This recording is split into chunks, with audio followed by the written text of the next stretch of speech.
Mm. Da, da, da, da, da. Okay.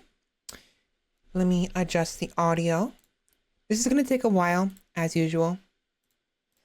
It's perfect timing to do other stuff while we wait. I really hope the song I sung before stream actually came out well.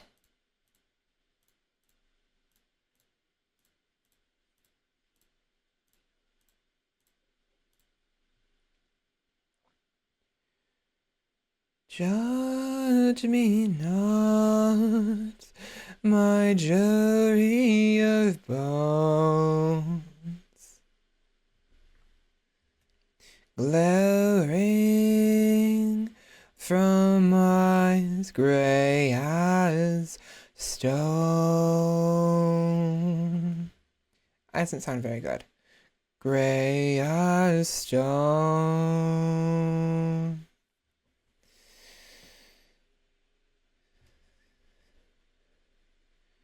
Where are the pictures? There we are. There we are. Justice in hold on. Justice in blood. Da, da, da, da, da. Okay. So while this loads, let me go over what's been happening.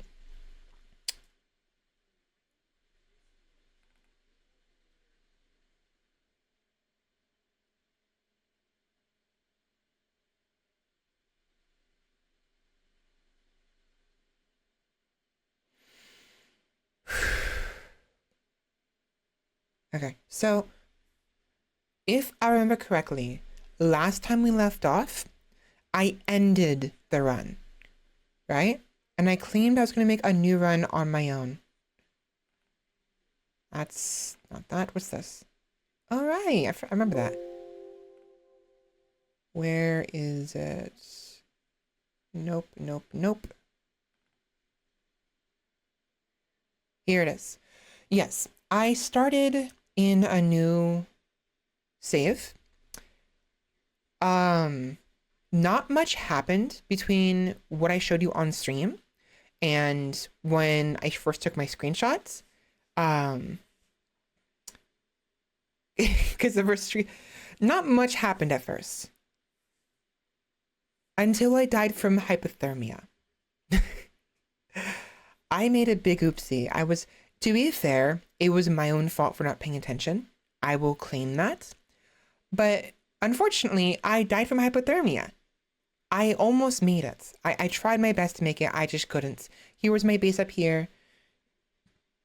I should have took a big picture, but I didn't. And died. So to start things off, kick things off, my death did a couple things. Rather, a couple things occurred after my death. One, we had some more silkies join, which is very nice. A group of giant crowned silkies, abandoned or lost, have wandered the area. They seem accustomed to human contact and are joining the colony.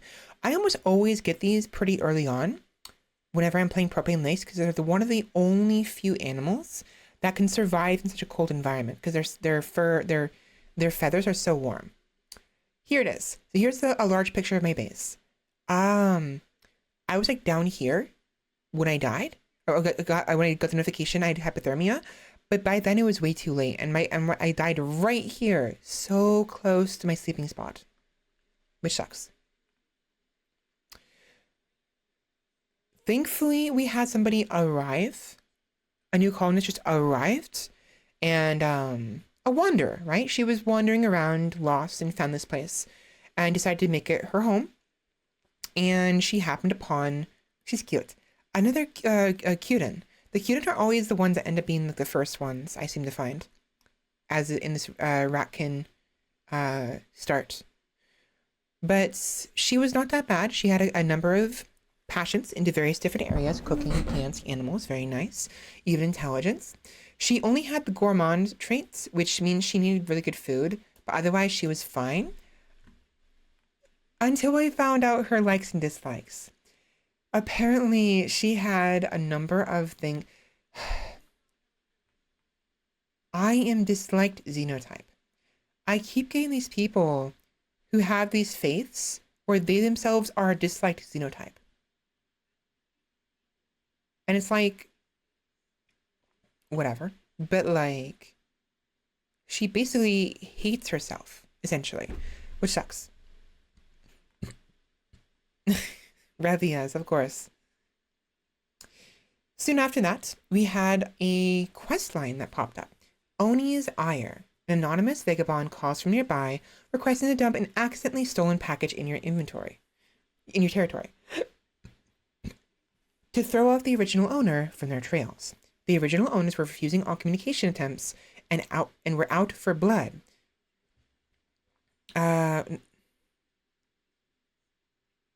The vagabond was desperately running out of options. The anonymous vagabond may not be entirely truthful about how they came into possession of the stolen package, but there are no signs of hostiles chasing them. Beware, if you accept to take the attention of the stolen belongings, all Oni race factions, if present, Oni freeborn tribes and black talents, will become hostile. Fortunately, no raids related to this matter will arrive, like in relation to the questline. By becoming hostile though, from then on, raids will eventually happen. And basically, the gist of it is when they become hostile, for them to no longer be hostile, I'd have to basically make their relations go up to above 0. And then they'll be neutral. Until that happens, they would be forever hostile, which is not good because I have the supremacy meme in my ideology, which I'm actually considering getting rid of.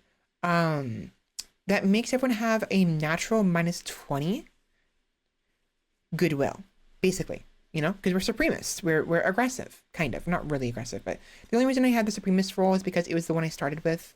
It's the only one that really had the least, like, it was fine, right? Because like the supremacist, the main thing is you can it'll unlock certain roles, the melee specialist and the shooting specialist. But other than that, like it'll force some kind of something about executions in raiding, but you don't have to have like honored raiding, or what have you. So I've been sticking with the supremacist role. There's a mod, Alpha Memes, that added the cultured meme, and I actually prefer that. But it's a little bit late to change it right now, honestly. Anyways, I tested it out, I tried it out, I saved the game, and then I hit accepts. All it does is drops you some silver and like some like food or like Oni smoke leaf, right? That's it. For being hostile to two factions, that is not worth it. Maybe later, but the reason why it happened like that is because one, I have the rewards from quests reduced. So any rewards we get from quests, which is what this is considered, is like cut in half basically. And even not only that, but I think it also scales with your like the rewards you get from quests oftentimes, but not always, they scale with how long you've been playing and also your current wealth. And so as a result, the price was extremely trivial. It was a very low amount of it was like 500 silver, which is not much. It's a lot, but it's not worth becoming hostile to two factions. In the smoke leaf joints? No. There we are. Perfect.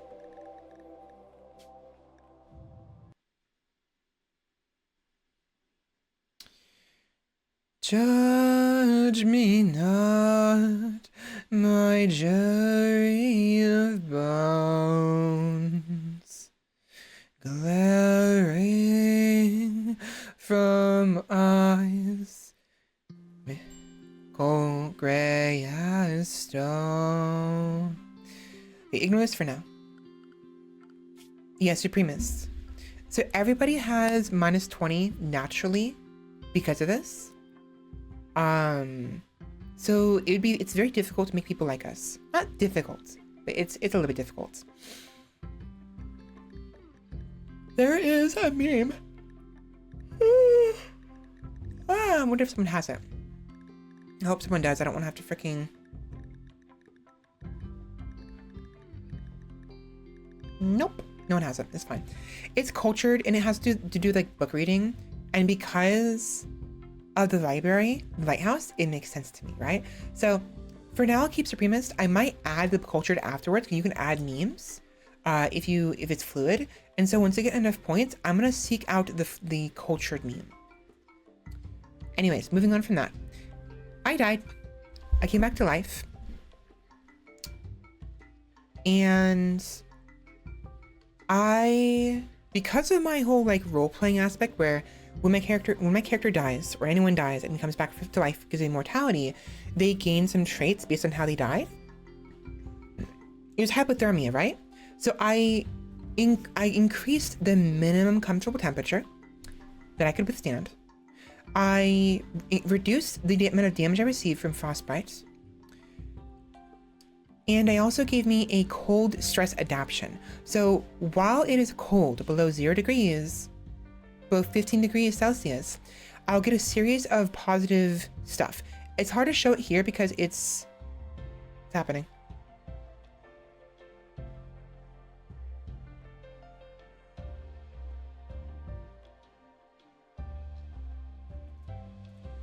Why?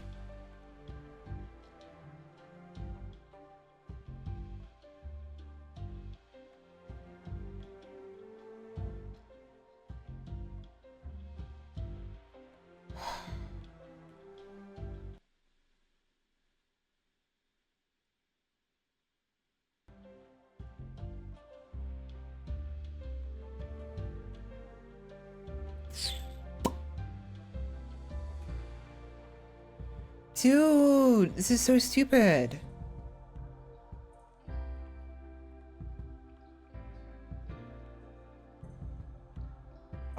Whatever. I have a lot to talk about anyways. We'll try to that again. That is so stupid. Why did it do that? Okay, so I gave my character a bunch of like cold resistance genes, right? In relation to that.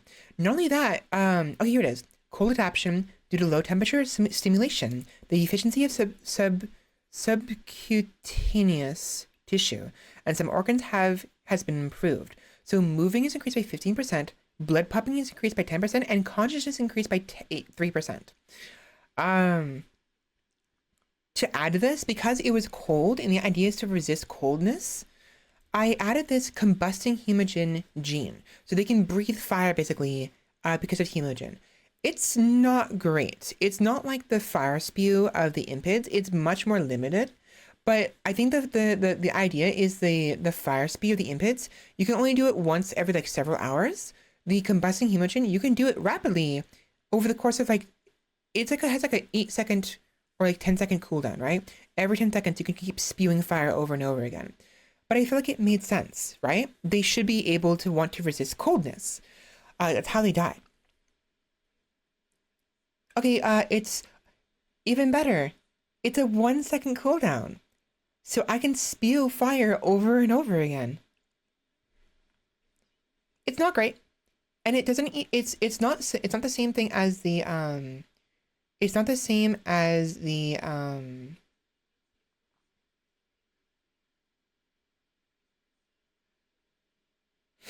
impid fire, because it does not leave a fluid on the ground that is flammable.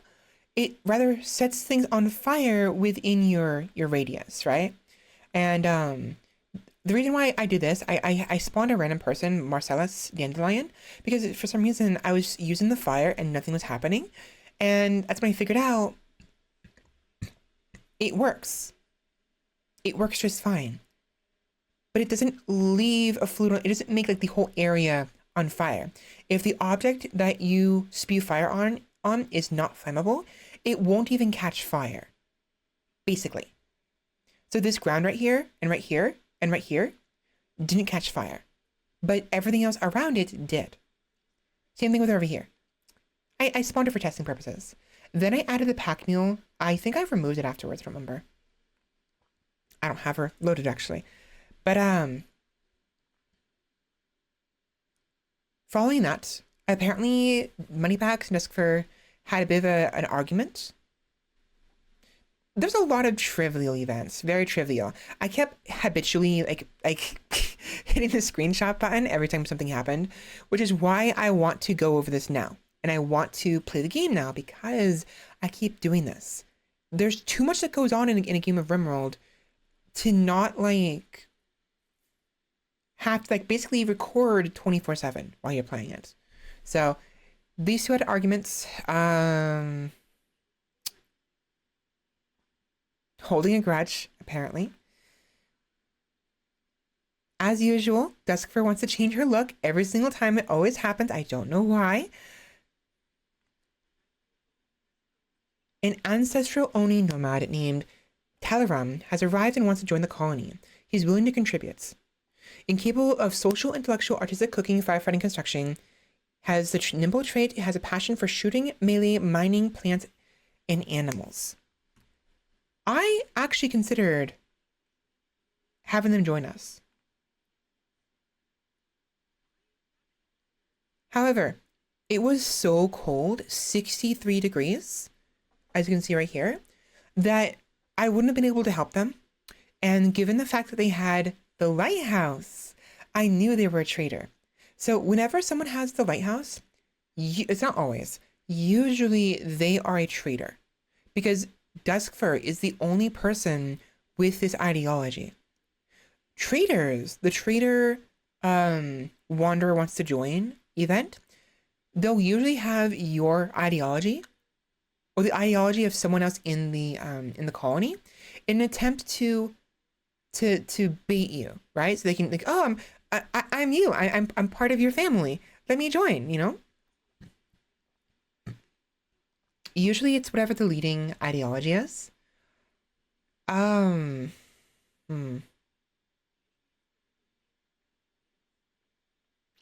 However, because I have the lighthouse as the forced ideology, now that I think about it, it will never have anyone else's ideology.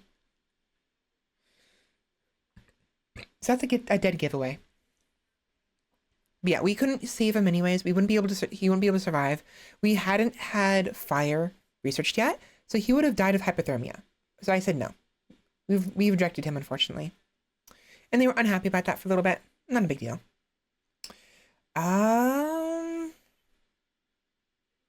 Why did I take this picture?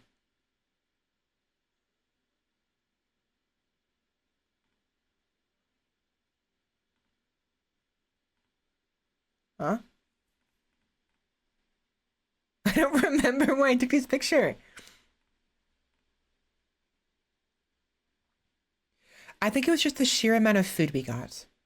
I think that's what it is. I just want to take a picture from this. I don't know why. Alright, so next up, we had a bunch of Mega Wolverines arrive, and they immediately joined our colony. That was neat. So the Mega Wolverines, a giant and genetically engineered predator with massive paws to rip apart prey. Thick fur allows it to survive the coldest of climates, while its strength allows it to hunt even the largest of mammals for food. They were great because they had a minus 85 degree comfortable temperature, but they weren't pack animals.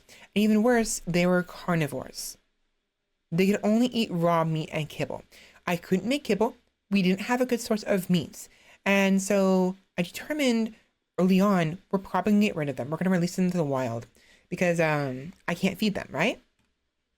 I wanted to maybe have them eat the insects that were in the caves nearby because they had died. They'd gone into hypothermic shock because of the temperature, but they never ended up hunting them down for some reason. I don't know why. At this point, I tried to see what it would like if we left, if we used a caravan, and we had 15 days of food, which was actually pretty good. Now, it would take us 17 days to get across the ice sheet, and that wasn't going to be enough food, unfortunately, so we opted not to. But eventually, I did leave the starting area in favor of going to a closer section of the Propane Lakes near the ice sheet, so we can gather more food and then cross the ice sheet.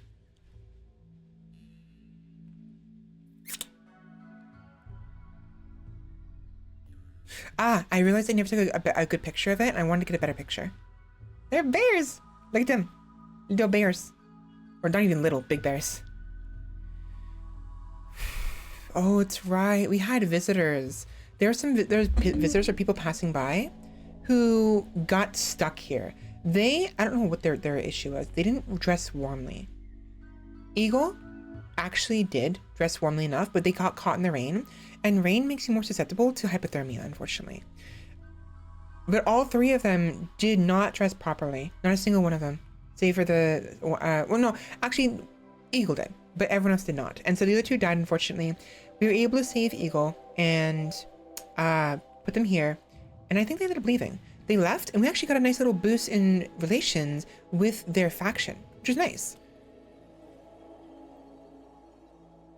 That's right.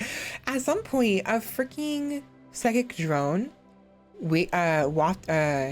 encased the entire colony, and it was low. It wasn't that bad, but I keep having female characters all the time. So whenever that happens, it's like the entire colony is just not happy.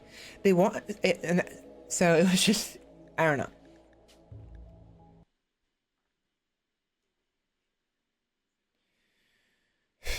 I have to slow down. But I have a lot to go through. So I really want to get through this quickly if possible. Let me see if I have this on. Hold on. Let me press play. So this does its thing. There. There. Okay, so let's see if we can do this quickly. A group of Genixes were passing by. They won't attack unless provoked. I really wanted their meat and or also to tame them. We had nobody who can tame them. So we tried again to see how much food we had, and if at only 65 kilograms of mass out of 85, we had 20 days of food. That would have been plenty. And I was almost ready to leave. However, we had a bit of issues. Right before we left, there is a caravan, and I really, really wanted to see if I can sell some stuff to them to get some money, right? Shut up, Roomba. Fuck off. So we stuck around, and soon after, an aesthetic priest named Koma is crashing a transport nearby. If he survives the impact, he will be badly wounded.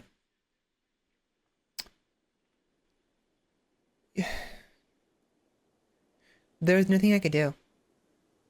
Minus 10 degrees Celsius. Like, I wouldn't have enough clothes on the bodies ourselves to be able to warm him up. The only reason we were warm enough with what clothes we had was because we had the warm clothing combined with our natural cold resistance, right? Minimum temperature. 57 degrees Celsius. I had to live him for dead. He was dead no matter what. Freaking money bags, Justine money bags, went on a freaking pig out spree because of a mental break. I tried to calm her down. While I was going to calm her down, a seal went mad and tried to attack us. It didn't survive very long. We killed it pretty quickly, I think. And I failed to calm Moneybags down, calm her down. But it was fine. It was whatever. She did her thing, kept picking out. We had a lot of food. It didn't matter. And Duskford dispatched the seal pretty quickly. What's nice about the hemogen, is that usually if somebody's on fire, they're more likely to stop fighting you and instead try to put out the fire. I learned that I just learned that from the seal, because when I noticed the seal, when I clicked on it, I mean, it doesn't show it here, it said putting out fire instead of attacking Duskford. So that's one benefit of the fire. It may not be as good as destructive as the impids, but it's still useful. And my plan is later on, if I ever have to burn bodies, I can just use this I throw the bodies into a room and set the room on fire. Very simple, very straightforward, easy. And so long as the walls and the floors are made of stone, I won't have to worry about the fire spreading elsewhere. And to mention, if I have to, theoretically, if I have something that's very fire resistant, I could throw it into a room and set that object on fire, or something that has a lot of durability, and it'll warm up the room. So that's an option as well. So we have options here. Koma died. Someone else arrived. Elani. She was actually really cute. I love the Ratkin people, and I really wanted her to join us. An AO busy attendant named Elaine is crashing a transpod Transport pod nearby. If she survives the impact, she'll be heavily wounded. Elaine is not affiliated with any faction. You can rescue her and hope she joins freely or capture her for recruitment and or slavery purposes. She actually would have survived really well here. 63 degrees Celsius. I loved her dress so much. Unfortunately, we saved her, but she decided to leave anyways. I'll show you later. So this is of Duskfur going to save Elaine. Elaine Lemon.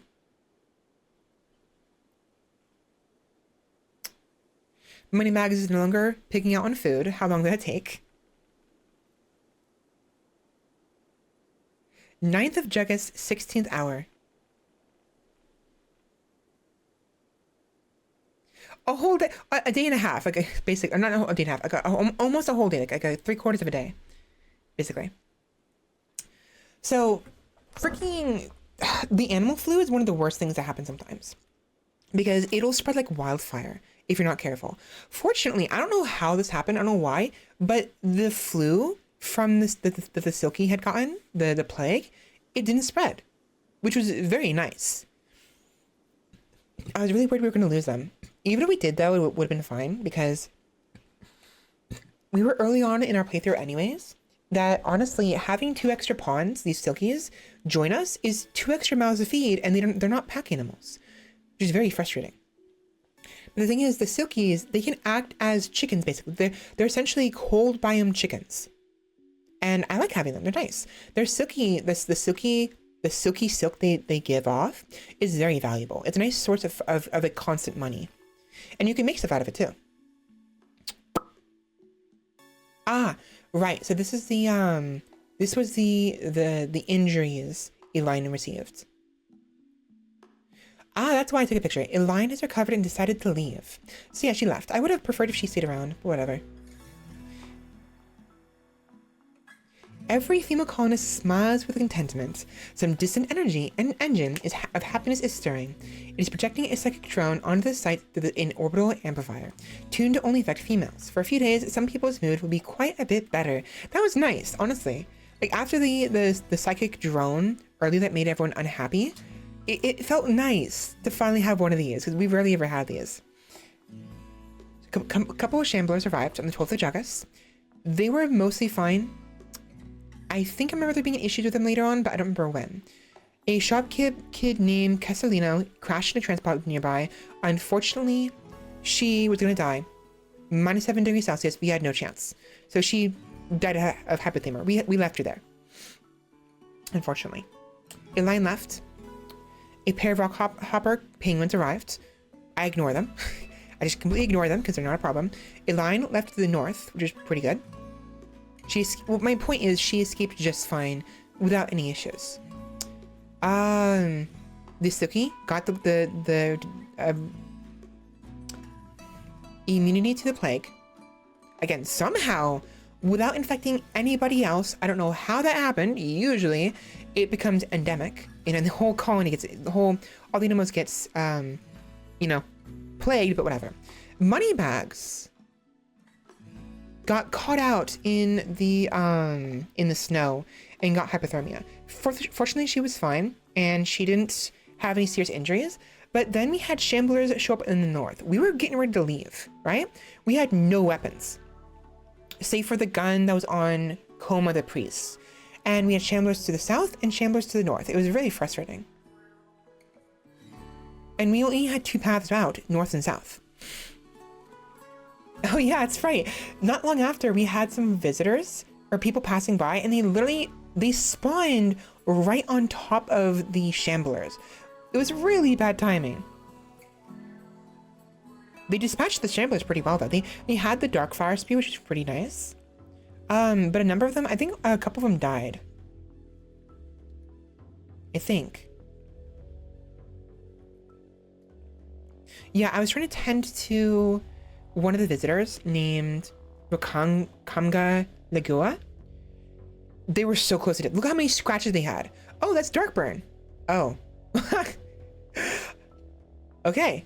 Not a single wound they received was actually from the shamblers. They got set on fire by their teammates. Good job, dude. What fucking idiots. Having someone who can spew fire is very dangerous because it'll hit everybody. So I did my best to save them. While doing so, one of the Shamblers tried to come back to life. So if the Shambler isn't completely destroyed, or their brain isn't destroyed, and they still have the Shambler trait right here, they will come back to life. And there's also certain circumstances where a Shambler that does not have the Shambler temporary trait right here, they'll become a permanent Shambler, and they will come back to life over and over again unless you kill them. I don't know for sure if those exist. I thought I remember seeing that in like Ambiguous Amphibian or Hazor playing a game, and they talked about that.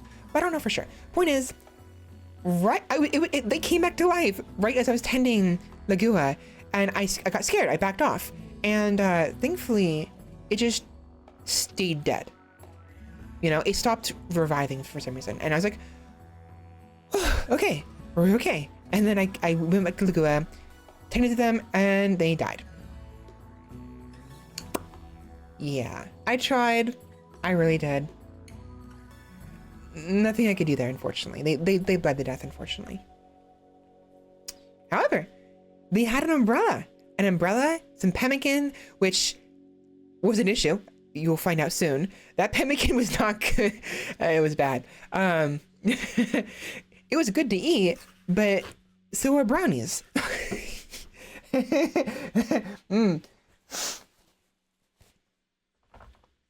Anyways, they had an umbrella.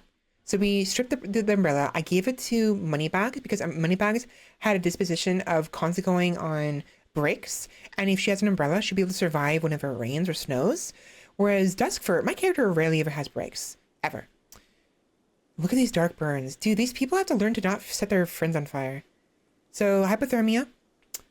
There was nothing I could do. They literally there was no chance. And they died. Eventually.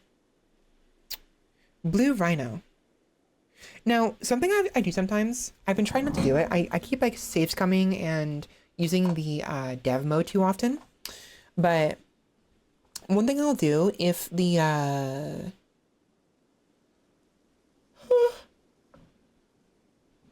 if the visitors are close to the edge of the map, I will sometimes, or even if they're not, sometimes I will use dev mode to get rid of their hypothermia just so they can leave the map, because I don't want to deal with them, right?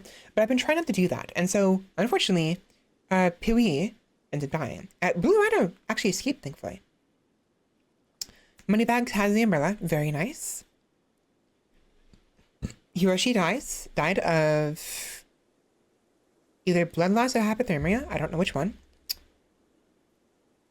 Again, Moneybags is picking out. Again.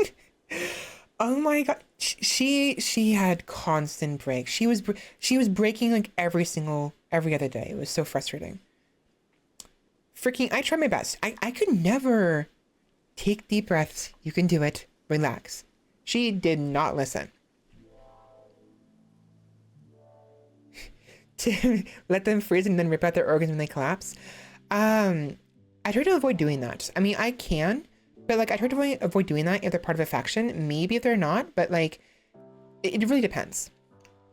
I want the autopsy. I'd rather do it post-mortem, honestly. And for that reason, I'm trying to get the autopsy research eventually. At the moment, we're not going to. We have the primary stuff we have to do. We have to do alien agriculture to get out of the animal research tier. And then we have to go primitive structures for the wells. I'm doing these first in the hopes that maybe I don't need this to unlock the wells. If I don't have wells after doing primitive structures, then I know for a fact I need this. I still want to do this though, because we need it for the plumbing. But we already have fire research, thankfully. Where is it?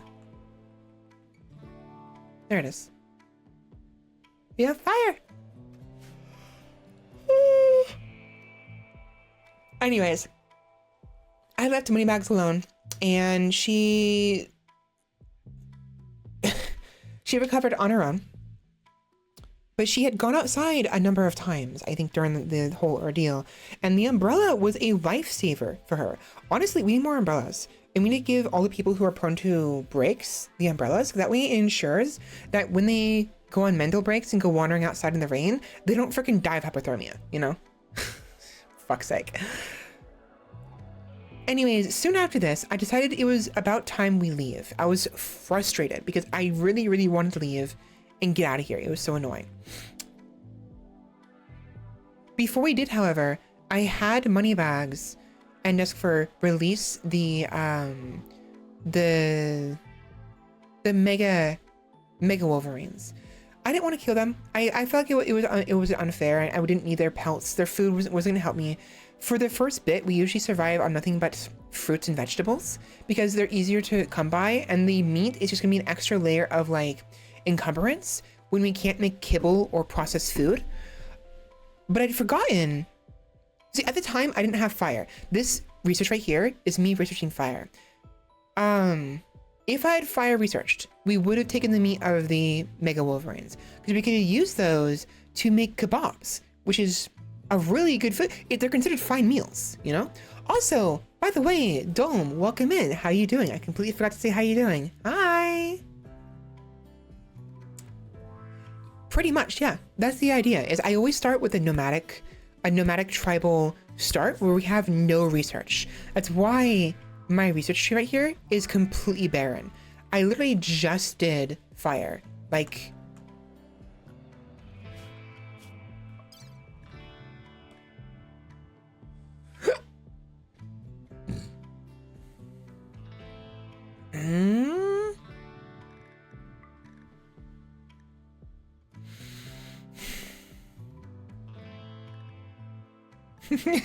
Moneybags Berserk.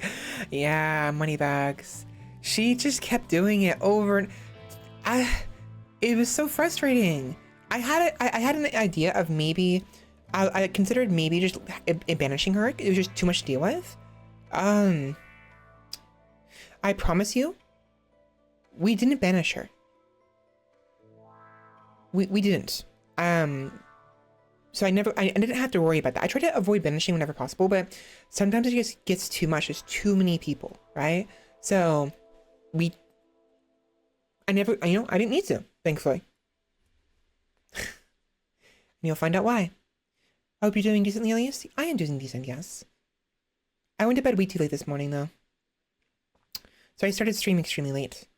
Anyways, Moneybags released them. Almost immediately afterwards, right after we left, a freaking group of buns arrived and raided the colony. Now, normally, right when I leave, I get rid of the colony and abandon it because I want to move on, but I wanted to come back. I wanted to come back with Duskfur. I wanted Moneybags to make a little area, a little outpost encampment on the map so she can chill there with the Silkies and I can come back with Duskfur, because if Duskfur dies, she can just come back to life stronger. But if Moneybag dies or the Silkies die, they're gone. So I'm usually very careless and I let Duskfur basically become the cannon fodder of the colony because she can just come back to life. It's not a big deal, you know what I mean? So these guys invaded. I wasn't home, so it didn't matter. And I had the encampment right here and then I turned back afterwards. As you can see right here. I made sure she had the gun on her at least. So she returned with the gun and promptly got hunted by the Mega Wolverines we released because they weren't part of our colony anymore. And it was at this moment I knew I fucked up. So the biggest issue here is twofold. One, they're carnivores. And two, there's no food on the map. So they got really, really hungry. And there is technically some food on the map, but the problem is, for some reason, carnivorous animals, they don't like eating foods already on the ground. Even if it's frozen, they want to eat fresh food. They'll hunt their food, eat it, and leave the carcass there later, and they won't come back for the carcass. Maybe if they get desperate enough and the food is within a certain number of tiles of their body, their tile, then yeah, they might. But usually they will avoid eating corpses unless it's a fresh corpse, a fresh kill. Otherwise, they will eat meals. They'll eat kibble. They'll eat butchered flesh, just fine. But they won't eat a corpse. That's perfectly preserved and won't make them sick by eating it because it was frozen, because it's minus 33 degrees outside. So it's so frustrating because we had many bodies here and they weren't eating them. Anyways, I ran, set it on fire. After hiding in it, I ran, hid into one of these southwestern caves. It chased me. I set it on fire. It extinguishing fire on Mega Wolverine. Okay, that's when I learned that. I learned here that the animals will likely focus on beating up the fire over trying to attack the targets, which is very nice. But it didn't care. And promptly bled me to death.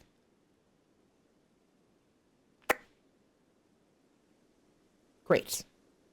Now, thankfully, because I attacked it, it got revenge. So normally when it hunts you and it knocks you down, it will then eat some of your body, your corpse, which is very bad because if it ate my head, I would be dead. And even worse, if it like eats my body parts, it makes me less efficient, less, unable to do stuff.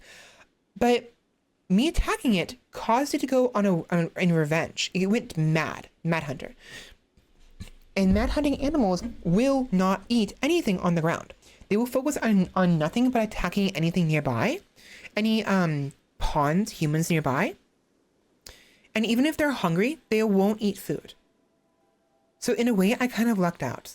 Because there's a very high risk it was going to bite my head off. Soon after this, someone named Tariana, a ratkin vagabond, arrived. After wandering from place to place, Tariana the ratkin vagabond had a strange gut feeling to investigate the surrounding area. Tariana found the settlement and has decided to stay. So basically, the ratkin vagabond is the equivalent of the man in black.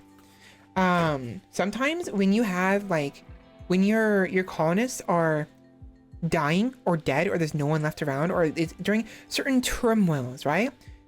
A man in black will spawn under the right circumstances, and they usually come in with really good weapons. The ratkins have their own version of this. I don't think if anyone else does, because usually the man in black is a regular humanoid base core pawn, but the ratkins, maybe because I'm playing as a ratkin, perhaps, I don't know, they will spawn with these huge swords that I only found out later don't freaking work because they're not patched for combat extended. But I didn't know that. I saw their sword and thought, oh, that's really cool. And I had them fight the Mega Wolverine. They had really good stats. Like really, really good stats. Execute Mega Wolverine, walk to target. Look at that, look at the swing. Upward swing, smack down, stab. She's gonna kill it, right? Nope. She did fuck all, which makes no sense because she had really good stats. And then I found out the weapon she was wielding did no damage because it's not patched. And I was livid. I was like, are you freaking kidding me? I was not happy. I try to avoid save scumming whenever possible, but it's been getting very rough recently. And so I decided, you know what? That's not cool. That's not fair. I'm gonna reload. So I reloaded, gave her a regular longsword, a regular one that had very similar stats. The steel ratkin two-hand sword, not patched, bone bulk, 4 kilograms, whatever, right? And gave her a longsword. It's a Kopesh, but I changed the style to something else, to the whatever. But it's a longsword. It's 221.46 melee damage per second. The penetration is 1.3 sharp and 2.7 blunt. 60% parry chance, 50% critical strike chance, 0.4 dodge chance. Really good stats. And so we tried again. I actually didn't even oh no, I didn't reload. Right, what I did was I simply used dev mode to revive her. Right, I forgot about that. That's why this is up here. Yeah. I remember now. I used dev mode to revive her. She tried again. Knightly sword, here we go. 40 base damage from slashing and 18 damage from stabbing. That is huge. That's so good. And that's basically what the two-hand sword ends up being as well. The Ratkin sword, it has very similar stats, which I will actually show you right now. Wildtooth has one. Plasteel. See? 42, 15, 3. It has better armor penetration, but whatever. It's very similar. So the longsword is perfect, right? I gave her the longsword. She tried again. Smack up in the air, lands on the ground, gets ready for the stab, and bam, it dies. She killed it in one hit. It died instantaneously. It was great. And it made sense because she had really good melee stats. This is what should have happened the first fucking time. But the weapon she was wielding basically just didn't exist, essentially. She basically was wielding a ceremonial sword, which was stupid. So she won that fight, thankfully. And she also, what was neat, she had the animal friend trait. So the Mega Wolverine won, it attacked her, right? The reason why it attacked her is because it was maddened. But there was another Mega Wolverine on the map. It didn't care. It didn't attack her. That is such a nice trait to have. Oh my god, that's huge. Also, look at this. 8 shooting, 10 melee, 8 construction, 8 cooking, 9 medical. Incapable with plant work, secondly dull, but loved by animals and animal friend. She was such a good pawn. I mean, she is such a good pawn. Fuck. She, however, was suffering from hypothermia, so I had her take some of the clothing off one of the corpses. Oh, also, some caravan animals wandering in. They weren't worth anything. Didn't have anything on them that I really wanted, and I didn't want to risk Tariana attacking them and getting downed. So I ignored them. I had her wear the feather fabric Cruden black underwear, as well as the black cloth toque, because she was going to die from hypothermia otherwise. Yeah, they were on a corpse. She wasn't happy about that, but she didn't have a choice. Oh yeah, it was the priest from before.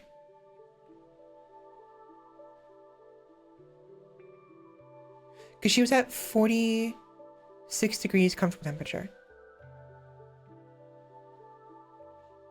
And that was after she was wearing the beanie. Look at this. Mega Wolverine, 2.8% food. It did not care. Animal friend is so nice. Desk for dead of blood loss. And... right.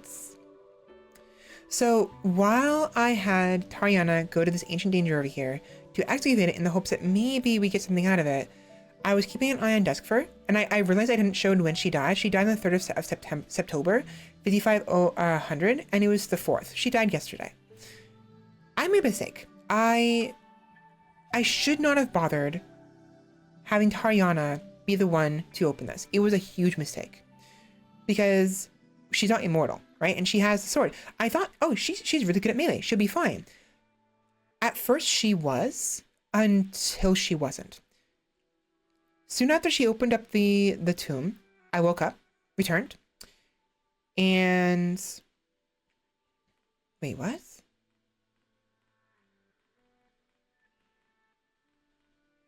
Oh! I never took a picture of it, right. So what you don't see here is Tariana dies. I either forgot to take a picture of it, or I loaded before it was too late. I try to avoid loading too often, but it happens sometimes. She died. She was able to kill some of the flesh beasts, but these little, the tri-spikes, they explode into these smaller ones, and they swarmed her. And it just wasn't, she couldn't survive. Not to mention the tough spike up here. The tough spikes are the worst. You have no idea how annoying they are. So she died. And I reloaded. Pretty sure.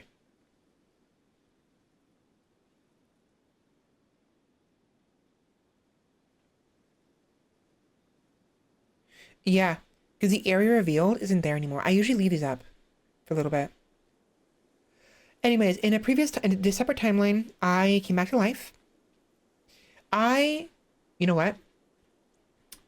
My headcanon is that my main character has some semblance of precognition and or time travel. where they can predict what's happening sometimes, and they can rewind time, a la the beginning of the day, right? The autosave. I'm playing on commitment mode. I refuse to play non-commitment mode, even though there's problems with that because the game glitches because of some irredeemable, like an unfixable problem that happened days prior, like in-game days. You're screwed. But I basically think that I prefer commitment mode, and because I play commitment mode, I think it's okay to occasionally save scum. And the headcanon is that my character is having visions of the future. Basically. Yes, basically. So, simply put, she had a dream that Tariana had opened the tomb and died, and when she came back to life, thankfully didn't happen. Shut up. Look, it's more fun this way, okay? Because otherwise, I would have had to restart completely. Because that tomb would have opened, and then Duskfur would have kept dying over and over and over, and she would never had a chance. It was basically a run killer, essentially. If it's a run killer, and the game the run hasn't been going for very long, or it was a run killer that was unfair, or just I wasn't happy with, which I'll share later on. There's some issues that happen later on.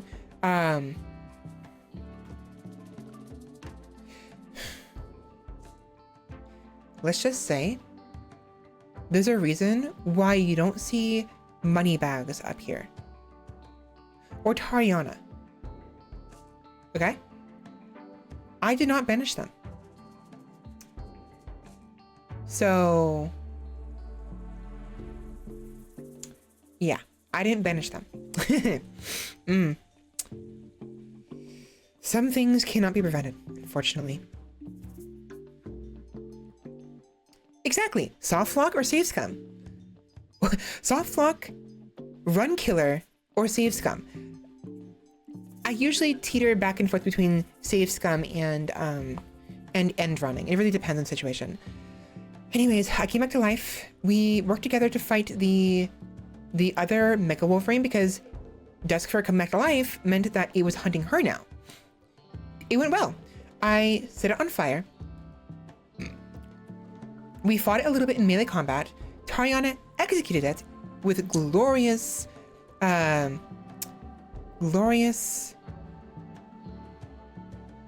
ensemble. I don't know.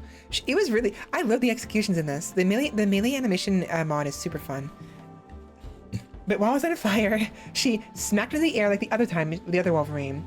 While I was on the ground, she lunged for it, stabbed it, and killed it, and downed it. It didn't die. This time she missed it. The other Mecha Wolverine, she killed it in one stab when it was on the ground. This one though was simply down, and then I had her finish it off, as you can see here. The shing, boom, and died. Yay! Also, my model's being weird.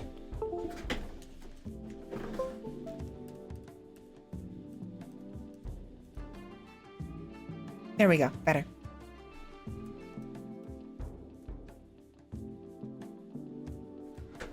There we go.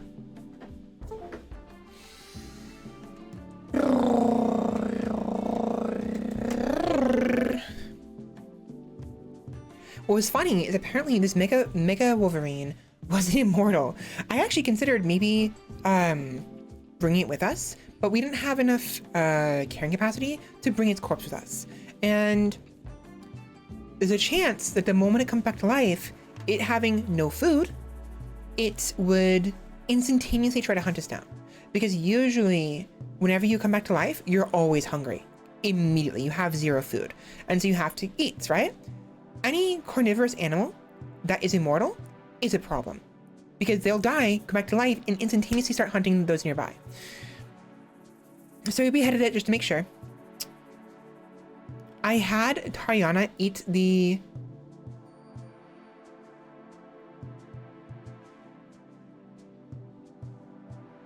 That's right.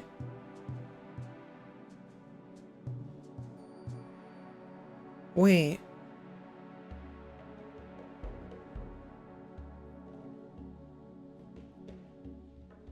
I forgot about that.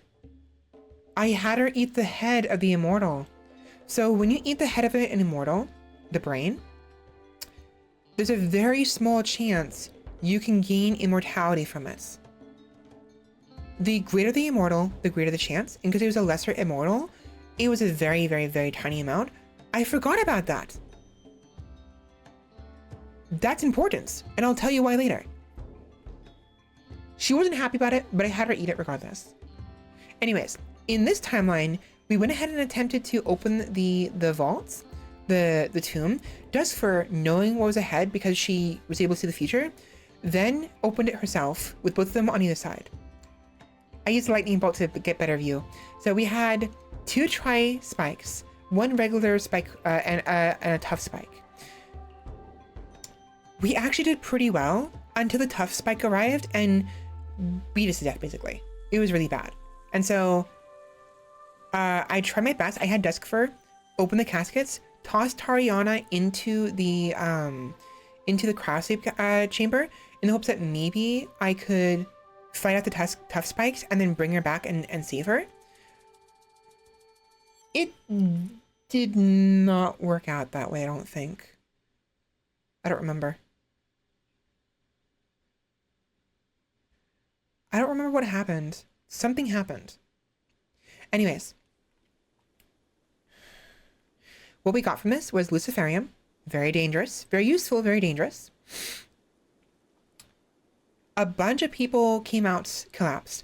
I tried putting everybody who was still alive back in their cryosleep caskets and took everything they had that I could use. Freaking, I tried to fight the tough spike, but the problem was I forgot to grab the longsword from Tariana. The longsword was still on her body, was still on her person inside the cryosleep chamber, which was really bad. I also tried to put up a door here, but I didn't do it fast enough. Anyways, it continued to beat the crap out of everything, broke everything down. I died again. This time I died from blood loss, but also because of the wounds I received. And so when I came back to life eventually, what I did was I gave myself more armor and bleeding resistance. Super clotting. Because I died the first time, I didn't show it to you before. I forgot to. But when I died from the Wolverine, I gave myself slow bleeding and a little bit of armor. When I died from the tough spike, I gave myself super clotting instead because it's better than slow bleeding. And also, I gave myself a little bit more armor, I think. Maybe not? I don't remember. Anyways, I attempted to kill the tough spike after this. Failed. Again. I got my rights read to me really badly by this damned flesh piece. Got back up because of the super clotting. Because I'm in a cold environment, I died and came back to life, gave myself another mutation. Freeze talons. In the hopes that maybe the freeze talons will give me an edge, right? Because I'm in a cold environment, right? So obviously I will get free. My talons would evolve into freezing talons.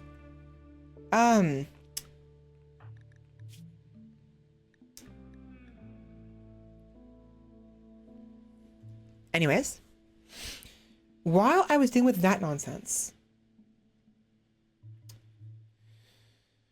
we got the Arc prototype questline again.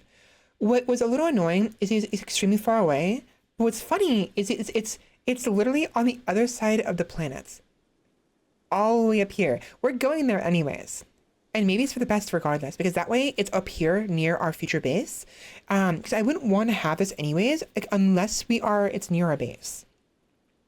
So it worked out. And the reason why I want it near my base is because this is the start of a quest line. Once you start it, all the other quests will be near the area of the Arc pylon. Arc prototype, usually. Either that or will be near your colony. So if we're traveling from south to north, and we activate it down here, and we're traveling, we'll have to stop and stay put and keep doing every single quest before we move on. Because I don't want to have to travel all the way from over here, all the way back down here to continue the quest line. That's stupid. So it actually benefited us greatly that it spawned up here. Anyways, I went ahead and lay down for a little bit and healed, because I got knocked down again. A raiders, the Ghost Pact arrived, And the tough spike, sensing them in the area, turned its gaze, its very fleshy gaze, towards them. That was great. So I got up, tended to myself, while they dealt with that problem. Ignore that. Those are insects. They pass out because of the cold. They haven't been getting up at all. That's why I was annoyed with the Wolverine. I wanted the Wolverine to eat those. He never bothered with it. At first, I thought maybe they had a chance. Oh, wait, no. Wait, what? Something happened that made me reload. What was it? I just find this hilarious. They all, like, this mental image of all of them, all 7 of them just ganging up on this giant hulking flesh beast that's basically,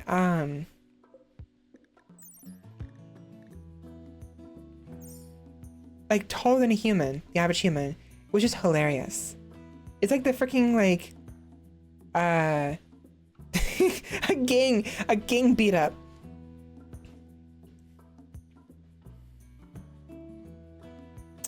You know what helped a lot? The fire. The fire really helped them greatly. Yeah, the dark burns. Anyways, with that problem dealt with, I then had to contend with the raid themselves. In Duskfur, after getting up, she wielded her pistol. Her S&W governor only had 4 shots left, I think. And she got downed. Right. This is why I restarted. Oh my gosh. So technically, when a pawn is kidnapped, there's a chance you can get them back later on. If my pawn gets kidnapped, it's game over. It's basically game fight back, right? It's basically game over. Yeah, I can get them back maybe. It would take several years. This is my point of view, basically. So if I'm not there, there's no point in continuing. You know? So that is why I restarted. Unfortunately, so Duskfur has been kidnapped by the Gozo Pact. However, she's not lost forever, and an opportunity to rescue her may present itself in the coming days or years. No. So I reloaded.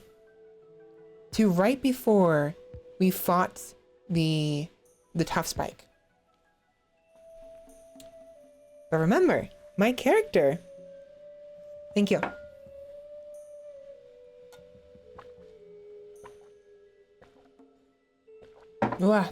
My character can foresee the future to a limited extent, right? Usually at most, only up to a day at maximum. She can't see any further than a full day. Because then, you know, the game autosaves at every 4th hour, essentially. So that's when she predicts the future from. So predicting the future, knowing the dangers in this tomb, and how worthless it was. It was not worth it. No one had any good items on them. It was literally just a Luciferium, some tech prints, some blood runes, which are useless to us, and bodies. Knowing how useless it was and how dangerous it was, I turned to Tariana, stopped mid deconstruction of the wall, and told her, wait, no. Let's not do this. Why? You said we were going to open up and get some valuables, right? You said you sensed something in there, right? I know, but it's not worth it. It really isn't. Let's just move on, okay? All right, fine, let's go. And then they moved on, right? Before we left, I had them farm some more plants. Soon after, I got fed up with not being able to use the sword and decided to install the Ratkin CE patch collection, which worked out.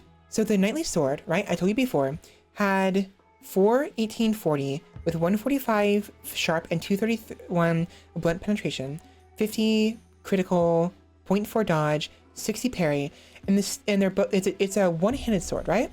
The Steel Ratkin two-handed sword is a two-handed sword. Oh no, they're both two-handed swords. One-handed weapon, no. They're very similar in statistics, right? The knightly sword is 4/1840. The ratkin sword is 3/1542. It's just better in every way. This is the one she spawned with. I feel like it was fair, right? So I deleted the knightly sword and had her keep this one. Your colonists will now gather the items and leave the area.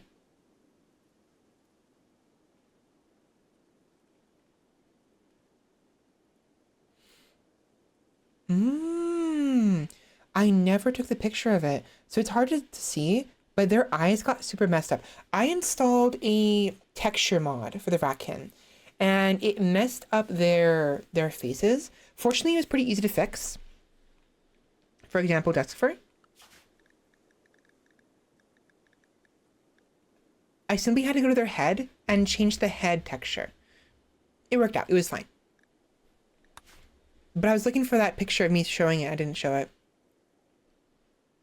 We left on the 4th of September, so like a couple months late after my initial start, and met up with Moneybacks. We completely and utterly washed our hands of the previous colony, because no more of that. No more. Just no. Met up with her and left. Thanks to a high mood, Tariana has experienced an inspiration. She will shoot more accurately for the next 6 to 8 days. Nice! Didn't help any at all, really. It was kind of useless, but it was nice to have. Regardless, the next area we arrived at, we encountered some Chasmophomals. I considered maybe taming them if possible, but not only was there taming... I don't remember if it was within my range, but 2, they were not pack animals. Their literally only use was as a food source, like butchering them, right? So I decided, no, I'm gonna ignore them. It's just a waste of time. We need to spend that time gathering more resources, gathering more food, gathering more berries, what have you, for the trek across the barren ice sheet. But I want to take a picture regardless, because they have, I tried to take a picture of all of the different animals I haven't done before, so you guys get an idea of what the animals look like and their descriptions. So the Chasmophomal.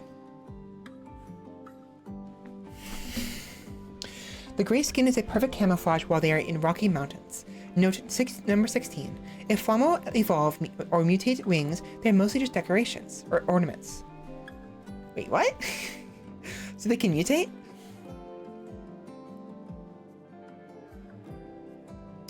Oh, that's what happened. Okay, the area we had colonized temporarily, we did so because it was an Altex meteor. This helped us out tremendously. So what we did was I had Duskfur mine the Altex ore, while the other 2 tried to get as much of the food as possible. Freaking Moneybags, I think, kept going on, yeah, she kept going on breaks every single time. It was so frustrating. She was so frustrating to have. Moneybag's spirit has broken. As a result, she was forced to question everything. She's now wandering in shock while grappling with her beliefs. Again, it's a good thing I gave her the umbrella, because it's like constantly snowing. She would have died of hypothermia if not for that. This is where we land right here. Very small area, just so we can get the Altex or get some resources and leave. What sucks, however, is you can't leave if somebody has a mental break. That was the biggest issue. She kept going on mental breaks at the worst moment and we couldn't leave. Your caravan has been detected. Your caravan has been detected in 11.5 days. Reinforcing mechanoids, oh gosh, from the Zilarth mech hive begin arriving in the area. We left long before that. We were fine. It was still frustrating. It was still so annoying. Anyways, while she was recovering from that, these 2 went ahead and gathered everything we needed, and we left.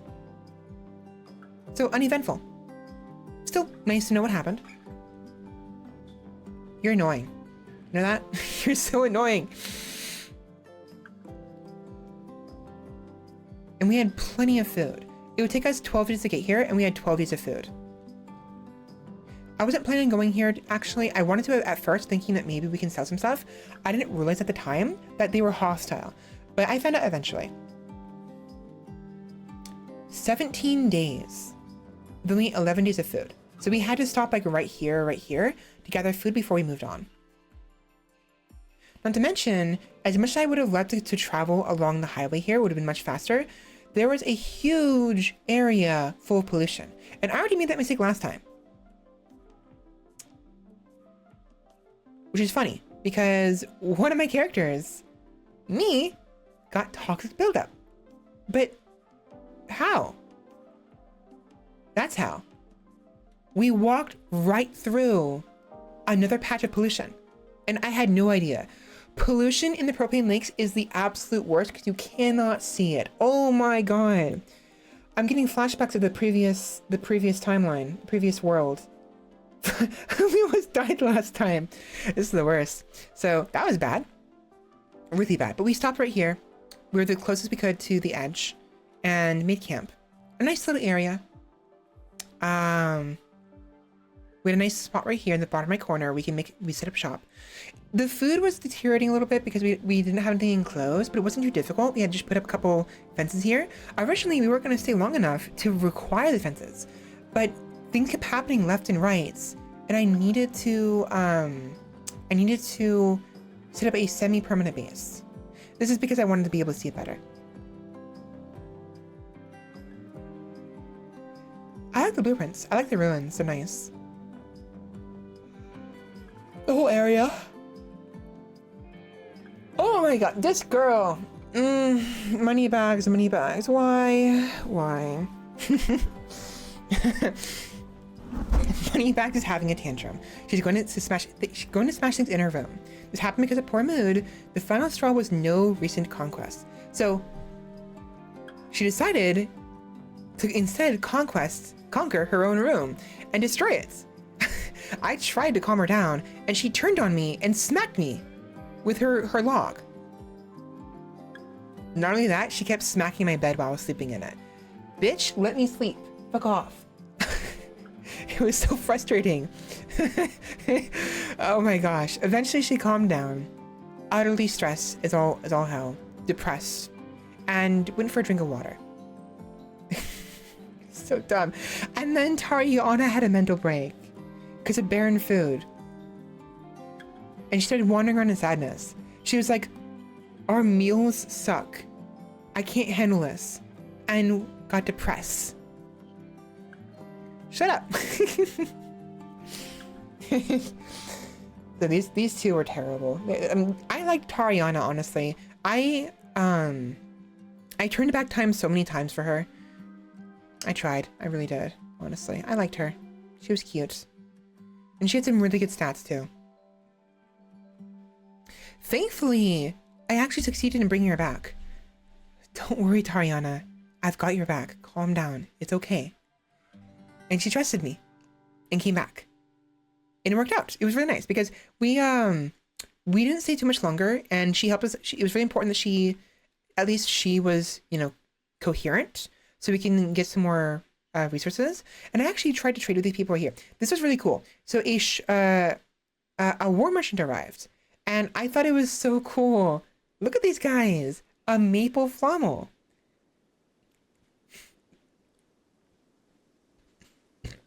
The maple flommel is rare and only show themselves in groups of up to 3 or more.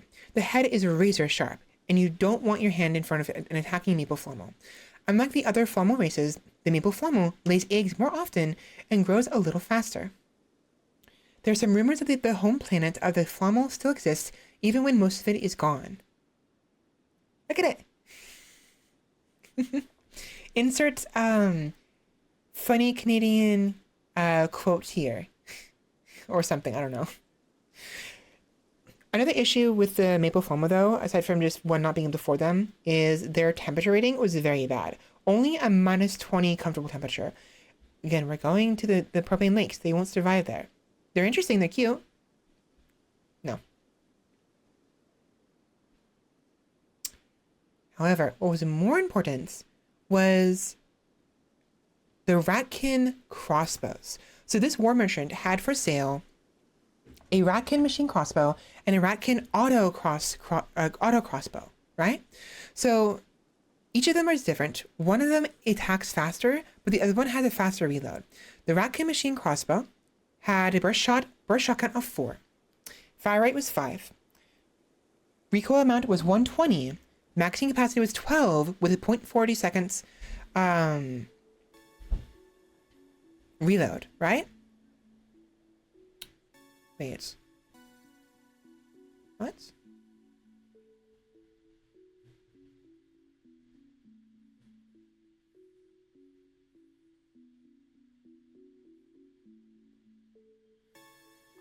%sight reading, 0.48 degrees of spread, 120 spread weapon sway. What? So why did I go with the autocross? Oh, that's right, because of the better sight range. Right, that is why. So the autocross bow, well, it only had a 3-shot burst and had a 9 magazine capacity with 6-second reload, which is very bad. Its sight efficiency was much better. It had much better spread. Its weapon sway was worse, certainly, but the recoil amount was nowhere near as bad. Only half recoil amount compared to the 121 recoil amount of the machine crossbow, right? And to mention, I think that its fire rate was much faster, I think. But in hindsight, I kind of wish I'd gotten the machine crossbow because the 0.40, the magazine capacity would have been so much better. So the Rakin auto crossbow, a semi-automatic crossbow, you can fire bolts at high speeds from its magazine. It also had a nice little, because it's excellent, it had a nice little, that is why. I also got it because it's excellent quality. It had an engraving on it. Shadow Armadillo. An engraving on this weapon resembles a bear seen through a looking glass eating a yam. Winnie? Is that you? It's Winnie the Pooh.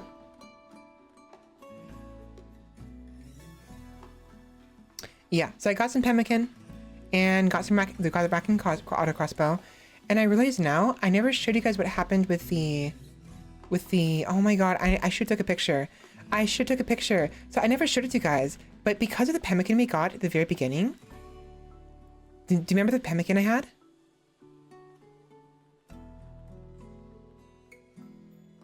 Where is it? Where is it?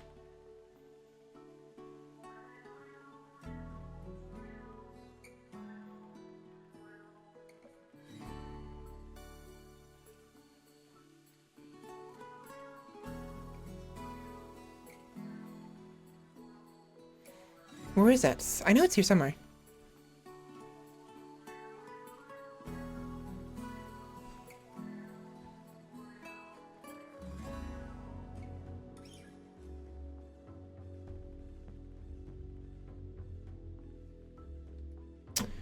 Dude.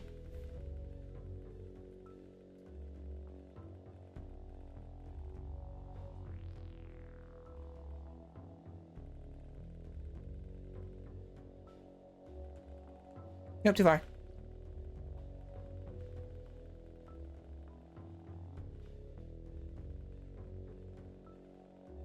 Wait.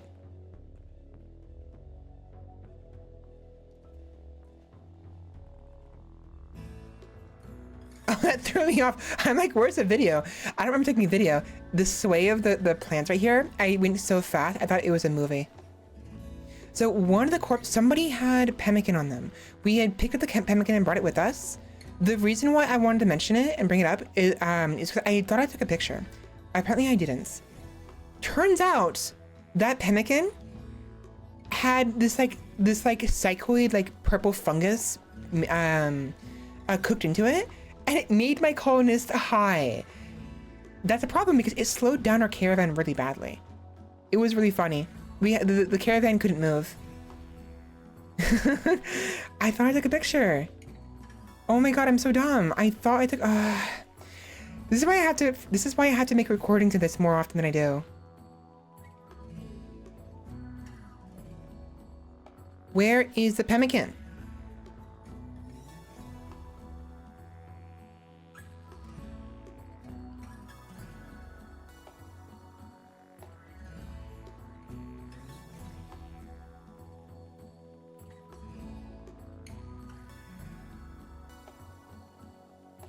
No.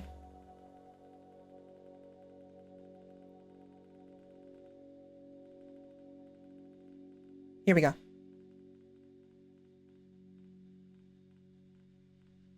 No?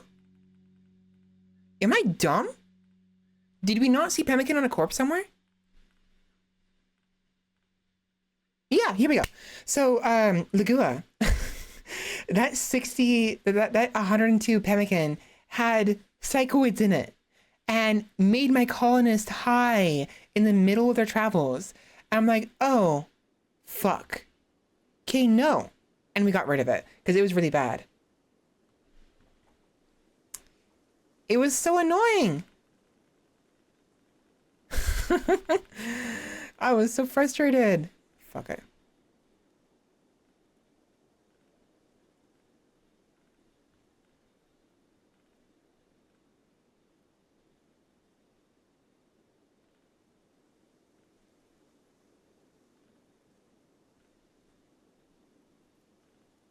Here we go.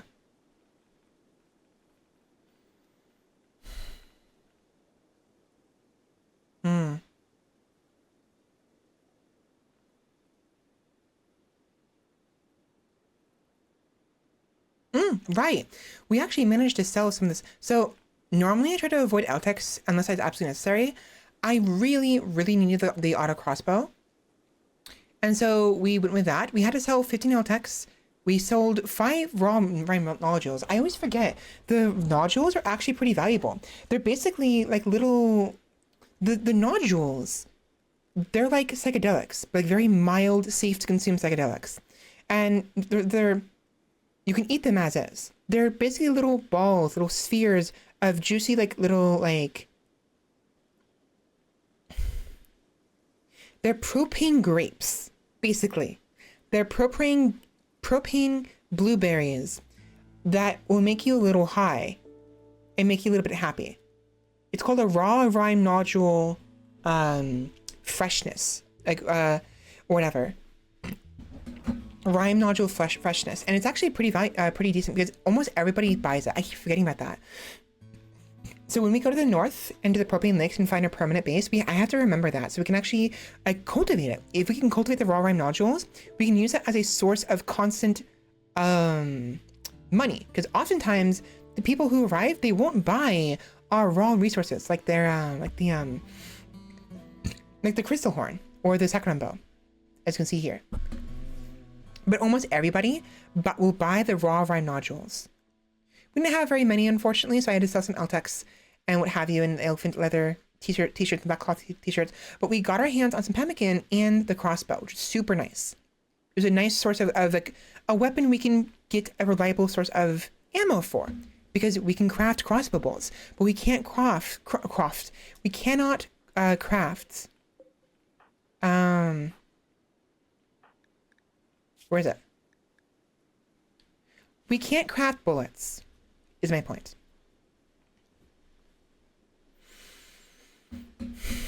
I was very happy about it.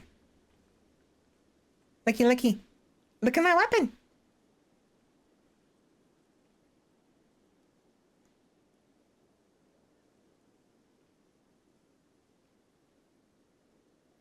They left. I made some crossbow bolts, geared up, and had a nice little amount of... I was more defensible. I had a better defense now, better self-defense. Pemmican is a Native American and Inuit long-term food. Yes, it is. It's usually made of like raw meat, I think, and you use salts, raw meats, berries, like raspberry, like wild berries, and you mix together into a mush basically, and you like smoke it, I think, right?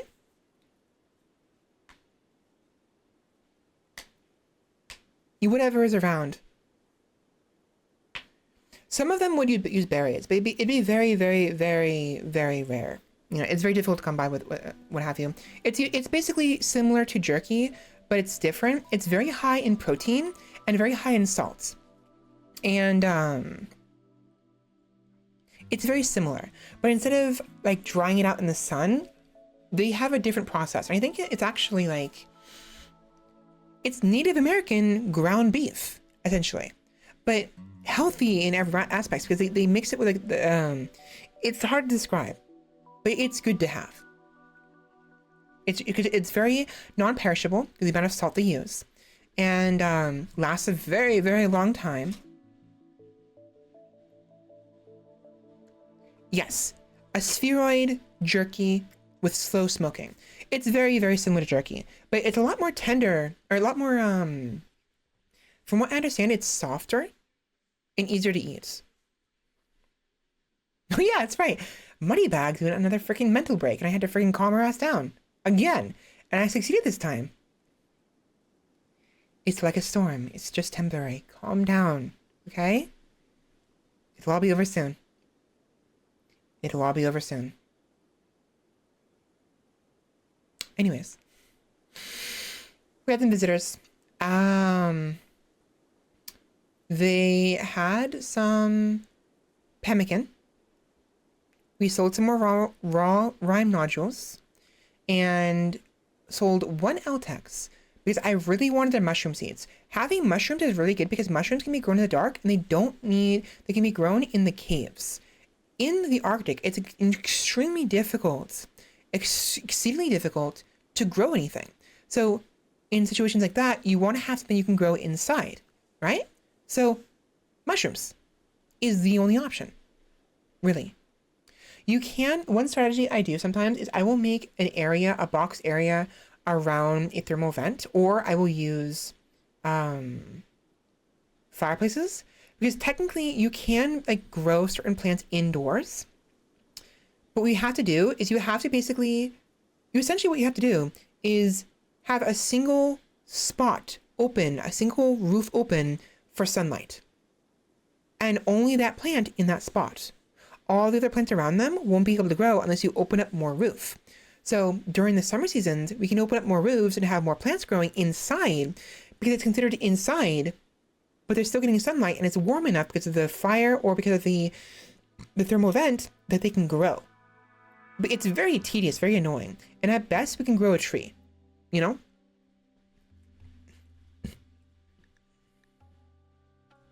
Anyways.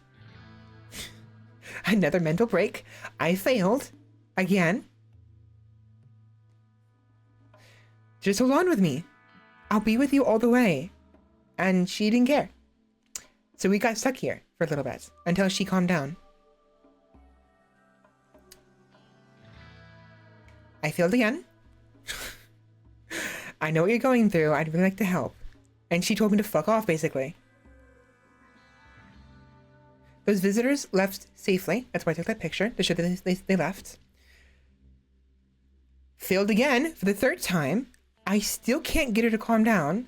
It was so, you're safe, I'm here with you. She had none of it. And eventually she finally calmed down. Finally. A carver from Zoo Kinship is passing by. She's named Bruno Tapir.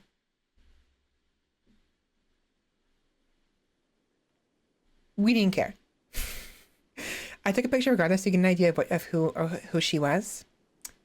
She was kitted out, like holy shit. But she actually had some really good temperature ratings, even though she only had the parka. That parka must have been really strong, like really warm. We left. I didn't care. We left. We had 18 days of food. That's another reason why we stayed here for as long as we did, because of how much food we needed.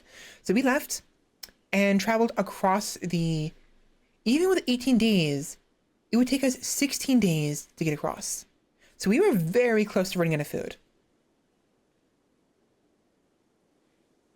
And then someone got food poisoning. Moneybags did, which slowed us down. Thanks to a high mood, Desk Furs experienced an inspiration. Insignificant trade price bonus. Very nice. Useless because we didn't use it in time.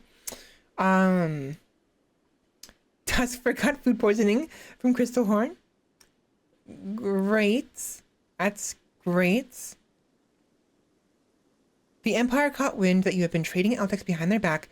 They consider it to be against Imperial law, and your relations have degraded. Good with the Commonwealth of Upne is now -31, reduced by 15. Yikes.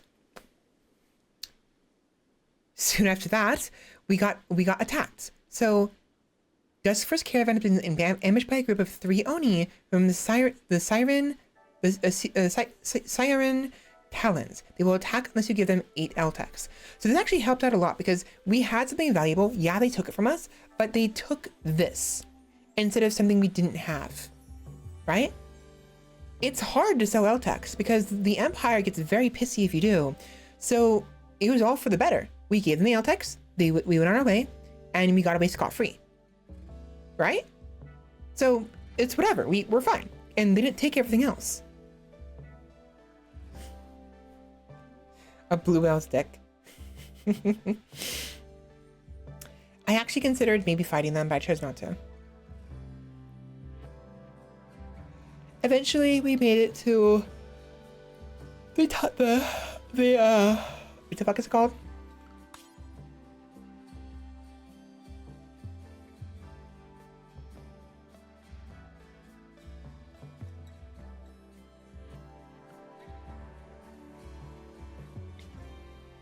The permafrost. We made our way to the permafrost and stayed for a little bit, I think, getting supplies. We needed more food. Then after getting some more food, remember we only had like 3 days. No, wait. Oh, I tried to, but when I looked at the map, there was nothing here. There was no food anywhere for some reason. Some of the maps just spawned with nothing. No, we had to leave. The whole purpose of sticking around and making a camp was to get food. Because in the permafrost and the tundra, there will be like bushes that spawn. There was nothing. So we just left. What are you doing? What are you talking about? Where'd that come from? Anyways, seeing the permafrost had very few in the way of resources. We tried to make our way to the tundra before we ran out of food. Thankfully made it just fine. Brain rot? Okay. Are you okay, Roomba? Are you okay? Roomba? Are you alright? Anyways, we finally found a place that had a really good source of berries. So we stuck around for a bit. Money bags, again, as usual, was on a constant near mental break, which is so frustrating. Oh my gosh. Brad, was this driving you insane? Rest in peace.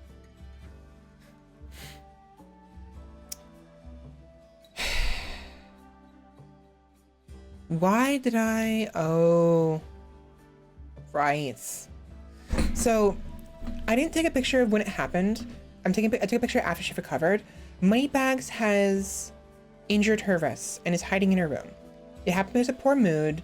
The final straw was no recent conquest. She was so upset because we didn't attack another faction that she decided to relieve herself of some of her blood. And it's like, girl, get some help, please. She was fine. I calmed her down. I didn't show up. I calmed her down. And it was, I think I calmed her down. Or it was really bad. And remember, these Kyuden have like claws, I think. And so she scratched herself really badly. I felt really bad.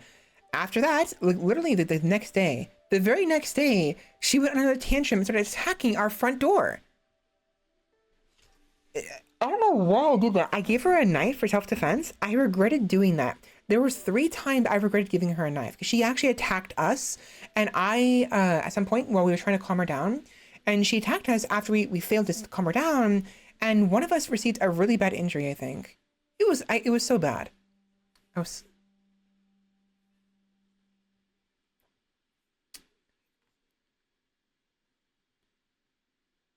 Meanwhile, while that was happening, I was death thrusting because as a vampire, because I died and came back to life, I now have to death thrust periodically, and that was one of the reasons why we came here as well, not only for the food, because I'd been without death thrust for so long, I was struggling really badly.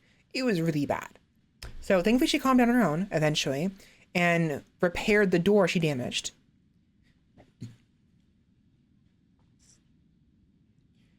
Tariana, right. At some point, Tariana was suffering from hypothermia. I didn't understand why, because I was positive she had really good clothing.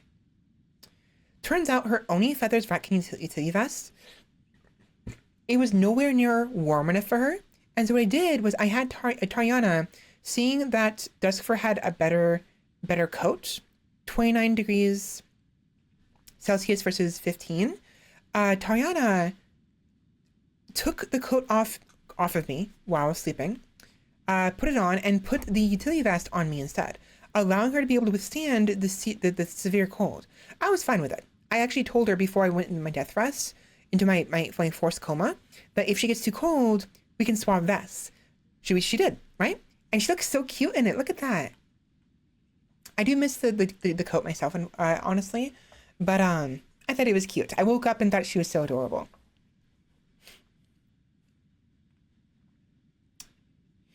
Eventually, in this new area, some musk ox spawned. I considered maybe hunting them down or getting some taming them.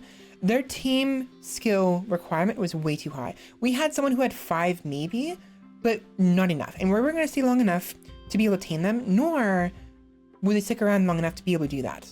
So it just didn't work out. I think we had maybe skill 4, skill 5. So kind of sucks because it could have been a good source of food. Then eventually we opened up this little area right here. It was blocked off at first, but I had Tariana open it up and she found some silver inside. Nice little treats. That was nice. Then we had so on the 8th of August, 11th hour, 17th hour, a war merchant arrived with this giant behemoth of a flesh beast. Look at this guy. I'm in awe of the size of this lad. Look how big he is. And there's a bunny person stuck inside of him.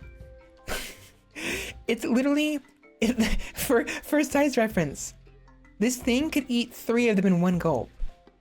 That is terrifying. And it's their pet, basically. Then, that same day, soon after they arrived, there's a drought. No rain for the foreseeable future. That was bad, because we don't have a source of reliable water yet. We don't have wells yet, right? So we were depending on the buckets to collect rainwater. Now the berries did give us a little bit of thirst whenever we eat them, which is super useful, it's super nice, but it was very frustrating because we were here for a fair bit. Anyways, Duskfur woke up. She was thankfully able to get her full death rest without issue, because normally if you wake up from death rest prematurely, you have a debuff, which is not fun. Now, what was neat and interesting is the walls of this temporary base, these ruins we found, were made of bonecrete. Bonecrete is a very, very, very light material, building material, that's actually pretty sturdy for how light it is. I thought it was perfect, because if nothing else, even if we can't use it for building materials, we can sell it for later on. For something, right? And so I strove to basically, before we left, to deconstruct the entire ruins, bit by bit. And on the 10th of August, 13th hour, we finally learned to control fire. We not only had a source of warmth, but also a source of cooking, reliable food, the grilled meats and the grilled vegetables and the kebabs, which are fine meals. It's still difficult to cook them. It takes a long time to cook those things. The cooking requirements are super high, but in time, but it was huge. Fire! I can control fire now. Anyways, moving on. We continued to deconstruct the ruins little by little. Found some nice glowstone, which is very pretty. Got accosted by shamblers, which was funny. They died eventually on their own or something. We finally made a wooden water tub, but again, there's a drought. We had no water, which sucks. Money bags. Went on another mental break. For the umpteenth time, thankfully I succeeded in calming her down. Just barely. But she was compulsively cleaning everything. Using my, oh right, I figured that, so normally when you're doing the camp feature, you can simply form the camp immediately without having to go to the edge of the map. But because of these damn shamblers, we couldn't do that. And so I used Duskfur Look, she just got her new crossbow, right? And she had no one to test it on. Why not do that? Why not test it out on some moving targets? And so she did. And fortunately, she took him out without any issue.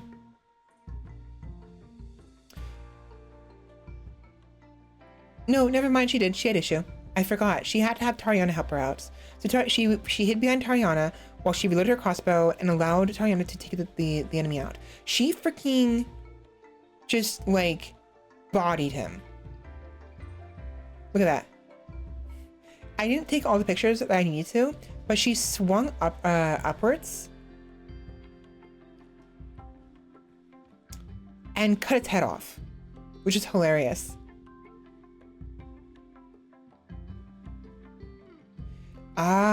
So roofs, right?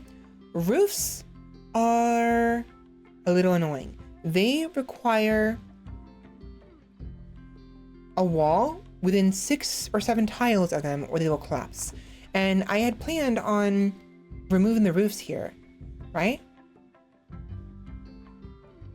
After those are gone, we deconstructed all of this and collected all of the materials we can get our hands on and left. Now, even though bonecrete is very light, it's still a lot of bonecrete. 0.25 kilograms of weight, 400 of it. That's 100 kilograms, I think. 0.25 times 4 is 1 kilogram. It's 100 kilograms.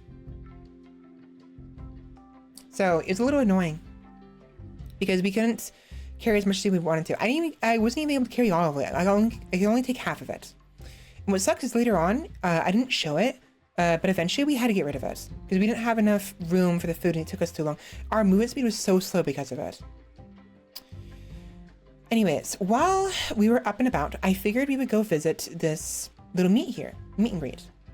While we did so, we got news that the revered relic may be nearby. We might be able to get the gentle glow, my personal one of my religion's relics, which is super nice to have. We were arrived at the expo. Your caravan has arrived at the annual exposition. As this year's theme is the royal game of there are many experts on that topic here. Most of them are preparing, while others have already started showing off their skills. The expo is a hodgepodge of stalls, some modest and made of locally sourced materials, while others are high-tech prefabs from RimWorlds. They form a circle around the main stage where there's a barracuda in the lower part of the image. Surely it'll be used for something more useful later. And then for the final tense round, Moneybags went head-to-head with the 5-year reigning champion and lost. Oh my god, Moneybags did so well. As a reward, we received the Side Trainer's Stun and 11 Luciferium. Luciferium is very dangerous. I have it just in case, and I was planning on using it eventually on Tariana, and soon you will know why.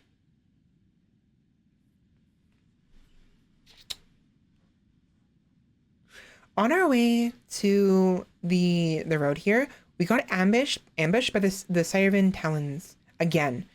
This time, they didn't even bother asking us for anything. They just completely attacked us directly.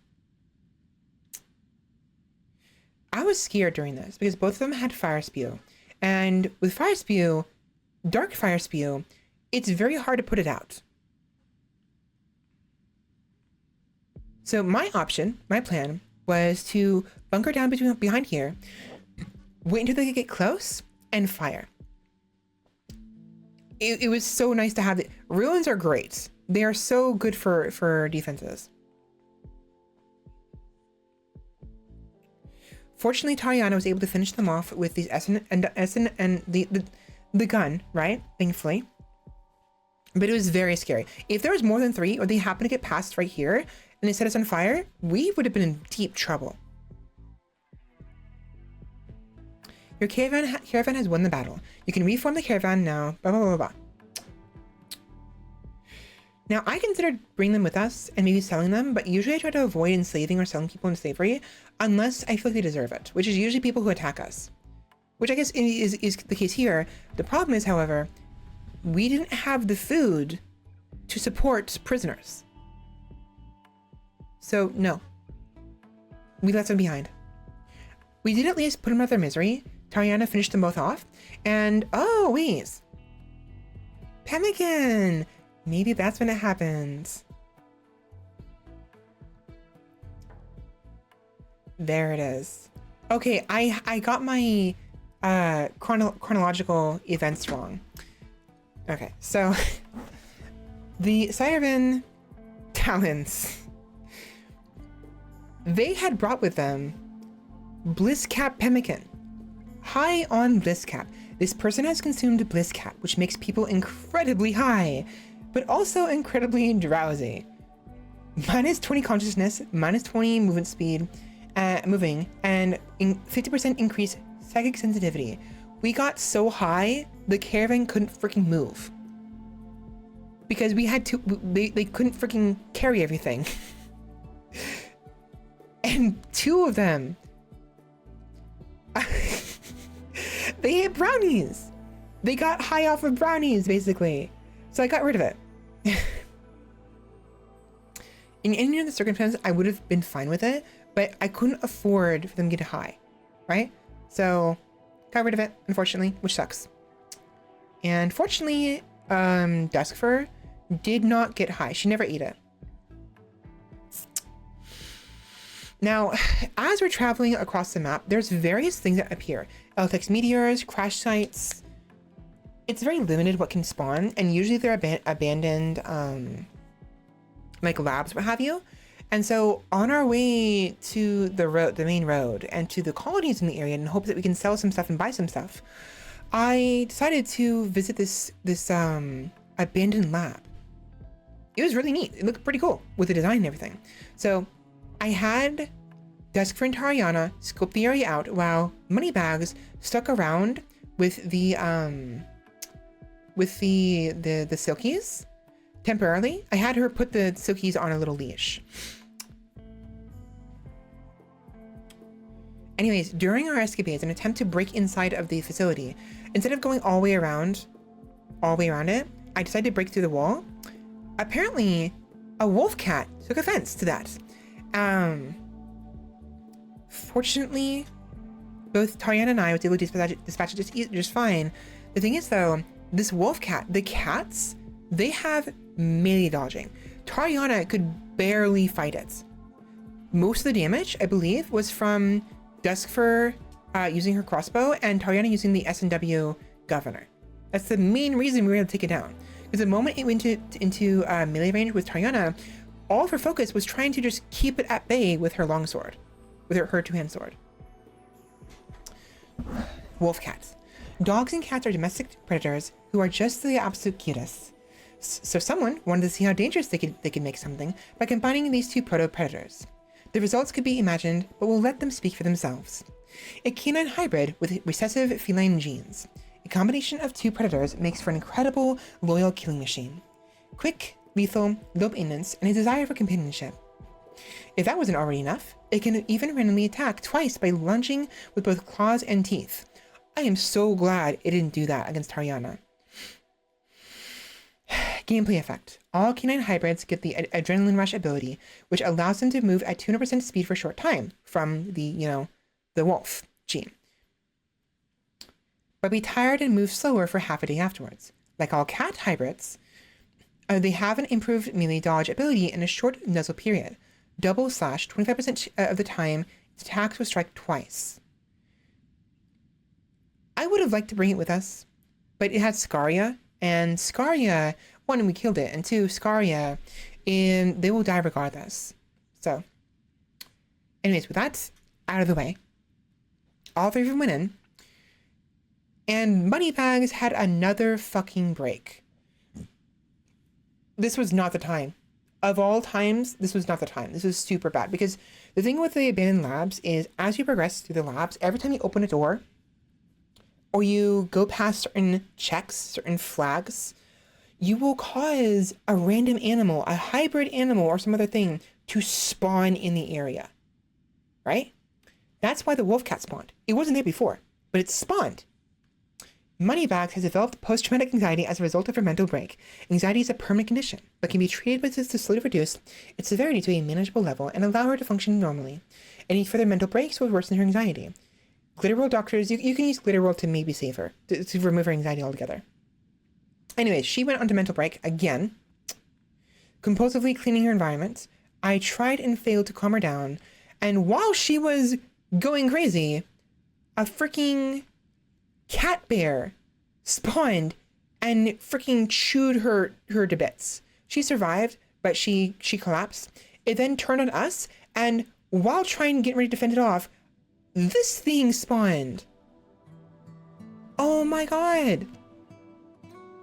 An elasmobarium. The elasmobarium is a hybrid of a bear and the ancient ancestor of the rhinoceros. The elasmobarium is a pretty aggressive omnivore, using its horn to impale its victims and then mauling them with their vicious paws. All primary bear hybrids have stun attacks. Aside from obviously being a very powerful creature, they produce a wool of excellent quality. Oh fuck. That was bad. That was bad. Oh yeah, the cat bear too. The perfect companion in compact form. This tiny terror is willing to throw down with its surprising bulk. And good lord, what an affectionate beefcake. A feline hybrid with recessive ursine genes can both take and dish out punishment disproportionate to its size while being clever enough to actively hunt for prey not much larger than itself. Incredibly easy to train and will intermittently dig up burrowed rats. Like all cat hybrids, they have improved melee dodgeability, which in the case of these small animals is ideal to get out of a fight. Stunning attacks like bear hybrids. So it can not only have really good melee dodgeability, but they can stun you. They can basically stun lock you. Yeah, this was bad. While Tariana attempted to execute this behemoth, I tried to take on the cat bear. Yeah, it it didn't go well. It didn't go well at all. Fortunately, I can turn back time. And Duskfur, incapacitated on the ground, watching as Tariana slowly bled to death, mortified over what happened, returned. Like, I'm imagining the whole situation like right here, just like, do you know the spoiler alert for ReZero, by the way, in the anime. In that anime, one of the first deaths, he dies. The main character dies and comes back to life. One of the first deaths he has, he dies next to Amelia, and and she's bleeding on the ground. He's next to her, and he's like reaching out to her, saying, "I'll save you." Right? I just had that thought right now. It's very fitting. It's very similar. Duskfur is next to Tariana, and she's like, "I'll save you." Right? I'll bring you back. And so she turned back time, and instead of going in there with all three, I left Moneybag behind with the Silkies. So it's just the two of us, right? Me equipped with the crossbow, and her equipped with her longsword. We also brought the plasteel knife, dynamite, and the S&W governor. This would be much easier for us to handle. Now, instead of the cat bear spawning and the wolf cat, we first had a flesh thing.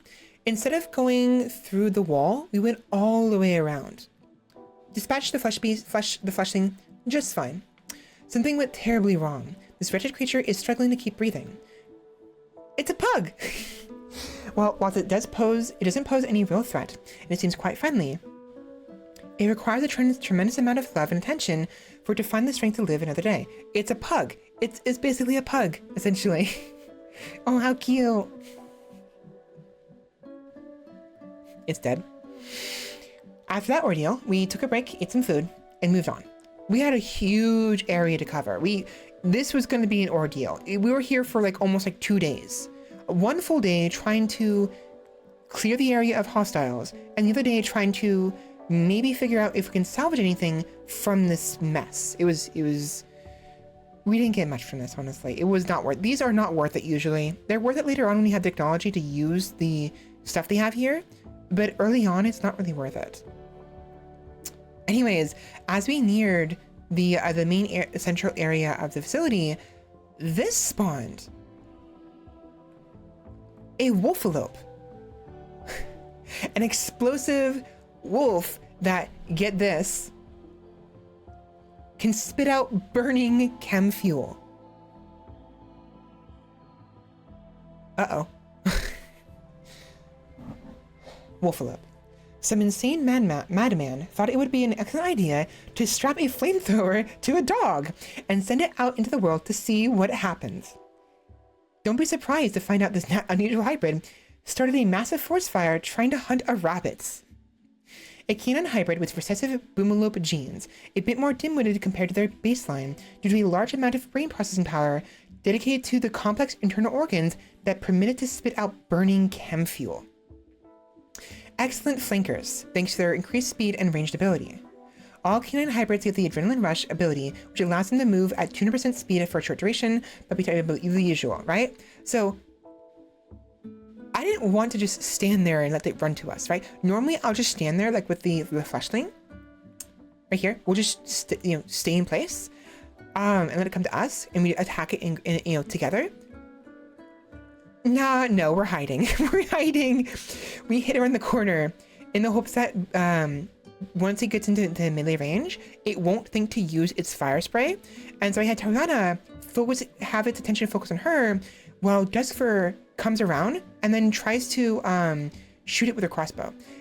Mind you, Tariana, basically, at the moment it turned the corner, she dashed around, swiped it upwards, causing it to fall on its flank, and as Duskfur came behind her, ready to fire off a salvo, Tariana just stabbed it and killed it.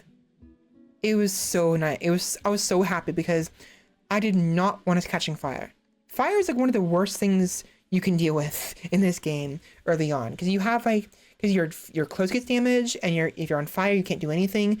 Fire is almost worse than being stunned, because the fire can spread, and you can go into fire panics, right? So it was very fortuitous. I'm gonna take you to the bank, the blood bank. I think you have to get some better catchphrases, girl. It was okay, but that was kind of my character in game is as cheesy as I am. Oh my gosh. It's me. It's me. It's me. Look, it's me.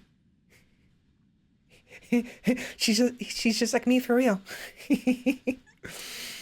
I was so happy we succeeded in that. Anyways, moving on, we scoped out the area, found a couple genoframes and empty rooms, encountered a needle chicken. This abomination is part chicken, part sentient cactus. Huh?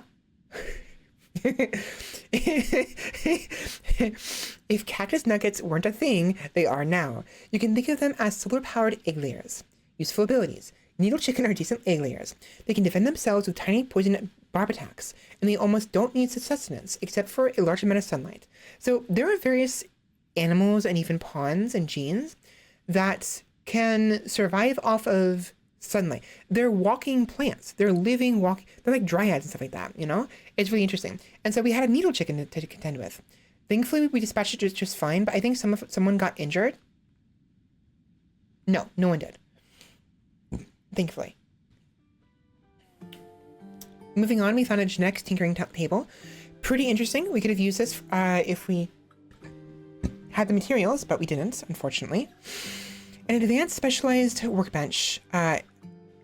specialized workbench capable of manufacturing medical-grade implants and mixing genetic boosters specifically tuned to genomorphers. These include, but aren't limited to, boosters that improve the safety or stability of hybrids during their conception, right?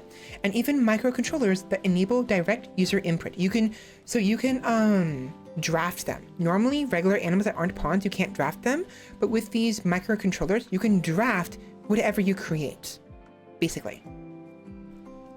giving you direct control. We then tried to figure out what was inside of this like really huge room. I took pictures of like the doors here because it seemed kind of like ominous and like little like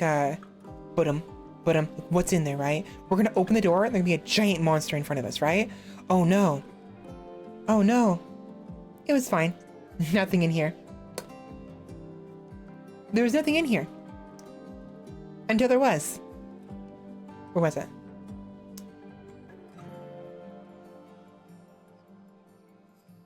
A mechanoid ship. This strange stellated octahedron seems to house an assembly of complex computer chips. It appears to be self-powered, and a faint beeping noise emanates from its core. It is constantly emitting encoded radio waves, and perhaps these could be subtly amplified if the technology behind it could be properly reverse engineered. Mechanoid chips can only be found in abandoned labs and can be used to build biomechanical lab beacons that will allow you to find a biomechanical lab complex, as well as mecha hybrid antennas. These are really late game stuff. They're not really useful to us. They have no market value and they just take up space. So I chose not to bother with this. They're pretty cool to look at though. Maybe I should have kept them for like a decoration, you know? Oh no, they have -4 more beauty. No. Genome extractor. A simplified genome extraction device designed to be usable by even the most simple-minded goon. As such, it resembles a caulking gun that works in reverse. The best genetic material can be found in the brain, and the automated single-use design instantly compresses this material into a usable genome. The desired subject needs to be docile and trusting of the user, who intends on scooping out their brain in a process that is not quite instantaneous. It's recommended to I can never say this term. It's recommended to knock them the fuck out the creature, as any sudden movement on their part will interrupt the whole process. Alternatively, it will also work on a dead body. This excavator can be used to acquire the following genomes. So genomes and hybridization is very late game stuff, introduced in biology. The biology DLC, as well as some mods. So most of this stuff here was kind of useless, save for maybe as a source of money, market value.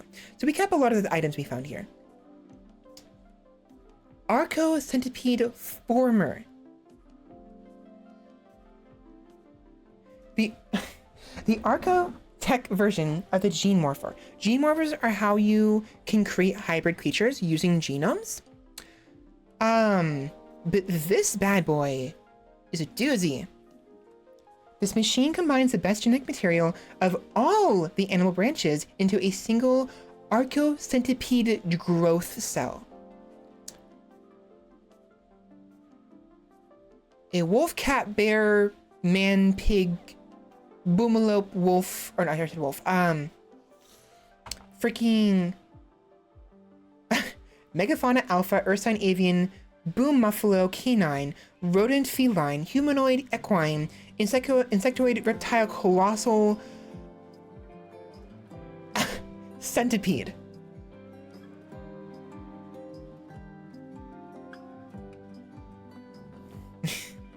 The way it functions is beyond understanding and is impossible to replicate even with the best Glitter World technology. In order for this machine to function, it requires multiple connecting DNA storage banks, which each have the complete genetic data from the different animal branches. Each storage bank will be completely drained in order to ensure that the resulting growth cell is perfect in every single way. The resulting archocentipede growth cell requires its own special arco womb. Sorry, I almost said wound. Arco womb, as it is impossible to replicate the necessary nurturing environment. So this not only creates the growth cell for this, it needs a very, very special mechanical womb, which we don't have here, to actually incubate it. What in the ethics problems? Exactly. So I was interested, but there was nothing we could do here. I tried something. We had some items to maybe make a hybrid, but we didn't have what we needed. We had in the lecture room a small one, but we didn't have any growth cells, and it had no way of making growth cells with the genomes we had available in the facility. We only had the giant one, and this can only make the giant, it can only make the big one, right? It can't make any of the small ones, unfortunately, which was a little frustrating. Because we had a bunch of genomes. I wanted to make a hybrid. That would have been cool.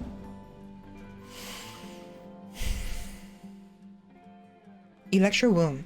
A relatively small machine designed to simulate the environment of a mother's womb. Once a growth cell has been inserted, the embryo can start growing all the way to its adult life stage before being released. Provides limited growing room for specimens. The electro womb is very cheap to build, but will produce a failure if the inserted creature has a body size bigger than 1. Size 1 is the humanoid size. So anything human or smaller. Anyways, after discovering the Arco Centipede gene morpher device, a bugbear spawned behind us as we were leaving and attacked us. This tardigrade-like creature is basically a huge bed bug infused with bear genes. A bear bed bug. It consumes a large amount of food, but its paralyzing attacks combined with its resilience can be very useful in a combat situation. Paralyzing? Tayana, can you deal with this thing? Useful abilities. It's a bear. It's a bear. It's a bear. Bear bugs produce a powerful neurotoxin that can paralyze their prey, leaving them completely unable to defend themselves while they eat them from the inside out. Fun. So while I was firing at it with all I had, Tayana just, was like, yeah, no. No. I actually think Duskfur had the final hit. So while Tariana was executing it and knocking it to the ground, Duskfur unleashed her salvo and killed it. No. Tariana killed it before stabbing it. Never mind. Oh yeah, I fucking missed. Yeah, never mind. I did jack shit. You missed. How could you miss? He was 3 feet in front of you. I'm never gonna not make that joke whenever that happens. At least she did hit it one time, but she freaking missed otherwise. You need some training. You really do.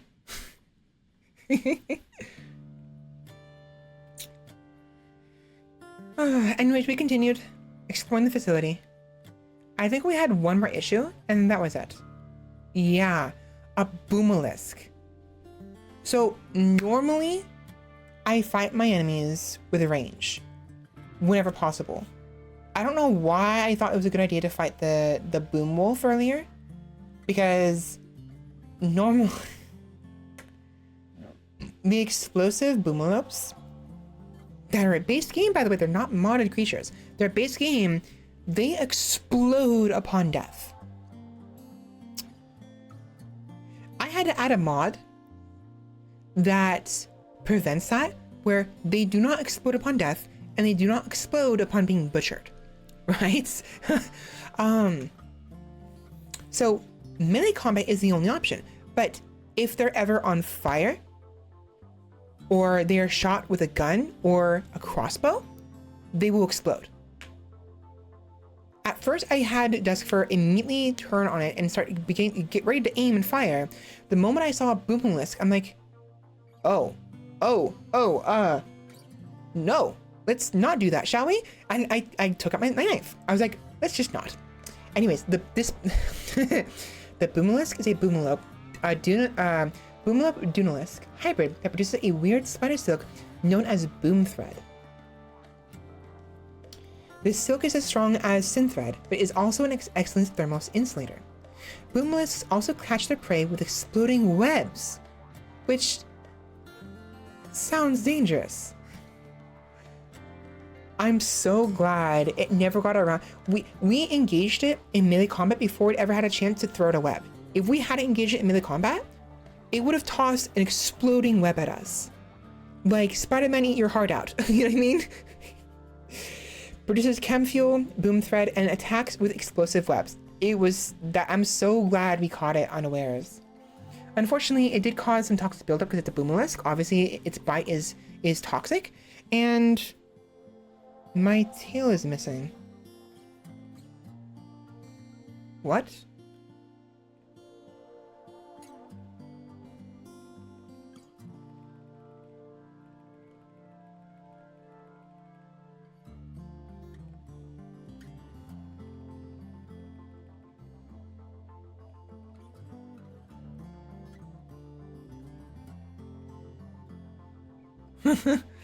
Oh my god, don't tell me. Yeah, oh my god. I am so annoyed. I keep losing my tail. All the time. This motherfucking... Oh my god, this motherfucking boomlisk. It took my tail with it. Didn't it? Yeah. I was livid. I was not happy. It bit my tail off. You know, oh my god, it bit my tail. Because the whole body toxic buildup. Oh, you are a bitch. You are a bitch bastard. Fuck you. That's how I got the toxic buildup. Oh my god. I also got a bruise. It smacked my shoulder. I was really worried I was going to die from toxic buildup. Thankfully, I did not. So toxic buildup will go up a little bit for every bite and every source of toxic, up to a certain amount, but each one stacks. So if every bite does 15% toxic buildup, and you take 3 bites, it'll be 45%. As an example. I don't know if it's actually 15%. So I almost died from this. It was really bad. Exploding webs, a scary tripwire, definitely.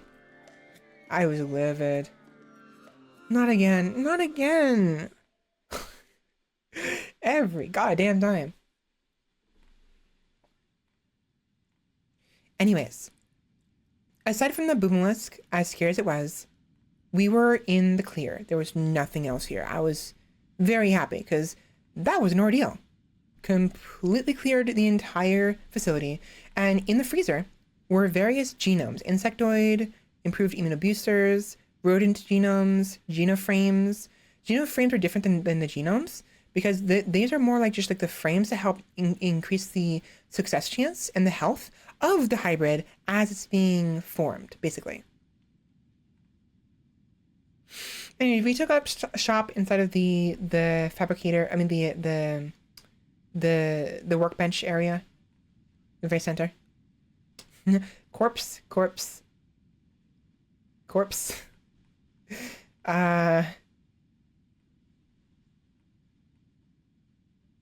Where's the Brimalisk?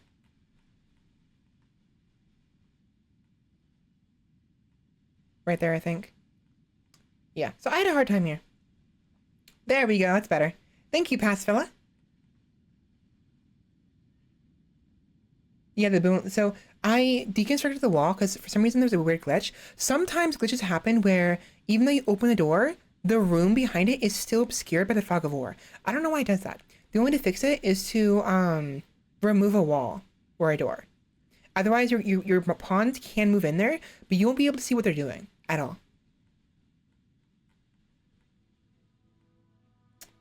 I was happy with this, all things considered. I wasn't happy about losing my tail, but I was happy with this. DNA banks, arcowombs, genome former, crafting bench, freezer with genomes and batteries. It was neat. Fertility unblocker. Compressed medicine that allows hybrids to develop in functional sexual organs. Effectively allows hybrids to reproduce with the exact same species, because normally hybrids cannot reproduce. Note, insectoid hybrids are always incapable of reproducing. Mechanite booster. This highly sought after booster will result in an almost perfect hybrid, fertile, draftable, and genetically stable. So the booster is all in one. Oh. Cannot be crafted, only scavenge. Kevin has been detected, yada yada yada, another mech hive. It's funny. DNA storage bank. I deconstructed everything. A number of things thinking that maybe there's something in there. It was only steel. There was no components or anything. It was only steel. So everything in here that was broken was scrap metal, basically. So there was no point doing that. Look at that. The genome frame, legendary, $3,000. 3,000 silver. That is huge. If we can find someone to sell, who I can sell it to, we make bank. You know what I mean? So these labs are kind of useful, sort of, as a source of funds, but it's literally like trying to freaking raid a vault with hostiles in it. Very dangerous. Clearly, as the previous timeline, the other set timeline that I reloaded basically, can attest to. But we left with a lot of the genomes, genome frames. We couldn't actually bring the genomes with us because the genomes themselves, they're fertile eggs. They need to be cryogenically frozen to be able to make them last. Without that, they deteriorate extremely quickly. You know what I mean?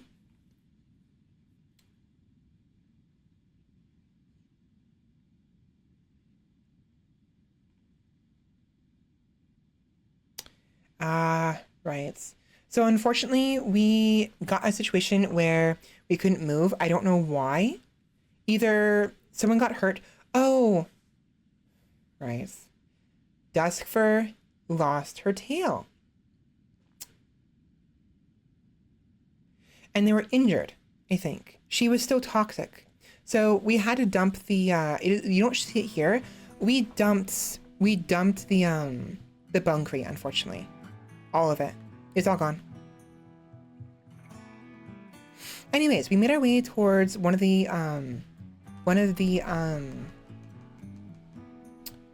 outposts over here in the hopes that we can sell some stuff. Freaking, we got ambushed again. They wanted the rest of our Eltex, our plasteel knife for some reason, and one of our masterwork genome frames. Son of a bitch. That's good money. And guess what? I said no. So we fought. As you can see here. I was really scared because one of them had the dark flame spew, but thankfully Duskfur was able to take him down from a range before they got close.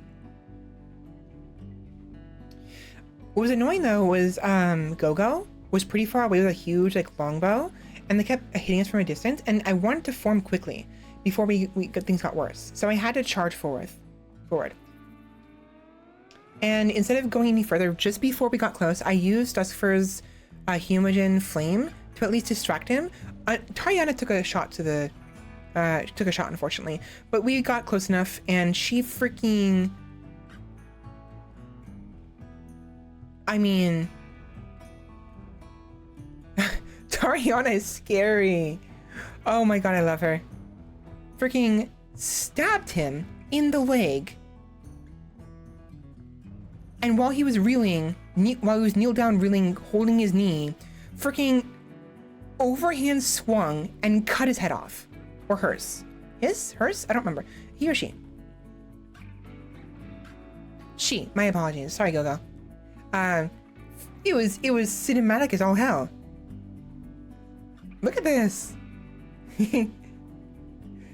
Stab. Ah, my leg. Swipe.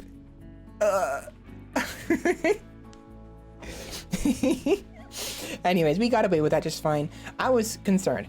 It's hard to say what you'll encounter during ambushes because it could be either a few people, it could be a lot of people. It can be very scary. I think it depends on how big your caravan is, as well as how many valuables you have. But we have some valuables worth 3,000 silver.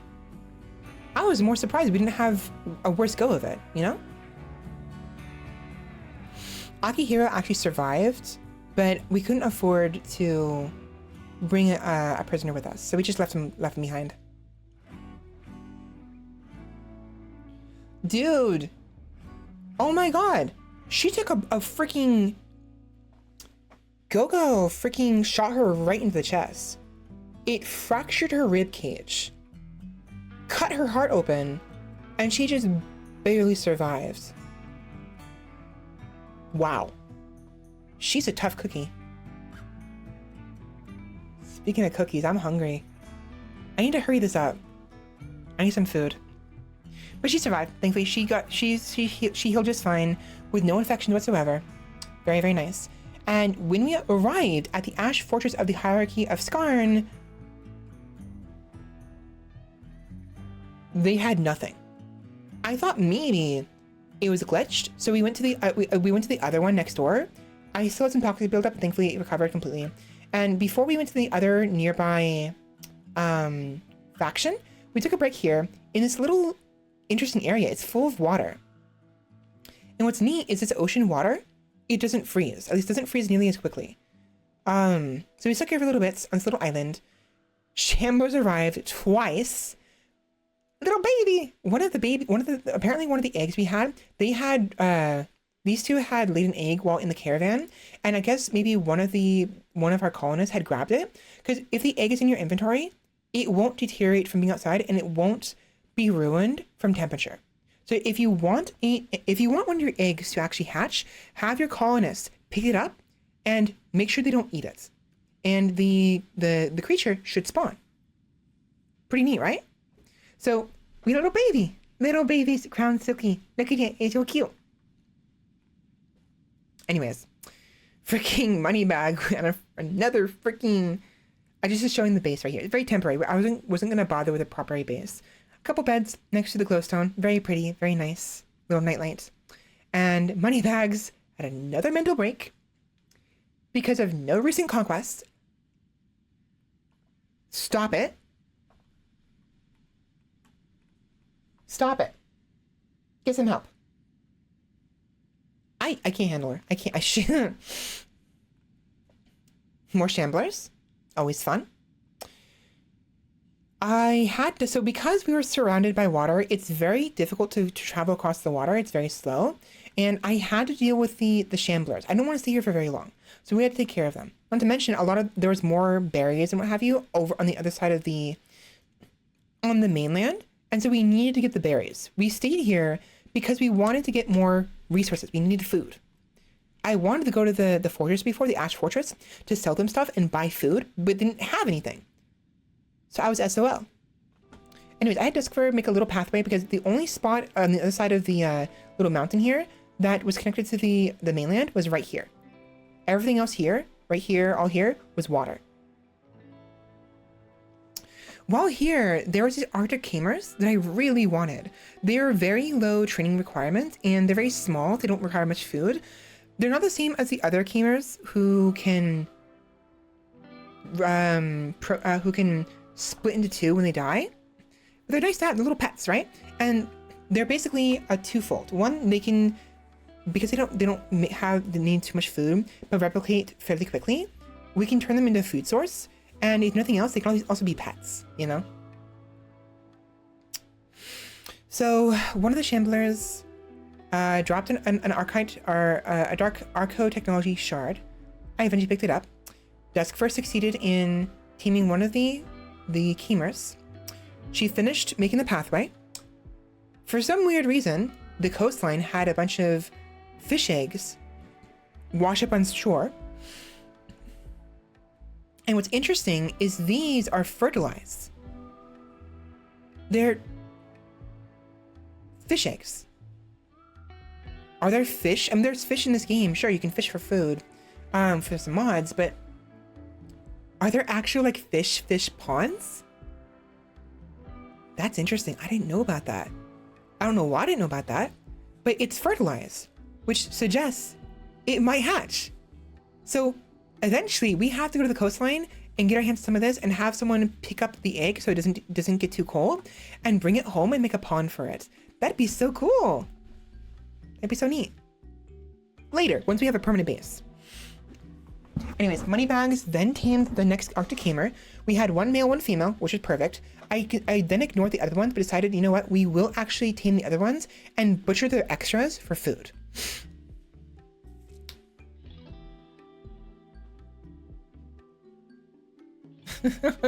Fertilize eggs from a sea animal. If all goes plant grass, it should hatch. What? What? Whatever.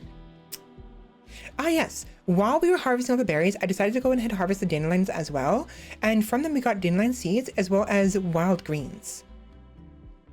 Now, I think only the berries give you thirst when you eat them. So these aren't going to help us for the thirst problem, but they are useful for making food. Because we can either grill the vegetables or we can use them in the kebabs, because we're gonna have a source of food once we kill the Kemers. Tariana has developed post-traumatic anxiety as a result of her mental break. Yeah, Tariana broke again.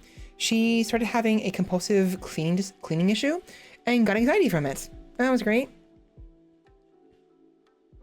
I tried and failed to calm her down, and so she was just stuck in the home area, just cleaning everything. Meanwhile, I went ahead and hunted the hare. This was before I decided I want the Kemers. Used it for food and made a kebab. Very, very yummy. And she was happy about it. She liked it. It was yummy. She was unhappy about sleeping outside. However, hot meal was just right, +3. Ate fine meal, +5.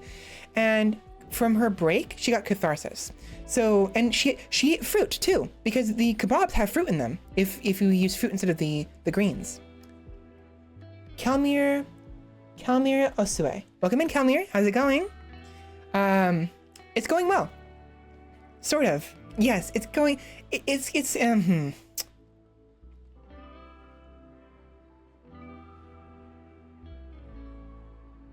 Desk for Moneybags, Tariana. Desk for Sarah Bell and Wildtooth.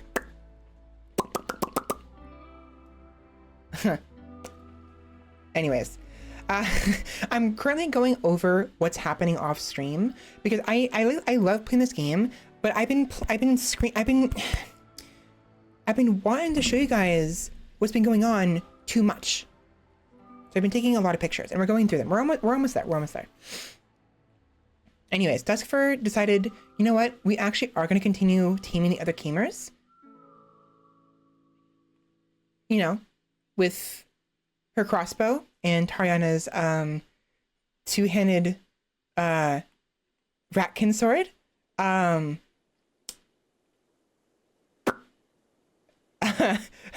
notes here. Hold on.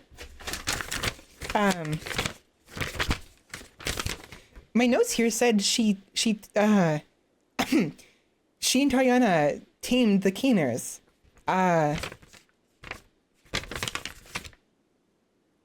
Well then. There goes that. Never mind. I guess my notes were wrong. Yeah, so they tamed them, they domesticated them very fiercely and turned them into kebabs. Right in front of their family. And then freaking Moneybags had another freaking mental break and went berserk. And she started attacking everybody. And this was where the second time I regretted giving her a knife. The second time. First was when she was freaking breaking all of our stuff in the previous area we had temporarily set up camp on and was trying to break our front door. And this one, when she went berserk. This was bad. I tried to calm her down best I could. She had none of it. And freaking we had to fight back. And without our weapons too. Fortunately, Tariana did not receive any wounds from that. Somehow. We had to beat the crap out of Moneybags. So her blood's on the ground. The Kamer blood's on the ground. She's in the corner here bleeding. Tariana tends to her wounds while I'm freaking continuing to butcher the Kamers for food. And it's just like, it is very vile. Yeah. Taming and butchering. Friend for their family. Welcome to RimWorld, right? Sorry. Anyways, moving on from that, while Moneybags was still recovering from that ordeal, a vicious humanoid ghoul is attacking. It's intent on human savagery, and it cannot feel pain. Prepare to defend yourself. Do I?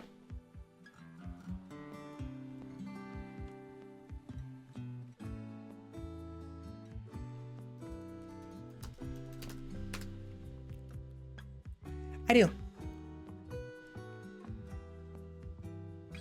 Yes, I do. I recognize this. I recognize this right here. I do. I know for a fact I do. I recognize all of these. In fact, I originally had a character called the Frost Squirrel I was playing with, and I used the cryogenic breathing for breathing stuff. It's pretty neat.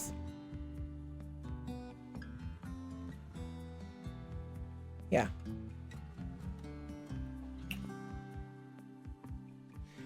Yeah, it's pretty neat. Honestly, I think I actually have one of the alpha genes on Duskfur right now. Maybe not. I don't remember.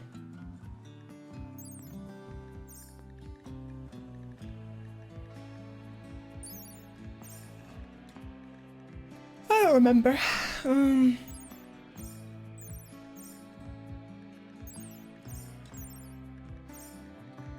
Anyways. I'm very fortunate this ghoul had barely anything in melee and shooting. So Duskfur was able to do some damage with her crossbow. Tariana came in for the save and finished him off.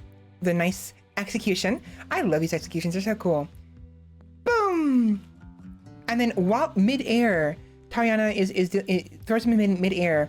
Freaking, oh my god, these two were basically just playing like pigeon shooting. Tariana tossed to the ground, was like shoot, and then she fired and then shot it midair. Not that it mattered. I mean, he still survived, and she smacked him in the face. It's funny. Bonk. He survived. These ghouls are very sturdy, and that's not good. We healed him finally, and he dropped another shard. So we had 2 shards, which is pretty nice. RimWorld, aka Warcry Simulator. Yep.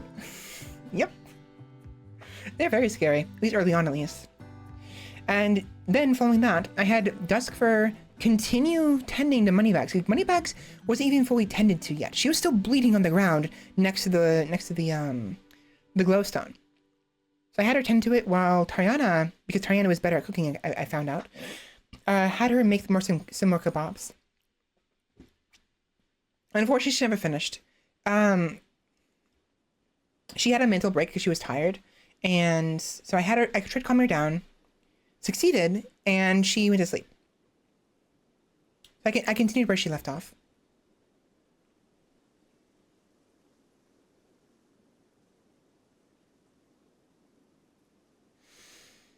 Yeah, they're suffering. 0 thirst, needs the bathroom, no hygiene whatsoever because we don't have any water to clean with. It's disgusting as all hell in the area. We have no beds to sleep in. Exhausted, no food. I mean, our people were suffering at this time. It was really bad.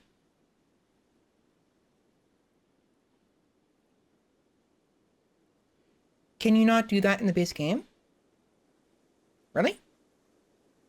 Interesting. I do have the psychology mod. I think it's the psychology mod that does it. I have a lot of mods.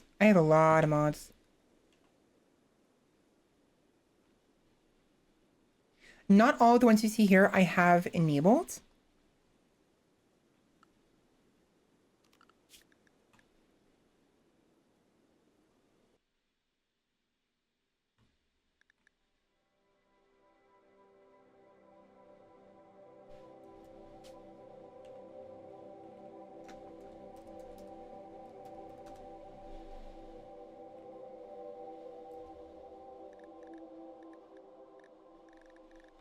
I have a lot of mods.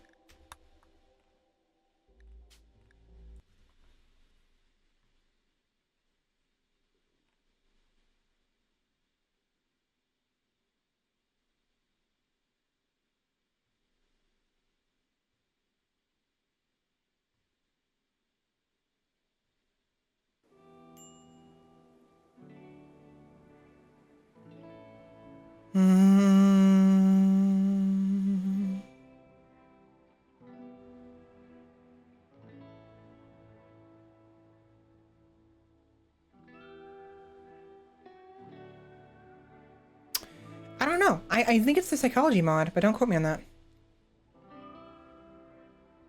Okay, real quick. Was it made by? Originally it was made by the World Mule, but it was taken over by Wildcard and Che Lovek. The most recent update, however, is September 5th.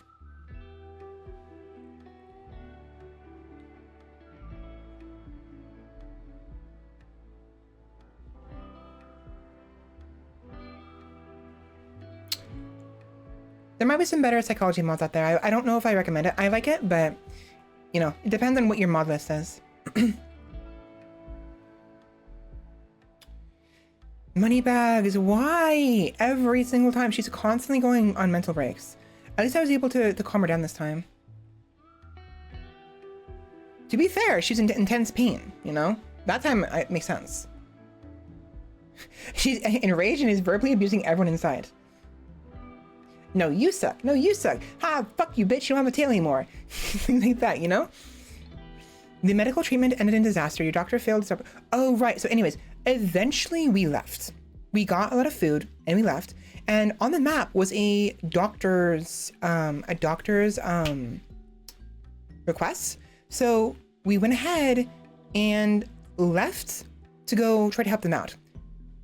Unfortunately, the medical treatment ended in a disaster. Your doctor failed in her operation and killed the patient in the process. Your caravan scrambled to depart early, but the buns from the Confederacy of the Orna caught up with it and attacked. Relations with the Confederacy of Orna, -32. We got bodied. They had sniper rifles and shotguns. One of them had a Saiga 12. Right? Yeah, a semi-automatic rifle. And it was really bad. I kept trying to turn back time multiple times over and over again, and we just barely eked out a win. I died like, we lost this timeline 3 times. A Saiga 12. Freaking! It was bad. It was so bad. Eventually, we had a timeline that worked out. The buttons from Confederacy of Orna had decided to leave, kidnap they can leave. So Moneybags had faked being down because she, in her panic, she just collapsed. And while they were trying to kidnap her, she got back up and fired upon one of them and knocked him down. She knocked the headman, knocked him down. And the other one, Kumara, decided to just leave. She's like, you know what, screw this. Welcome in. Is Nova. Nove. Welcome in, Nove. How's it going? So thankfully we were able to survive the most part, but I had to restart a couple times, I think. It was bad. Yeah, we restarted this. So something happened and oh right, someone died. I think Tariana dies. And I was not happy with that outcome, so I turned back time.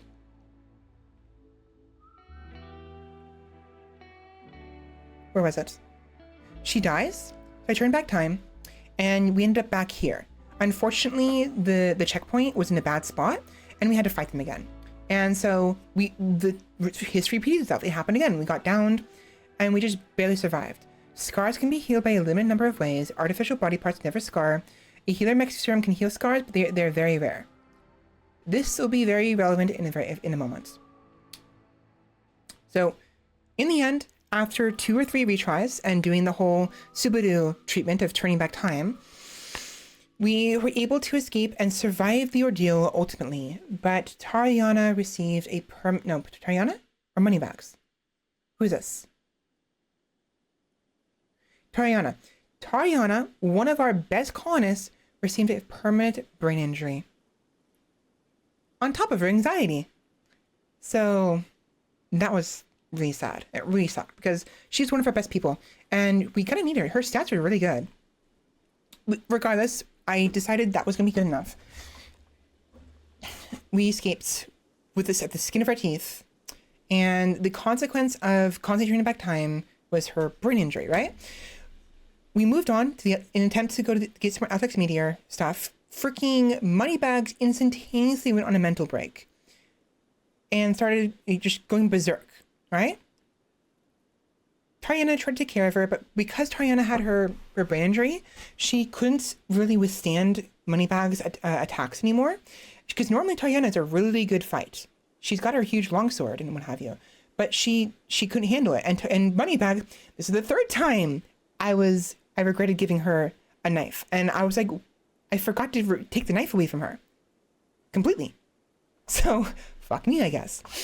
I had Duskfur wake up early from her death rest because she needed a death rest really badly. It was super bad. She was going several days without it, and she was getting very cranky. So I woke her up almost immediately, took Moneybags out, and we just left immediately. I gave up on that, on Altex Meteor, because the healings and the management of the colonists are as much better when you're in a caravan. They'll automatically tend to wounds, what have you, and freaking... It pissed me off.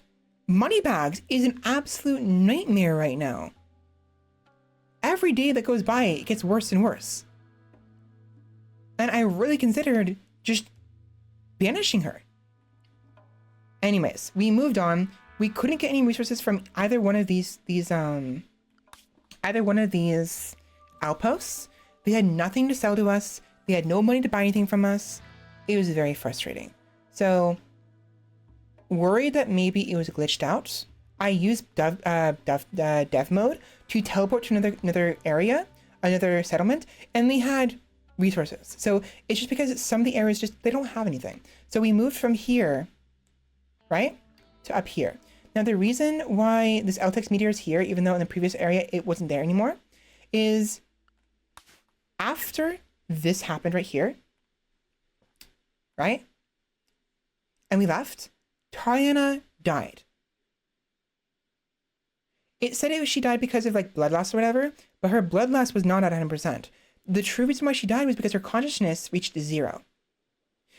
Even if your pawn does not reach 100% infection, does not reach 100% blood loss, does not reach 100% of the lung rot or anything like that, they can still die if their consciousness reaches 0.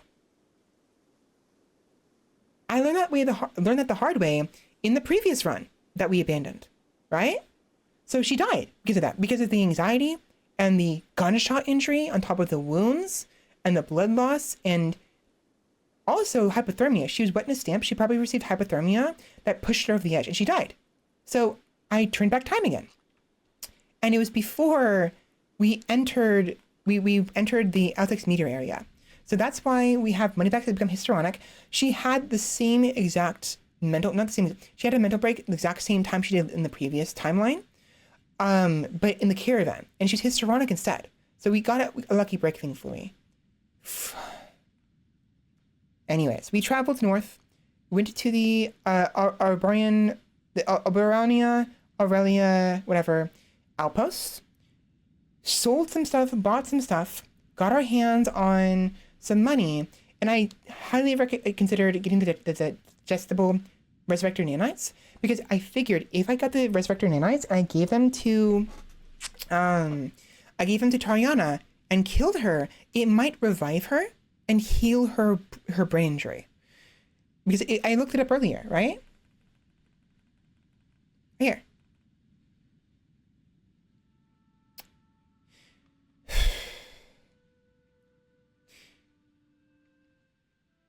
Where is it? Or a creep joiner. If we happen to get the creep joiner again, so Resurrector nanites, if a pawn dies and the corpse doesn't have a head or brain, then using a Resurrector serum will restore their usual brain function. So it can also be cured with a Resurrector mix. So if you have a brain injury, you can cure it with the serum. And I figured the Resurrector nanites were very similar. So if we bought that, maybe. But I didn't have enough money. Even if I sold all the Altex we had and all the animals, we still wouldn't have had enough money. So we had to go without.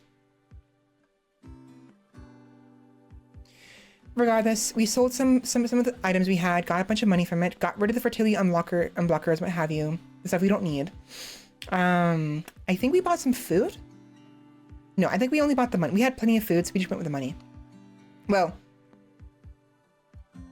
plenty of food, in the sense that like plenty of potential food in the area. So we literally just left the outpost, set up shop, got some food, and just, stayed for a little bit. thankfully, it was pretty uneventful for the most part. I'm feeling peckish. I'm gonna go gobble down something at once. Enjoy Duskfur. Yeah, nice little conversation. I was utterly exhausted. My death rest was just terrible. This person desperately needs to death rest to rebalance their metabolism. Consciousness max 50%, and psychic sensitivity reduced by 100%. I think we actually stayed here for a little bit while so we stayed in this area temporarily while she death rested, and the others went ahead and got some materials and some resources. Moneybags started another fight with Tariana for the umpteenth time. It broke out almost immediately. I guess Tariana talked her down, whatever. And then Tariana had a break. Tariana was doing really good with that break. She had maybe one break before. And it happened because she wants human meats. Apparently her doctrines, her religion, they like eating, they're cannibals. But we didn't have any food for her. So she just was constantly unhappy. Then Shamblers approached and, Moneybags tried her best to fight them off, shot one of them dead, and then used her knife to kill the other one. She was brutal. She was scary. Look at that. Stab. Injured. So she was, oh no. I thought she killed them off. She did really well, but she couldn't finish them off. So I had to awake myself again, early, so I can go help Moneybags. Because Tariana was still on a mental break, Moneybags got collapsed, and Duskfur finished off the last, the final Shambler. With fire at that. Fire!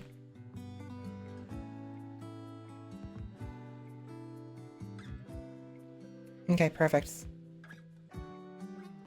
And Tariana stopped being histrionic just in time. And then, oh, yeah, that's why she stopped being histrionic. So one bad thing about being able to use fire and being reckless with it is,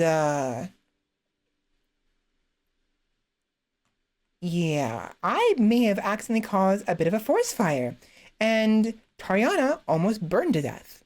Thankfully, I was able to save her just in time, but it was very scary. Very, very scary. And everyone barely survived. Moneybags got infected. I tried to heal her best I could. I think she survived. I don't remember. But we had no water. It would not rain no matter what we did. So our only source of water was in the berries. And it was very frustrating because we had no way to clean their wounds. Nothing. It was stupid. So we left. Nothing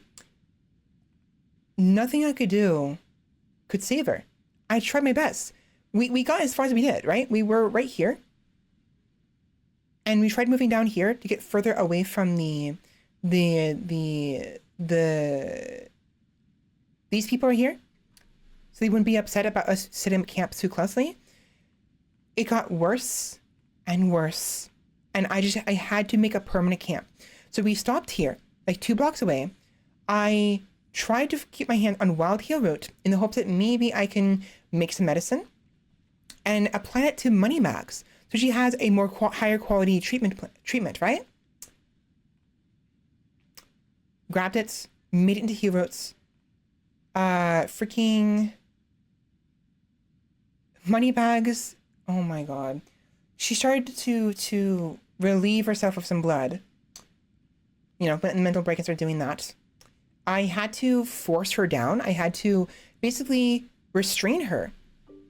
And failed to, actually. I think.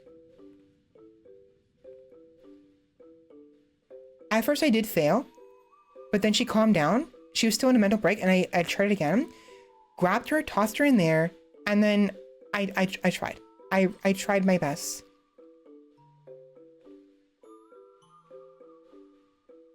Right. So her left leg was what was infected, right? I knew for a fact I had no time whatsoever to have her develop an immunity. Her only chance was if we could maybe remove her left leg. And we were on the clock, 98% infection. And we failed. Duskfur has failed in a minor way while operating on moneybags. She failed, not only failed to cut off her leg, she stabbed her in the chest while doing so. And she died.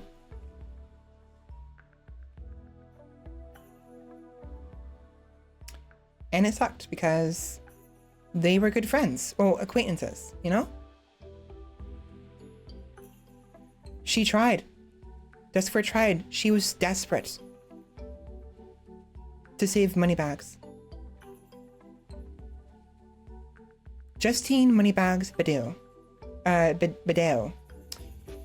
Opinion of Duskfur. Friend.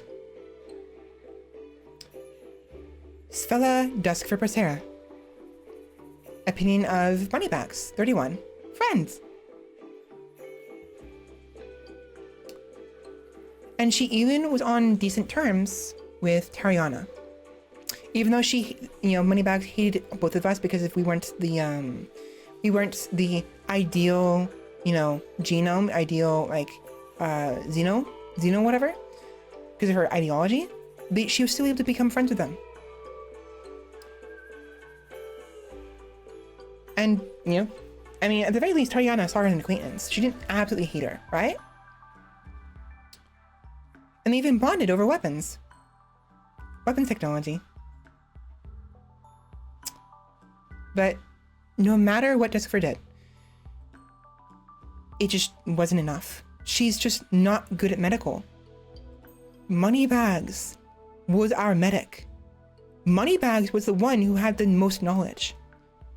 If it had been anybody else, if it was Duskfur would have been fine because she's immortal, she can go back to life. And Tariana, would have gotten better medical treatment because Moneybags would have healed her. But I couldn't do anything.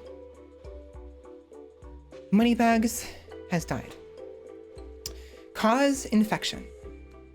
Moneybags should be cremated and their dust scattered so her friends and family can move on. We had no way of cremating her body. The last events in Moneybags' life.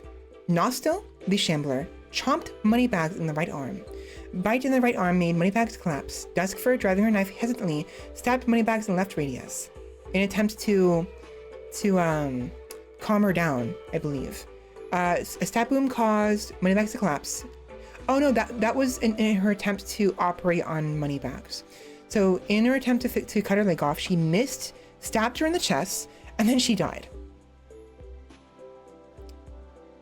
Freaking Nostil chomp. Dude, it was basically a zombie infection. She died of a zombie infection. A shame she didn't come back, If she had, it would have been nice. I don't know, something an assassination attempt, right? I considered that. That's why I looked at the relationships. They were on good terms. Everyone they didn't love each other, but didn't hate each other, So, Duskfur went ahead and made a grave directly south of where we set up camp at. Does this look familiar?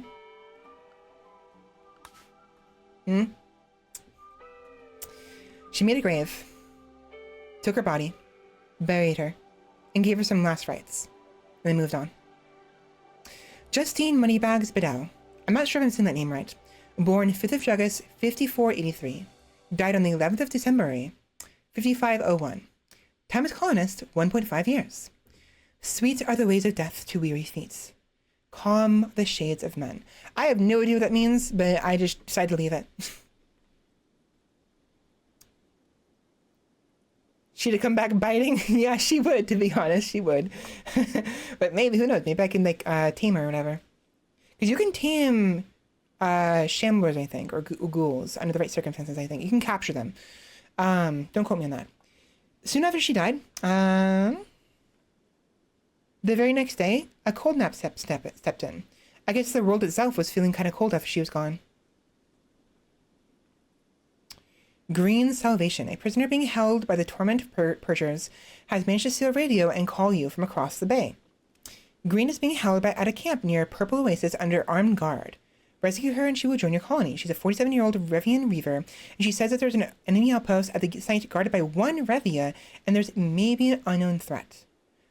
If you miss this opportunity, you may never hear from Green again. I couldn't click on her to see what else she has, so we have no idea what her stats are. So we don't know if she'd be able to survive the environment we'd be traveling through. It's still really cold out, you know? We might be able to save her still. Yeah. We have 19 days. We might try to. I don't know. But we have 2 actually. We have another one over here as well. So maybe while we go and attempt to save Rezia, we might go around and go see if we can save Green. I don't know. I'll consider it. At the very least, it wouldn't hurt to go check on them. You need a lot of raw meat to maintain a shambler. That's true. I thought it was so touching. The very next day, on the day anniversary of Moneybag's death, Duskfur visited her grave. I say day anniversary. We buried her on the 16th hour on the 11th of December, right? And Duskfur visited her grave on the 19th hour, the 12th, the next night. So it was around this time I realized that Tariana, so Moneybag was a lot of things. She was our medic, she was our animal handler, she was our constructor, she was cooker, she our chef. No, Tariana is a cook. Moneybags had some decent abilities, decent skills, right? And I realized that Tariana, because of her love by animals trait, she actually had a really good potential as an animal tamer, right? So I thought that maybe we should try to train it up. But she would need 6,000 experience points to crest this sort of barrier she has. Because she has -8 from Awful Animals gene, and her learn level was 5, so she was at -3 levels. So it was gonna take her it would take her, every level, 0 to level 1 is 2,000. So it would take her 6,000 experience to go from level 0 to level 1. Which sucks. Also, we discovered there's some nice little bit of silver in the mountain, in little hills in the area, so I had Duskfur excavate that. A jaded jelly named Sharabelle is crashing a transport pod nearby. She's suffering from paralytic aphasia and will not be unable to walk. She will recover naturally after many days. There's a chance of a lucky quick recovery, and the aphasia can be cured, blah, blah, blah, the usual stuff. She will join us if we save her. And so I decided, you know what? She has really good medical, and she's a gourmand. It's Moneybags. It's Moneybags all over again. She came back. You know what I mean? It's Moneybags. Sarabelle's life revolves around food. She gets hungry quickly, and she will occasionally be overcome with the urge to eat ravenously, even when not hungry. Cooking +4, hunger rate times 1.5. Yes. So it's Moneybags. Hi. And she's also disliked xenotype and hates disliked xenotype. It's just welcome back, Moneybags. So I had Tariana go save her, and while she was bringing her back, another person crashed in. A ranger named Crab is crashing a transport pod nearby. If she survives the impact, she will be badly wounded. So I had Duskfur go save her. She had some decent social, but really good plants and decent animals. She would be really good for animal handling. So I would have liked to have her. And thankfully, I mean, she had dyslexic phenotype, but it wasn't as bad, it seems like. Wielding a steel knife, riding a parish. Everyone has like dyslexic xenotypes. It's so frustrating. She reincarnated, exactly. The biggest issue, however, is Sarabelle had no comfortable, she didn't have a good enough comfortable temperature, and the cold snap was going to kill her. But again, we had just discovered fire like not too long ago, so we basically quickly whipped up a campfire for her down here. Specifically, Duskfur did. Duskfur set up the campfire and then left to go save Crab. The thing is, we didn't actually accept Sarabelle immediately. We waited first. I considered maybe letting her go, but like I didn't know how long we were going to stay here for. And then, I changed my mind. I decided, you know what? We'll have her join us. The thing is, soon she had silver and food. I was gonna get a stripper of it at first, but I realized, you know what? This is your silver and your food. You can keep it, Cerebel. Soon after we actually rescued these two, a crate with a Gila monster arrived. Brendan, I was gonna save him at first, but he was gonna die. So I left him to die, and then this happened. An underground emergence. The ground seems to be giving way. The sounds of writhing flesh and cracking bones can be heard from below. Oh, fuck. So...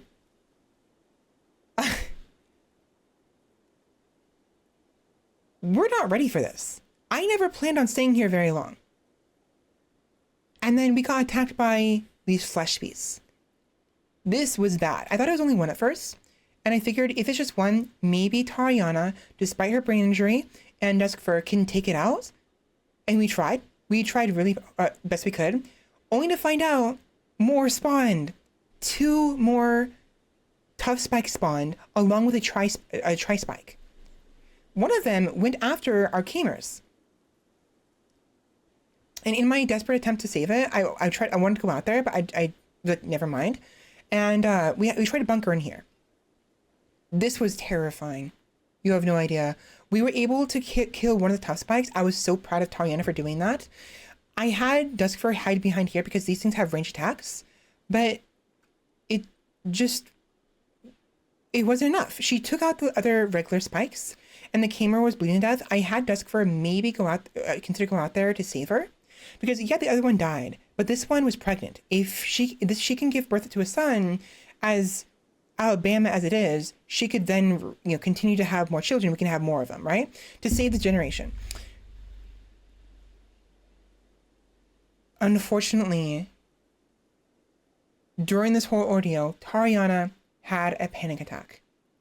Her anxiety was just too much. Between,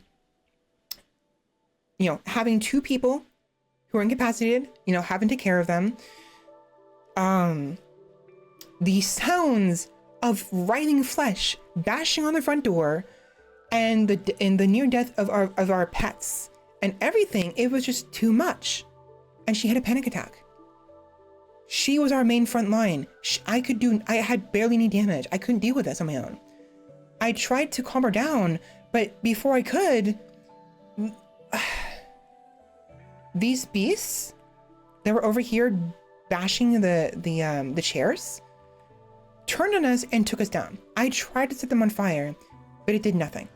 And they destroyed everything. Fortunately, I got up just in time. I grabbed Tariana, brought her into our storage room in the hopes that maybe I can heal her, and then bunker down, try to hide in here.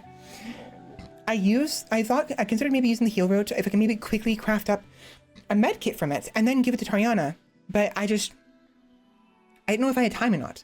Crab somehow got hurt. Apparently Crab had gotten up at some point and got spiked by the tough spikes and fell back down. And in the middle of me trying to save Tariana's life, these bastards came bashing on the doors. Then the Arctic Kamer died.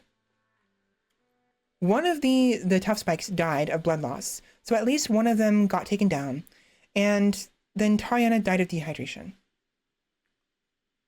Again, if their consciousness goes to 0%, they die completely. It doesn't matter if they don't have 100% blood loss, 100% dehydration. The dehydration can be just a minor amount, and it just ticks them over the edge. I have to save her. At this point, she was kind of like almost becoming my Amelia, right? From ReZero, and I was like, no. And so I turned back time again. Eventually, oh my god, the dehydration was at 0.15%, and that killed her. I was livid. I was not happy. So I did a Subaru Dust and yelled out into the sky that I could turn back time by dying. I had a heart attack, and not even that. I I turned back time somehow, right? And so Tariana was alive again. Hi. Hello, you cutie. Now, because I save scummed, there's a chance the original events won't transpire. That happens sometimes. So to make it fair as the player who's narrating all this, I forced the event to happen because it didn't happen again. If you close your eyes in a near-death situation, you're not waking back up. Yes, incest in insects kind of is common. The thing is, the camers aren't insects, but I do indicate what you mean. They're small animals. So, the event, the hole didn't spawn again, so I forced it to spawn. I spawned the pit burrow. I accidentally did it twice, so I deleted the other one. And I'll pop the tri-spike. And I had to spawn in the other ones because the other ones weren't spawning. So I intentionally spawned in because it was 3 tough spikes and 1 tri-spike. It was very fitting that a single tri-spike spawned out. So I spawned in the tough spikes and redid the event. Now with the prior knowledge, you know, having seen the future, I, as Duskfur, told I tried to corral the Arctic Camers into the storage room to protect them, right? That's what this area is right here. Right here. So they hid out in there and just barely made it before the tough spikes arrived. The tri-spike arrived first, did some damage to those. We bunkered in here. I told Tariana wanted to go out there. She wanted to go out there and face them directly. I told her, no, please, no, just don't.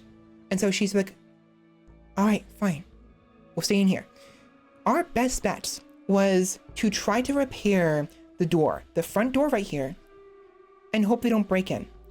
And maybe like a trade caravan arrives, or we get another raid from a humanoid raiders and they deal with it, because we had some success. There was that previous time, the first area, the first, you know, place we had where the tri-spike got freaking, tough spike got freaking demolished by a bunch of raiders, right?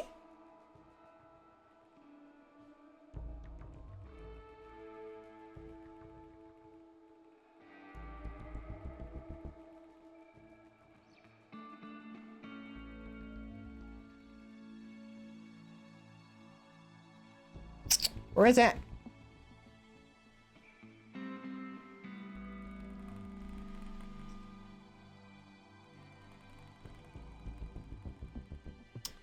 I passed it. Right here. They ganged up on the tough spike and took it out. It's happened before. It can happen again. Unfortunately, that didn't happen. They bashed down the doors of... Oh no, I remember what happened. So instead of bunkering down, we tried to face them off one by one. I had Tariana open the door and try to face them like this, you know, in the corner, so we can be one-on-one. Unfortunately, Tariana just wasn't good enough. Her brain injury really gimped her ability to fight back. It was really bad. And so she was bleeding on the ground again. And I noticed an issue. This was like, you know, 4th wall break. For some reason, Duskfur could not shoot the tough spikes. I couldn't figure out why. I tried shooting this. Nothing happened. I tried shooting this. And that worked. And this Duskfur right here is the original, right?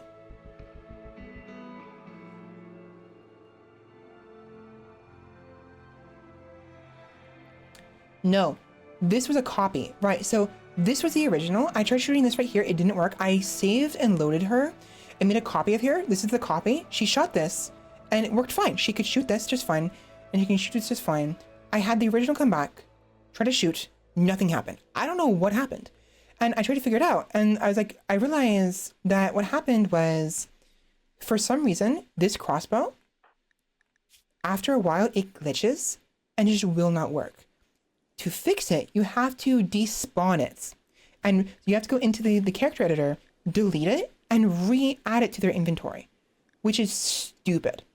So I felt like maybe we would have had a better chance at surviving had I been able to shoot the top spikes, because Duskfur was basically useless that entire time. So that was less me turning back time and more as the DM, that's not fair. Let's redo this encounter all over again. So we started, you know, not the Subaru way, the DM way. So we started again. I spawned it in the pit burrow again, and they arrived.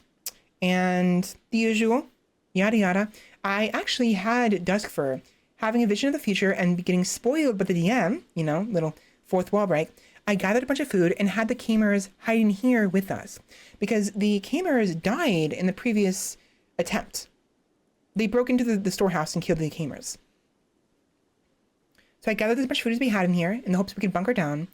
We tried our best. We tried our best to maybe repair, because Tariana was sleeping. I let her sleep while I repaired the door. And we took turns. Duskfur chilled down, relaxed for a little bit while Tariana tried to repair the door. And Tariana was better at construction anyways, but it wasn't enough. And eventually the door was breaking down. So as it broke down, I had Duskfur take the two-hand longsword from Tariana because Tariana just couldn't fight very well, right? And I gave her the shield we had and also the knife in the hope that Tariana could be the front line and the distraction to keep them at bay while Duskfur finishes them off. For a while, it actually worked, but I took severe injuries, and eventually Tariana went down. I went down. I backed off, tried to reload, and fire upon them, but we got overwhelmed. It was too much.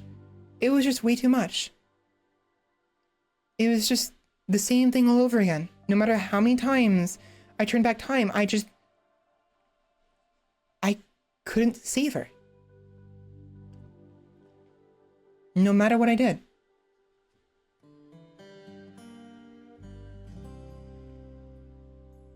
And so, in a final attempt in my rage, I decided, you know what? Fuck you. If I'm going down, I'm taking one of you with me. And I just went at them best I could. During this whole ordeal, somebody arrived. There is a Wildtooth, a ratkin vagabond. The same thing as Tariana. Tariana is a ratkin vagabond.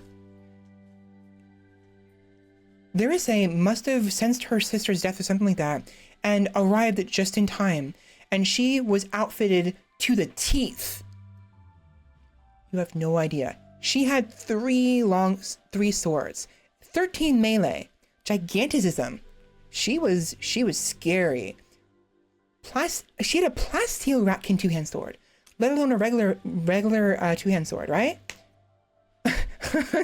She had 3 swords. She was the Zoro of this encounter, like the One Piece Zoro, freaking like one sword in one hand and the sword in the other hand and one in her teeth. So she arrived just in time. I collapsed from the fight. She came in here and just barely snuck in because the tough spikes got distracted with the storehouse and was destroying the chairs in here. And so she snuck in here and Duskfur was able to get back up and they fought together, finished them off. And it was intense. One after the other. Wildtooth was a huge help. She kept bursting every single enemy the moment they arrived.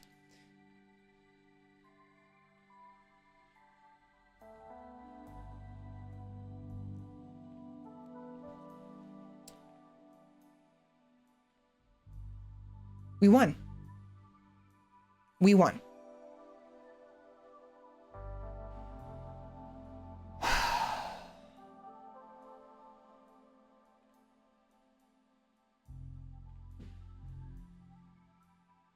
So, we won.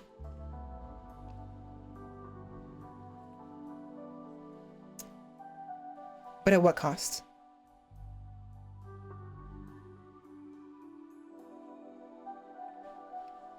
Anyways, Wildtooth, after having arrived, tended to Duskfur's wounds, noticed Cerebel was freezing next to her, saw that she was actually getting hypothermia, and so quickly whipped up a bonfire in the hopes that maybe she can keep her from freezing. Unfortunately, the this is fourth wall breaking. For some reason, the bonfire was broken. Something is wrong with the proxy heat. It almost doesn't work sometimes. And so I had to, seeing that it wasn't good enough, she set up a little a little makeshift farm door that was just enough to keep the area closed in, and to keep her warm, right? While doing this, Crab got sick with an infection. It was in her tongue. Ouch.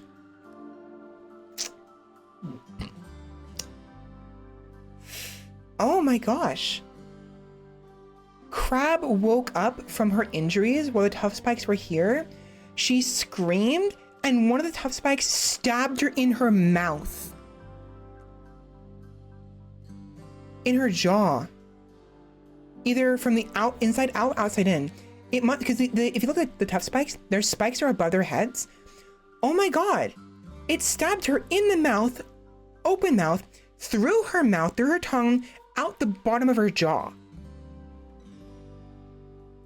Oh my god. That is this. Oh wow. Yikes. Yeah, I'm gonna spoil it for you. She didn't survive. Or wait, she did. No, not yet. She won't. Never mind. She won't survive. Never mind. Anyways, that happened. Tariana, I'm sorry. Wild Tooth.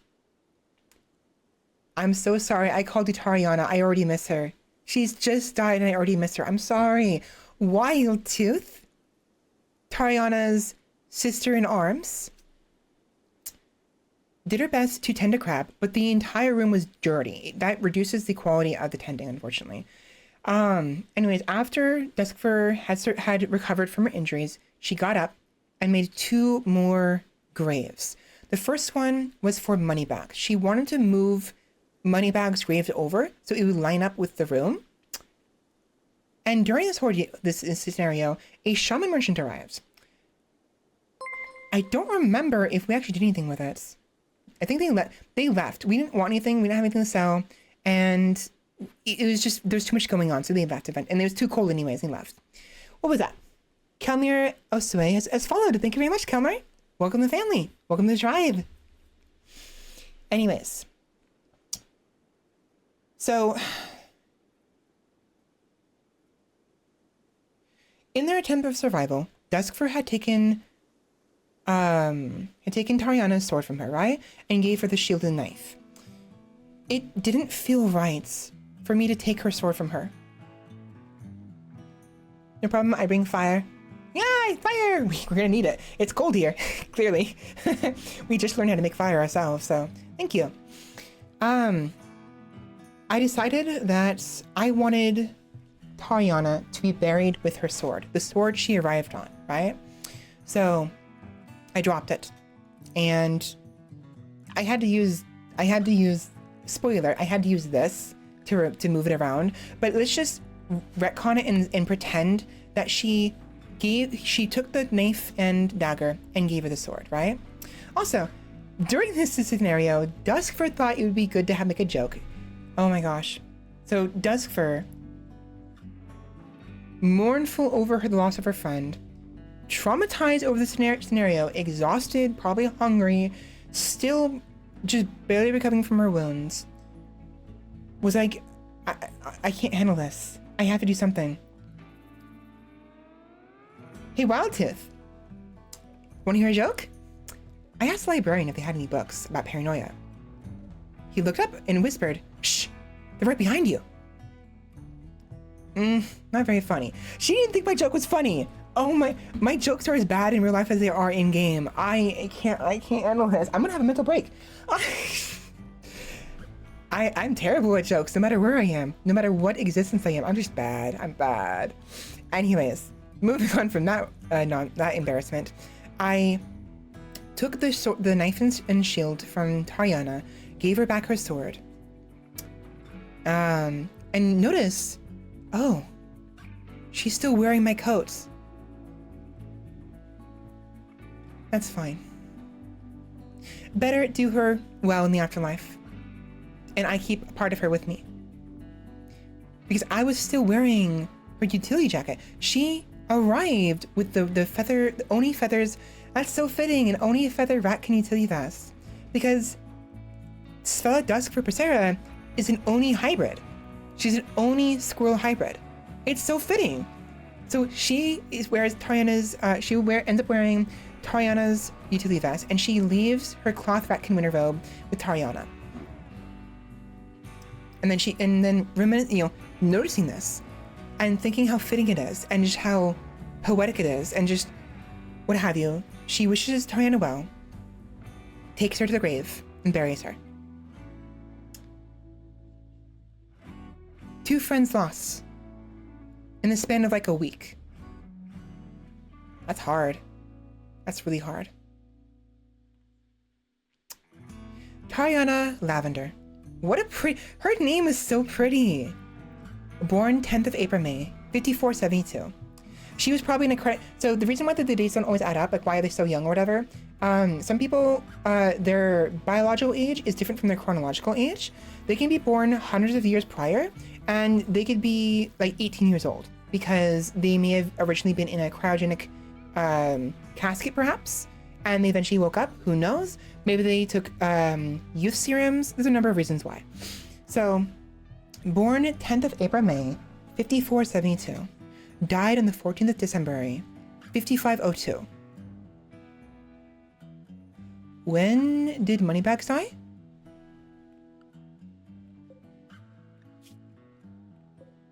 Oh my god, it wasn't even just a week. In the span of, I lost 2 friends in the span of 3 days. Are you freaking kidding me? Oh my god. If anything were to drive you on a drink, it's the RimWorld. As nature dons its most, as nature dons its most resplendent shawl, in fall's embrace she answers its soft call. Aw. Good night, my friends. Sleep well. And that's it. That's the final screenshot. And now we're here. Okay. I have done nothing but recount this to you guys in the past 3.5 hours. I need a break. I'm hungry. I'm gonna get some pizza and get some cookies. We're gonna come back. I'm gonna play some of this on stream with you guys.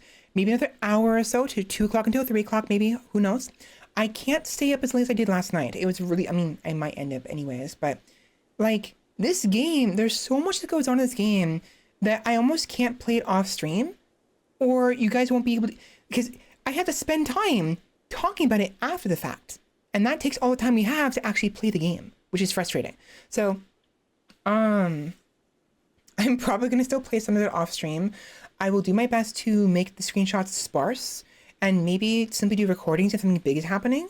But, we lost so much. We lost the gamers. We lost both friends. We lost our chairs. They destroyed our chairs. The bastards. But we did make a new friend. Wildtooth. There is a Wildtooth. Hi. Welcome in. Gigantism. Body size multiplier, bigger body size, better construction speed, slower movement speed, and a shorter lifespan.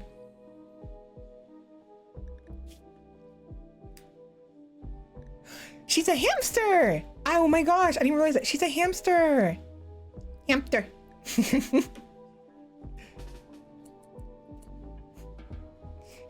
Hold on.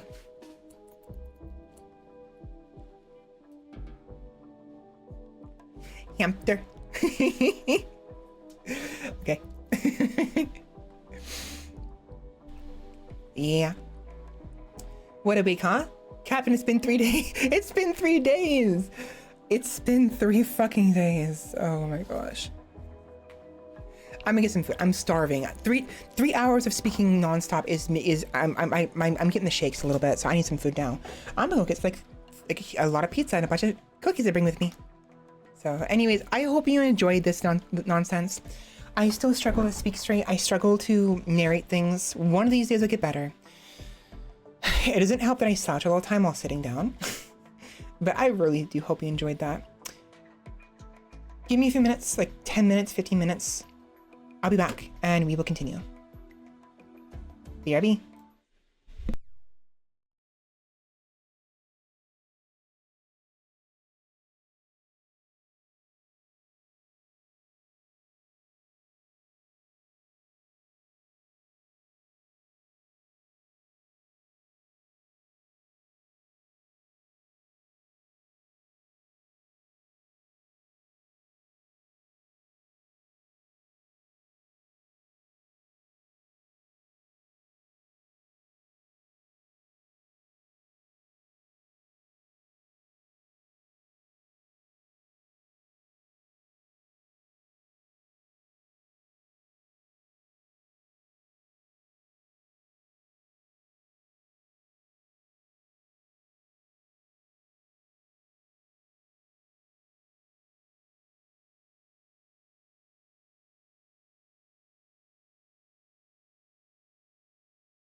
I return.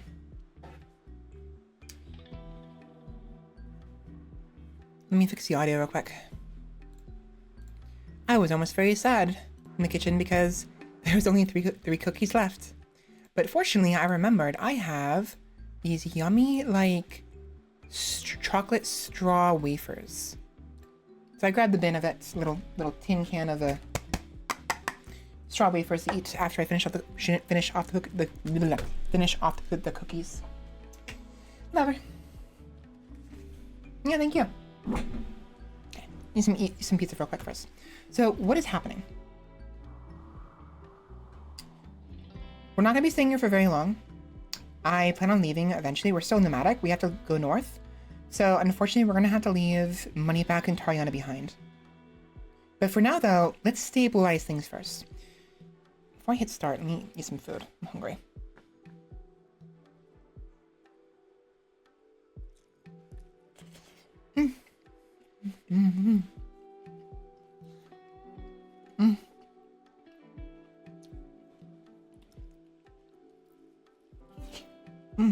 I'm hungry.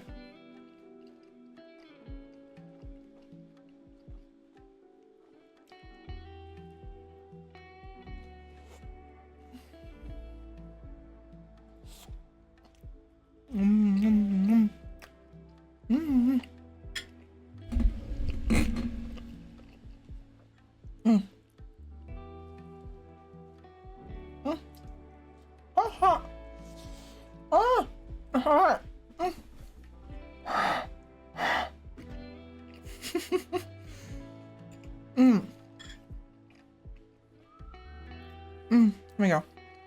That's hot. Alright. What do we have? What's going on? I gotta remember. So, what do we need to move on? What do I want to do? I want to butcher these bastards. I want their food. I want their meat. The question is, are they considered human-likes or animals for the purposes of like butchering? Because if they're considered human-likes, some of my colonists will not be happy about you butchering them. Yeah, both my camers died. Camers.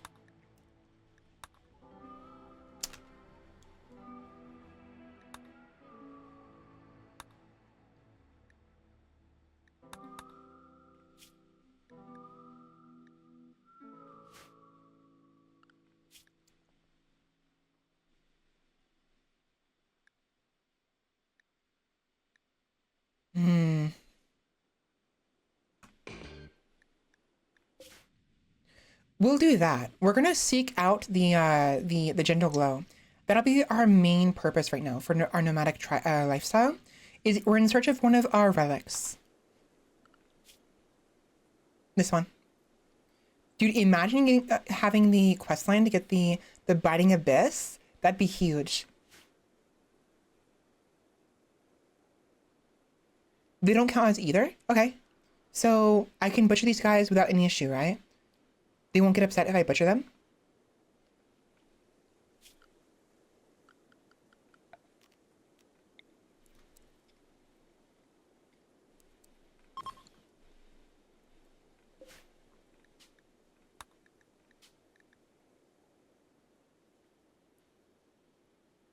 Okay, that's good.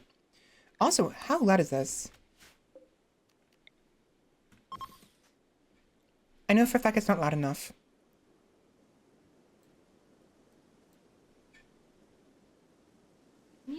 Mute off.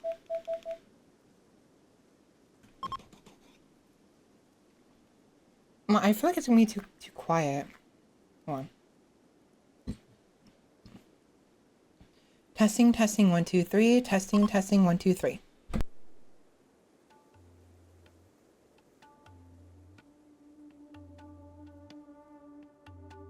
That's not bad. Maybe a little bit louder? Maybe? Oh, no. I'll leave it here for now, though. Just in case it gets too loud.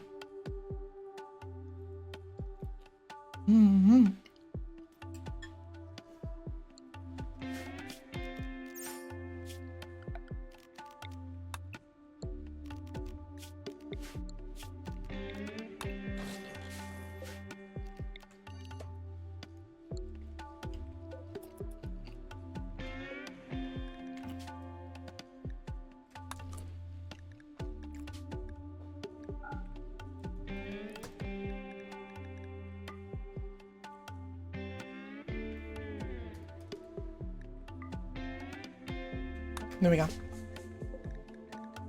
Do forever. Now, we have a need for food. So, berries and meats. We have a source of meat, sort of. I don't think they're going to be happy with it. I know that some of them can. Oh, where is it?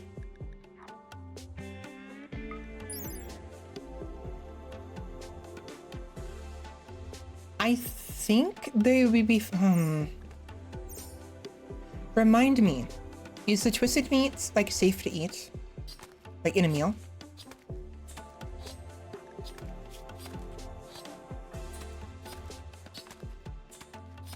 Ah, yes. I'm currently at the moment, I'm death resting. I can't do anything. So everything has to be done by Wild Tooth. I forgot about that.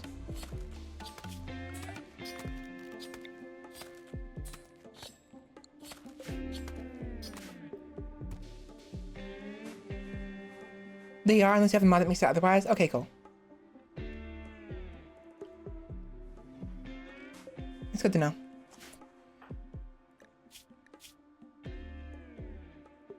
My friend Tayana died. I have to use the restroom.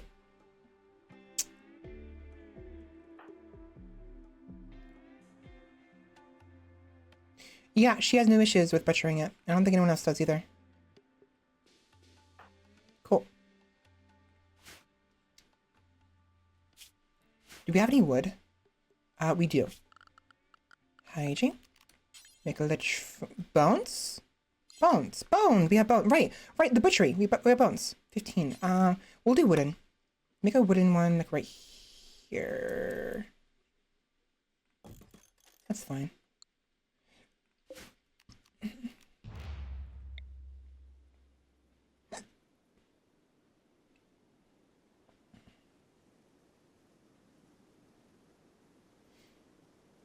Oh, right. We don't have the bed anymore. They broke the bed.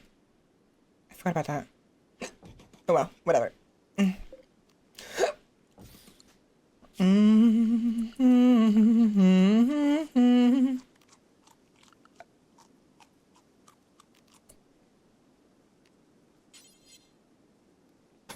Why is this here? Why is this right here? This makes no sense.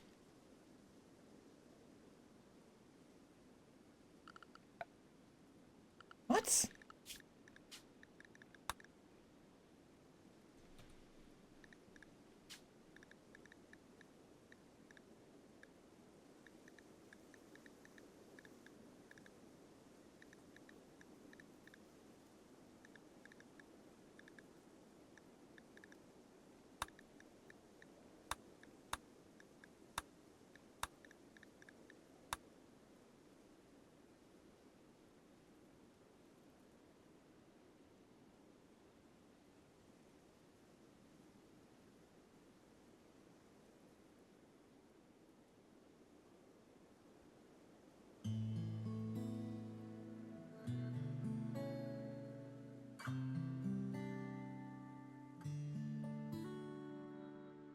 Where? Furniture.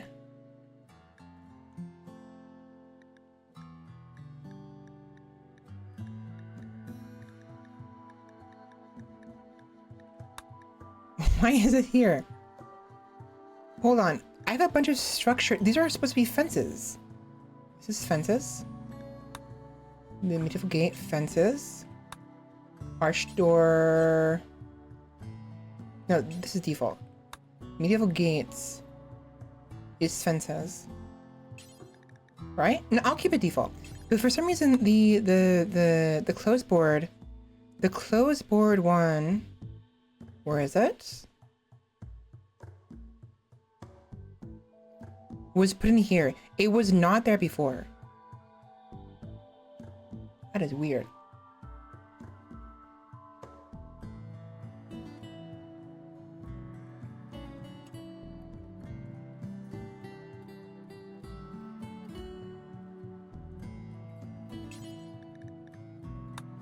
What the hell? Brick fence. It's a fence. It goes in fences. Fence. Yeah, that is so weird. Because it was not... It was not like that last night, or last time I played this. What the hell? Whatever.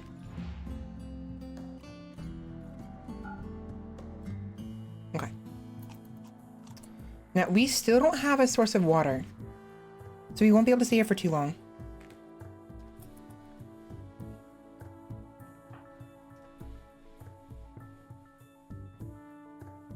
Get some food while they do their thing.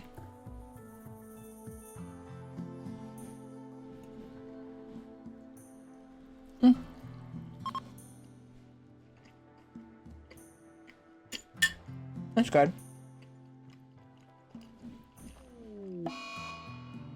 Sorry, what?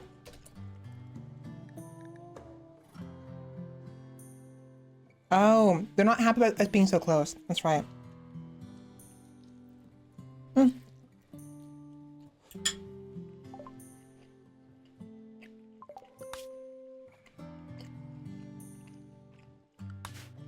Sorry about that.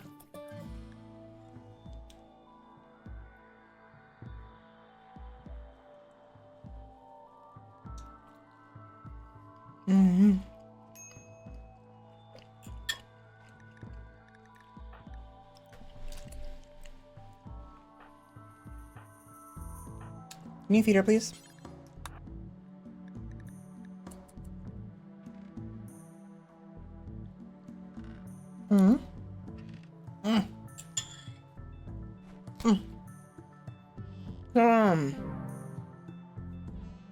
Oh, there goes a crab.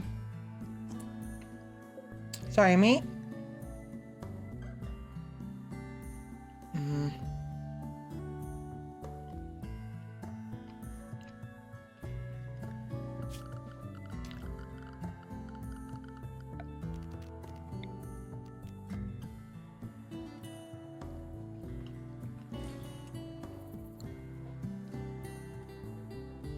There wasn't really anything I can do, unfortunately. That tongue infection was really bad.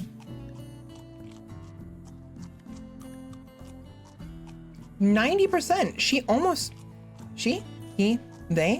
They almost survived. Yeah, she almost survived that. Man, if we only had something, if we had better access to better medicine quality, or if we had gotten to her sooner, she would have survived.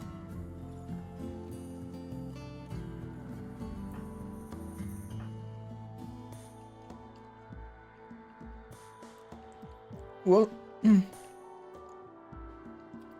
barring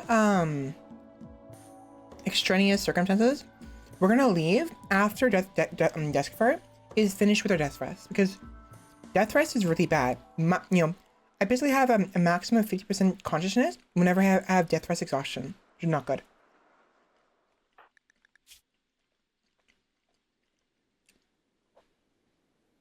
That's not that as bad, but it's still not good.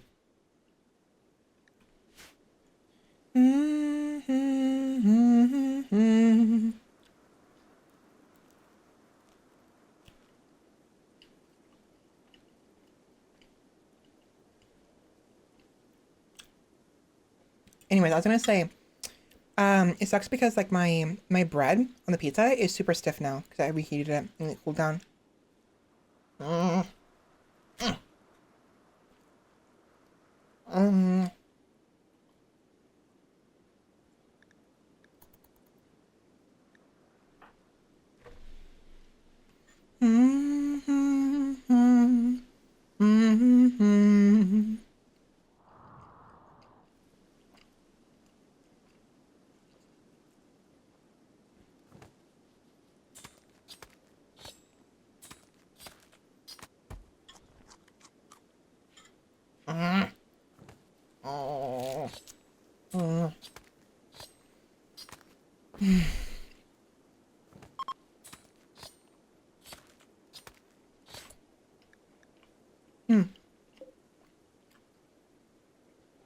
And we get some steel from that.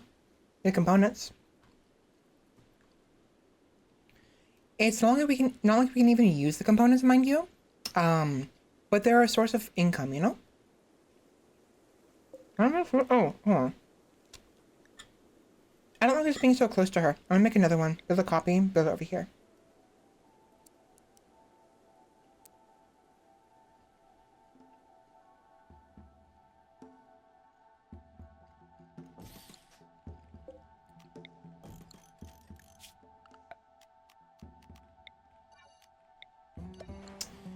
Now, it's not gonna do us any good because it's not raining right now, but when it does rain, we need to have a bucket to be able to catch it.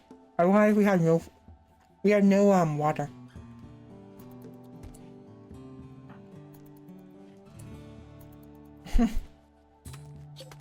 That's a lot of meat though. That'd be really good. Girl, where are you going? Can you make this please? Like now? Thank you. And then, we really need those, that meat. I mean, the meals. Steel knife. I'm good. Hemp parka.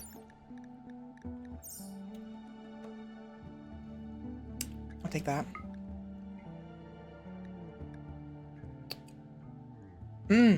Okay, normally I would leave the clothes of the deceased on them, you know? But like, we really need those. Cerebel has no warm clothing whatsoever. She will freeze to death where we're going. Even now it's -6 degrees and that's cold for her. Like, this gives her 9 cold resistance. This one gives her 9, 18. So anything gives her better. This would be good. That'll replace the shawl she has. So 32 versus 9. And this will replace the shirt she had, the plastic bag she has for a dress.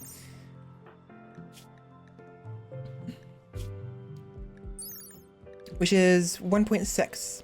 So it's not worth it. The only thing that's really worth it is going to be the parka.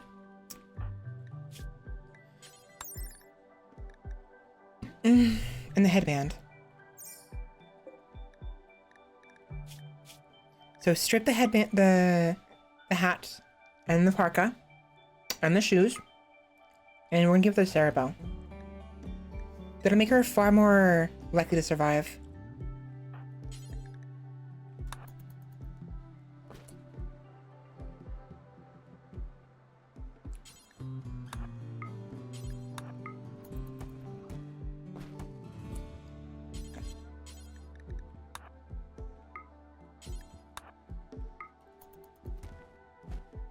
There we go.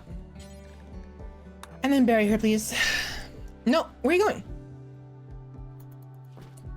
No. Oh, okay, I got it. I have a pickup and haul mod that makes it so that the, you done already? Oh. Nice job. Juliet Crab Evans. Fill this form. What's like, I mean, I don't even know who Crab is. I just, you know.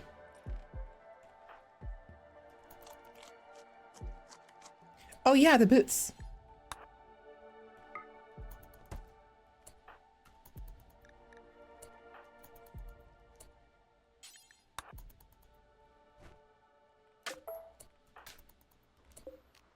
Now, if I don't deconstruct the second one, it's going to be very hot in here. The only reason I wanted it over here is that way it's not in the way. I need to be able to get in here easier. So, let's see. Oh, we don't have wood. Hold on.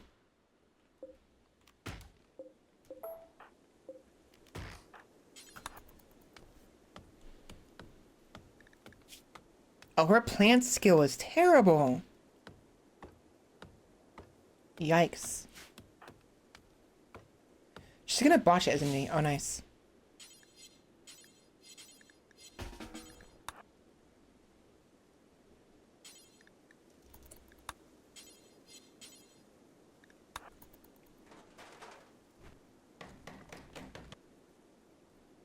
Now, this game is going to be a bit, unless something happens, it's going to be very slow. Because right now we're simply in maintenance mode and, you know, cleanup mode. So bear with me, please.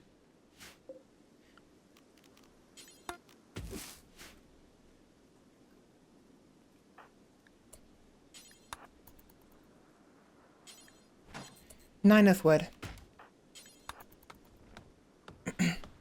Better that we get this taken care of now, having a bathroom, than not. Yeah, she can just, you know, defecate outside, you know, for 4 days. But I'd rather she didn't have to.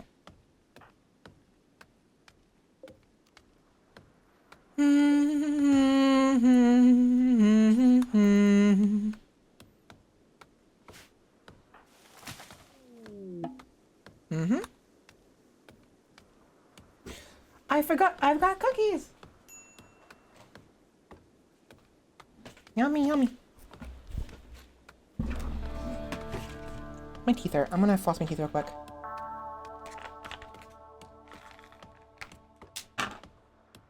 Dun dun. Mm-hmm.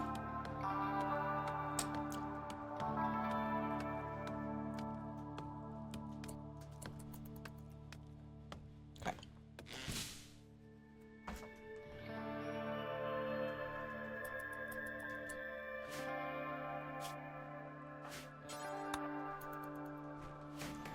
There we go.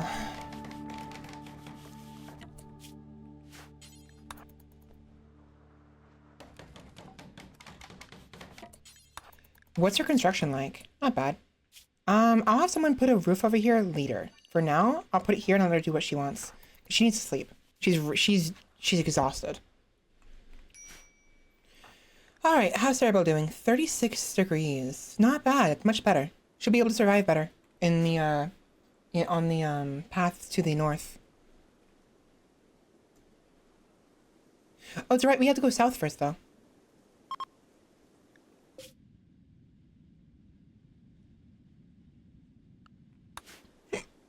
Mm. Mm-hmm. Mm-hmm. Mm-hmm.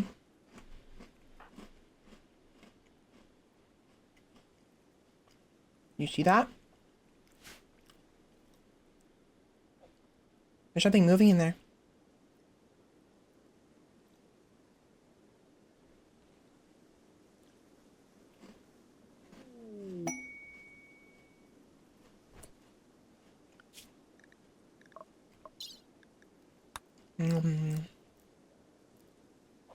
The foreboding construction. Knight Alexios Korkosas, Korkoas of the Commonwealth of Opne is requesting that you build a monument to commemorate the muscles of her nephew. Okay.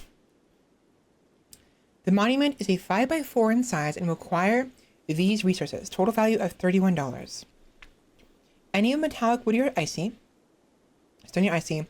And then blocks. Nothing but blocks. Construction will be completed within 12 days of accepting the task. You will receive the rewards if you finish construction. And if it's destroyed within 15 days of construction, your relation with the Commonwealth is reduced by 10. Honor, LTech, silver, and goodwill. I don't give a shit. I'm good, thank you.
How are berries not on the list?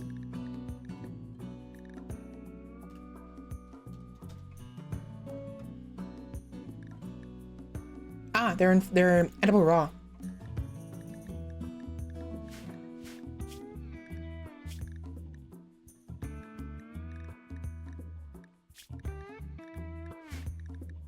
There we are.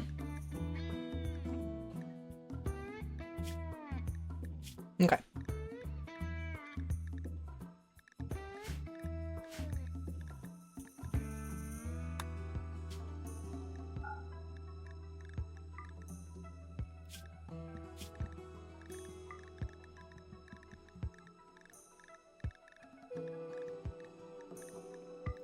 Now it's not much food, but it'll do the trick.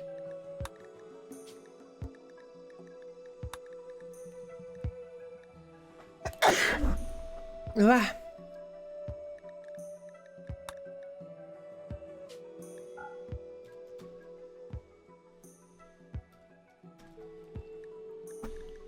There. Do forever, do until 10. Okay, that way we have some production for food coming up. I don't know when Wildtooth will get around to it, but when she does, we will have some food. The berries are fine for the most part, but the kebabs are so much better because they're considered fine meals, and we can make use of the meat we have available. Not to mention we have some caribou in the area. We can maybe hunt them down. If we hunt them down, we'll have some more food as well. Thing is, I don't want to stay for too long. And Duskfur is the one with the crossbow.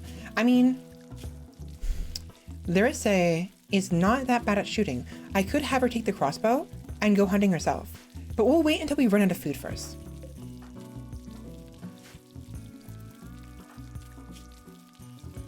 She's got 4 in cooking, it's not terrible. She's doing it pretty quickly too.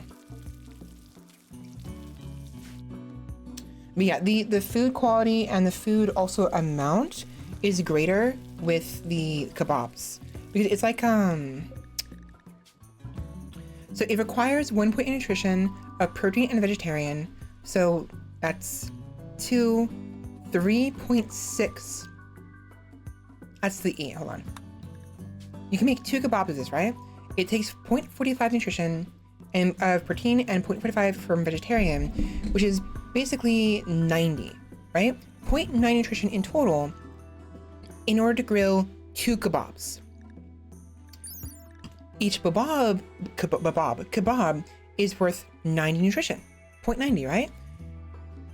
And you get 2 of them, which means you're doubling the amount of nutrition you're gaining from the food, basically. But they require a lot of work. The work amount is much higher than a regular meal would be.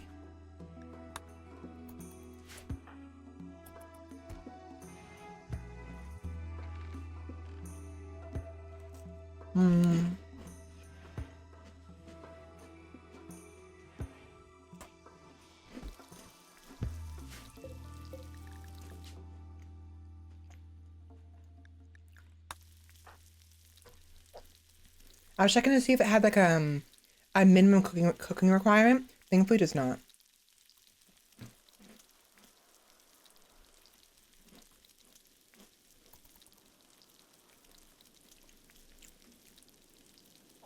Yum yum.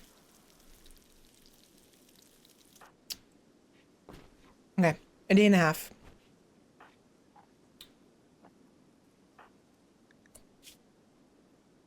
It's cold? Why did she not bother heating it up? You know why? Okay, that's actually a little annoying. I didn't know that. So it turns out, so I have a mod where the colonists need the food to be a certain temperature to be able to enjoy it. They don't want their hot food. You don't want to eat cold pizza, right? I mean, cold pizza can be funny, or not funny, yummy, but like if it's frozen solid, it's not very yummy. And so I think what's happening here is the campfire is not close enough to the stock room. And the way it works is usually whenever they pick up the food, they will determine whether or not to heat it up if there's a heat source within a certain number of tiles of their current position. And so when the Wildtooth goes to pick up the food, the campfire is just barely out of range of where she's picking up from. And so she doesn't bother to go heat it up. I'm pretty sure.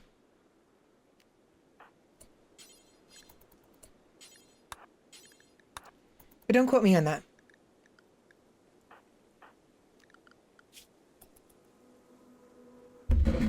Okay. Mining, cooking. I mean, we need cooks right now.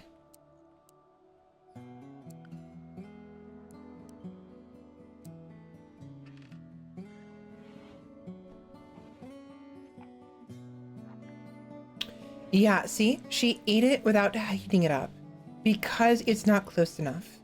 So the option here would be to put a campfire right here So she will think to at least heat it up right next to it. Which we can do. We have plenty of resources. We can do it right now. So if I put this right here.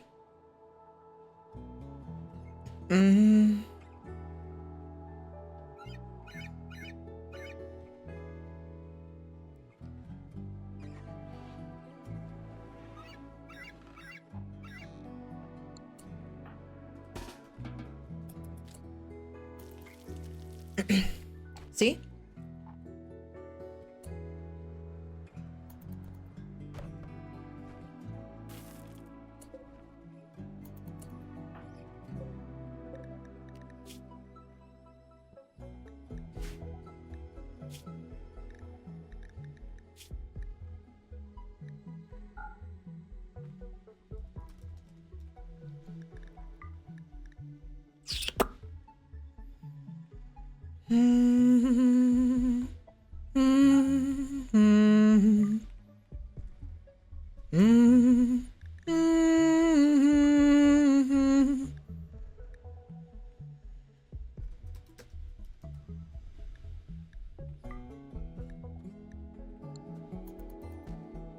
Okay.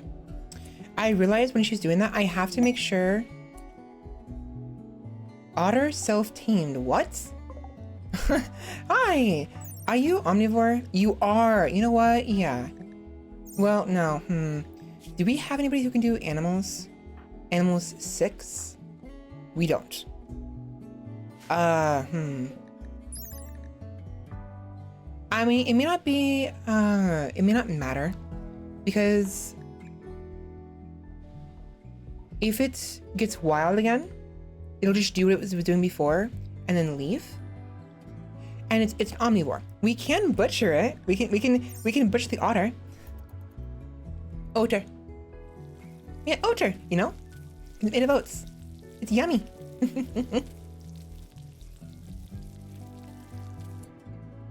No.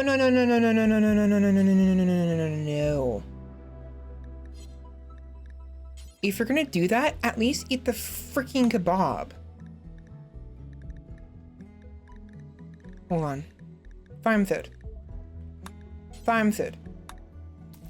Too late. Fuck. That's frustrating. Farm food includes kibble and plant scraps. That's it. So dumb.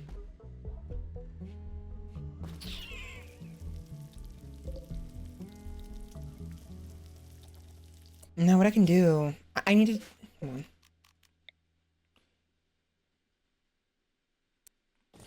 There. Ah, we don't have more wood. Need more wood. Need more wood. Make more wood. Chop, chop. Literally.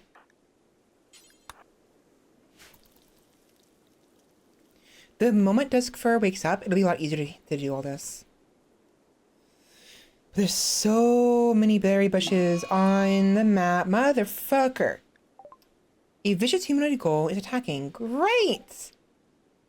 Please don't tell me you have venom claws. You don't. Okay, that's fine. That's fine. I don't care. She'll attack it at the moment it gets within range. I don't care.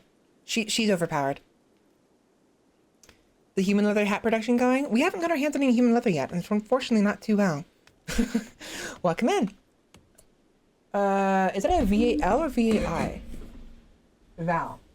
Valfindred streams. Thank you for coming by.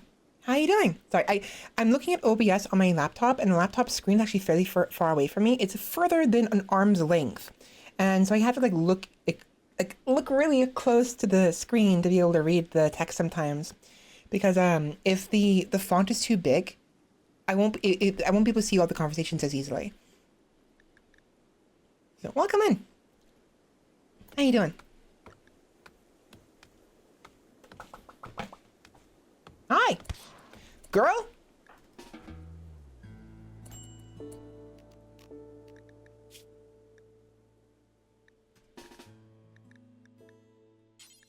Execute this bitch. Thank you. Oh my god, why'd you just take it? I thought...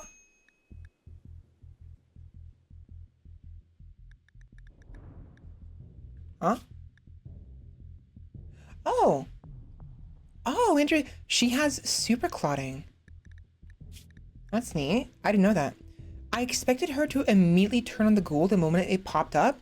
She just sat there and took a hit to the right shoulder as she was chopping a tree down. You're so dumb. Boom. Nice.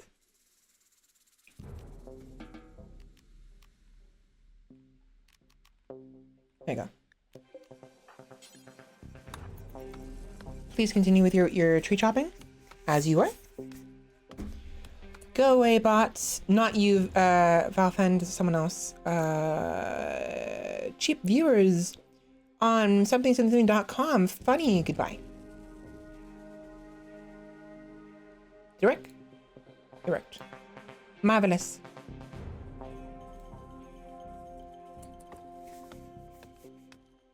Oh, she doesn't like the corpse. Well, boohoo. Here.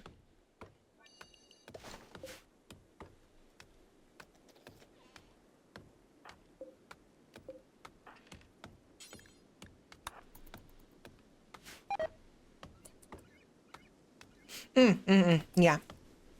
Yeah, the supremacy meme makes relations fall to -20 at default over time. How do I open this? I want the wafers! Open! Where's the... Just pull? Is it upside down? No, it's not. Where's the... I can't see the tape. Where's the tape? Wait.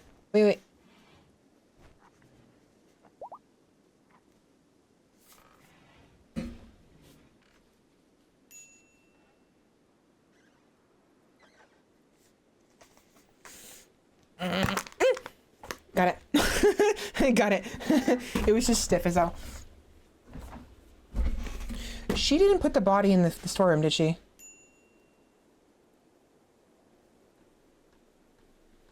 Where did the body go?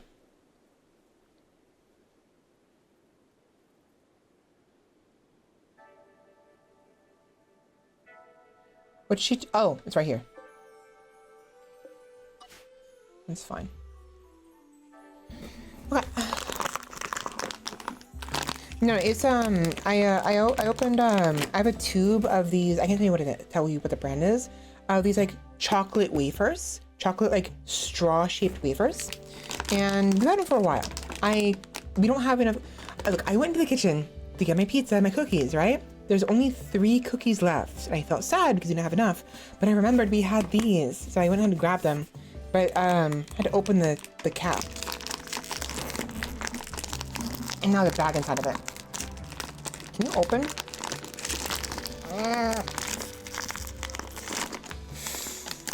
I can't freaking... My fingers are... I hate it.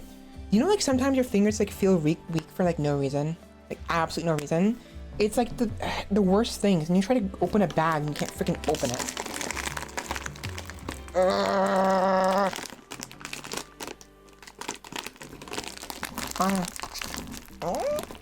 Ow. There we go.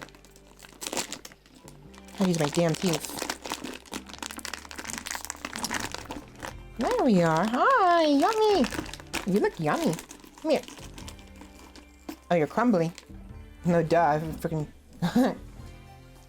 Oh. No. What? Oh, move on. Yum. They're not Pockies, no. They're hollow wafers with chocolate inside.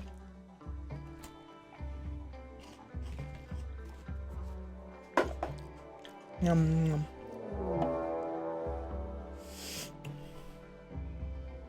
Great.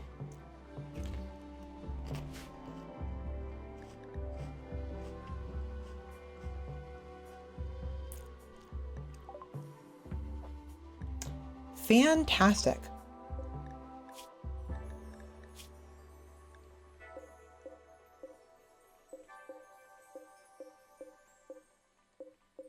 Okay. None of them have any special abilities. That's fine. I believe some of them have ranged weapons though.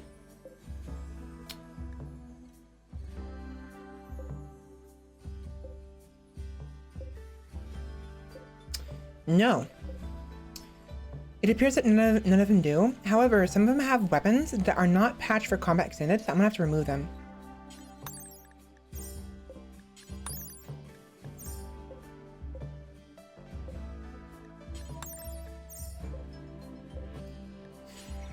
Here we go. So Rhinoceros Horn Pick. That needs to be replaced with... delete that. Delete that. Rhinoceros Horn Pick. Let's give you a club. Club.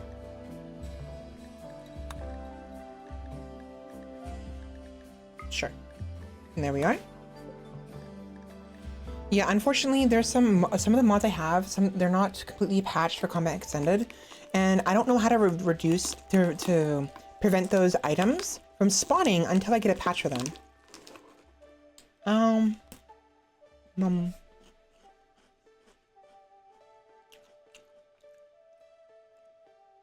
Purulines?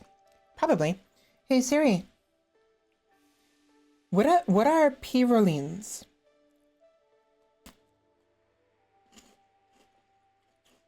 Not pralines. Thank you, though.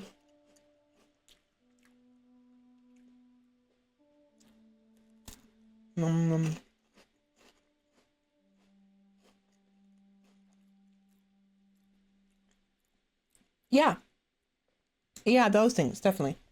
It's a store brand of the nearby store. I can't tell you the brand name, unfortunately. But yeah, purulines. Cream-filled rolled wafer cookies. Oh, no. Those things.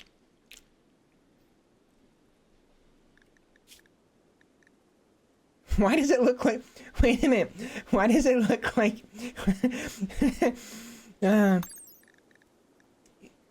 He's wielding a freaking crutch. That's funny.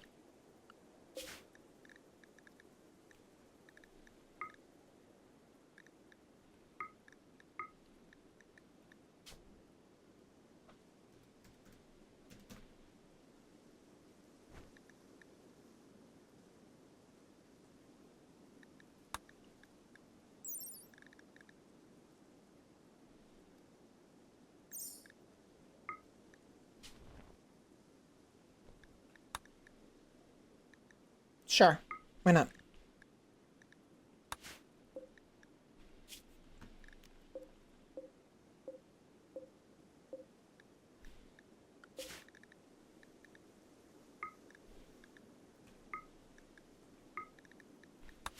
And there we are. Just to make it fair. Because if the weapon isn't patched for combat extended, it's treated like they're barehanded.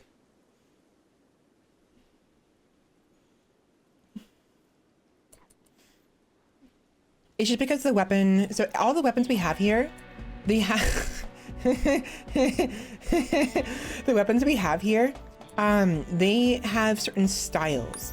And this style is the moon jelly style. The moon jellies are all about like medical, nurse, like doctor-ish designs. So their spears are just giant syringes. Really long syringes with very sharp tips.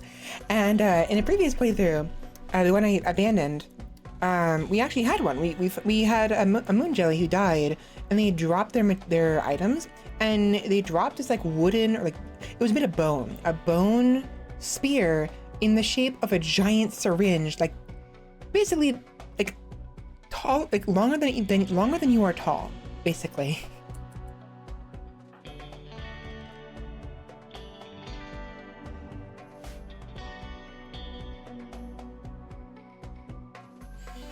Wildtooth should be able to handle this, but in the off chance she can't, I will wake up Duskfur if I have to. I don't want to have to do that, but I will if I have to.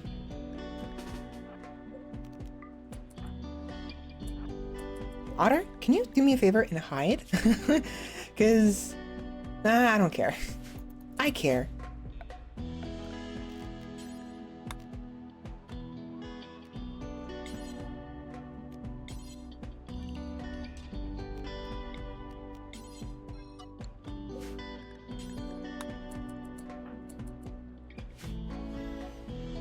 All right. Let's get ready to rumble. Oh boy.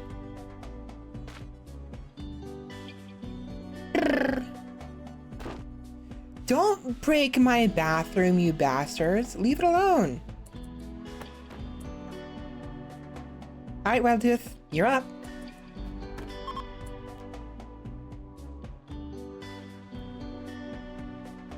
Kidnap who they can and leave?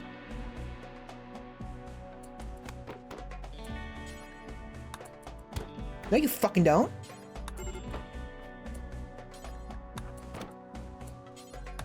No, exit you. Fuck you. Oh my god. Dude, if Duskfur leaves, I can't do it. No, what? No. Can she wake up now?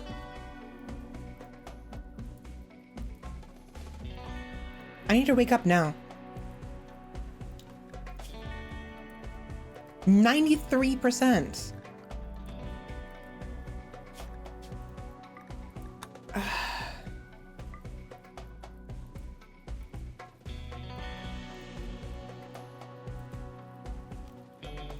Wake and apply bonuses.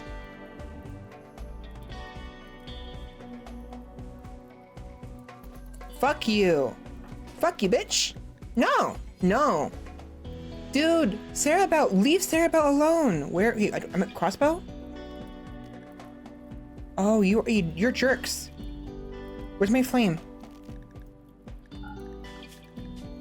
They are oh my god.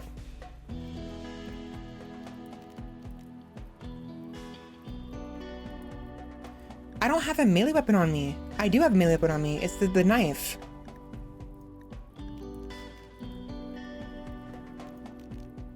You know what? Circulate and then run after her.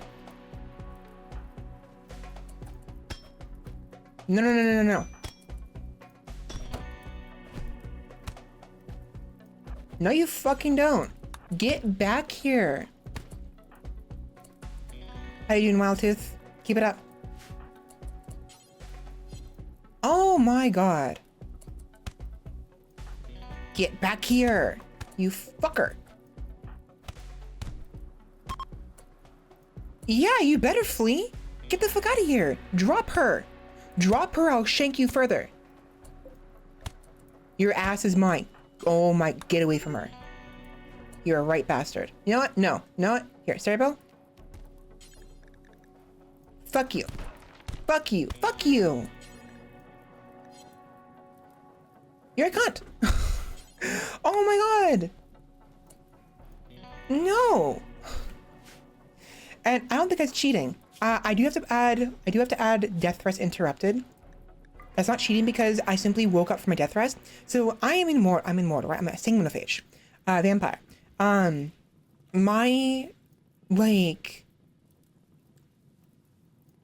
What happened basically is I woke up from being carried roughly by some random person. And I was like, who the fuck are you? And then woke up, smacked them, and then noticed that Cerebell, like I was being carried right around the corner right here. I woke up in the arms of this random stranger. I look at them. What the fuck? I look to my left. See Cerebell being carried. I noticed her because I see her little like jellyfish little hair thingies from behind the arms of the side of the arms of this little bastard right here. And I'm like, oh hell no. And then I freaking smacked this fucker, got down, just went like super speed with using my hemogen to get the what do you call it? The adrenaline, rushed after this guy, shaked him, and it's like, you fucking thought. You fucking thought. Funny. So it worked out, but I have to apply, I didn't realize it didn't do it. I have to apply the interrupted death rest. It's only fair. Hedef. Add Hedef. Interrupted.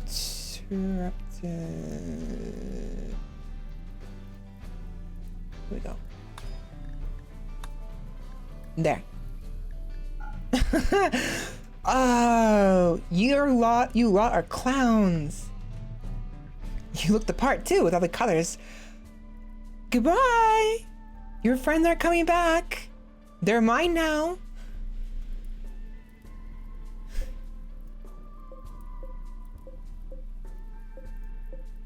Wild Tooth, if you would. Fuck you, Jay. Goodbye, Jay. And isn't there one more? Goodbye, Toxqua. Au revoir. And who are you? Oh, Whites. Goodbye, Whites. You're dead. Fuckers. Beavers! What?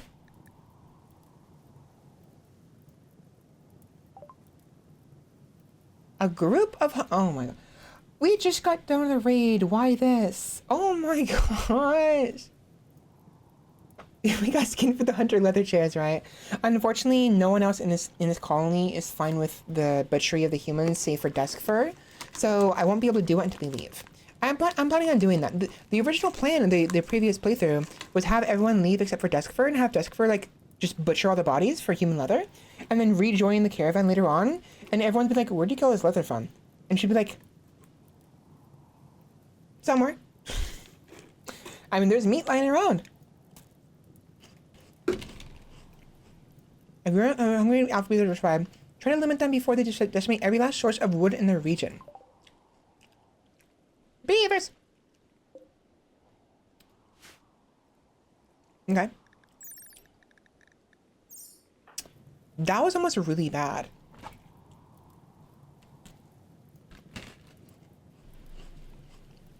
Oh my god! Since when has it been on fire? One of these bastards must have set my shit right. So they will sometimes just set things on fire for like no reason. You know what I should have done before I killed them? I should have stripped them for their goods. I forgot to do that. I'm so dumb. I was so upset. I just stripped it. Well, whatever. It's not like anything they have is really that useful. Cigars. The feather fabric parka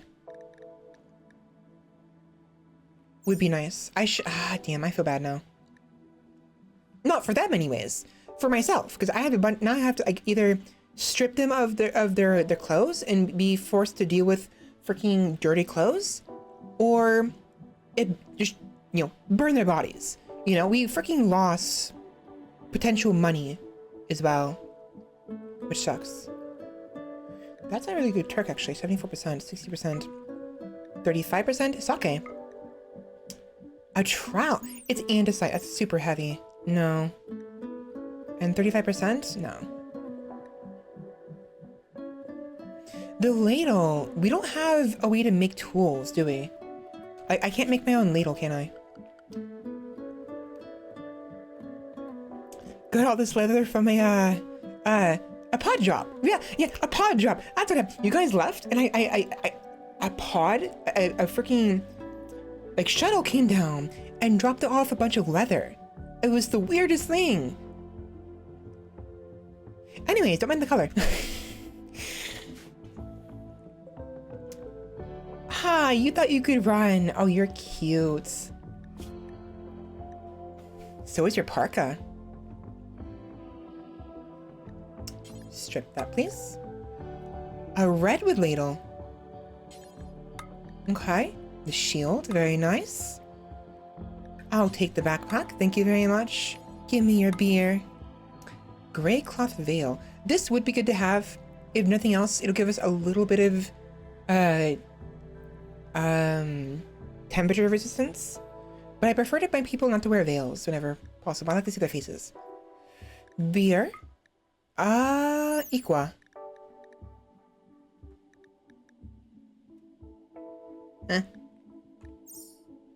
Wait.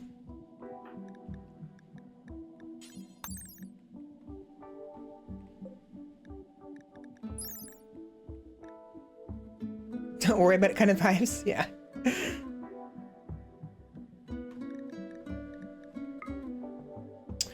Three, 2, 22. 1, 10, 11. 22? 22. Oh. The Iguas are surprisingly strong. Like 10 and 11 stab and slash. Or 22 damage for a stab. 15 parry, 23 parry, 0.1, 0.3, 50%, 11%. However, we get the surgery success chance and the 10 speed increase. I think we grab the Equas as well. Yeah. Ooh, 20%. It's better than nothing. 26% sucks, but whatever. 83%. Never mind. Fuck off. A steel Equas. We'll take the weapons. The weapons we can sell later on.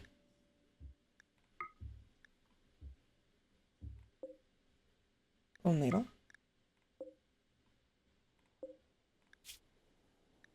Not the trowel, though. It's too heavy. I don't care.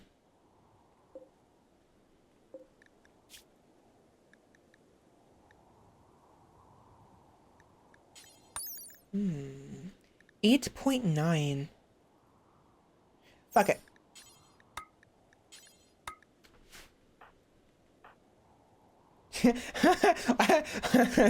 Wild Tooth after all of that being forced to do. So freaking these guys, who are they? The Pact of Khalits. The Pact of Khalits, right? They raided us, and you know, Duskfur was sleeping. Cerebel can't move; she's paralyzed temporarily, because of paralytic aplasia.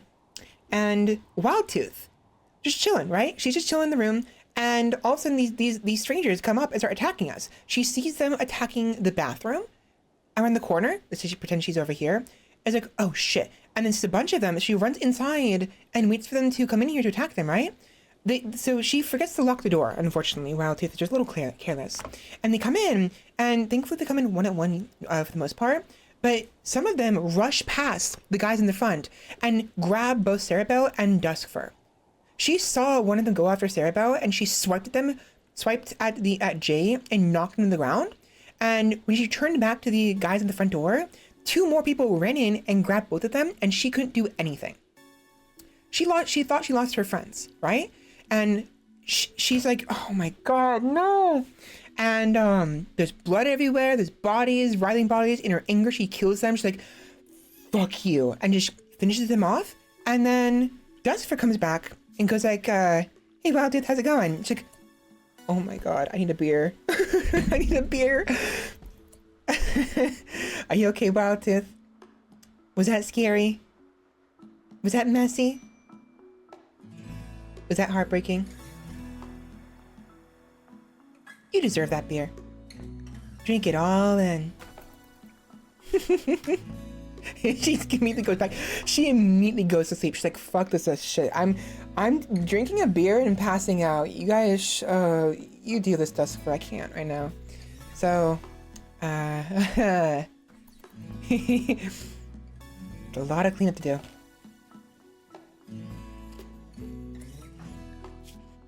She'll be fine. Bruises and what have you, but she doesn't bleed. No! Stop it. Alright. Here.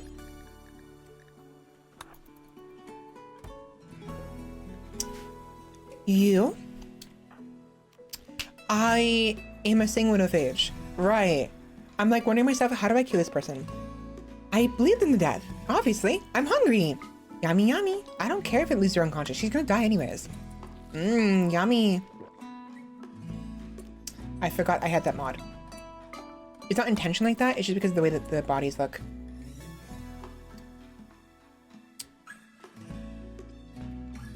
Like, it's not a problem, but I realized getting too close might be a problem for TOS. All right. I need to move these bodies over here and set them on fire.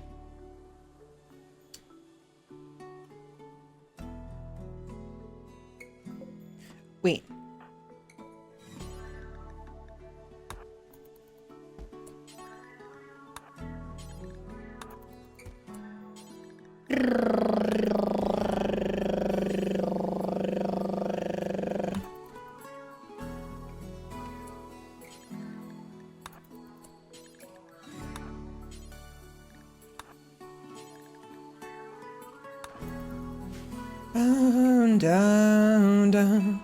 Dun, dun, dun, dun, dun, dun, dun. One of them is immortal. Which one of you is it? Ancient danger. Thank you. I'm aware. I figured that was an ancient danger, considering there's like a tufts of cloud coming out of it, as if someone's breathing. So somebody here is an immortal. What happened? Uh-oh.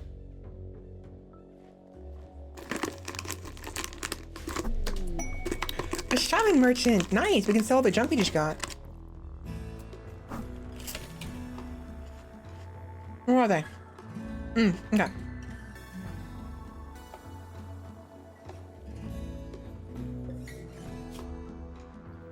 Redwood is an actual nice wood. Would love to make a garden bed out of it. Yeah.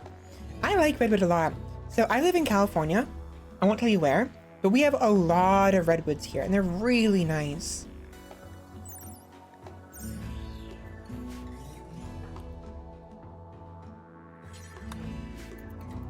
It's one of my favorite trees, next to oaks. I think I think redwood might actually just straight up be my favorite tree. I'm aware.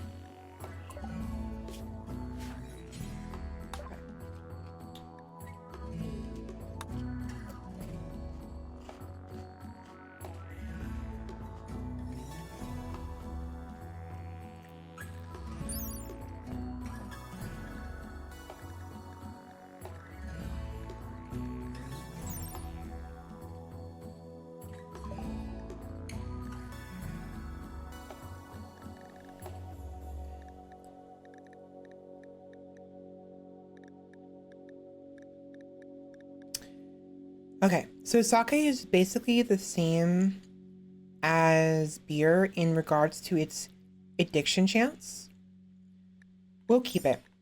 I'm not much for drinking alcohol, honestly, and I never smoke. One, because of asthma, and two, it's not good for you. So we're probably we're gonna keep the beer and the sake, and we're gonna get rid of the cigars.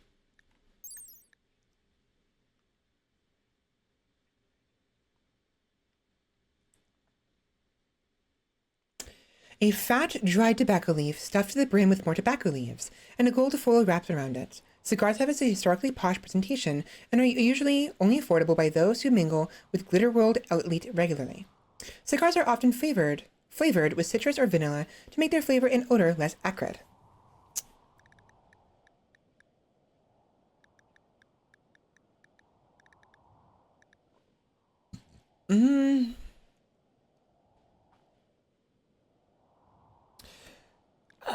It's money too. That's a good money. A hundred for 5 of them? Yeah, we're selling that. Before we do anything else, however, one second, please. I need to do this.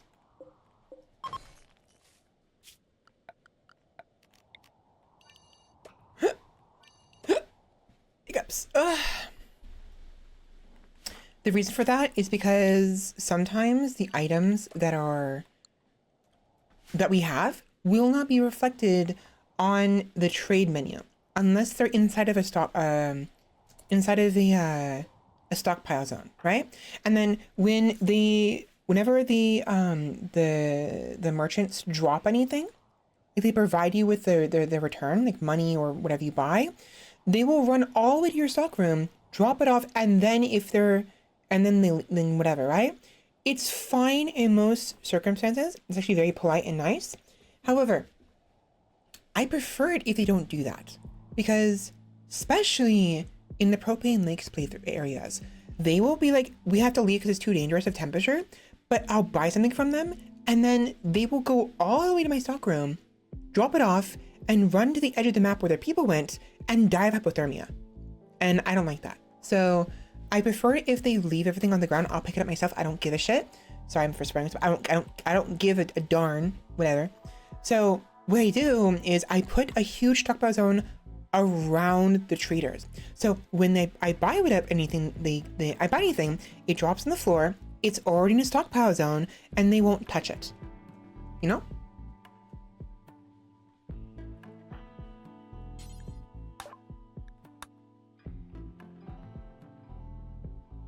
This could be useful, but we don't have any side trainers. And the value of this is gonna inflate the value of the wealth of our colony. It'd be better to sell this and get some food instead. Because you can't use this unless you're already a side trainer.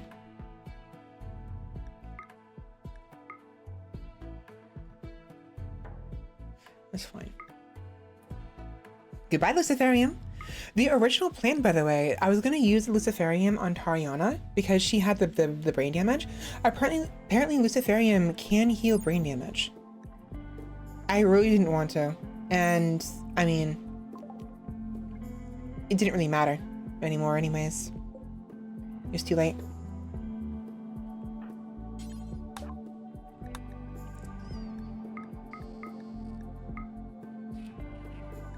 Goodbye,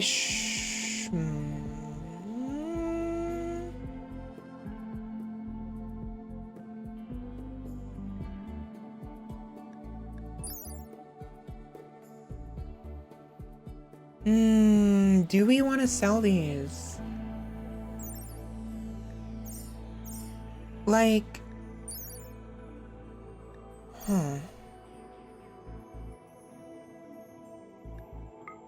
they're 144 each. I think as much as I would like to keep them and maybe use them later on, I think selling them is better. Because then we can use the money for something else. A Harbinger seed. Interesting.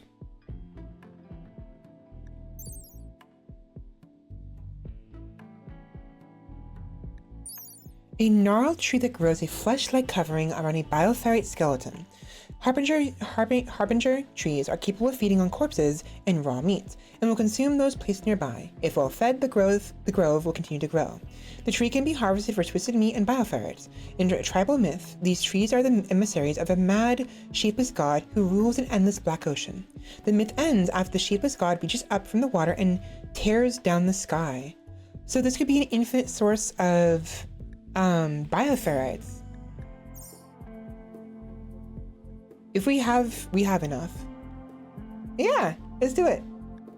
Yeah, I'm not gonna use it immediately right now.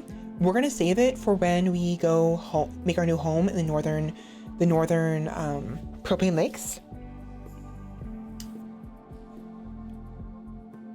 Ooh, a farm marker map. I never got the chance to use that last time. I want that, at least one of them.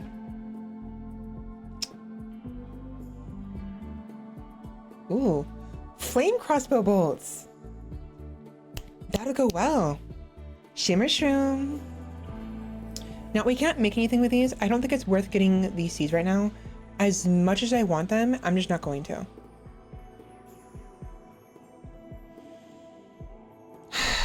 As I feared. I just realized we don't have the mushroom seeds anymore I had before. You know why? Either an animal ate the seeds, or one of my idiots burned it in the fire as fuel. Oh man, I need to change that. Hold on.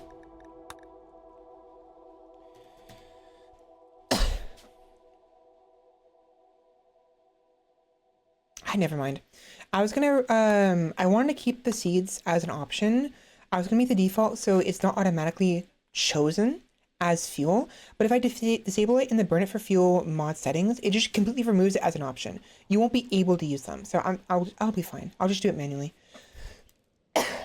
Unless I can have like defaults. No, there's no defaults here. I can't make a default. Never mind. Never mind. Wait, who am I trading with? I thought it said Bagel. Hello, Bagel.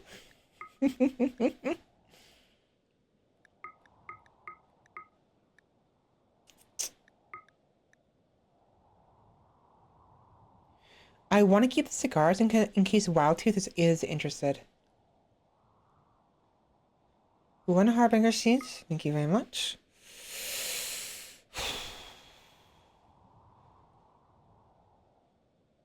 Come again.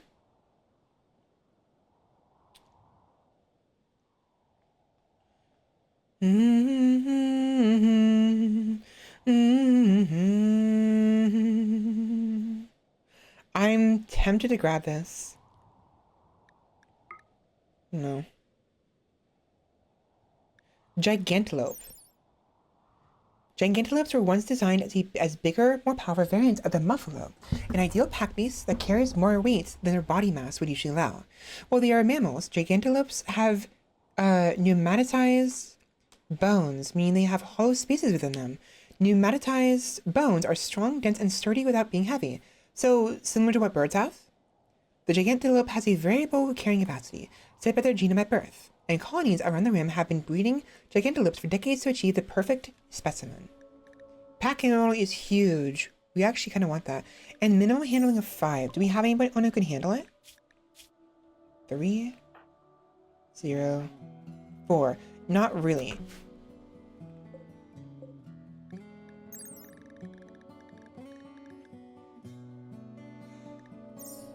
I'm a little worried because the wildest is 60%, which means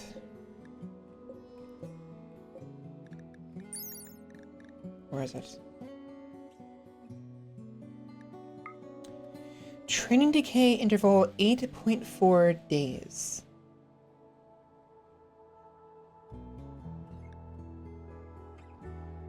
Tameness will never decay for animals that can be kept behind fences. I wasn't aware of that. Is it blocked by fences? Yes. Oh. Oh, okay. That's great. You know what? Yeah. Can we afford the Gigantelope? 600.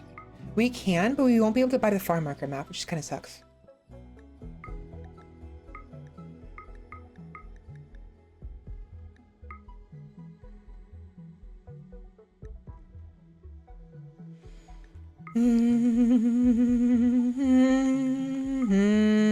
We are just barely without enough money. We need 150, 40, 46 more.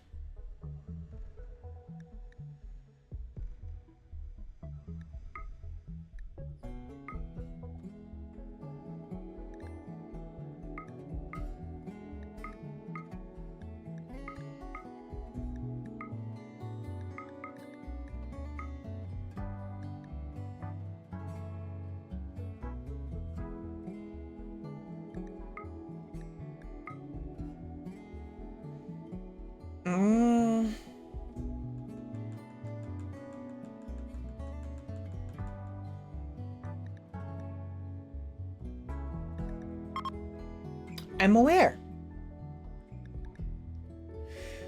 Okay, so either we sell all of our kebabs and sell one LTEX, just one, to minimize the anger of the Empire, or we keep the kebabs because we need the food, and we sell. Oh, that's fast. 1, 3 LTEX. 2 LTEX, 2 LTEX, and only half our kebabs. That's better. That's better.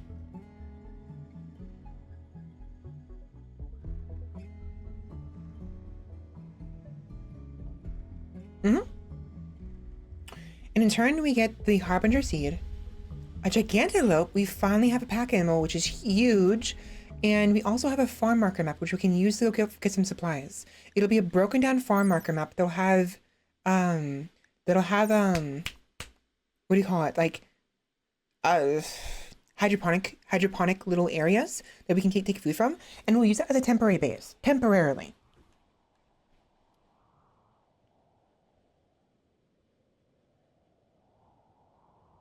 I really want that book. But I'm not gonna, I think what we have right now is ideal.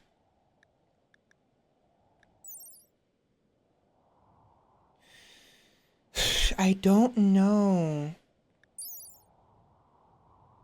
Drops bioferrite. It does not specify whether or not it drops more seeds.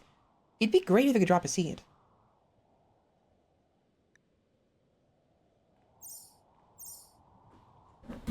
Yeah.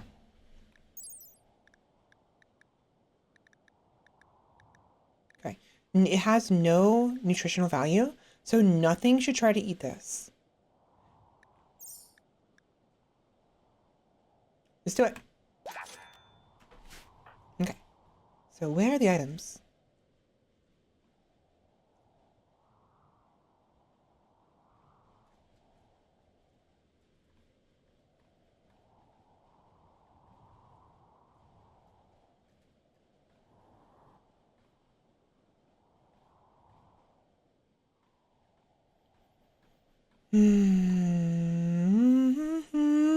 There they are.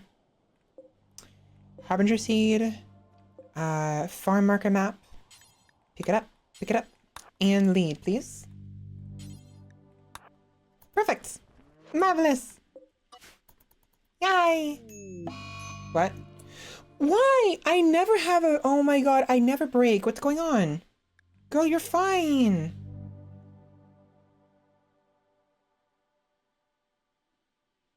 You're feeling sick. Oh, right. She can't handle being outdoors. Because we're an undergrounder. And she's still being affected by the fact that Tariana died. Tariana died, awful death threats chamber, underground outdoors, sunlight sensitivity. My friend Crab died. My friend Moneybags died. Everyone died. And I finally broke. I just couldn't handle it. Wildtooth, can you go calm her down, please? Because if you don't, you're not gonna have any more food left. Please? Please? Calm me down. I'm hungry. Thank you. You're not on your own. We are all here for you. Thank you, Wildtooth. I was having a real hard time. Now, while you're here, can you maybe go pick up the animal that we just got? We got a new animal and I don't want it getting lost. Please. And yeah, don't mind me. I don't normally drink, but you know what? I'm gonna drink a beer. I need something. Let me just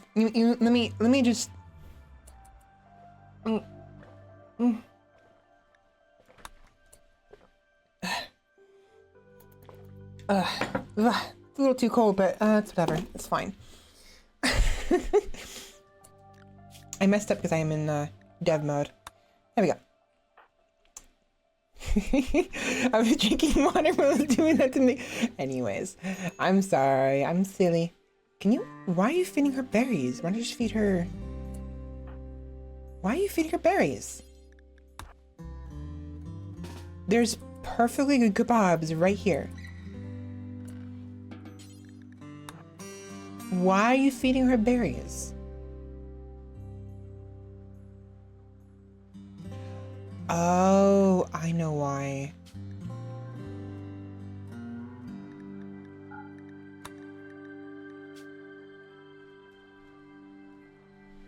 I get the feeling they don't like the twisted meat.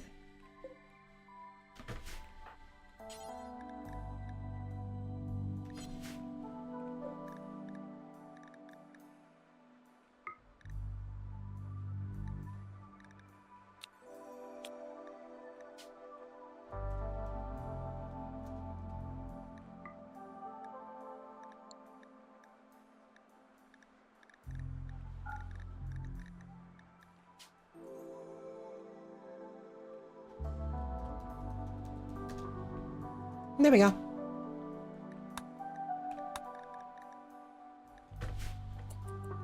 They're gonna have to eat the twisted meat regardless, but it'll do for now.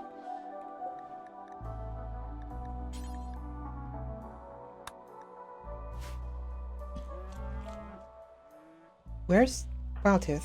There you are.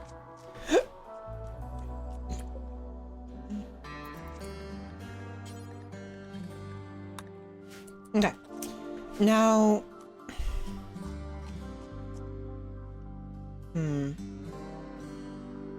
How much longer do we stay? Duskfur woke up. Her death threat was interrupted. It's gonna be a problem for 5 days. We could stay here for another 4 more days in an attempt to get the death rest back. But if we do that, there's a high risk when we're gonna be attacked. I think what we do is we leave. Yeah, she's interrupted, but it's only 80% consciousness. She loses 20% reduced consciousness, 10% reduced moving, and 10% reduced manipulation. It's not that big of a deal. I'd rather have it interrupted and we leave now than us to be stuck here any longer and get accosted by any nonsense. Plus, us being so close to this settlement right here, they're still very not happy with us.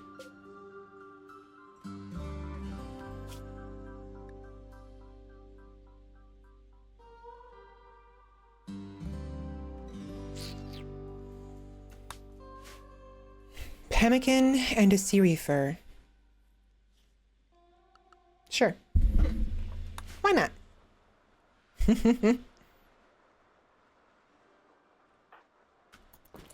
Wait. What? What? What are you doing?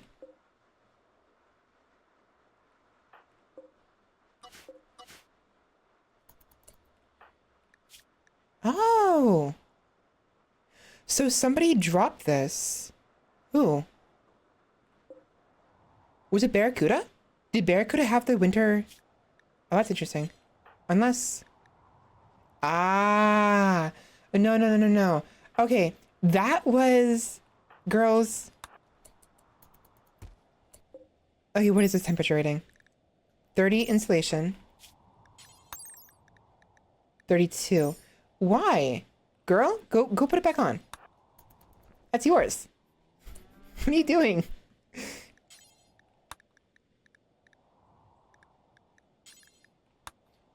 I prefer the vagabonds to keep their clothing. Not to mention, I feel like Duskfur would appreciate having Taliana's old coat on. This all needs taken care of now.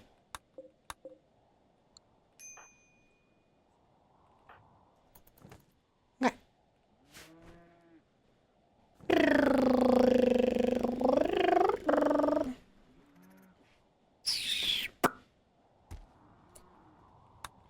I almost didn't notice the beer because it blended in with the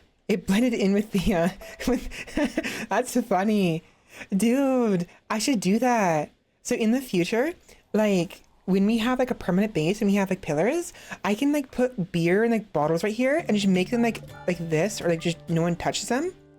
And it'll look like they're part of the environment, like they're like art, right? Beer pillars.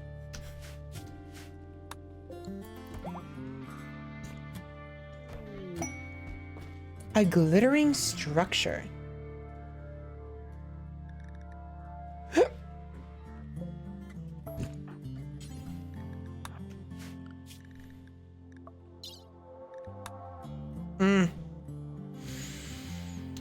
Praetor Appa Calpi of the Commonwealth of Opne is requesting that you build a monument to honor the work of paleontologists. A 12 by 6 in size and requires 118 silver worth of resources. Woody, stony, metallic, icy, and blocks. Lots of blocks.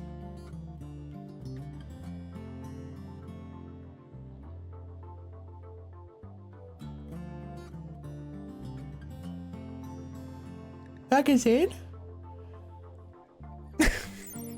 A picture book for gentlemen. Perfect for those long, lonely nights on the battlefield. Unfortunately, it's single use. Ew. What? It's only single... And this is from the Metal Gear Solid item pack. So I have a Metal Gear Solid mod that adds eye patches. That's why I got it. But it has a bunch of other stuff as well. It has those magazines, clearly. But also it has the box. The box. You know what I mean? I forgot about that. I completely forgot about that. 152 blocks. We actually have probably 152 blocks just fine.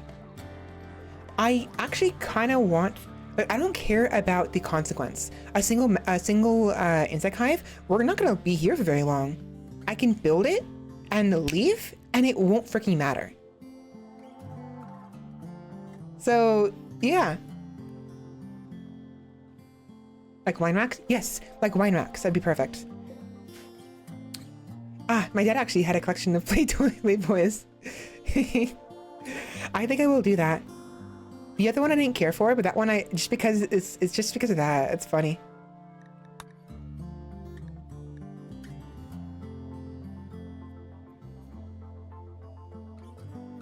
Not to mention, we don't actually lose anything. All we lose is 70 days. Not happening. Build it, leave it.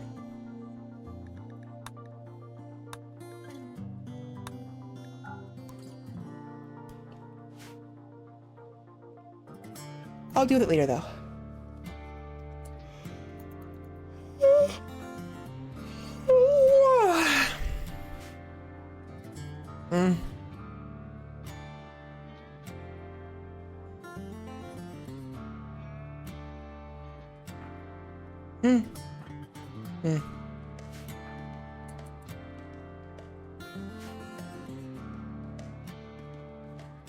They're so cute. Candy cotton flannel. This woolly flannel looks like candy cotton on feet. Sometimes you lick their pelt and chew it softly. They can be sheared for a sweet snack because their wool is edible. Note number 11. Even if they don't look like that, they're very intelligent and can understand other languages. Candy cotton. Yummy. So they like to lick their own fur and chew on their own fur. They eat. They're self cannibals. You know how those people, like sometimes chew on their own fur when they're out of nervous tics and what have you? They're like that. Now I'm imagining those the types of people where their hair is actually cotton candy and actually edible, and like they're in college and their hair is growing and they're eating their long imagine a young woman, a college young woman, in class bored, twiddling her in one hand, twiddling a pen, in the other hand a tuft of her hair. She's chewing on it, just like and then the teacher like turns around and she's like, "Hey, stop eating your hair." She's like, "I'll give you some if you let me continue eating it." And she's like, "Fine, just don't eat too much of it or you'll go bald." And then she goes back to eating. Nom nom. And then the teacher comes up and then she pulls out a little bit of hair like it's nothing and gives it to the teacher. And they both go nom nom nom. I'm sorry. I'm so full of nonsense. I left this open, didn't I?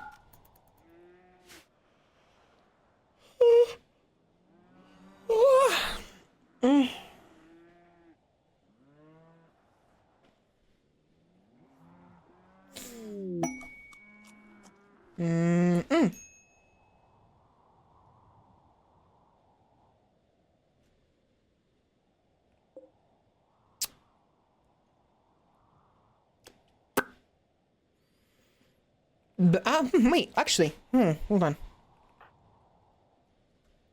Why are you sleeping in this? Oh my god, I forgot to give her a bed.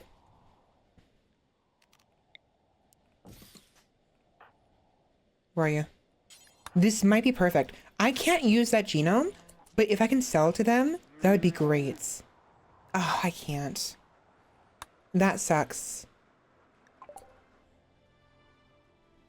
Because that genome is going to expire very quickly. Because if they're not frozen,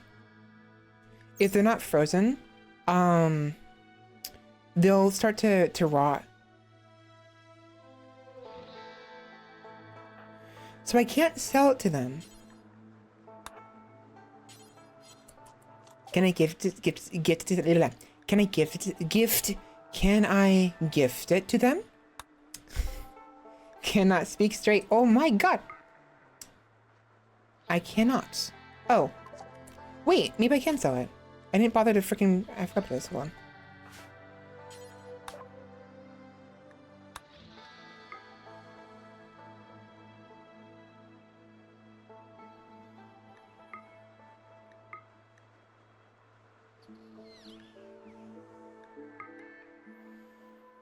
Mm.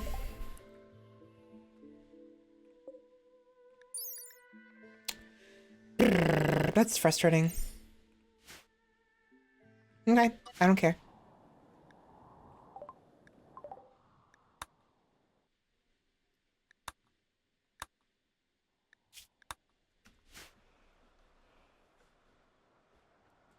Oh, it takes the X off of it? Maybe? I doubt it. I've been able to sell things with X's on them just fine.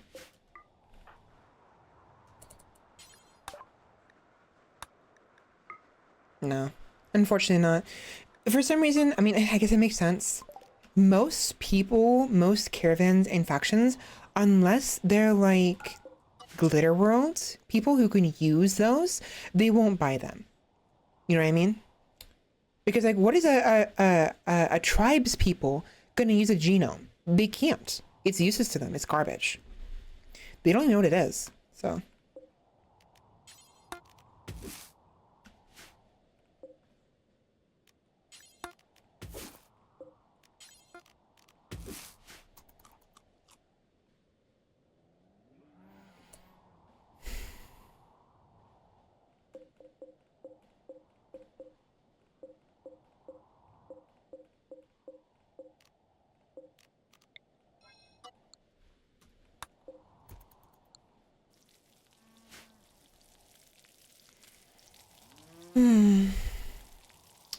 What can I do right now?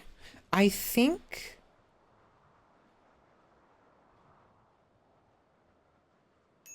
Oh, wait. Silver. Right. Silver. We have more silver somewhere, don't we? Compacted steel. Amber. Valuables. Valuables galore. Coal. More coal. Right. Amethyst. Let me... Hold on. Deconstruct. While the merchant is still here...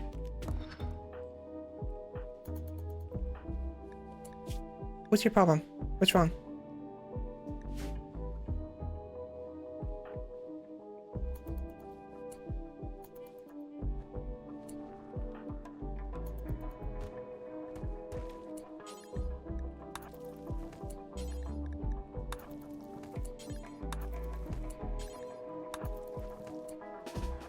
Okay. Watch this. Wait.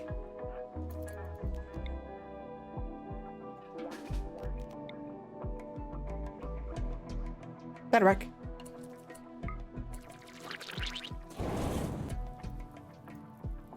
Why are you attacking the fire? Calm down. So that should be fine.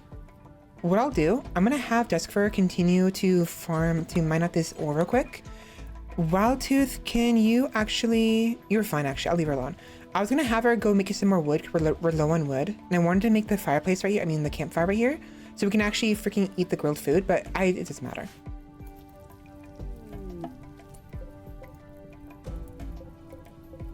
You guys don't you guys don't deserve burials. Get burned, bitch. They could snort the genome. Oh my gosh. That reminds me of that freaking... I was watching a short yesterday or this morning after stream was over. And there was this guy. It was a typical goon who was like captured by Spider-Man, right? And like, he's hung upside down with his other mates. And he's complaining about it. And at some point during the conversation, there's this goo that starts like freaking seeping down his chest, he's upside down, right? So it's going from his chest up towards his face, and it's this white goo. It's because it's the spider web, right? It's dissolving, and so it's getting closer to his face, and he's freaking out a little bit, little by little, and then it goes into his nose, and he starts freaking out, and then he starts crying, and now I'm just imagining the freaking genome, but that. Because like the genome is genetic material. You know what else is genetic material? Something white that isn't cobwebs. I should stop talking now.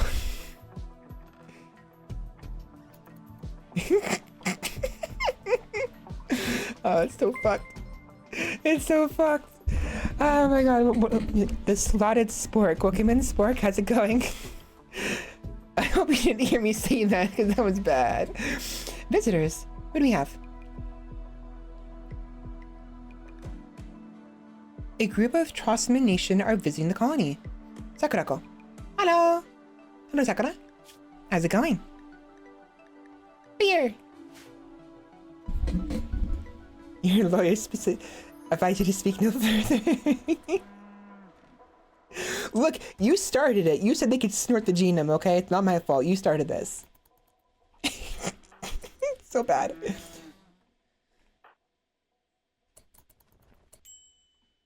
I miss some of the bodies. That's frustrating.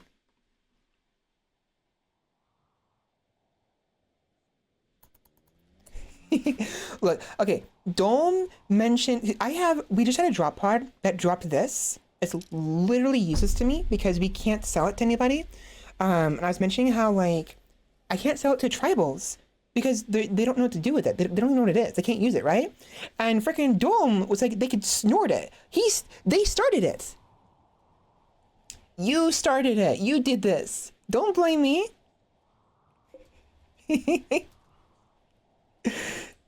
It was you. 100% you. Oh, they're leaving. That's a shame. I was hoping they'd stick around a little bit longer so we can maybe buy some stuff after we sell some of the amethysts and what have you. Anyways, how you doing, Spark? Did I already ask that? I may have already asked that. I don't remember. I don't want Wild Tooth on mining. Actually,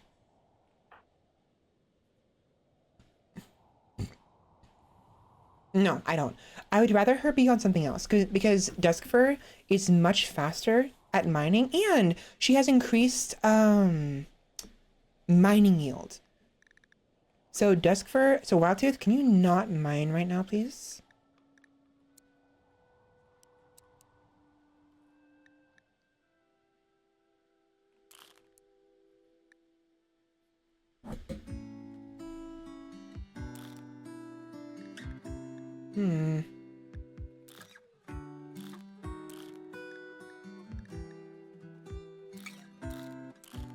Is she incapable? No, she's not.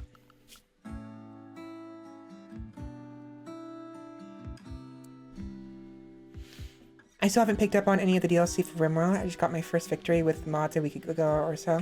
This game is fun. It gets very tedious sometimes and very stressful sometimes. And also, like, what have you, it's so much fun. I highly recommend you play mods, and if you get the money for it, the DLCs. Some people really don't like the DLCs. They swear against them because of various reasons.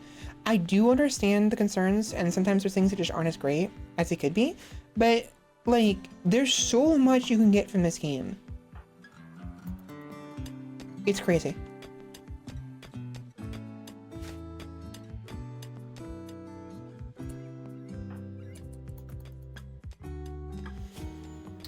It's gonna take forever. 3,000 experience just to get from level 0 to level 1. And the only reason for that is because she's in negative levels. I hate that. Look at that. So from crafting level 0 to level 1, it's 1,000 experience. Because she's at negative, like, 5, it's 4,000 experience instead.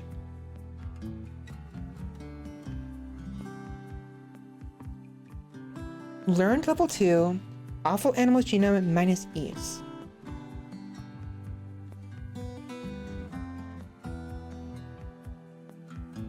That sucks.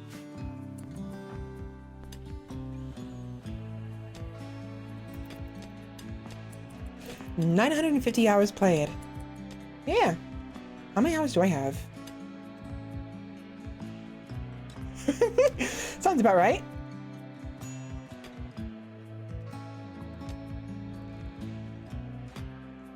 Just shy of 2,300 hours. Yeah, I'm bragging. Yeah. what you can do about it. Years, actual literal years of this. I was there when they released the first, was I? Yeah, I've been playing since even before RimWorld Royalty released. I don't think I've been playing since 2016. I think I got it around 2018 or 17, I think. Actually, I wonder.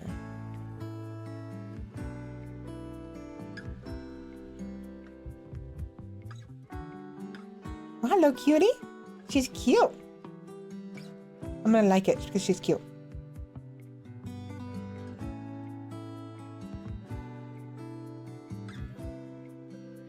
Like button. Vampire. I'm a vampire. Where is the bottom? Here it is. Really? No. I know for a fact it'll tell you when you purchased it in the activity. Now I'm really curious. It's becoming a thing now. I really want to know when I purchased this. How do I figure out when I purchase something?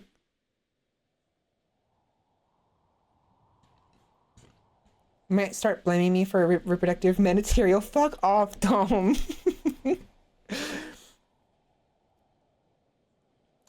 Some of it was poor management by me, and some was just bad luck. It happens. That's great. I mean, honestly, what's great about this game is the replayability, but also the story you can get out of it. I just spent 3.5 hours of the stream to start with, talking about everything that's going on. Because I have screenshots of my time, you know, playing it off stream and stuff. Like, we lost 2 friends, Moneybags and Tariana, and we got attacked by these like flesh beasts that burst out of the ground. Oh shit! Hey, thank you. Oh my god, you're so nice, so smart. I didn't even ask you to do that yet, and you're already doing it. Please do me. Bad word choice. This is me. This is please me. Do it. Is what I meant. Don't. Oh my god. Moving on. Anyways, this game is fun. It's a lot of fun. Goodbye. I can't believe I said that.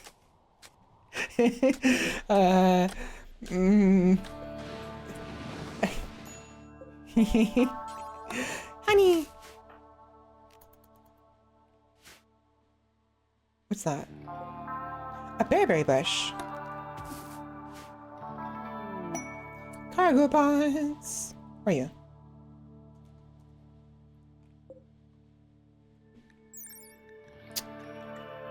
Not 8 colds and 0.8 heats, 10% pain shock threshold, and reduced suppressibility. If nothing else, it's a source of funds if we sell it to somebody. That's actually good to have. Also, speaking of stock of materials, okay, I gotta get rid of it. Okay. Do not do Svela or you will wind up missing. Missing what? Huh? Missing what?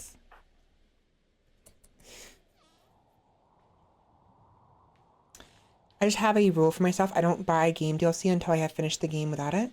That's honestly, I do understand where you're coming from. That's a fair rule. I think there are certain times I have done something similar. I don't usually do that, but there have been like similar situations. Like I won't do something until I've like finished once through. But it really depends on the game and how impatient I am. I've never beaten RimWorld before at all in my nearly 2,500 hours of play. That's perfectly fine. This is one of the games you kind of just don't want to. You kind of almost don't want to beat this game, you know? Because this game isn't really. This game is literally the epitome of journey, not the destination. Like straight up, it's all about the journey. Destination is literally just build a rocket and leave, or die. That's your two options here, you know? So there really is no finish in this game, but there is an ending. There are endings, and there's multiple actually, because they added some new endings in the anomalies, and I think the ideology. Don't quote me on that. In ideology, I don't know what it is, but in anomaly, I think the ending is to get the golden cube. That's the ending, basically.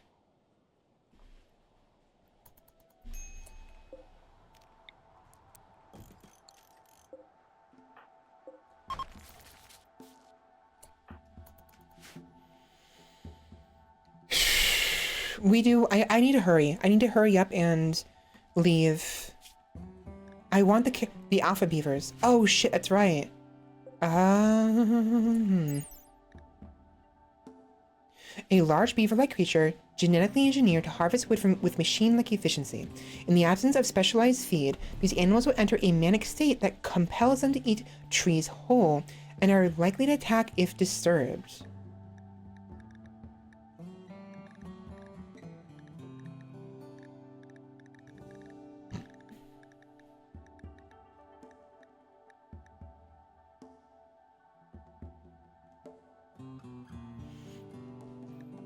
.5 sharp, right?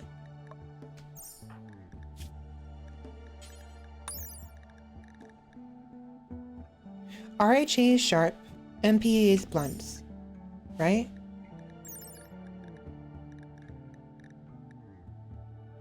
.15 sharp, .5 blunts. Yeah, my crossbow bolts can go through that just fine. So I'm gonna hunt them down come daybreak, because if we don't, that happens. Yikes. We're running out of trees.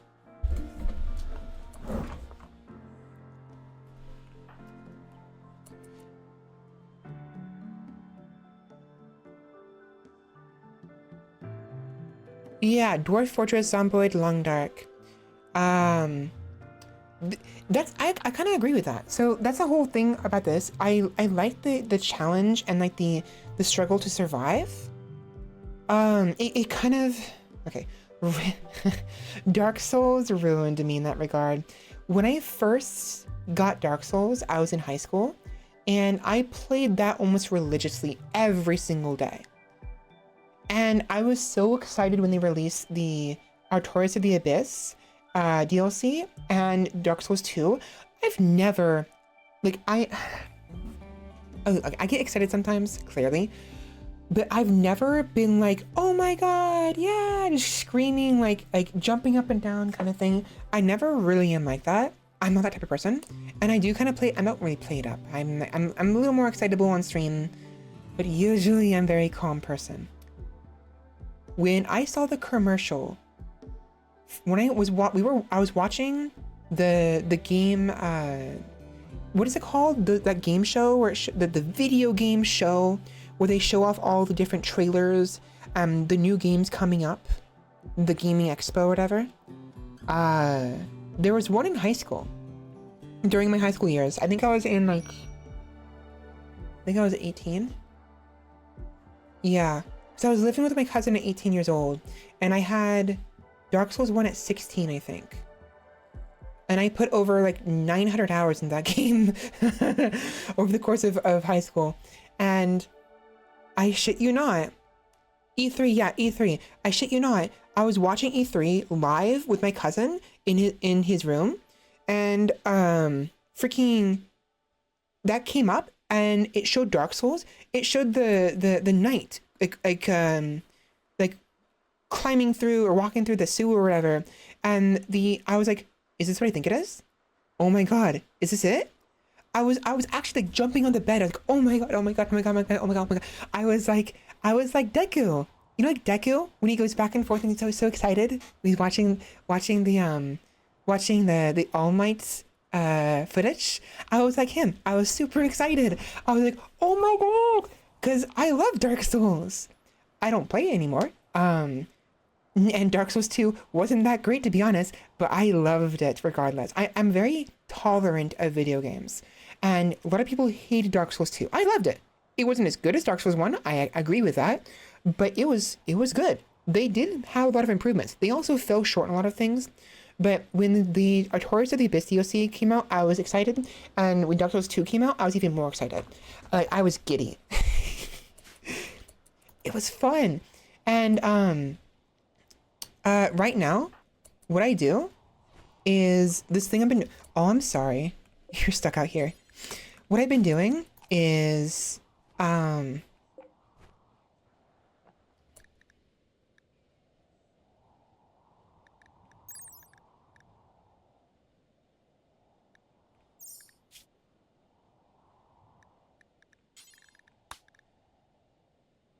Hold on.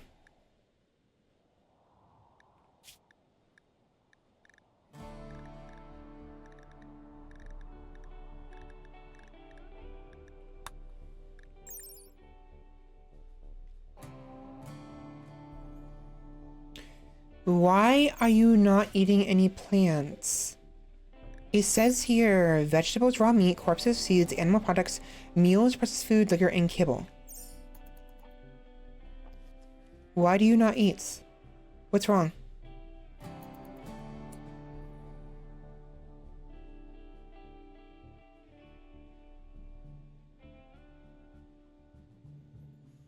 What is going on? Are you not capable of eating? Hold on.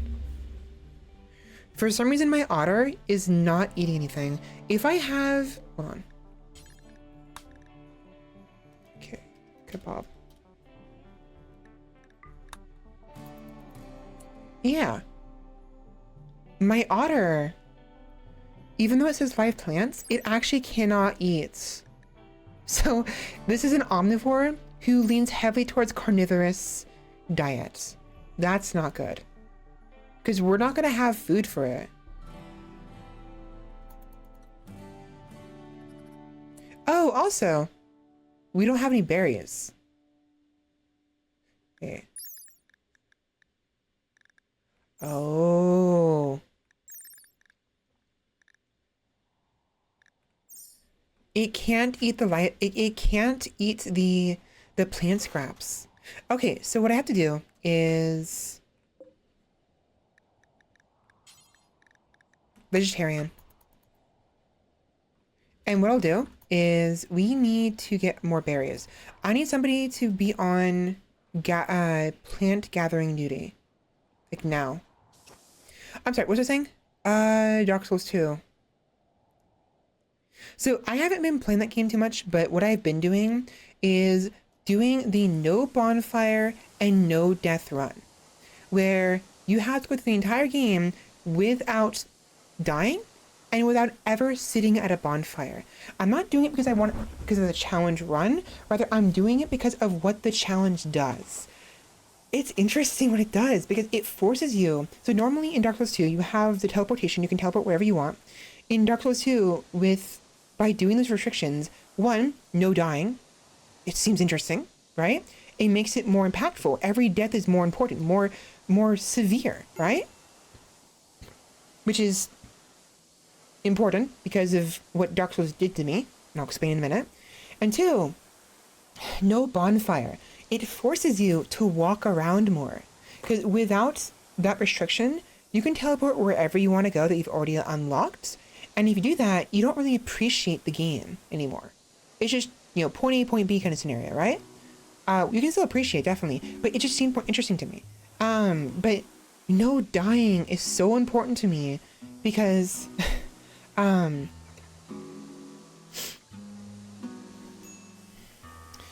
Dark Souls 1 taught me the meaningless of death.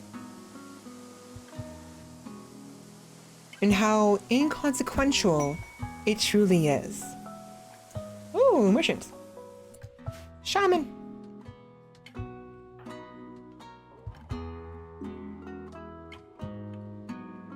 Where are you?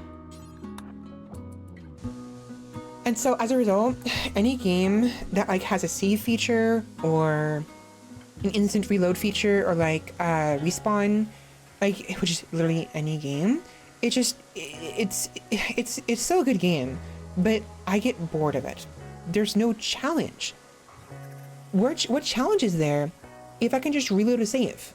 Save scumming, right? So I have to force myself to not save scum, and I play in commitment mode on RimWorld because I'm still willing to save scum within certain scenarios, but I cannot save scum any further than a full day's worth. Anything happens beyond that, and I'm stuck with the consequences, you know? And so, Dark Souls 2, I played it normally, I think once through. I think I beat the game, I don't remember. But like, my favorite thing to do is the no death and no bonfire run. It makes it more interesting to me. Damn.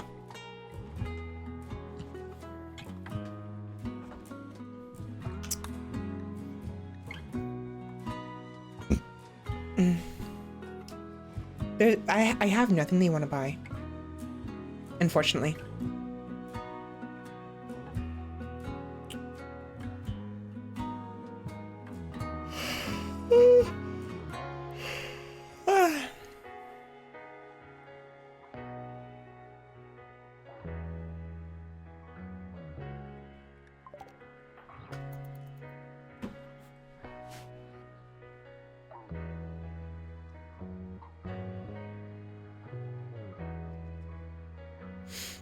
Right, I forgot. So not only is Duskfur affected by interrupted death threats, they freaking have, because they're missing tail, my missing tail, I can't freaking move very fast. I'm still annoyed with that.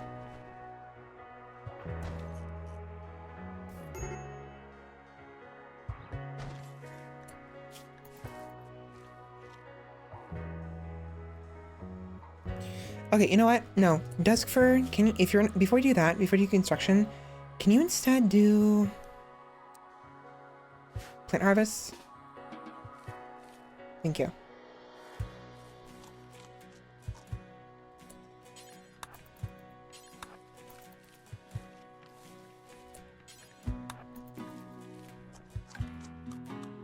Perfect.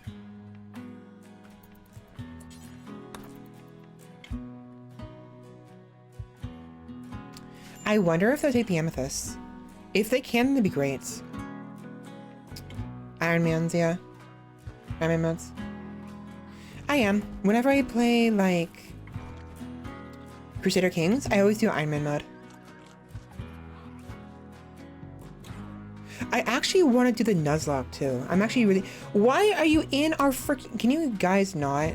Okay, hold on. This is getting out of hand.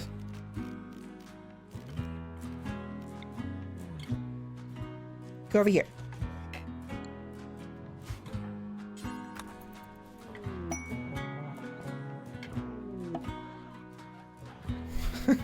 they were like in my fucking room, walking all over us. Look how dirty you made it. Oh, you guys are jerks. Fine, fuck off. Get out of here. I don't care. No.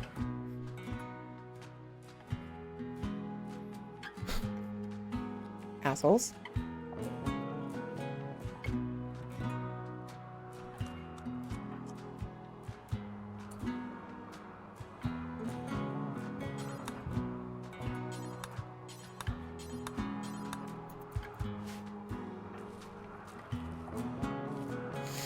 Oh, that's right. Oh, shoot.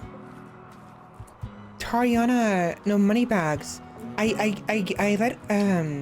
I let Moneybags take the umbrella with her. Damn, we don't have umbrellas. Also, you still have your weapons, don't you? Can you give one to Duskfur, please? That'd be nice.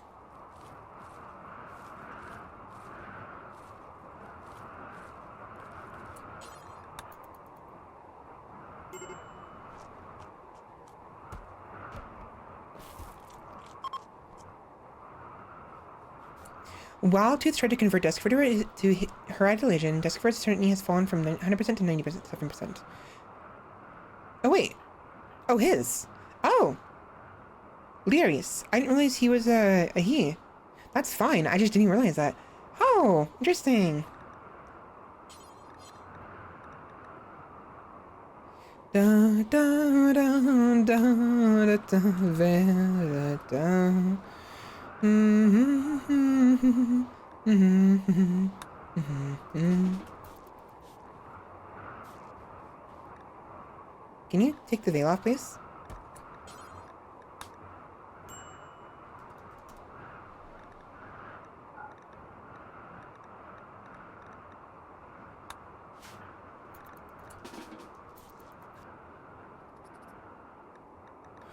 That's interesting. I had no idea.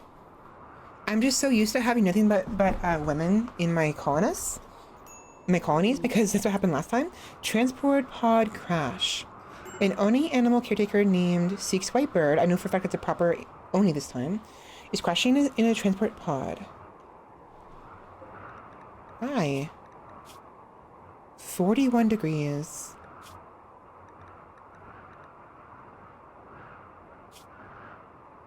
Hmm. Da-da-da, da-da-da.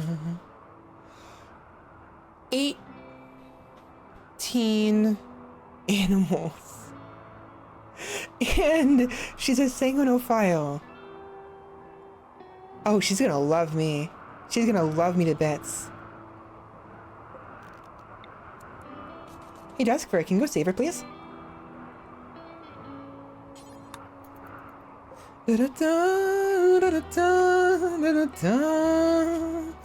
Actually, before anything else, tend to her without medicine. Just to keep her from bleeding to death.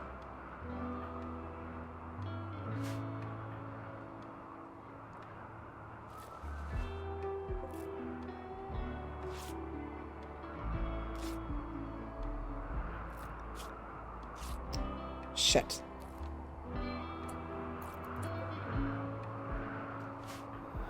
Pick her up, please. Come over here.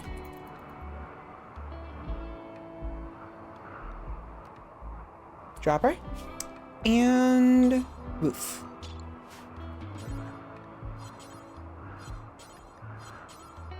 Huh? What did I do? Oh, area. I did the wrong one. Roof, please.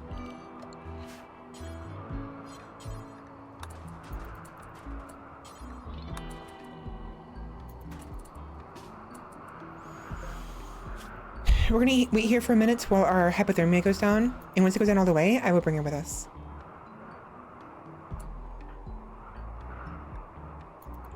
There. There we are.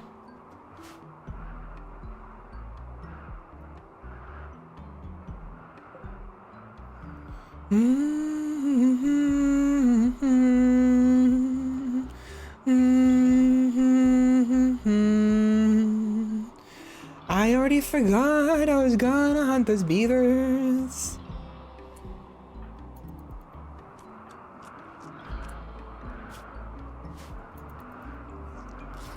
Okay, you know what?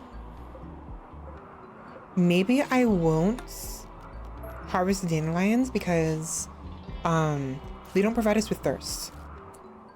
What did you eat?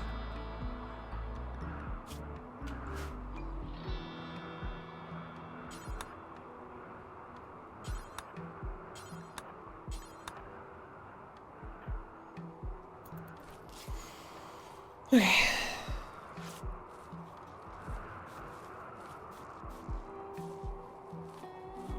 Yeah, cleaning up the mess this freaking merchant's left behind. Whoa, it got really green. For like no reason. That's weird. Signophage mausoleum unearthed. Oh. Our trackers have discovered footprints that seem to lead to a signophage camp nestled near Mother Earth's embrace. Which is the name of this colony right now. Not the faction, but the colony. Because, you know, Mother Earth has embraced my friends. The area shows signs of recent activity, and it seems the camp may be built around an old crypt. These creatures are a danger to all, and their lair might hold valuable relics or technology worth recovering. Be prepared for resistance, as the sigmonophages will not give up their stronghold without a fight.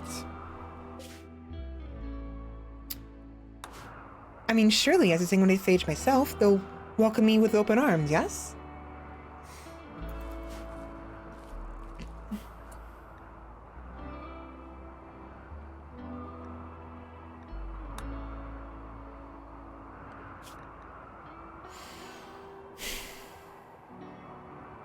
Black talons.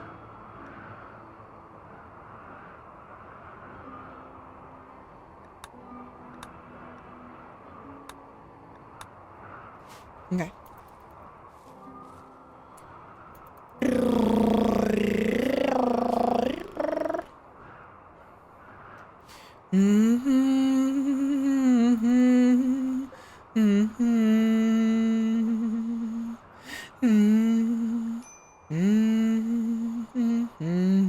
You know, because of his ears popping out like that, he almost looks like a panda with the headband with the mask.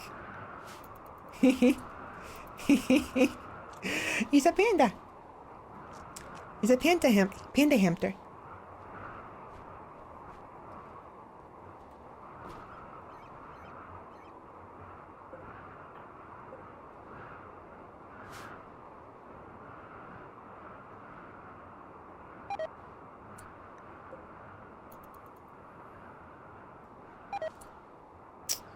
We need to make a proper area for them to sleep. I need to make a fence off. I can fence them off right here, I guess. Or right here. No! Don't eat the beer. Don't consume the beer. It's not yours. Not the beer. Don't eat the beer. No, beer, not bear.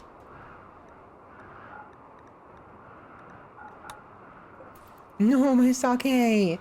Our otter just ate all the sake. You're kidding me. What the fuck, mate?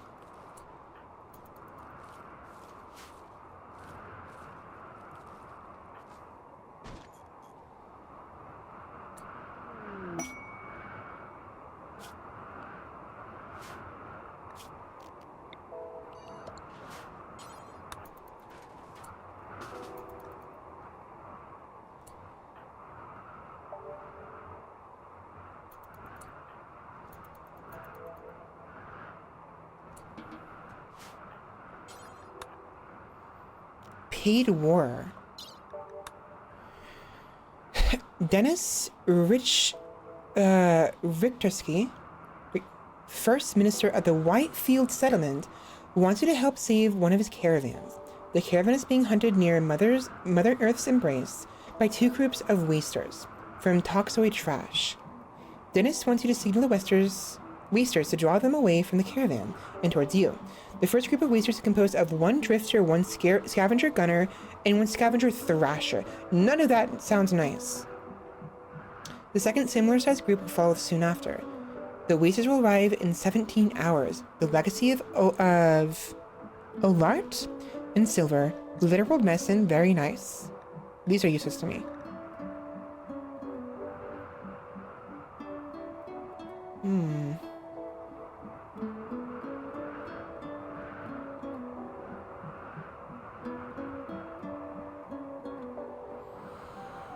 According to the frontispiece, Adamas Olart spent his days teaching in the academy on glossolia.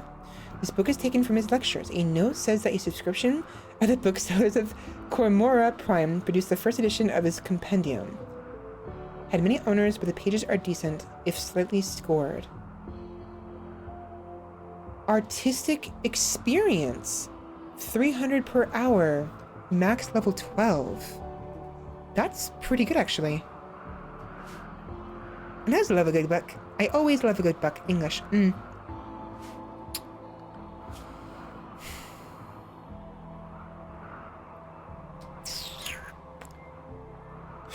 I think we do this, but we do this very last second. We have 6 days to respond.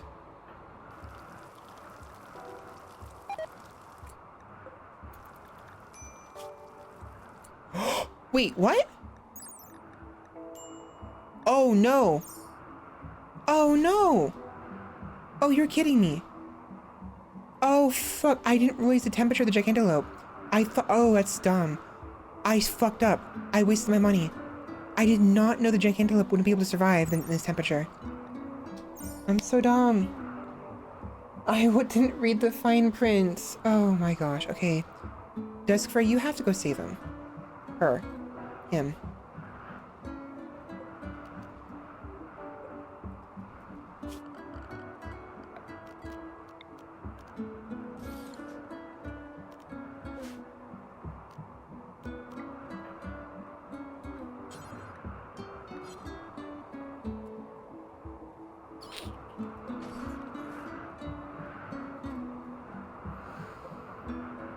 This sucks.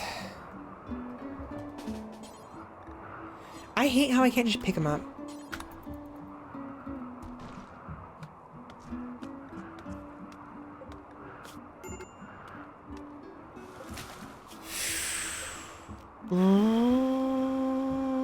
What I'll do, we'll make a campfire in here.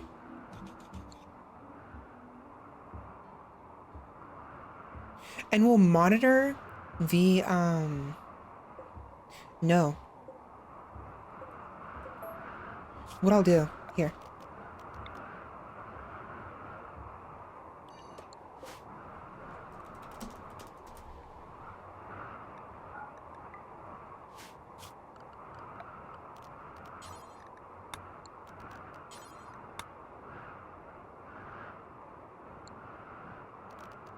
It won't matter.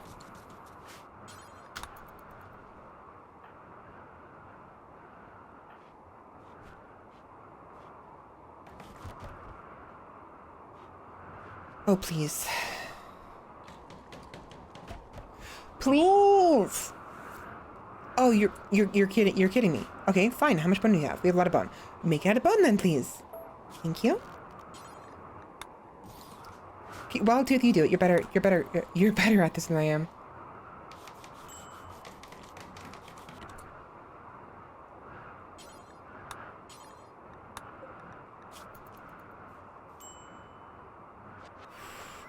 I had no idea. I was not paying attention at all. This is a temporary fix because I need to make food here, and if they're in here with us, they're gonna make a mess of everything.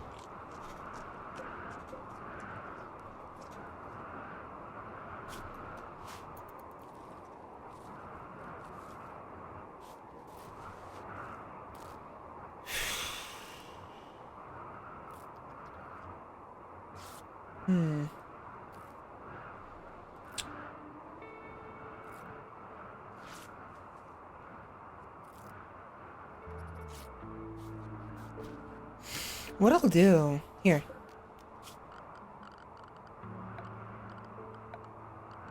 Oi?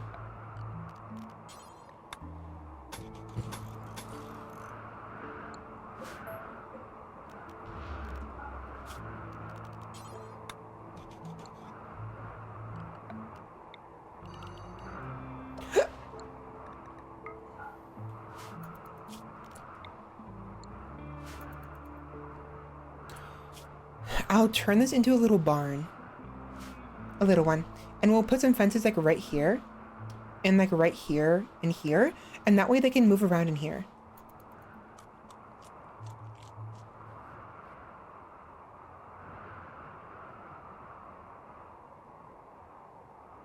That'll be fine. Oh, how cozy. Meanwhile, the otter's outside sleeping. Like, I don't want to sleep with you guys. Me. Me.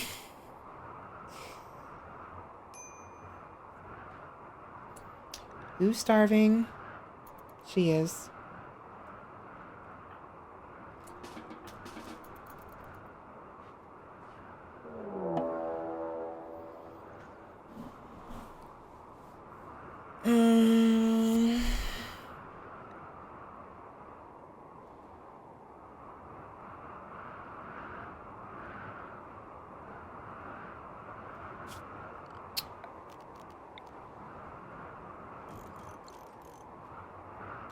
Great.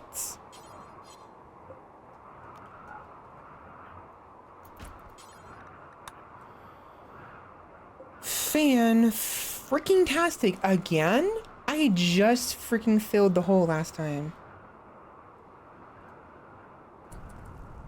Okay, Wildtooth, you need to hurry up and eat some food. I don't care what it is. Hurry up. We have a fight on our hands. Another one.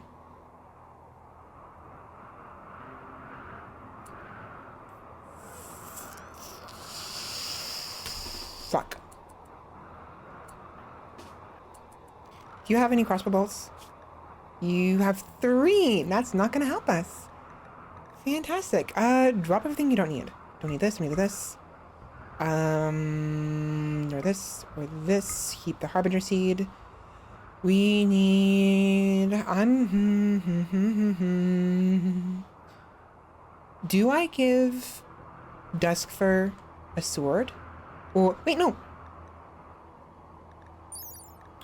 This sword right here is considered a one-handed sword.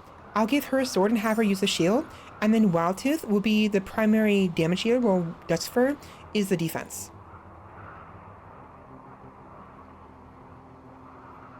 Yeah. So Duskfur, you go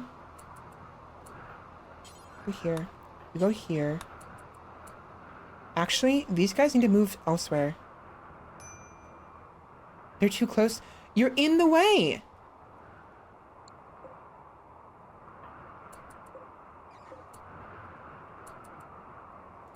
Whatever. Drop the longsword.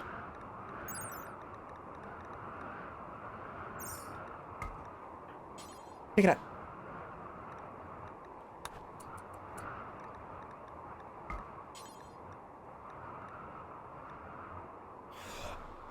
Oh, that's so stupid. That's right. Missing body parts. Oh, man. I hate that. It's so dumb. I can't wield a shield because I'm missing my tail, which makes no goddamn sense. Fine. We'll go without.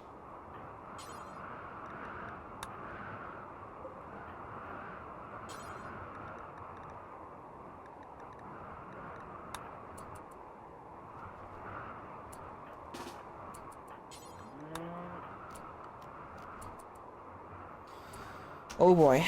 All right, all right.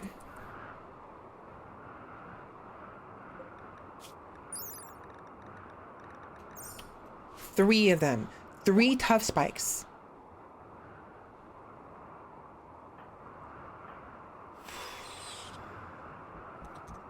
You lot need to fucking stop.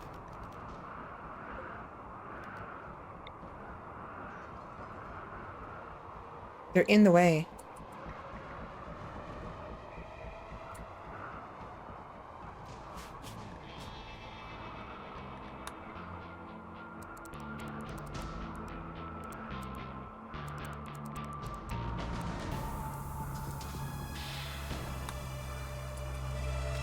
All right, here we go.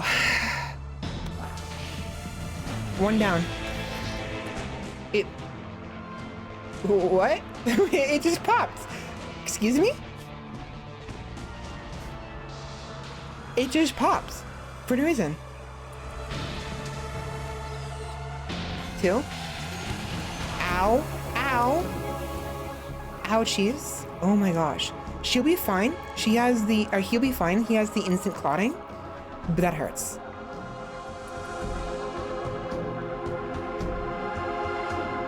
Another one. Second tough spike. Oh, I am so happy for Wildtooth. Wildtooth is literally the only reason we're surviving here. Dude, Wildtooth is carrying our asses so much. I miss Tariana. Damn, that's really good. Never mind. Okay, that was fine. I was a lot more scared than I should have been, honestly. That worked out. That was fine. And here I thought we were gonna have a problem.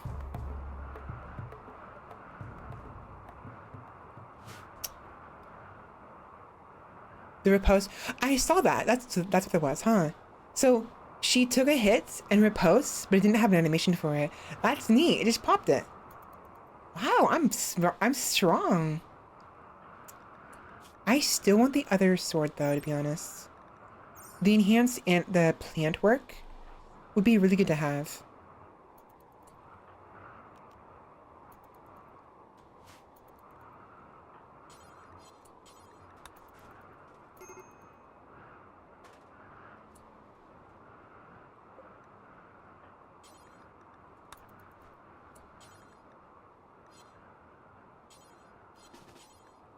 Oh, that one's still alive. Girl? Thank you.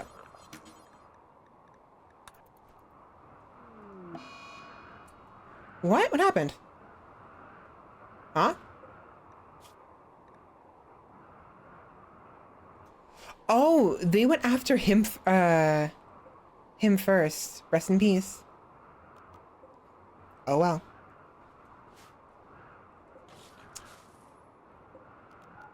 That needs filled in stat. Wait. Wait, can I dump things in there? No.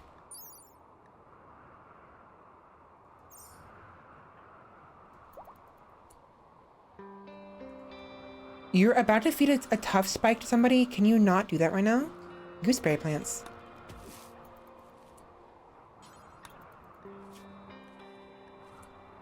Thank you. Oh my god! Fuck off.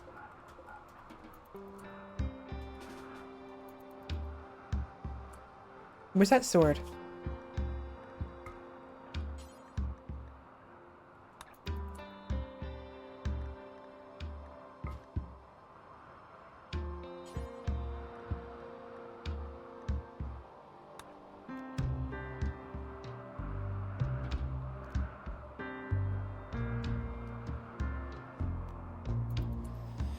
Okay, we have no food. We are officially without food. That is what's going on here. We need food now. Perfect. And she botched it. Great. I clipped it so you can see it happen. It was pretty damn cool. He will become one of us. Warm and safe for our stomachs, sure. Let me take a look at the clip. Let me actually here. Hold on. Actually, I can do it like this, can't I? Can't I? No. 1 second, please.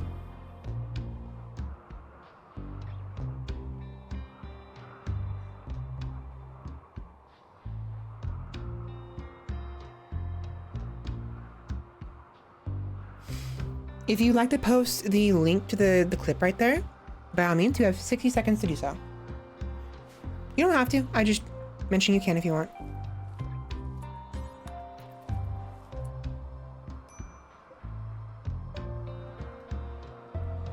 We're running out of food bad. Why do I feel like we're low on bushes? There should be a lot more berry bushes here. There's barely anything.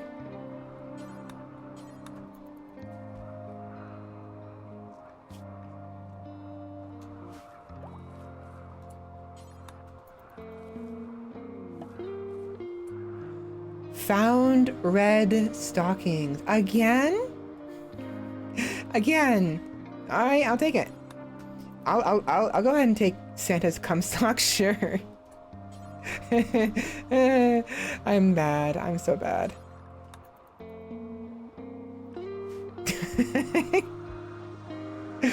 I'm sorry. It's so stupid. It's just a funny joke. Because, like, I made it earlier and I can't stop doing it. Can somebody please grab her?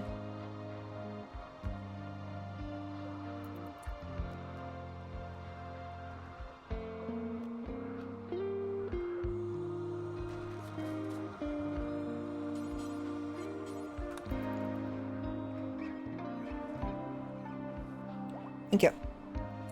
Deadly Repulse. Thank you. What this?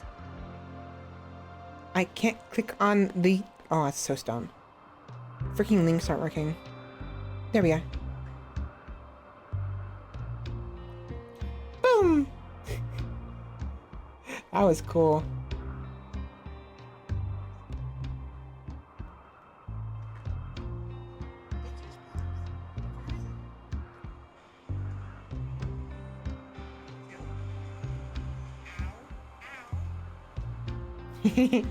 Thank you.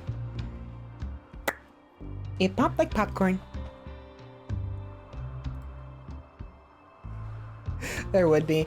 I don't even make that joke very often. It's just like easy pickings is the thing. It's such low-hanging fruits. Oh fuck. Okay, we need to do through the campfire.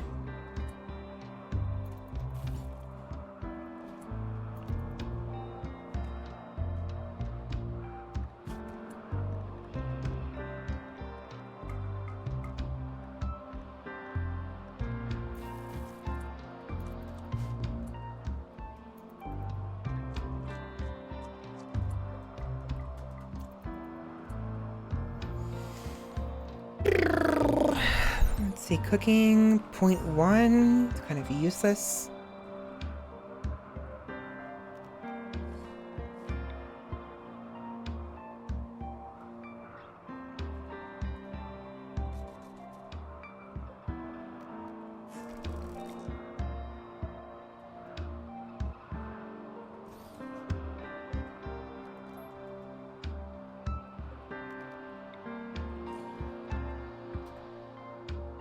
Butchering, perfect.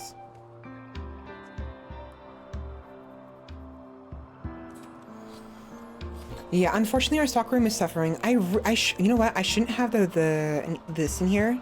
That's useless. This and silver should not be in here. Yeah, I'll put it in here. It's fine. Silver.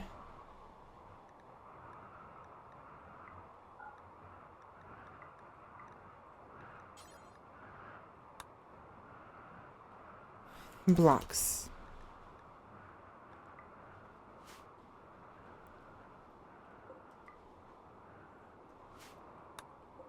There. That'll save some room for a little bit. Oh, and glowstone too.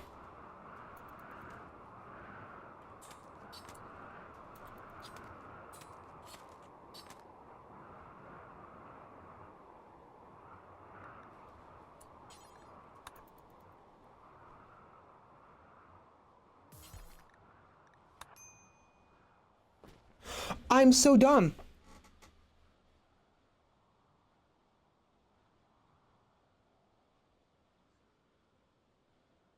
Oh my god. No. I only realized what happened. Right now. Right when the fucking snow stopped. Water. Water.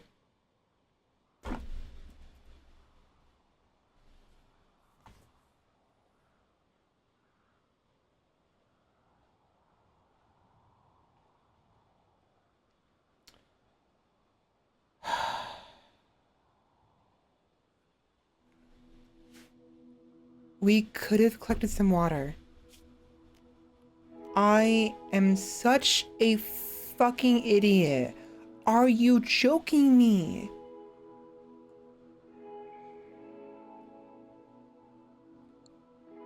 Oh my god. Oh my god. I just now... The reason I realized it too was because I heard the sound stop. I'm like, what just stopped? Oh. That was That was snow.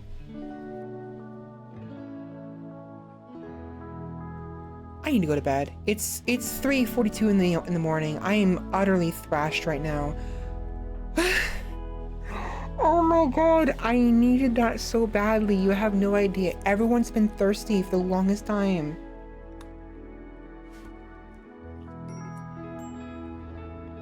What are you doing? What are you doing? Fine, no.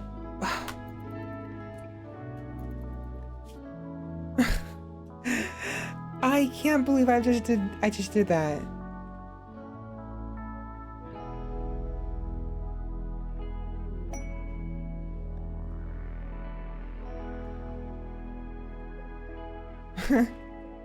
Sure.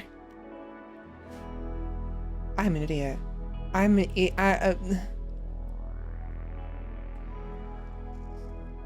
Fan, great. Great.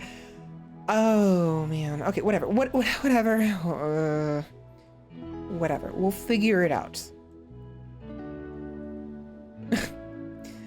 God damn it.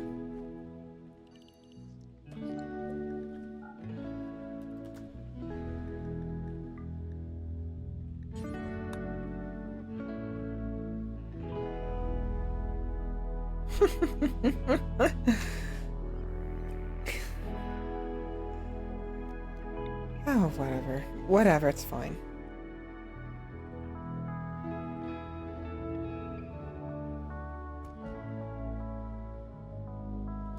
Waste. Over here.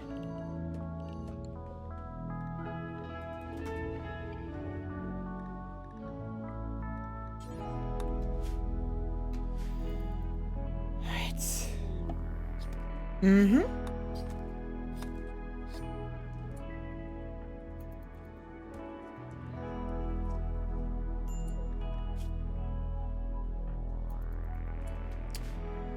Desfer, can you...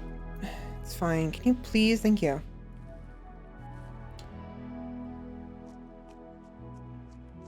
You know what? Here.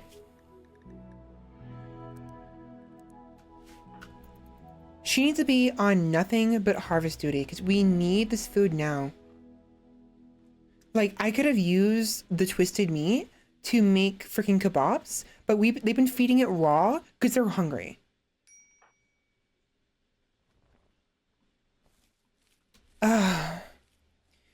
Where are the dandelions? Because we can do those too. Raspberry bushes. I wasn't going to at first, but we need them for kebabs.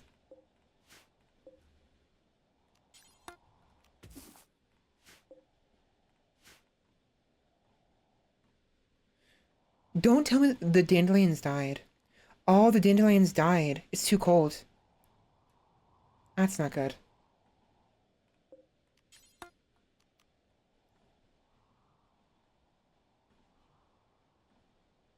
Honey would be very nice to have.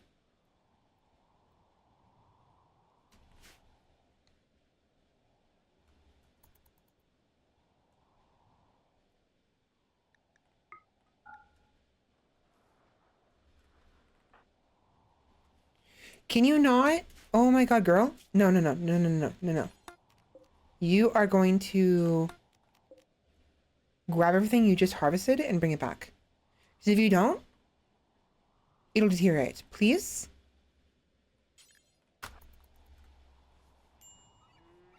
What? Why? Oh.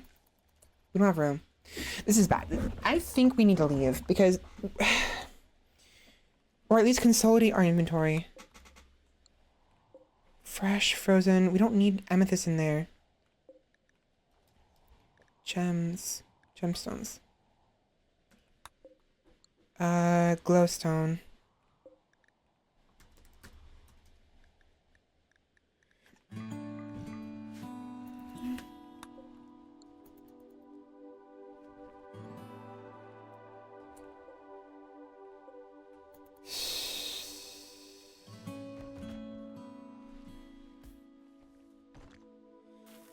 Okay, we have a little more room in here now.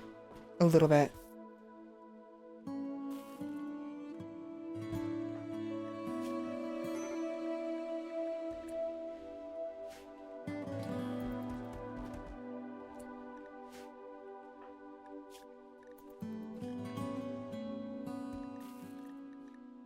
Ugh. It's hard because we have two people who are in charge of everything. Which includes taking care of two people who are incapacitated and 3 animals.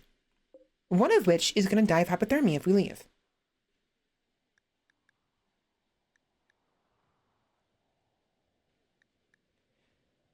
I don't want to sacrifice the gigantelope, but we might have to because we don't have a way to keep it from dying of hypothermia. It'll die anyways, and if it's going to die anyways, we might as well use it for food, which sucks, honestly.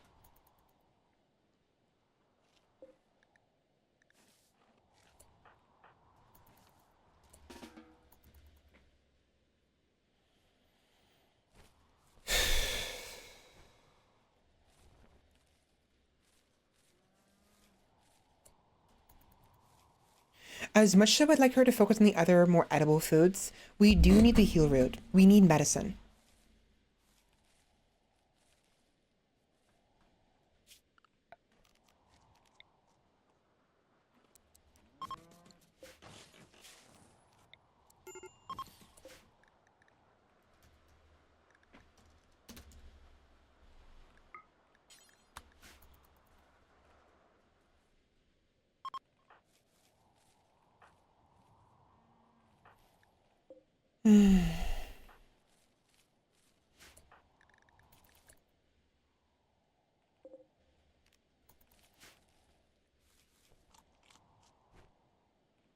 There we are.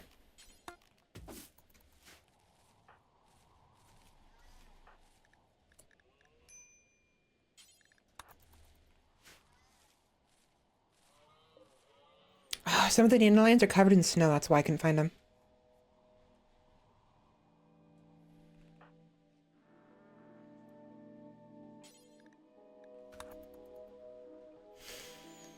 Okay, real quick, let's finish this bone tub real quick in case it starts raining again. That way we have some water when it does.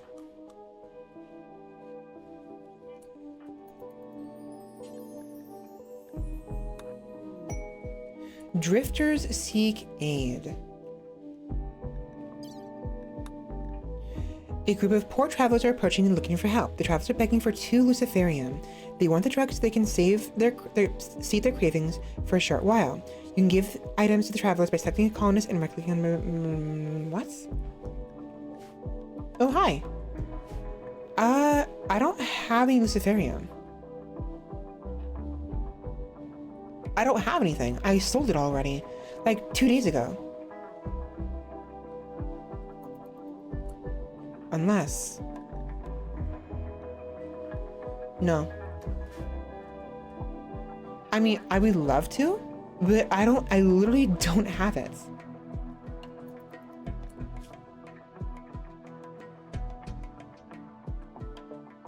And they're gonna die of hypothermia.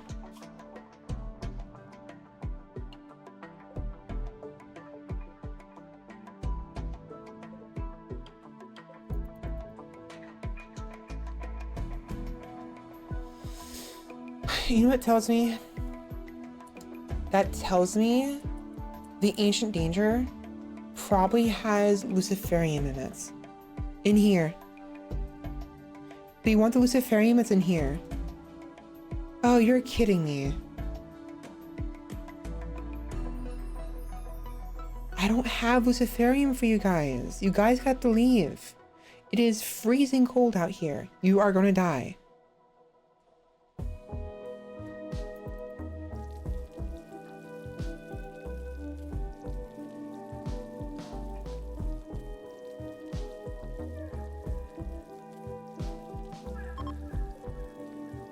What I thought. That's what I thought.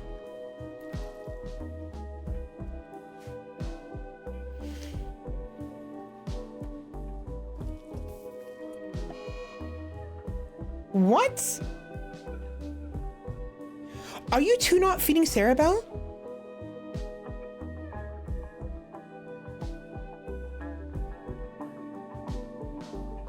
We have bear.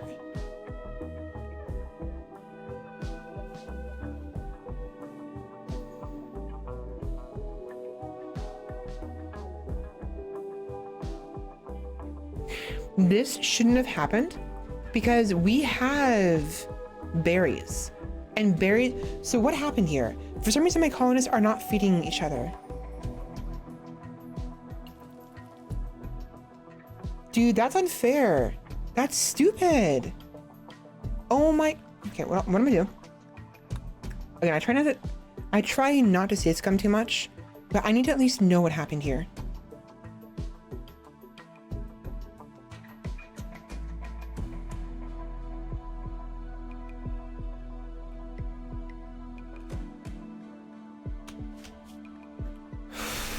You've got to be kidding me. Hold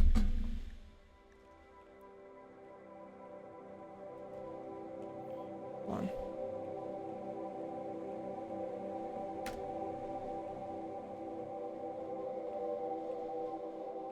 Okay.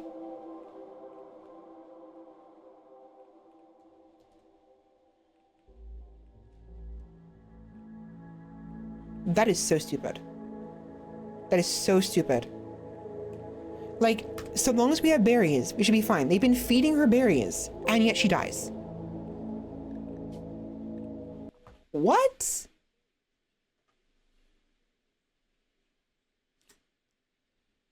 Like, I understand if, like, maybe, you know what's been happening? They were probably feeding her,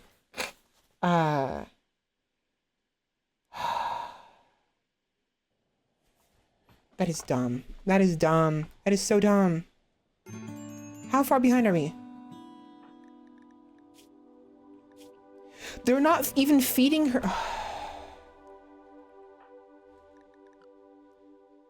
Okay.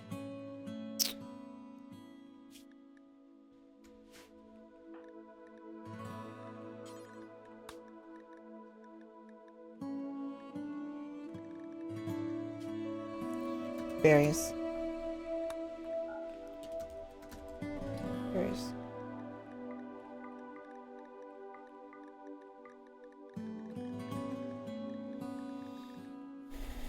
Goose.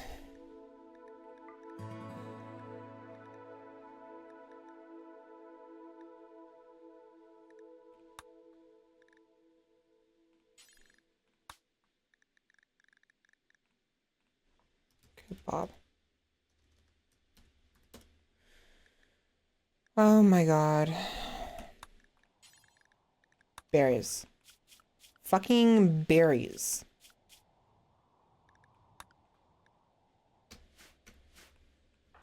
Go fucking...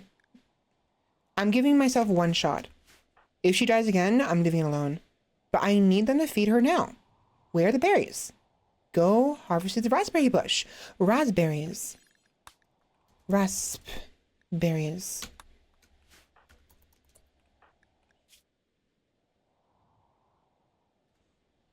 She's gonna die now.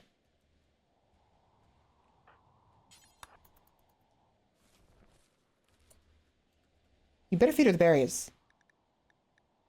What drink? Water? Where? Oh.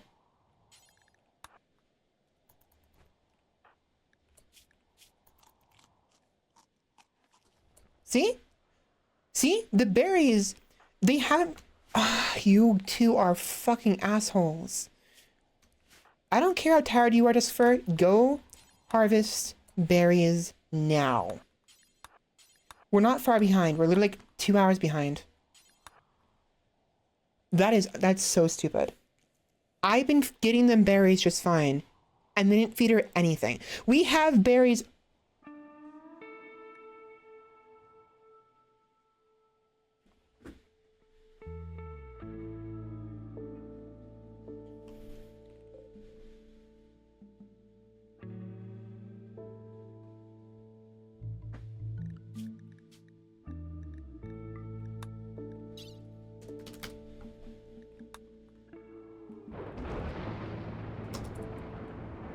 Okay. All right, class. Can anyone tell me what those are? What are we looking at? We have something red inside a basket. They are little round little things, right? Are they marbles? Maybe eyeballs? No. These are berries. There's over 72 berries. Plenty of food for 3 people. And yet, not only has Sarah Belle gone hungry, but she's gone thirsty because the berries provide thirst. She's been dehydrated this entire time. As is our guest. Feed her some fucking food.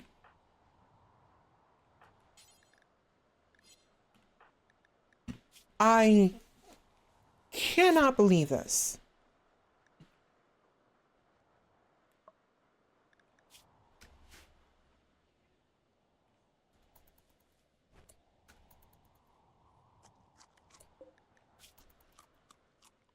Thank you. It's not much, but it's enough to get them by.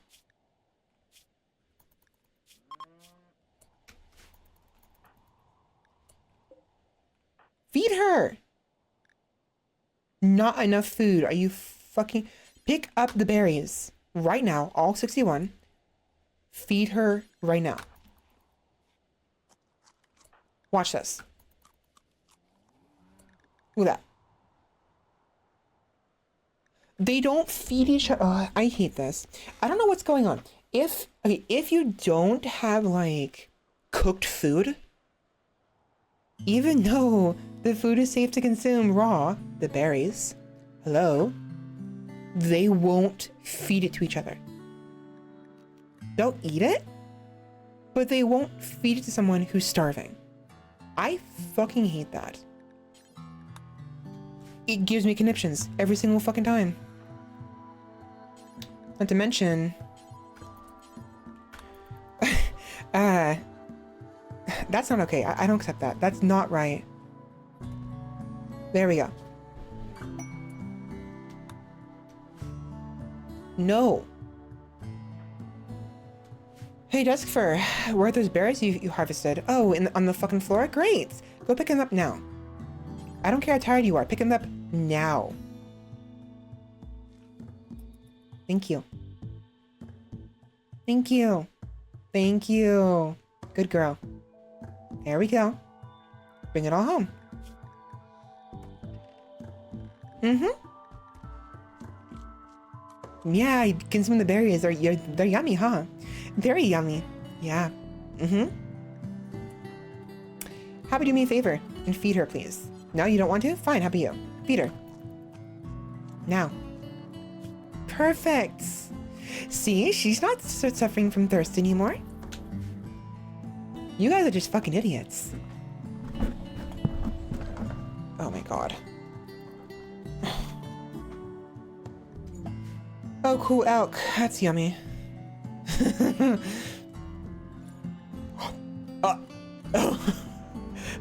I was not expecting that sudden stream of just animal.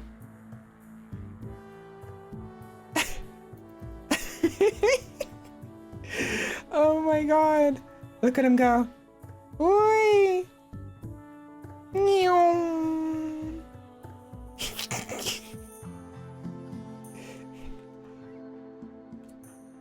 Okay. Feed her more, please. I know you have more on you. See? Feeding berries to Cerebell. Is that so hard? No, it's not.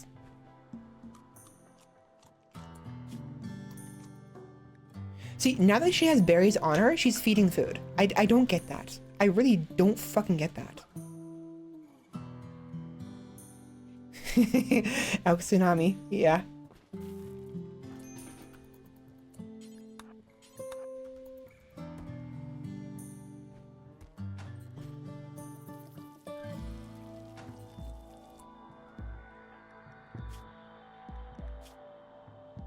It's going down now.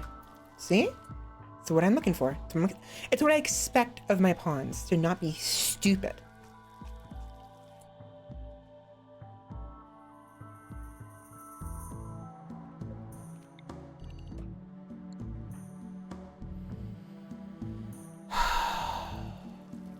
You know what? No. Dusk Fur? No. What's that? Where is it? I know I saw one at the very edge.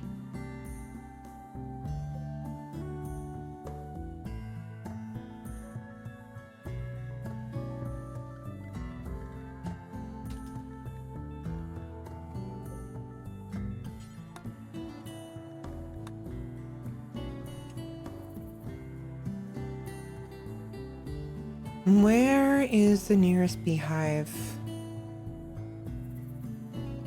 They're all on the edge of the map.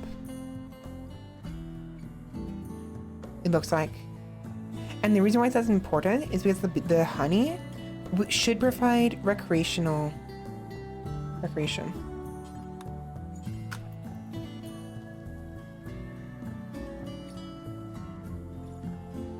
There's one.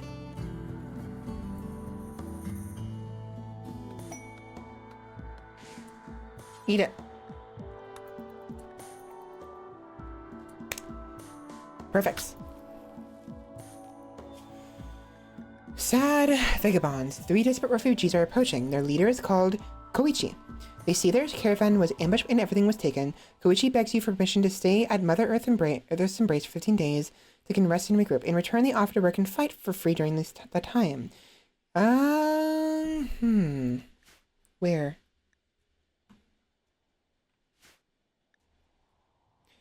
Honestly? A part of me does want to do this. The biggest issue, however, is our lack of food. Like, having more hands on deck, which means we'll be able to harvest this faster. It is so cold outside, we don't have very much food.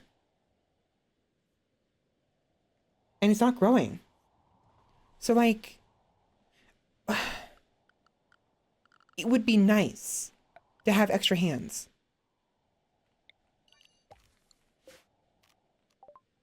I can't grow anything.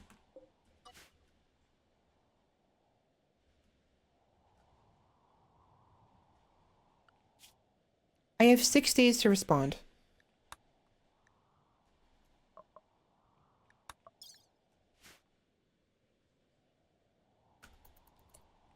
Yeah, not right now. If we can, let's get as much food as we can, and we're gonna leave. Also, you can move just fine. Do me a favor and leave.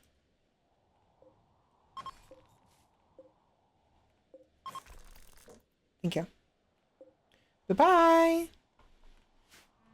They'll be fine. If a guest is healed enough where they can leave, and the only reason they're not leaving intentionally is because they're not fully healed, then simply get rid of their bed and they'll leave.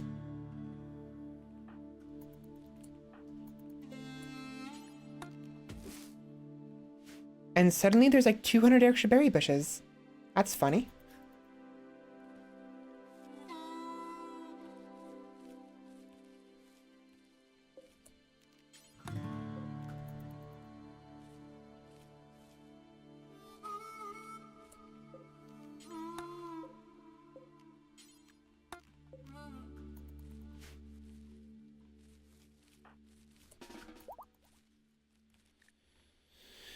I think I'm gonna get rid of, so either, I think I have to get rid of the Gigantope. He's the main reason why we can't leave right now, because he won't survive this temperature. I think we have to get rid of it. We butcher it and you butcher it for food.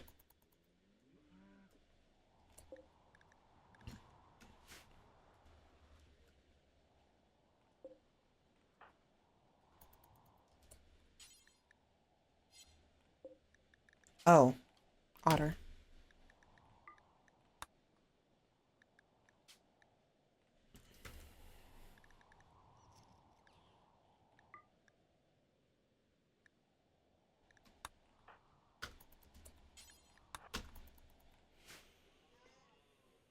Mm-hmm.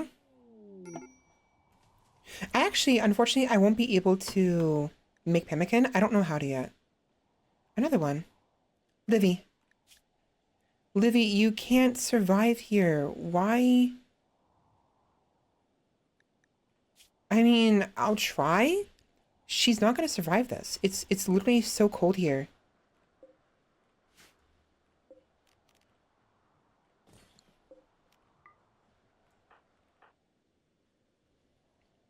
Go save her, please. She's an immortal. Oh, that won't matter. Because she's... Oh, no. An immortal moon jelly. How is that gonna work? Because the moon jellies, when they die, they turn into little jellyfish, which can be used as medicine. But,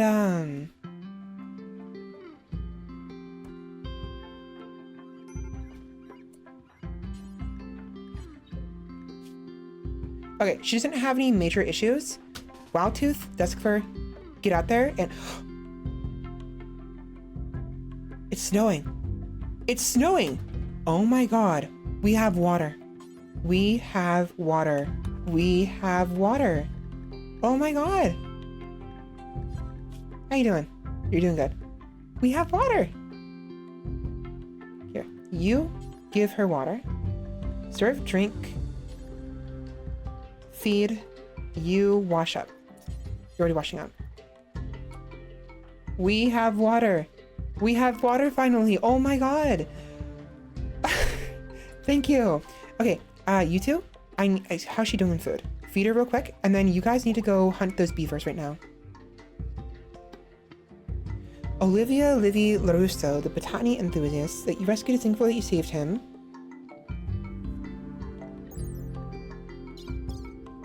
Saved her. Medical. Artistic. Animals, ooh, and plants. The biggest issue is she will not be able to survive in this weather But if we can get a trader to come in, we can buy her some clothes. Or better yet, you know what?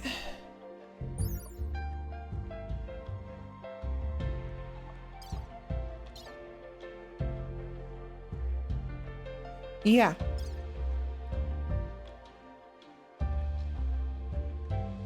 Sure, why not?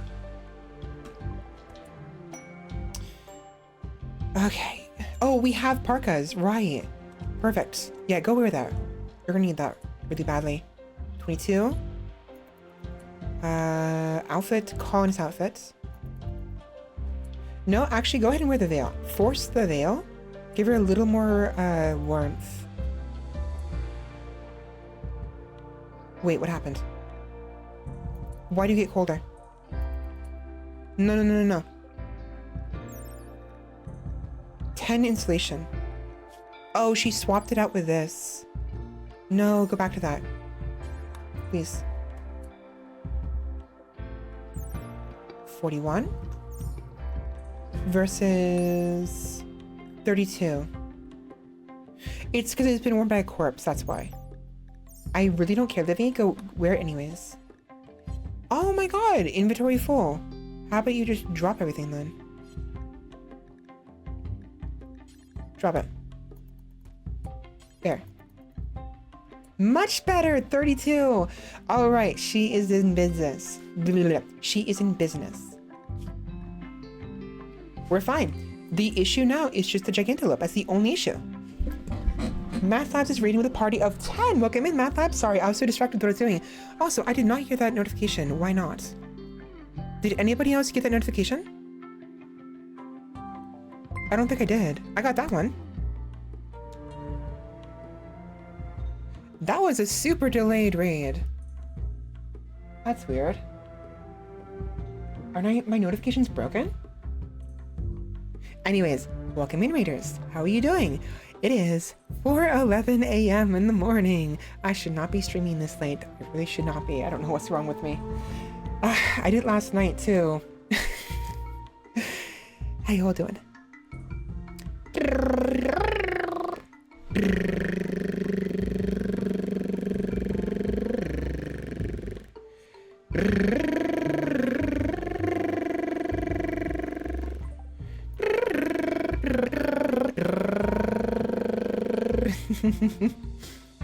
Well, hopefully you enjoy my nonsense. We are currently struggling right now.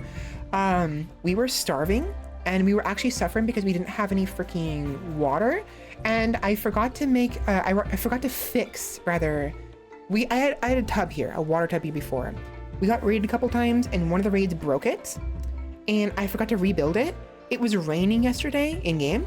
And I only remembered to rebuild it right as the snow ended. And I was like, oh my god. Because we're suffering without H2O right now. We don't have the technology to build wells yet. And, which I should be doing soon, actually. Since we have so many people, I can actually put someone on research. Here. But it's so cold. We are in the tundra right now. And we're making our way to the north. We started in the southern areas, the southern pole caps, and we're going to the northern pole caps to reach the propane lakes. But we were suffering for a very long time without water. And freaking Sarah Bell, she died because of dehydration. And she died in such a stupid way. I didn't accept that was not acceptable, so I reloaded the save.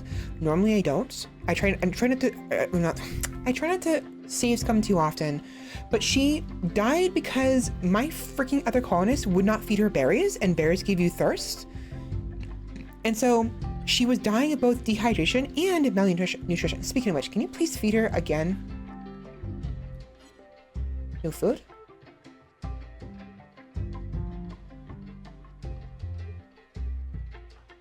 No food.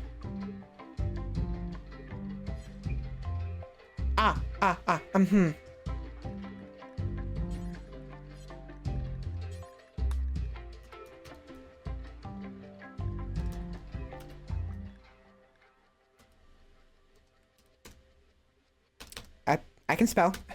I can spell, I promise. Here we go. Okay, perfect. Can you feed her now? There we go. Okay, I forgot. So I forced their food to be berries only, which includes kebabs and raw berries for the thirst. But grilled vegetables, if it's the berries that are grilled, that'll also provide thirst. Not that it matters anymore. We have water, but my point still stands. We have been struggling, like one always does. I mean, it's RimWorld. Early morning stream for me, and I'm going to head out for a bit if I walk before the sun comes up. Have a good day. Okay. Math Labs, I don't know if you're still here. I was rambling on a little too long. If you are, bear in mind, I might end stream soon. I shouldn't be streaming this late. It's actually not good.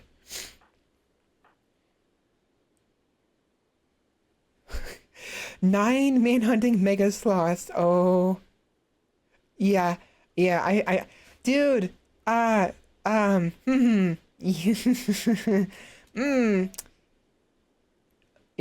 I sympathize with you. Yeah. I don't need this anymore.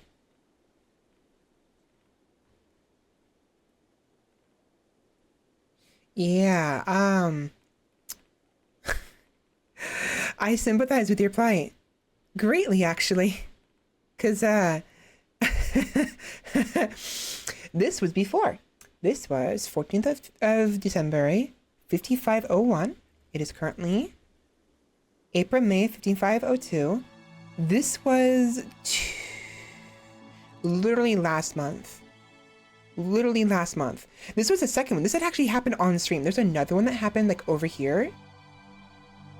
A pit burrow. And we got accosted by these little nasties. That killed me over and over again. And killed one of my favorite characters, Tariana, who we had to bury. Unfortunately. Moneybags died of an infection when we first arrived, and then she died freaking of those freaking bastards. And then Crab died of infection. Oh my god, dude, those tough spikes freaking stabbed Crab through her mouth, like down into her. She screamed and opened her mouth and screaming, and it stabbed downwards into her mouth through the bottom of her jaw, cracked her jaw and pierced her tongue, and she got an infection in her tongue, and that's why she died. Like, holy shit. Also, I realize now I forgot to make this into a cursed one. I'm gonna deconstruct this actually. Yeah, I'm gonna deconstruct. Open it. Because the cursed ones are prettier.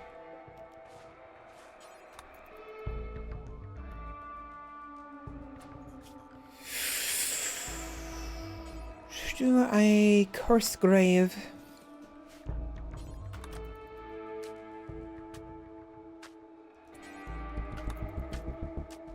Better. Binge party. Duskfur suggests, so I suggest doing a little binge party. Be warned, binge parties can last up to a few hours. Cons binge on food and drugs until it's over. No. I'm sorry, me in the game. That's not happening. We don't have the food for that. Hell no. No. No. They are from Anomaly. Yeah. They're from Anomaly. They're tough spikes. The tough spikes are a flesh type of pawn that will spawn alongside these tri-spikes and something spikes. And they are like, there's some events sometimes where like, where are you going? Oh, there's this one event where like this flesh heart will spawn and you'll start spreading flesh everywhere. Like freaking StarCraft Zerg style. And those things are that, basically. They're the spawn of that, of the flesh. They are fleshlings. And so there's various different like anomaly stuff, and they spawn apparently on occasion out of these pit burrows for no reason. Just like, boop, hi, stab, and it's like, great.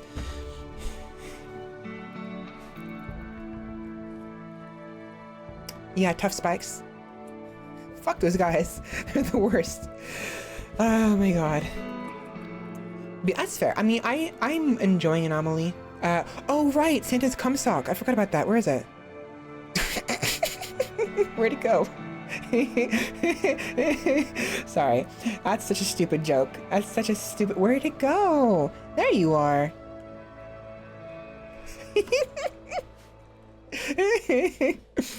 Someone grab that, please, before it actually won't deteriorates. Okay, Wild Tooth, where are you? No. Duskfur, go pick it up, please. Where'd it go? I already lost it. There it is.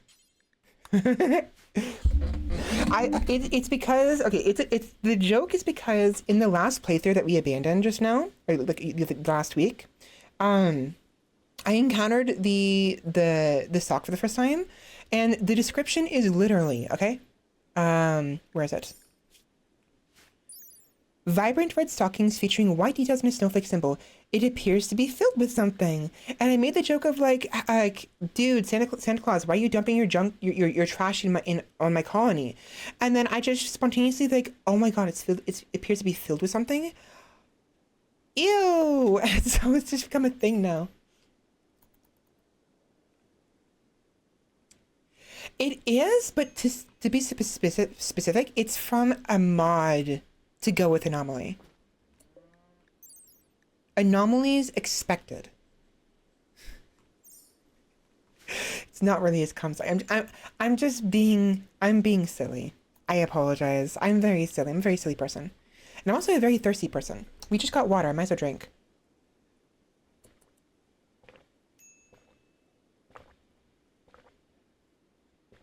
Ugh. I want juice.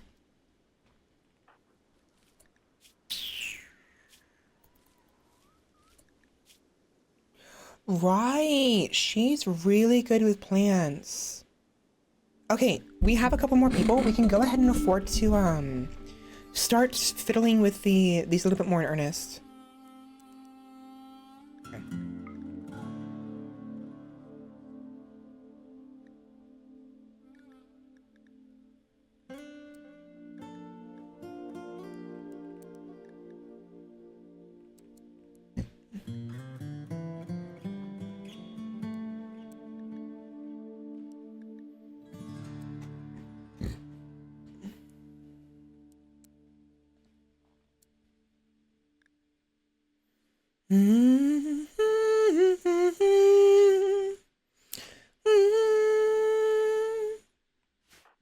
There we go.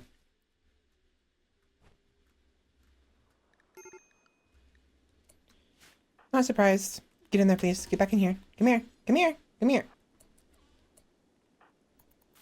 Oh, wait. Don't haul.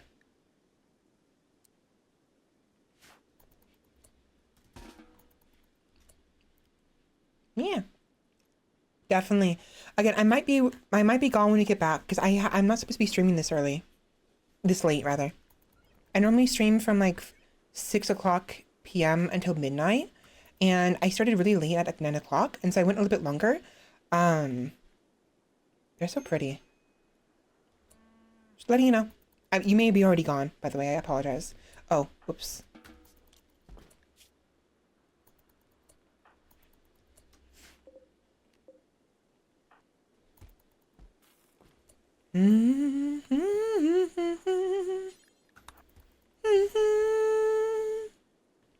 All right, anomalies.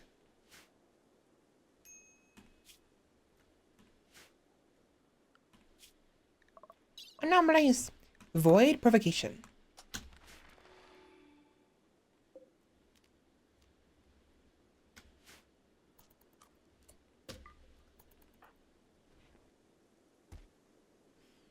Is she wearing armor? No. Never mind. Now, because Livy is really good with plants, I'm going to actually give her the sword Duskfur has. The gardener sword. Because she would be better suited. I mean, maybe not yet. Once Livy is more recovered, maybe. Oh my gosh.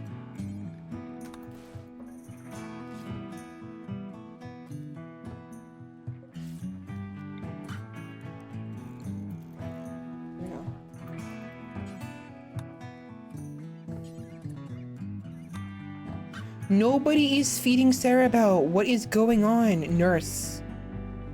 What is going on?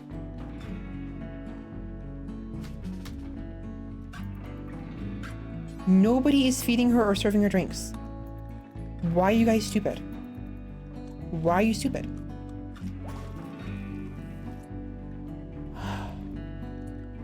You are a main doctor, by the way, so you're going to be doing the primary stuff here. So surgeon, 0. Okay. That's so frustrating. Who's best at cooking? 4. Okay. I think, dare I say, he will be our primary cook.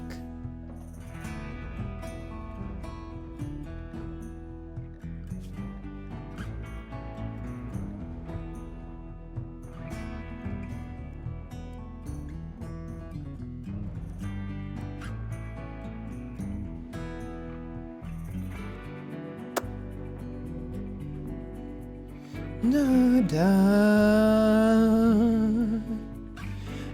da da da da. Oh, perfect. Actually, this is awesome. Perfect. I'm gonna give her the gardener sword. Increases plant harvest yield and work speed. Here, pick it up.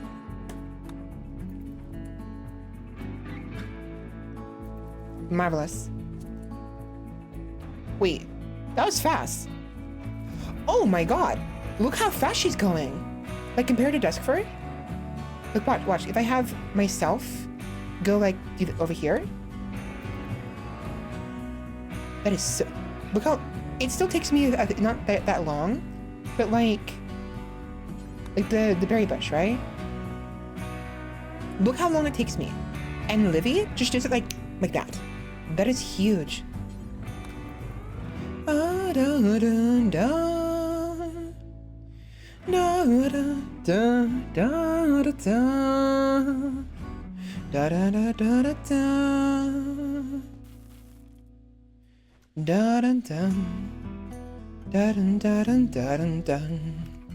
da da da da. Yeah, so Larisay, he will be our cook. I need to move things around. So you cook and butcher. When you're done with that, your intellectual is very bad. Duskfur is the next best intellectual. I think I'm gonna have Wildtooth be both our cook and our researcher. Yeah, he's terrible at it, but having at least one person working on it is ideal.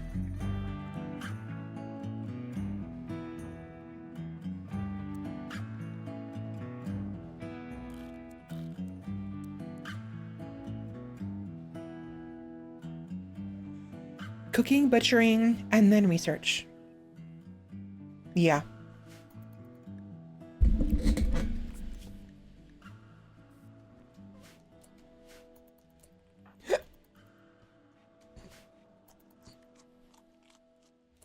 Where are those beavers? Dude, I keep forgetting to go kill these guys.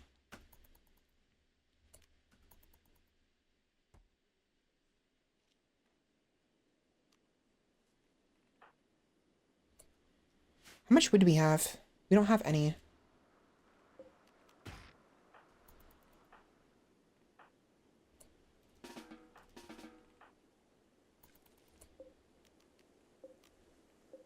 Shit.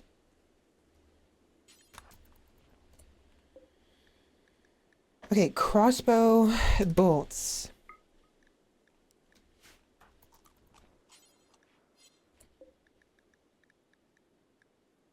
Suspend herbal medicine. Can you make...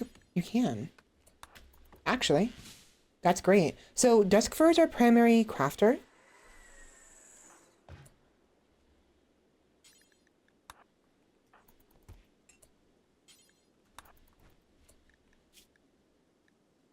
Two. Do one more time. Just drop it.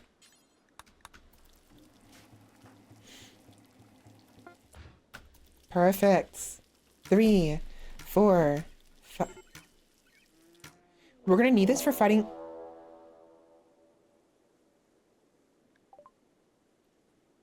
Oh, fuck. Oh. Okay, to be fair, it's not that many. That's still concerning. Livy, where are you? Okay, you're fine. Livy, get home. Now. Come home.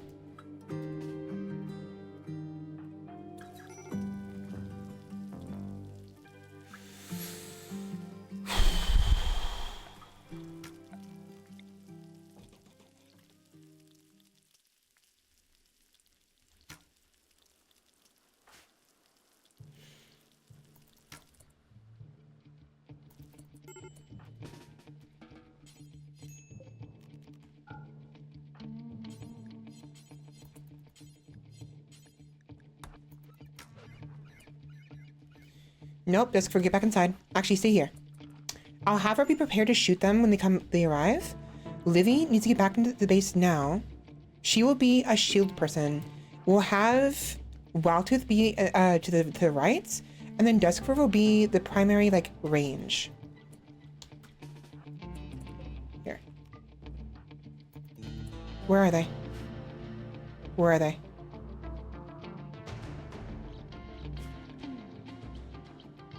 Oh, they're fast.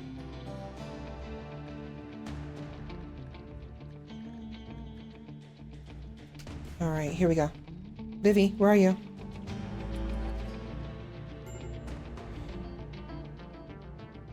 She's not gonna make it.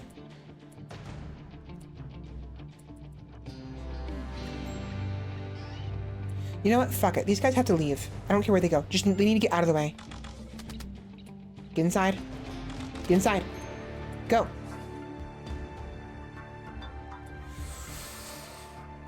Okay. Livy can't afford to die because she has a gene.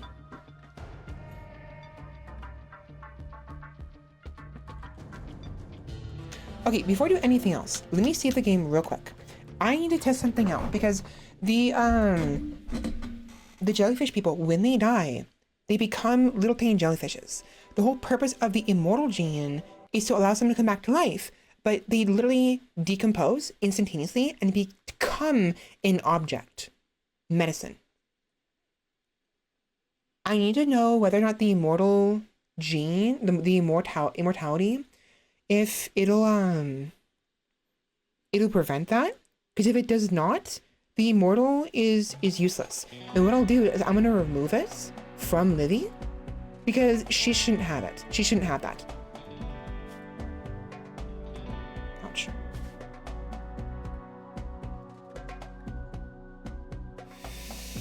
What I need is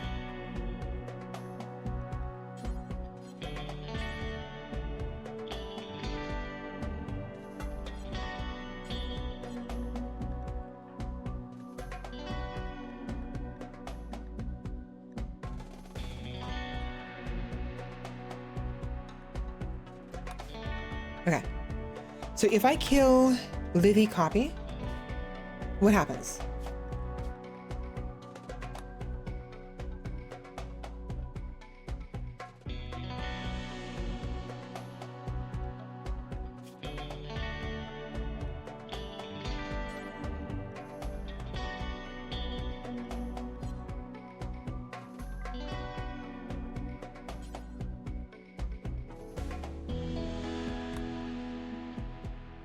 Once it hits 100%, it will kill her. Let's see what happens.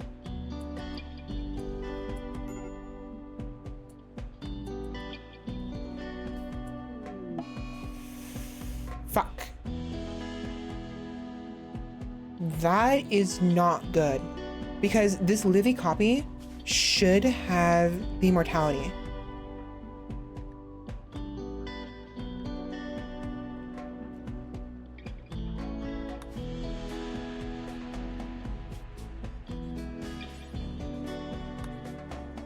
Yeah.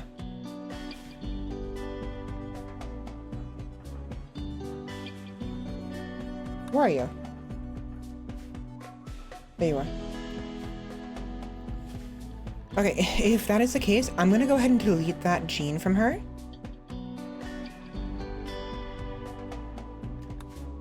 Because it defeats the purpose of the,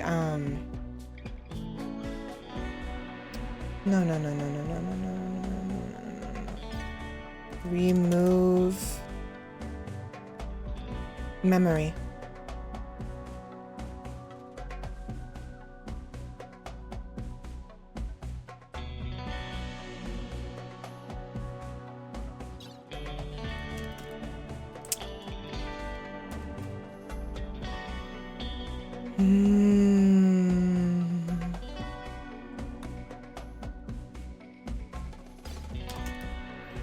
I'm worried about doing this. No. Mood. Damn it. Whatever. It's not fine.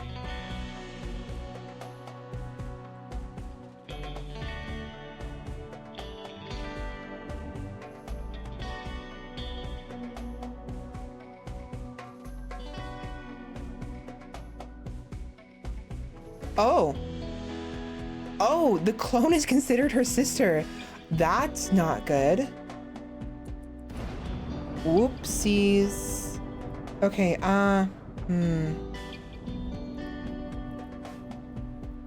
Shoot. Okay, let me...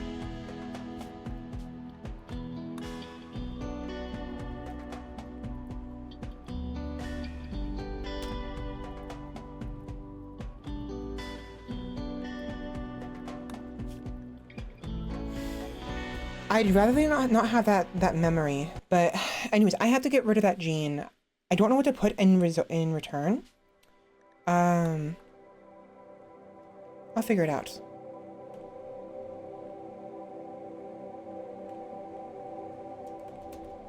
Okay. See, it's coming for the intent of testing mechanics to make sure the game works properly is completely okay, by the way. Again, sometimes I'll save scum if it's like super unfair, like it doesn't make sense, or there's some stupid nonsense with like the mechanics being like broken, what have you. And I will do it sometimes if I'm desperate, but I'll try to find some kind of lore reason. And obviously I could have maybe tried to save Tariana, but it made sense for her to die then. We got overwhelmed. Completely and utterly. There was no chance. Alright, Livy, you cannot have that gene.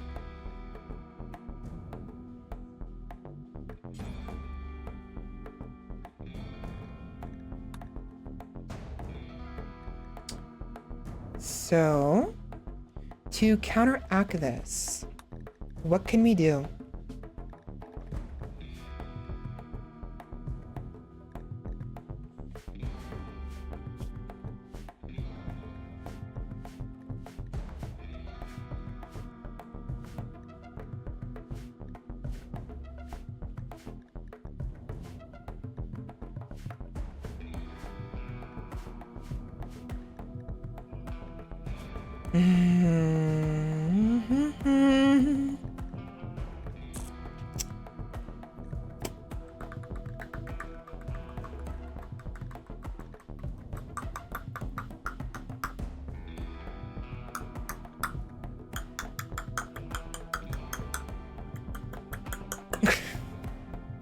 Sorry.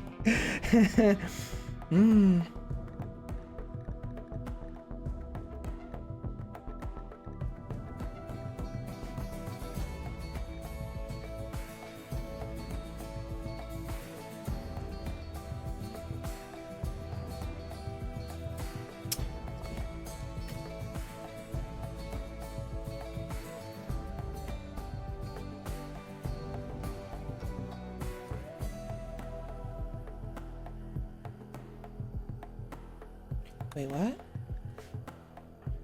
What's the gene called? Medicine body.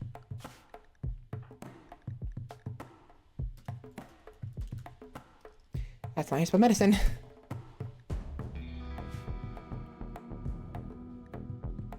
Body.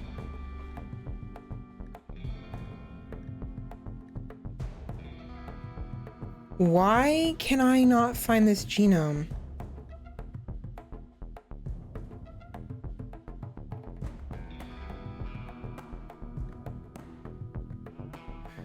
What is going on? Wait, what?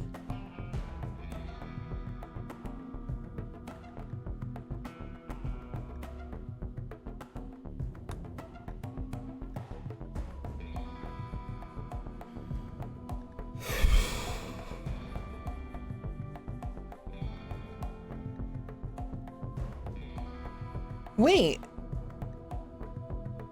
But hold on. It's literally right here. Medicine body.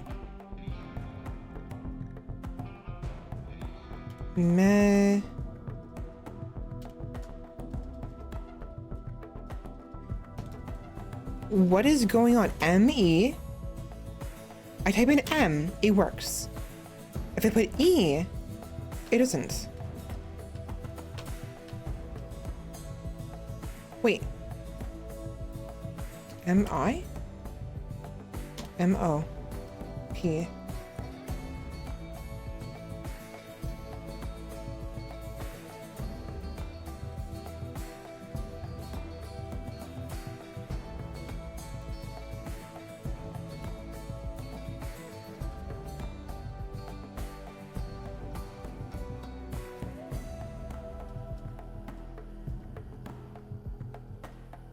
Wait.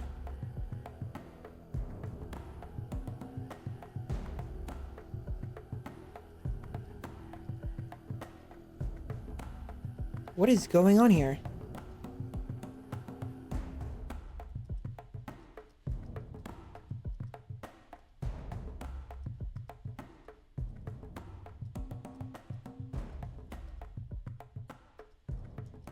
Wait.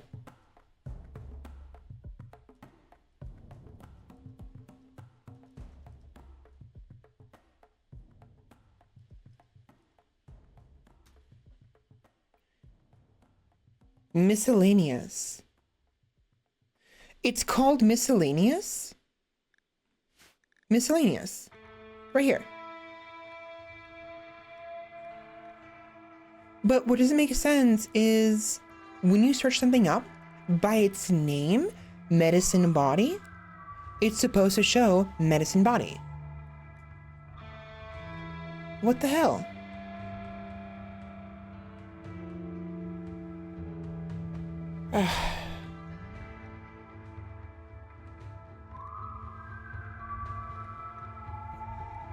Alright, fine.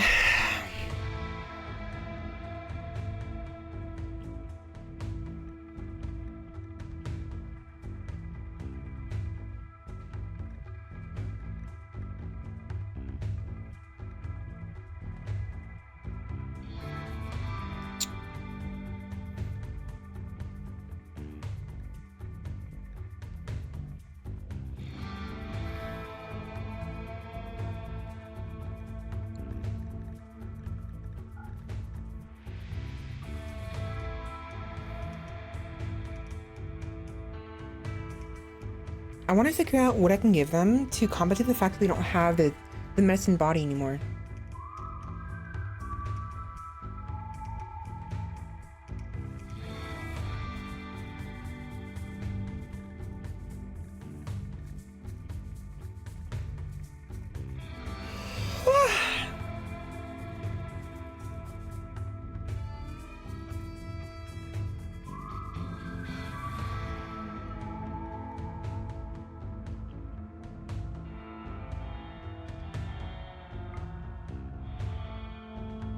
You need the hemogenic trait to get the death rest. I was kind of hoping I could maybe give them death rests without anything else, like no sanguinophage or anything like that, to compensate the fact that they basically don't have that anymore. Like they're not a normal moon jelly anymore, basically.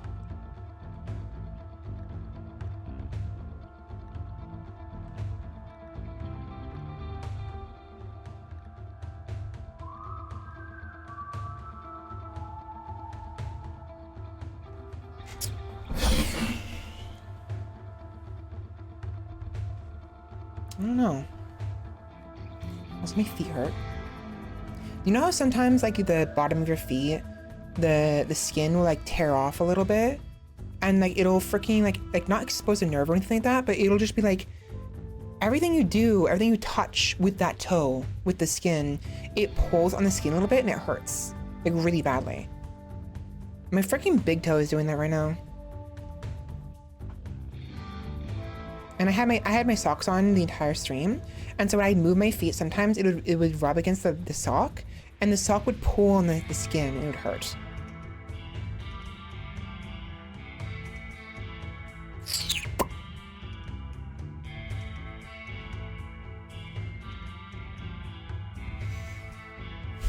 They're a jellyfish, frail skin, +1.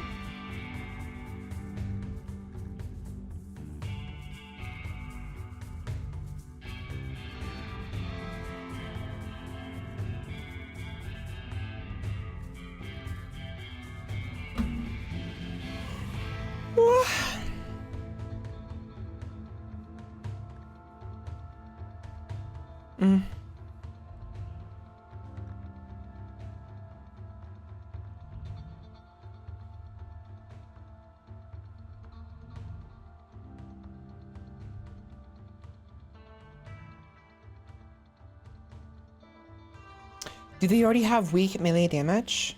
They might. I could also just give her the unhappy gene. Frail skin. Yeah, weak melee damage. So frail skin. Frail.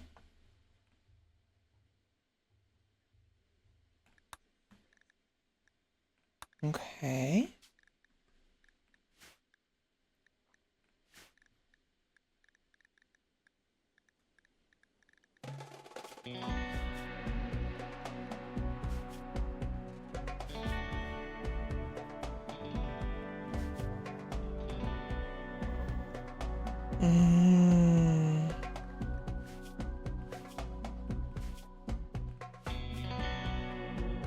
What if I gave her like a slime blood or something like that?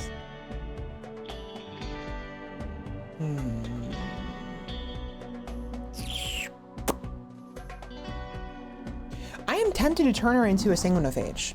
Like, because she's immortal, right? Not only mortals are sanguinophages, but some of them, you know, I feel like it'd make it simple, you know? Health.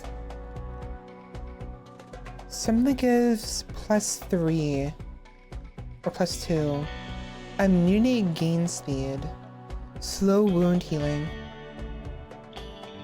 I think we'll do this. I think we'll do slow wound healing and frail skin.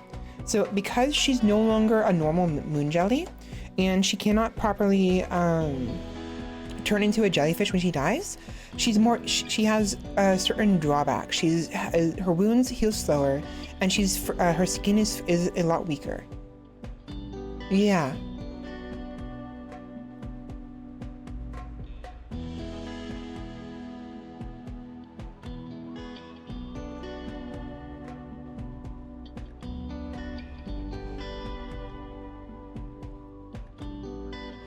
Yeah, I consider doing fragile healing.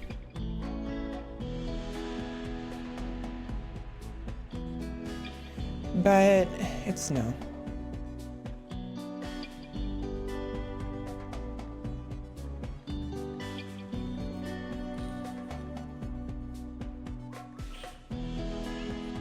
Yeah.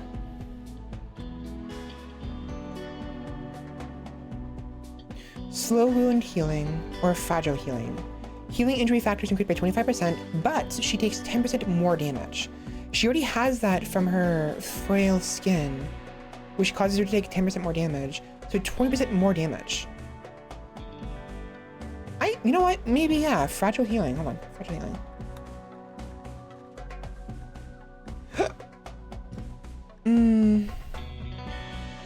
Oh, she already has super fast wound healing. Frail skin, 10%.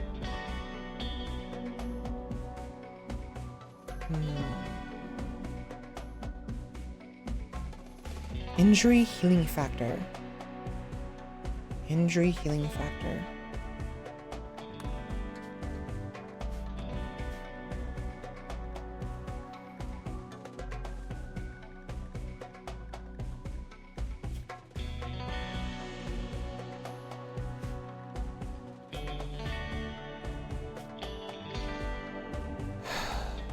She doesn't have any bones. She's a jellyfish, so this won't work. Frostbite vulnerability. Not filthy. That's frustrating.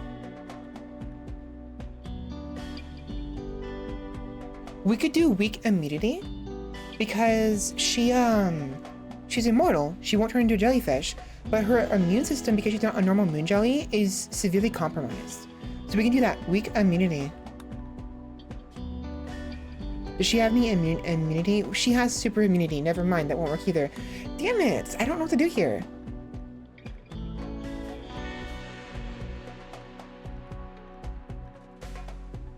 Well, what is she at right now? -1. Increase hunger rates.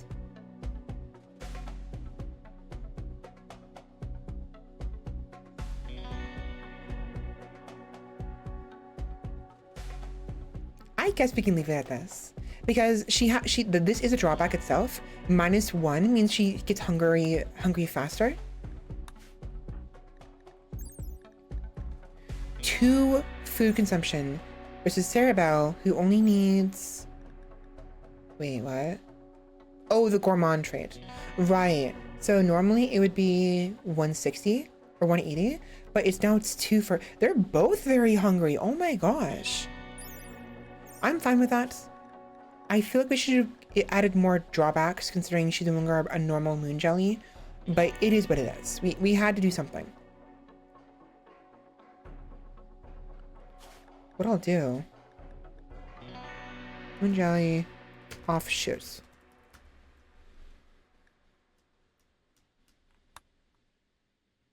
No! Her color changed.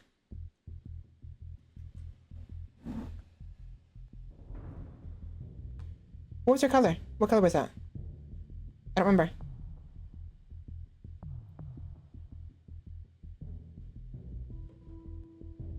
A light purple. I don't mind her having different colors, but I wanted to get her original color. Like a light purple, right?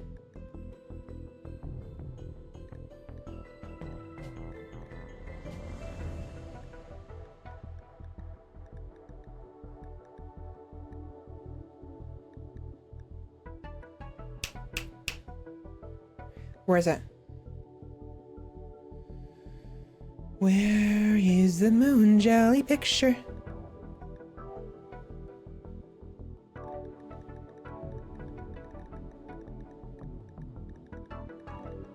Is it not here?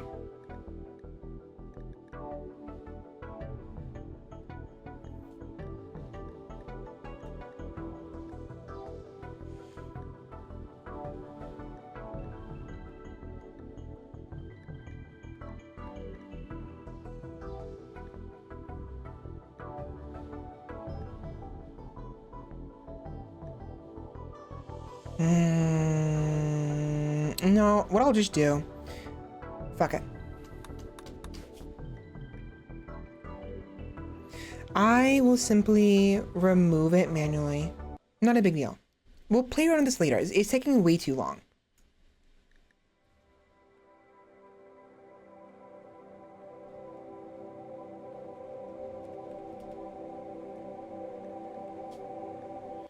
Yeah, no, it's not gonna work. I'm gonna do it manually. Do a quick fix.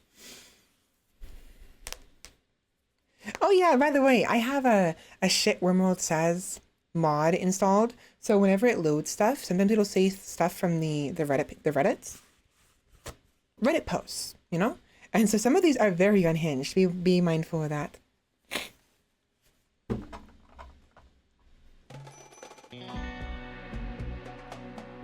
Yeah, I'll simply do this. Removal of medicine body and add frail skin. There. That's good enough. I'll save it one more time. So we have this save, we have this modification all set up. Perfectly fine. And we're gonna play for another, oh my god, it's 5 in the morning. Are you freaking kidding me?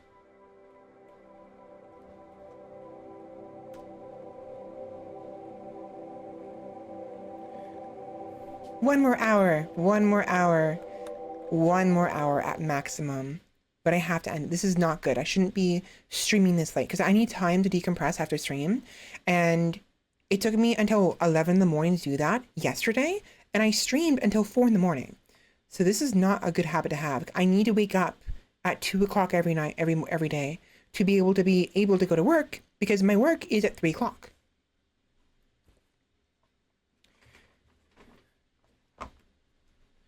But I really...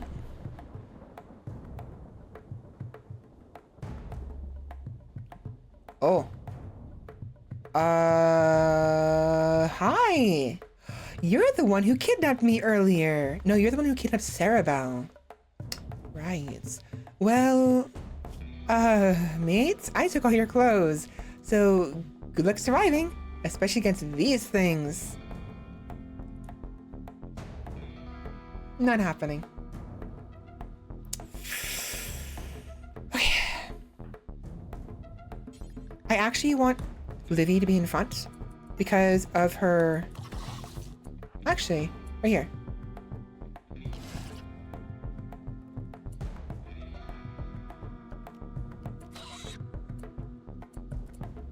Yeah, they turn towards him.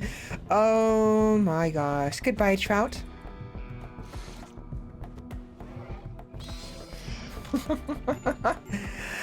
Oh, no, Livy!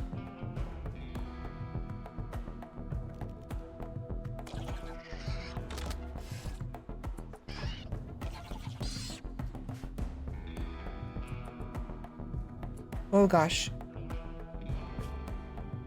Hypothermia?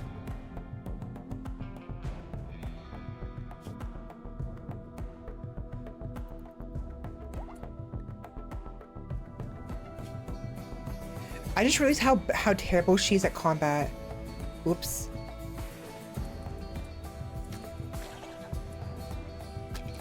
You know what? Fuck it. Get in there. Let's get in there. Go here. 3 swords. Let's go. Look at them go. Okay. So that wasn't as bad as I thought it was going to be. I knew it was going to be bad because insects are always scary. It gets worse when we have a lot of wealth. Because I've seen like 50, I shit you not, I'm not even joking. It's not hyperbole, it's not exaggeration. Literally 50 insects charge at us before. It happened in the other playthrough. And whenever that happens, it's extremely bad. She'll be fine, she heals. Her left leg is gone, which sucks. Why is that showing? We're not supposed to know she's immortal. I mean, we know, but we're not supposed to know. You're fine. You're hurt. You're fine.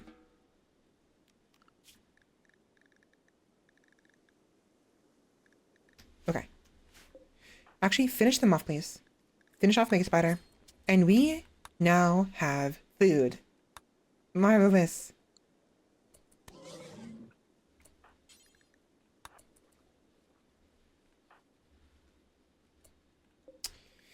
Okay, Trout is an immortal. Construction and plants. I think what I'll do here is I'm going to behead him. And after Livy heals Duskfur, I'll have her do it. Because whoever's closest to the end of the immortal when they're beheaded, they will get the quickening.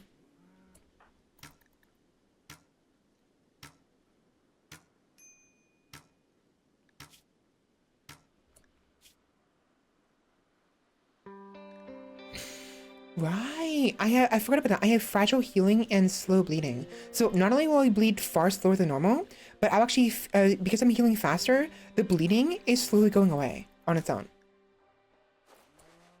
That's right. I mean, having someone actually tend to me is ideal regardless.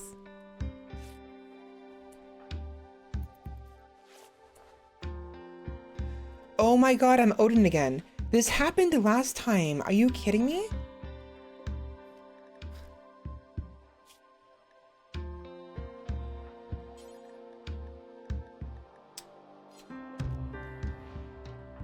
Goodbye, Trout.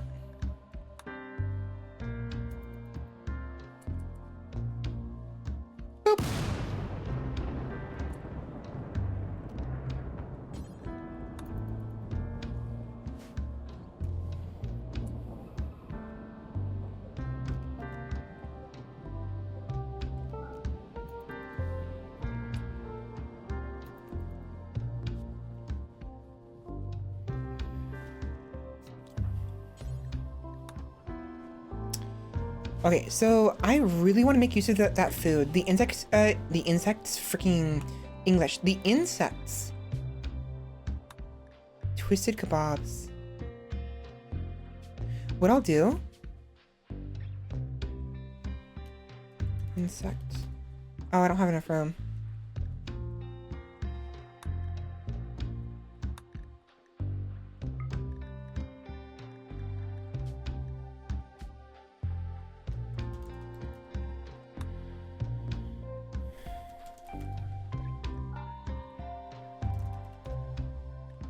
There.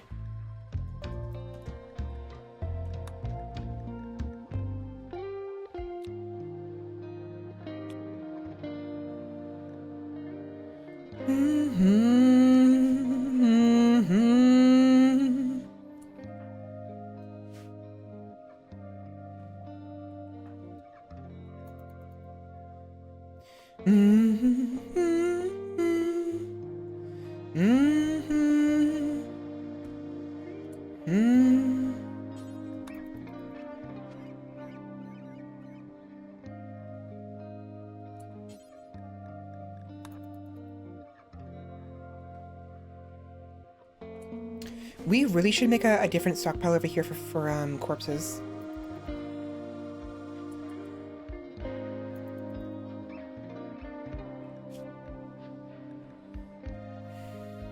This happened last time. She lost her tail and then lost her left eye. Is history repeating itself again? Or just repeating itself? I don't know.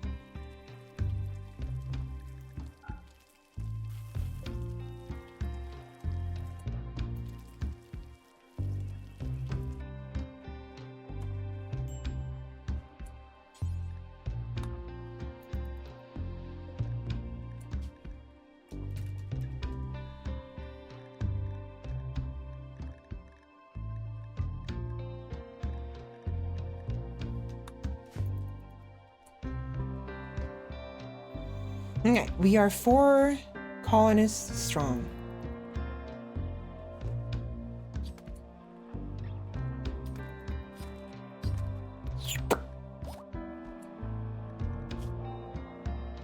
One of whom is crazy good at medical and artistic and plants and animals. So Livy will be our primary animal handler. Yes.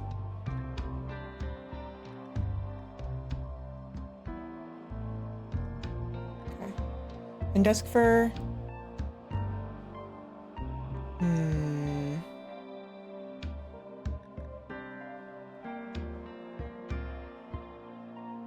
Is our crafter.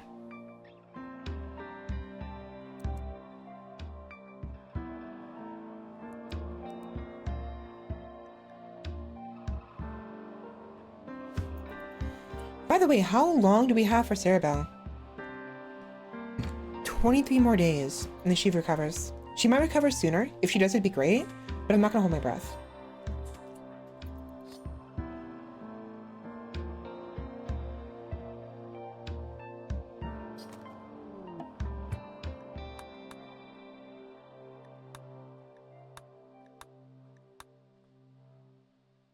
Paid war. Oh, oops.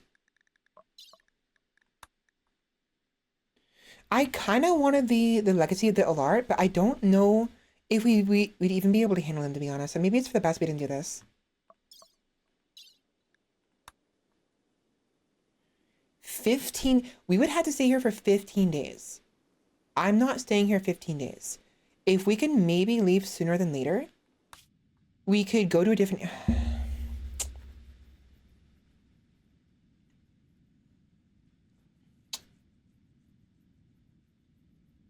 What I'll do... Here. Let me do something interesting. Let me do something. I'm gonna save and quit. I'm gonna accept the quest. I'm gonna have them join us. We're gonna form a caravan and see if they can come with us. If they can come with us, that'd be great. If they cannot, I might not be 15 days. We don't have the food for that. Like 6 people, right? We don't have the food for that.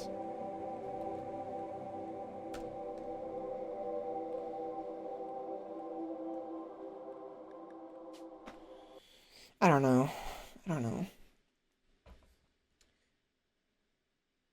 Oh my god. Will a pregnant woman give me more meat if I butcher her? Dangola! What the fuck, dude? Oh my god. Fun fact, did you know that if your pawn has no arms, they'll eat food straight off the ground? Oh my god, the shit RimWorld says sometimes is so fucked. Sorry, I had to fix my model again. I was looking weird. Don't take that out of context, okay?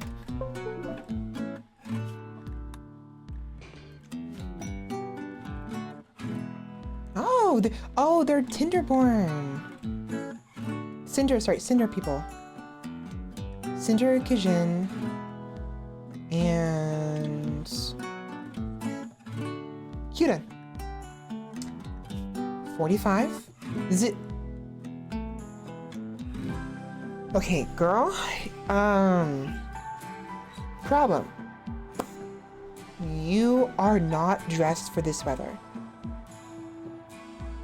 Neither are you.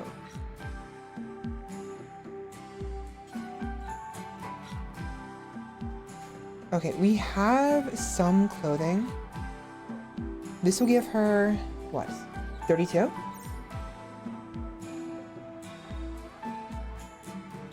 She can wear pants. Do we have pants for her to wear?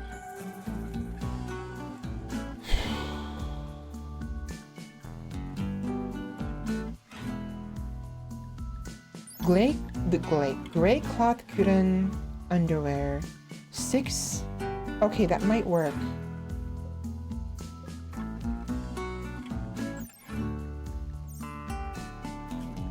And she's not wearing underwear anyways. What about you? You're not either. Okay. You're not gonna like this. I promise you, you're not gonna like this. But you two have to wear the underwear of a corpse. Because if you don't, you're gonna freeze to death. And you're not gonna like that. Only one of you is anywhere near dressed for this weather. So you will go pick up wear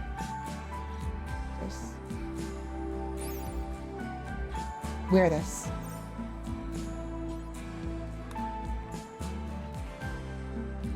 You will do this, and you will do this.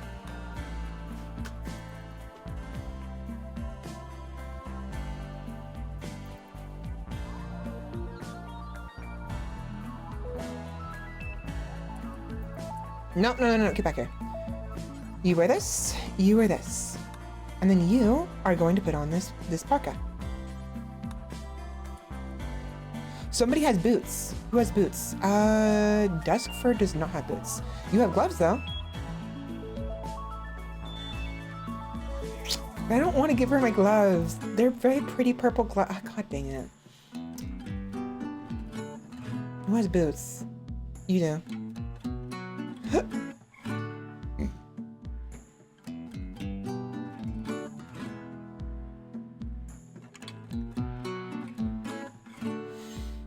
Sarabelle. Wait. 32? 32.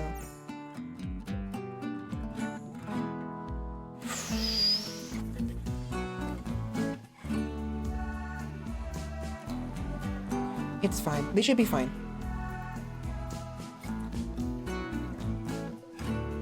I kind of don't want to give her my violet cloth parka, but she's gonna be pissed off as is wearing teeny clothing. If I give her any more, she'll be even more upset. Oh my gosh, dislike xenotype. Can you guys fuck off with that? There. You're fine. 42. 35. You're not fine. Why aren't you fine? Did I not tell you to pick up, Where are you? Where are you? There you are. You never... You are wearing it. Where's the Turk? You. Right there. That'll help a little bit. Okay. Meteorite ruby! A large meteorite has struck through the ground in the area. It's left behind a lump of ruby. Nice! Rubies! Gimme. Gimme, gimme. Pretty rock. I like pretty rock. Oh, also, hi. What are you guys doing? Social, artistic, intellectual. Not bad. Animals. I think I'll have Koichi focus on research. What I can do is...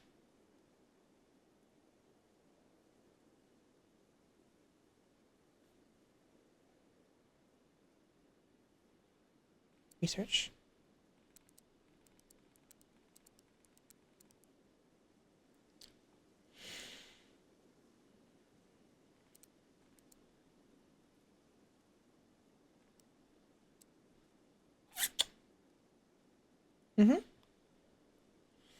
Yeah, that'd be good. So he'll be on research, which we actually have. Yes, we have research spot right here. I'm gonna move this. Where do I move this? Because we need to make room for beds. 3 more people. 1. We don't have room. 2.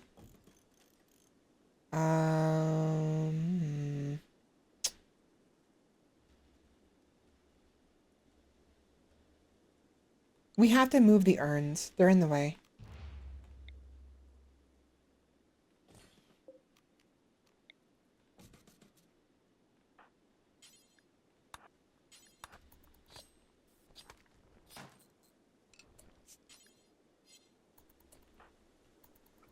There. This way we put this here. And we could put 1 more sleeping spot right here. And if we have to, we can put 1 right here. Which I'll do now. Why are you... Oh yeah, you're the researcher.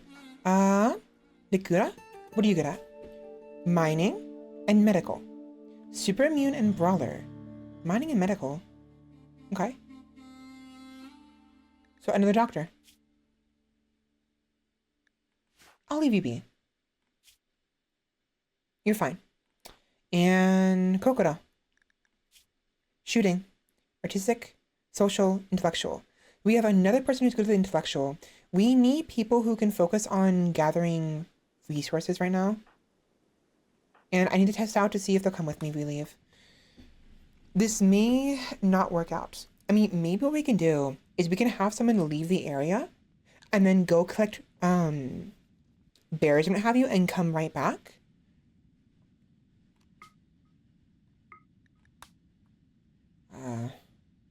They won't come with me.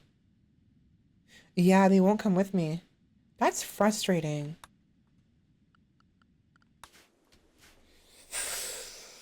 How much food do we have? We have water. And if one of them can get the wells, we'll have a more reliable source of water, and we might be able to focus on hunting. We have a bunch of caribou. And the alpha beavers need to fucking die already. You're good at shooting, right? No. You are.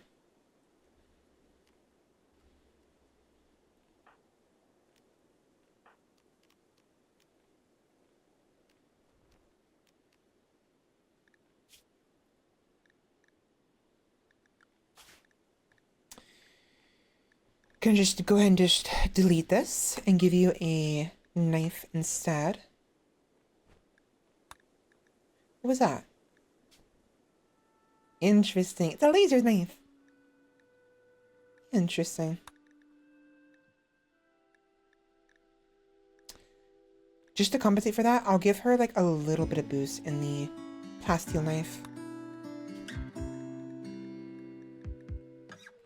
Normal. That's good. Okay.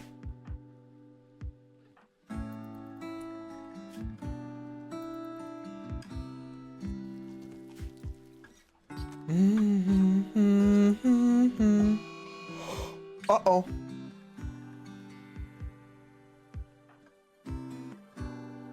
Oh no, you're set to hunting. I didn't want you hunting. Why are you hunting? Oh, fuck. Oops. A little late for that, I guess. Fine, finish the job. Finish it, finish it. Just... Where are the other ones? Okay. So, don't? Please?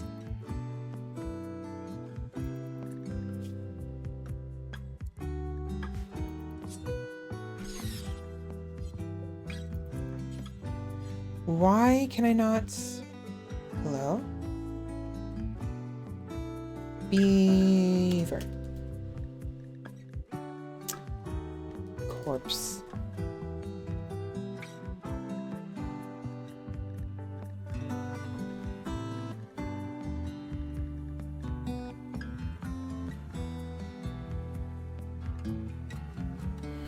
Beaver.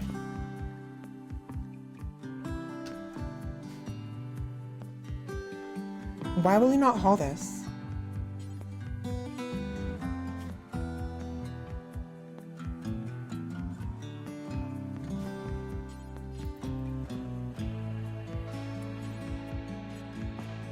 That is so weird. For some reason, he will not haul this. He'll haul the plant scraps, but he won't haul this. That is so stupid. Also, how long have these been out in the rain? Weather. Whatever.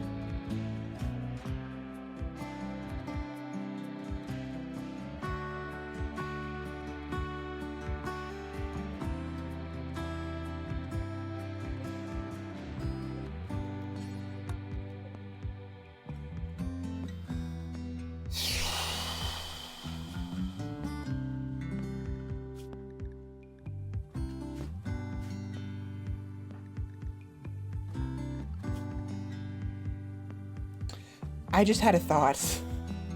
I really, really hope these vagabonds are not gonna betray me later. Because sometimes you'll have situations like that, like you'll have certain like events where they're actually traitors or they're spies or whatever. And I really hope they're not that, because these guys are decked out to the teeth with like weapons. I mean, Lakuta not so much, but she's got a decent melee as is.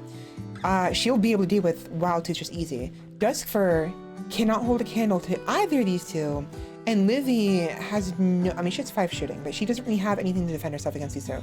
So, and then of course, Cerebel is just paralyzed. The one good thing is Kokoro doesn't have that great of a shooting 4, but she has a freaking rifle. A Winchester. Look at that range.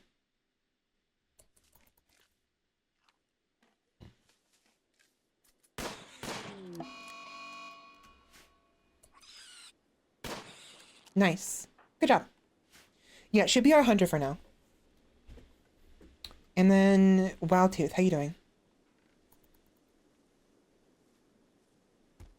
We need more storage space. Stat. What I could do? Should we risk it? Should we open the vaults?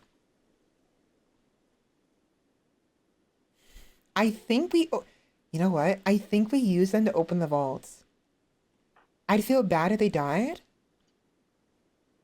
Heavy armor plates. But he should be able to resurrect just fine. She has a hypothermia. Why? Yes, it's cold out here, but you should be fine.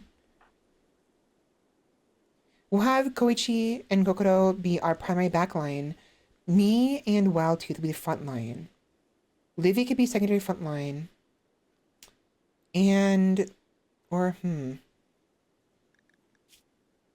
She's got really good melee though. If I give her one of the swords, she will just wreck house.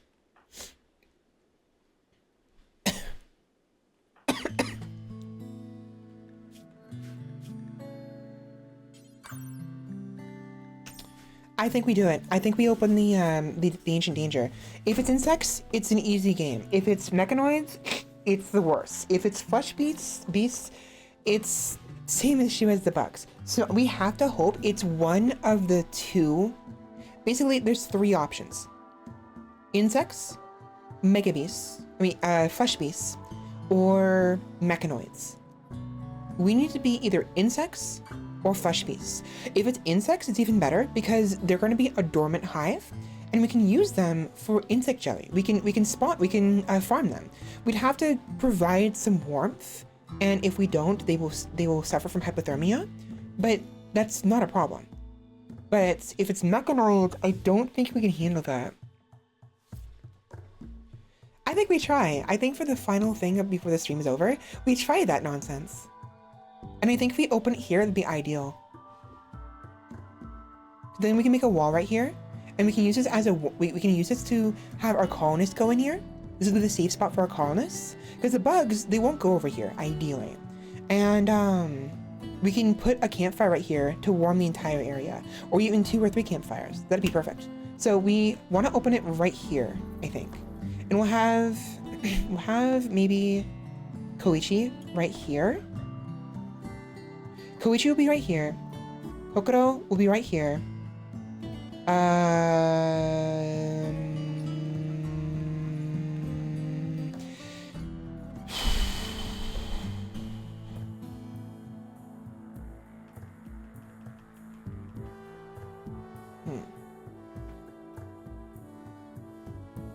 Or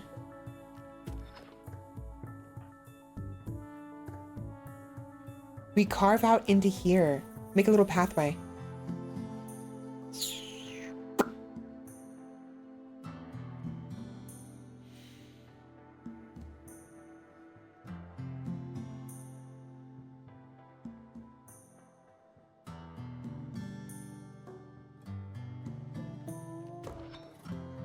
Yeah.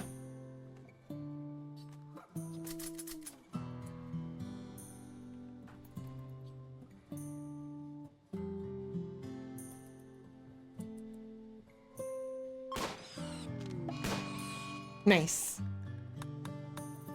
They ate a lot of our trees, unfortunately.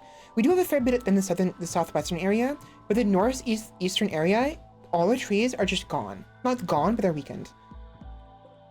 This one grew just fine. Interesting. Speaking of trees, we need somebody to actually cut down some trees because we need fuel. While we're at it.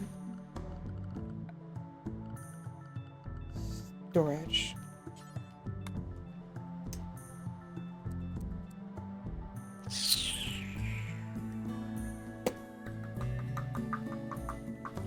Right there. Right there.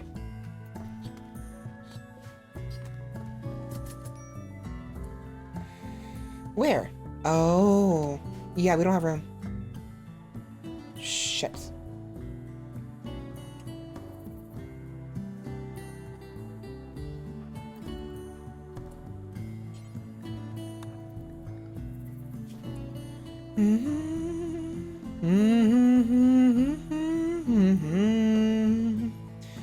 I don't know why, but he's not cooking before he butchers. Like, he should be butchering first. I mean, he should be cooking first.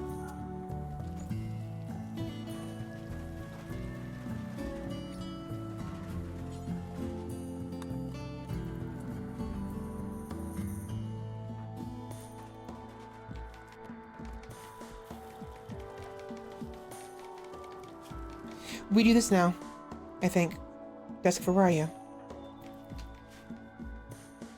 Okay. I'll let him haul everything for now. We need room. We need to haul everything we can while we have room. Light leather. Geno frames.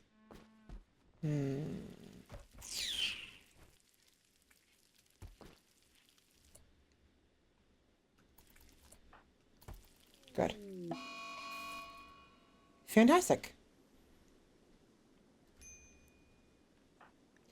How much ammo do you have? A lot of ammo. Actually, Kokoro, do me a favor and take him out, please. She should be fine on her own. She has such a high range, she can kill him before they get anywhere near.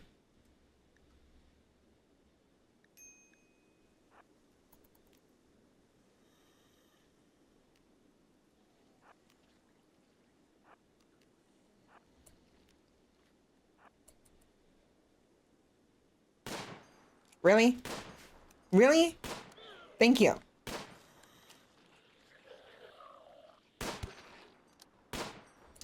Okay, actually, Koichi, go back her up. I may have underestimated her ability to do this. I forgot she doesn't have good shooting. Oh, fuck. Run. They're not very fast. Not a big deal. But Koichi, please help her, please. And just to conserve ammo, we'll do single shots. Keep running, actually.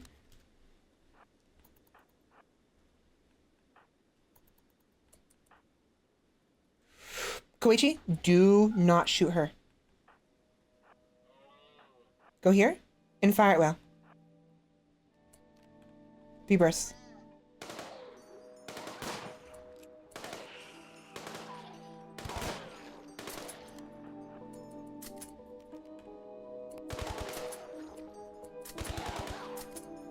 Oh my god! Excuse me? Oh fuck. Okay, this is bad. I thought they'd be able to handle this. Can you run? Run. Run!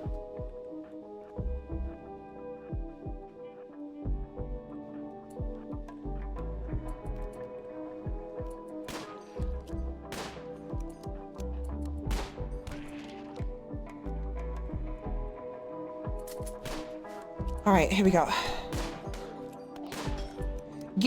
No, get off him. Just execute her.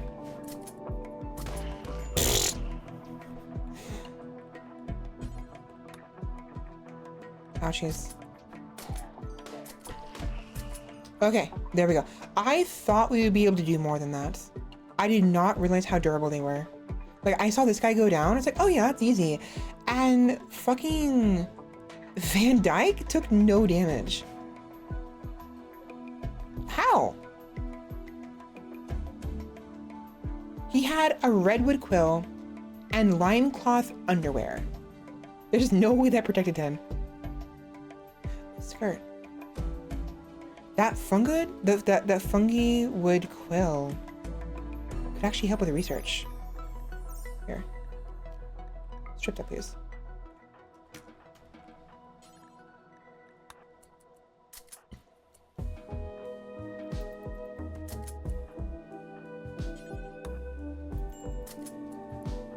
Can you not equip it?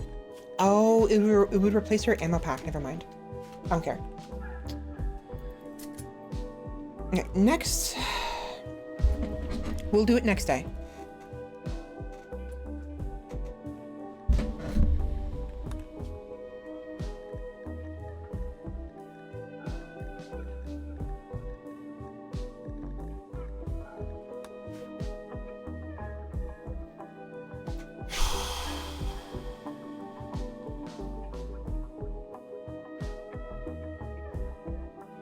Where'd the caribou go? There you are.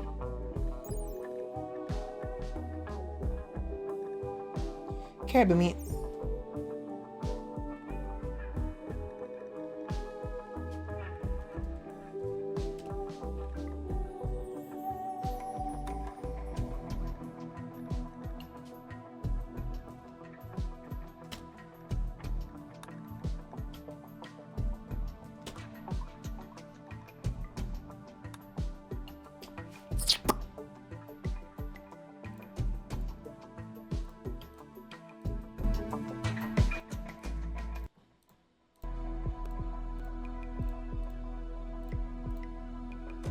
Okay. All right, this is not great, to be honest. But we do have a sealed room right here. We can use this as someone else's room.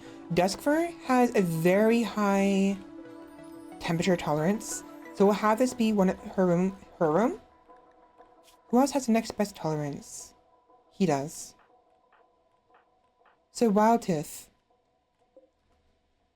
No, it's fine. I'll have only her.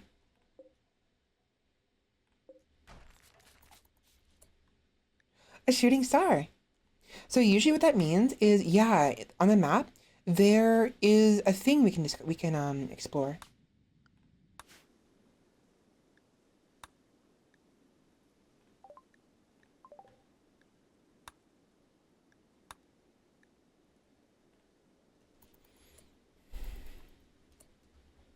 Oh wait, no, we were gonna use this as the animal barn. I forgot about that.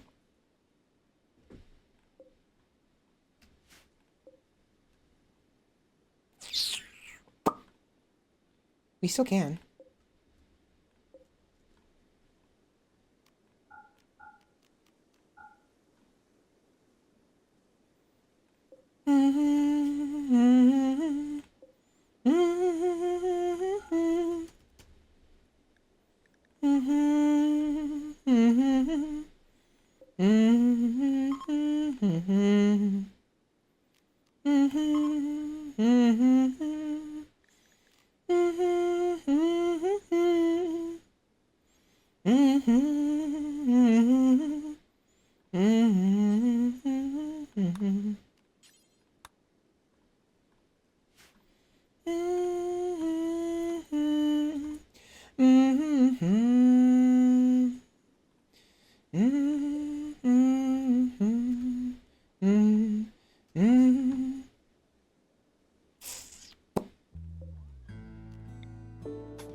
Yeah, look at this.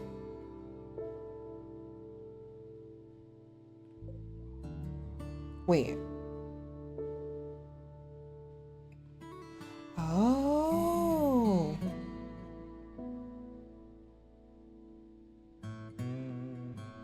So I thought is this broken? If you look at the far right corner of the temperature rating, so we have outdoors minus 34°C, right? Then we have outdoors minus 16°C. For some reason, I noticed this right here, how even though it should be, you know, warmer here, it wasn't working last time when I had the door open right here.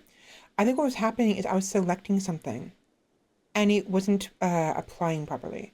So for some reason, it does not, even though it should be warm right here, this tile is occupied, and so is this one. So it does not consider, it sees it as blocked, and so it will not change the temperature of this tile. That's weird. That's really weird, actually.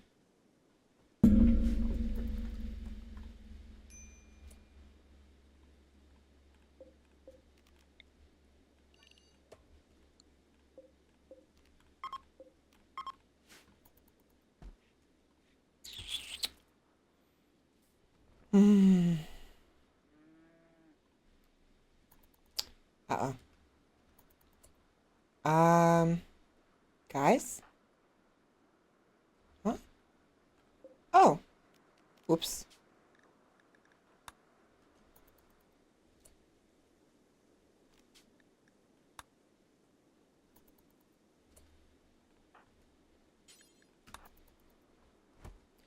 Da, da, da, da. All right, sippy time.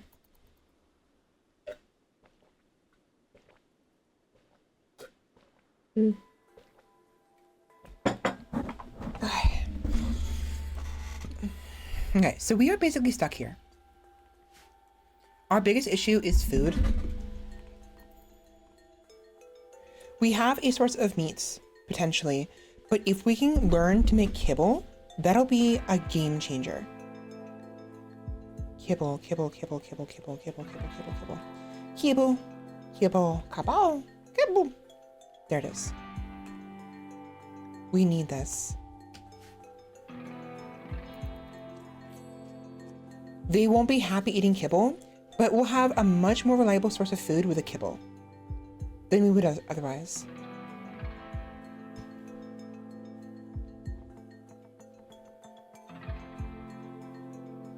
Even better, with the alien agriculture research, we'll be able to grow zelenestool plants, rice, and licorice.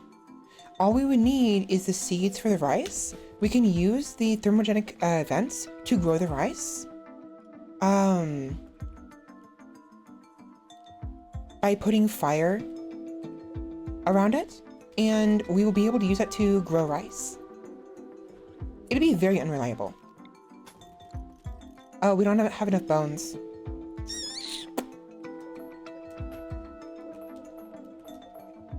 It's not gonna look pretty.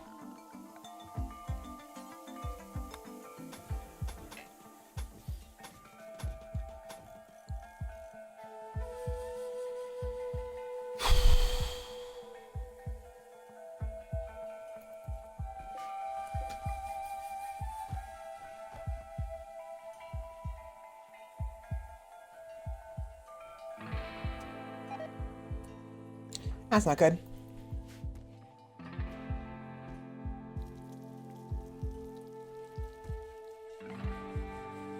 Okay. Koichi, how you doing? Where are you? Okay, how about you, Kokoro? Everyone is hauling plants. Digging at Ruby.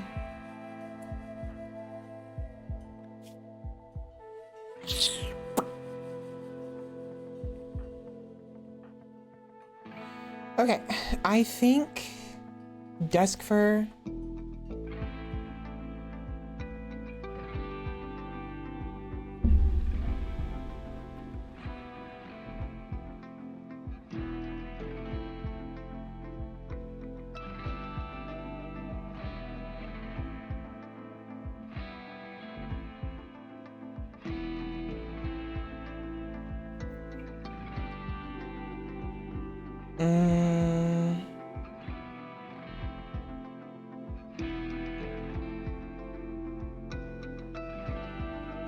My main concern, if it is mechanoids, and we have someone right here, and they come through here, and they have a ranged attack, they're going to stop right here, and they're going to come around, they're going to aim around the corner and fire at whoever this is. So we wouldn't be able to use anyone directly here. We would have to have 2 people here and 2 people here. 1 melee and 1 range. But even then, this angle might be enough for them to shoot the ranged attackers. And if they can, we're going to be screwed. We won't have enough time to run around the corner. But if we open up here, we can run around the corner over here. So...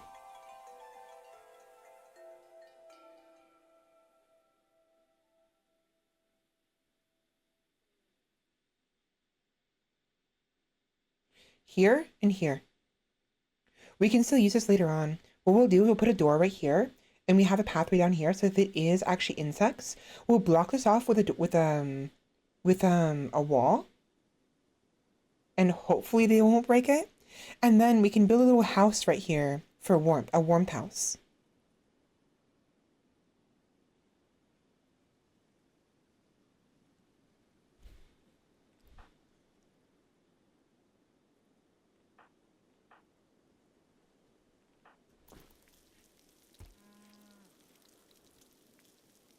Oh, Wildtooth has, oh no. Because of the diarrhea, he's not going to be able to fight very well. Okay, I think what I do, I give his sword to Likura, and she will be the second front line. It'll be Duskfur and Likura in the front line, Koichi and Kokoro in the back line. Livy is just going to chill. She's suffering from hypothermia for some reason. Where are you? Why? 32? 37. Why do you have a headband on? I told you to wear the freaking, oh my gosh. Where's the beanie?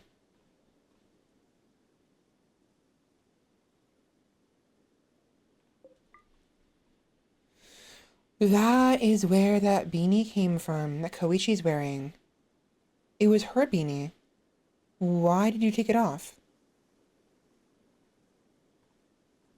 Because now she can't. Oh my gosh. Desfer, can you give her your beanie, please? She's not having a good time right now. Go home. Come back home.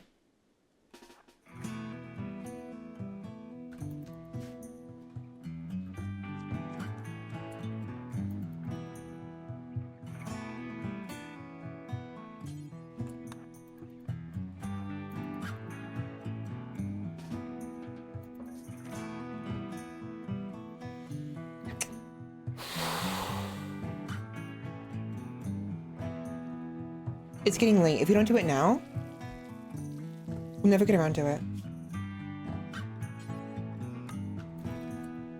Just drop everything.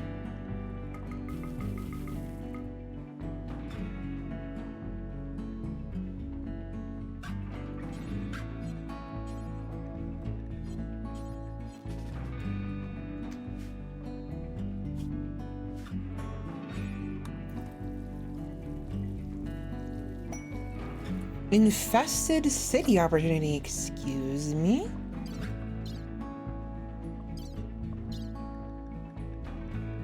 Huh?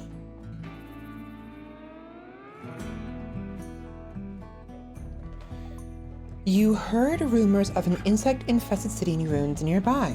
Some stuff probably survived and is ready to be for looting, but one would have to sneak by the insect or exterminate them. Where? Right there. No. Right here. How I've never had this. No. I've had this event one time. Only one time. Interesting.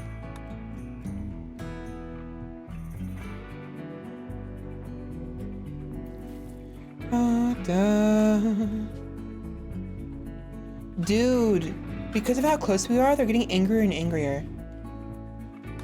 That's not good. I mean, we could maybe send a delegation. And give him some gifts. That might help.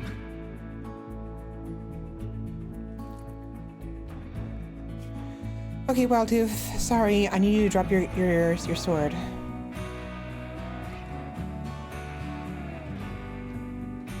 Woo!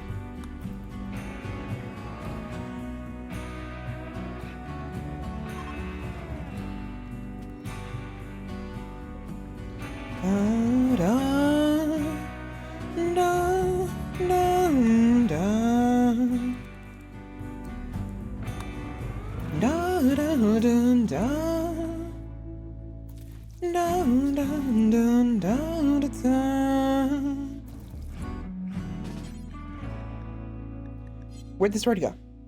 There it is.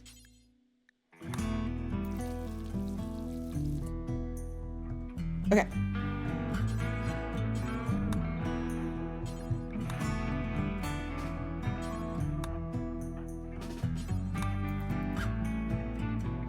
Let's do it. Where are you?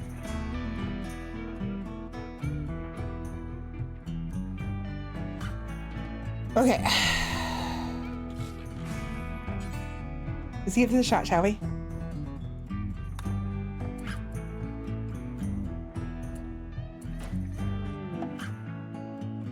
Flesh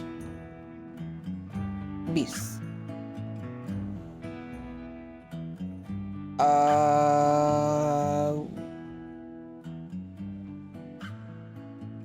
What?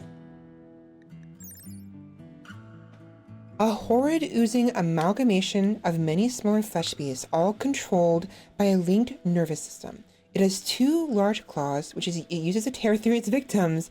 Both freaks are often smelled before they are seen, giving off an overwhelming odor of rancid meat. They are relatively slow and easy to kill, but once they die, they explode into a horde of smaller flesh beasts.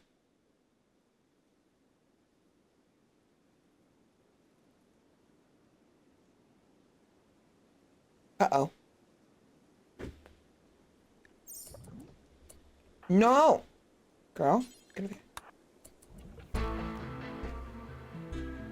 Oh boy.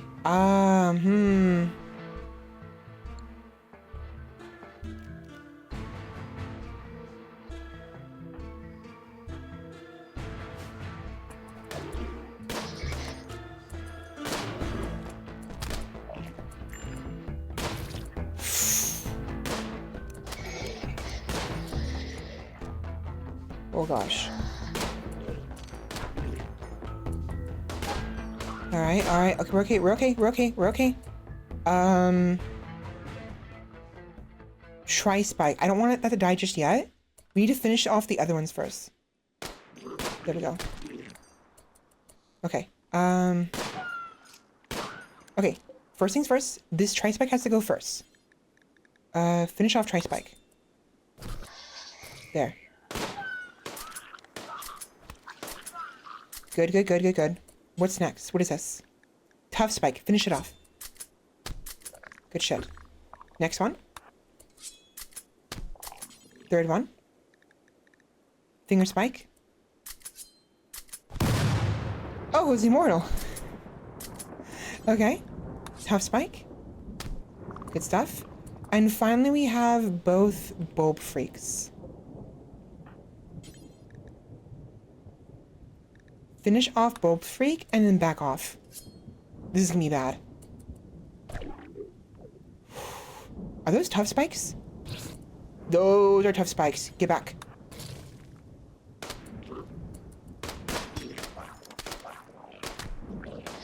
Okay, okay. Try spikes. They burst.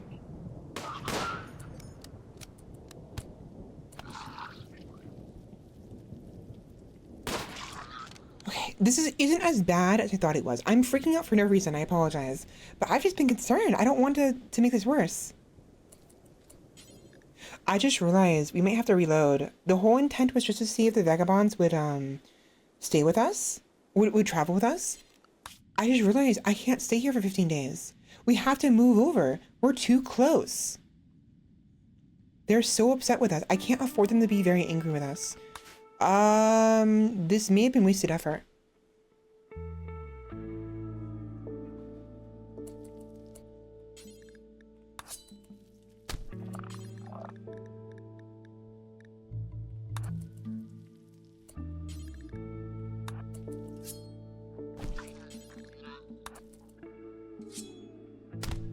Oh, he's awake.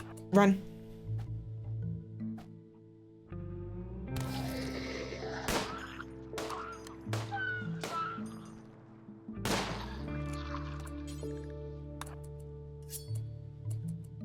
Run.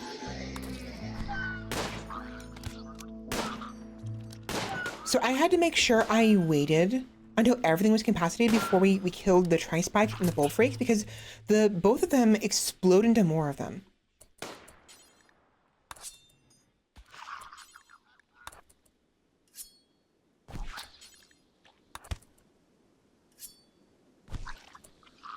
Run. Run. Alright. We're good. We're okay. We're okay. I have a bad habit of panicking for no reason. It's because I've had very bad experiences with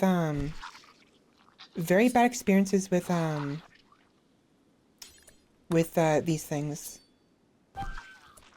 Okay. So we know for a fact they are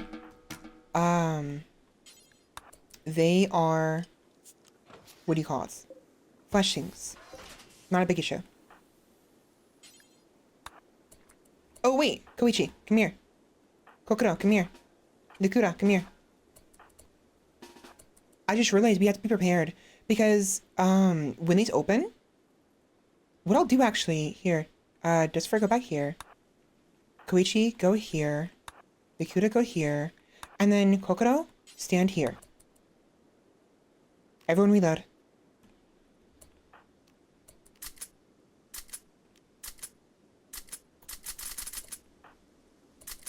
In the fire. So the way you open these is by either physically walking up to them and opening them, or you can also shoot them.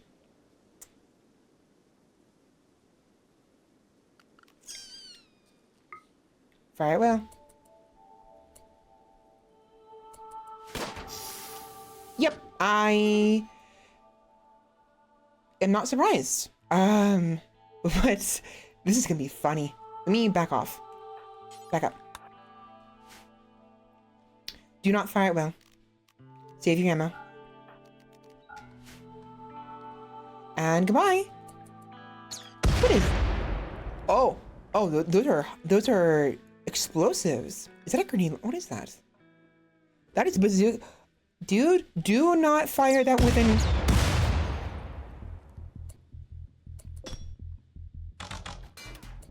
Who's shooting? It's me. Dumb. Don't shoot.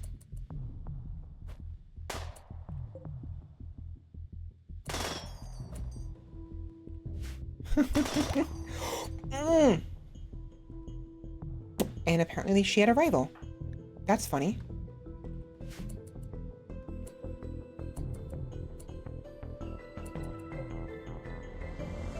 We need to wait for them to get into melee range. You're vomiting. You're moving. The moment they get in range, we open fire.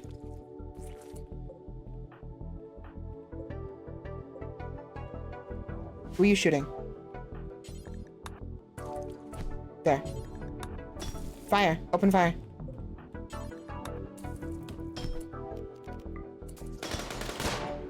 Good shit. Back up. Back up. Back up. Back up. Back up. Back up. Back up. Move. Move.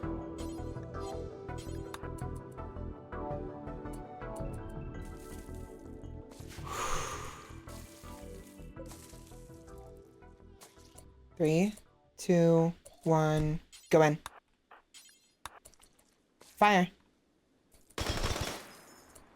There we go. Okay, we are in business. This is really good because these guys, a charged shotgun. We can't use that, but we can use everything else. The 12 gauge we can use as well. If we get a regular shotgun, the 12 gauge can be used in that. I think. No. Never mind. We cannot use. Can we? I don't know. Well, we can definitely use the Wisp Light machine pistol. I think we might be able to use the recon armor, but don't quote me on that.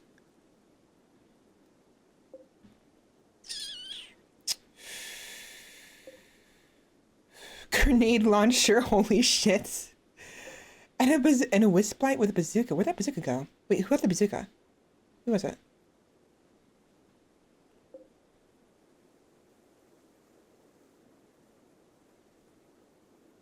You. Look at that. Tentaku bazooka. Oni stim pill swiftness. Look at all this. Recon armor. Those Orson combat knives are actually really powerful. Because how fast they are. Maybe they're not as powerful as I thought they were. They're decent, pretty decent knives, honestly. Okay. So we know they were flesh beasts, right? I think what I do, I save the game here, and we load the save. I will attempt it on my own without their assistance. And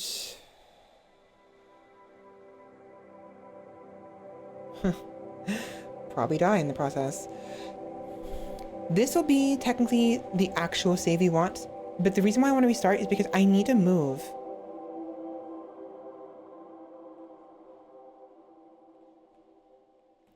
We're too close. I want to at least try it one time on my own.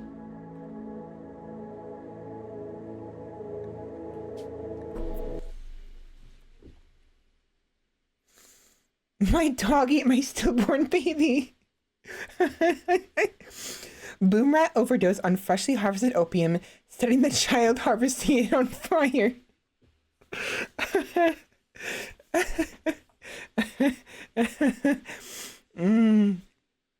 That's bad. At the very least, let me see how much time I have before the vagabonds join us. I do want to continue the save. I just don't remember how much time we had. Was it like 6 days? Okay, it was 3 days. Okay, that's actually fair. If that's the case, we don't have time. We're not gonna make it before they arrive. We have to pack up like immediately. That's fine. That's fine. That's okay. We'll keep using the previous save. If we had more time, I would spend like for the 6 days, I would spend 3 of those days preparing to leave and the other 3 days moving over here, for instance. So we can stop pissing off these people over here. It's fine.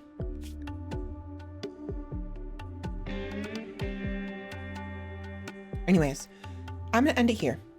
It is 6 o'clock in the morning. I should not be streaming this late. I need some rest. I wanted to maybe stream today. It's Sunday, but because of how late I stayed up, I'm not gonna stream, which sucks. I need some rest because I have to be prepared for tomorrow. I have work tomorrow. Tomorrow being Monday. Okay.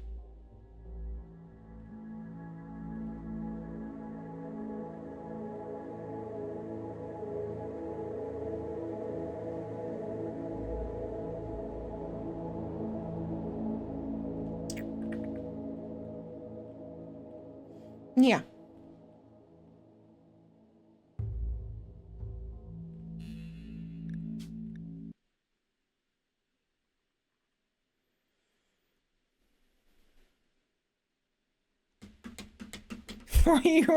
Four-year-old won't stop smoking pot. These posts are funny.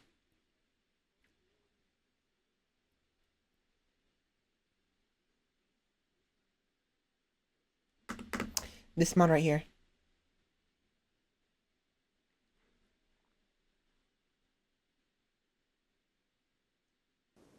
Okay.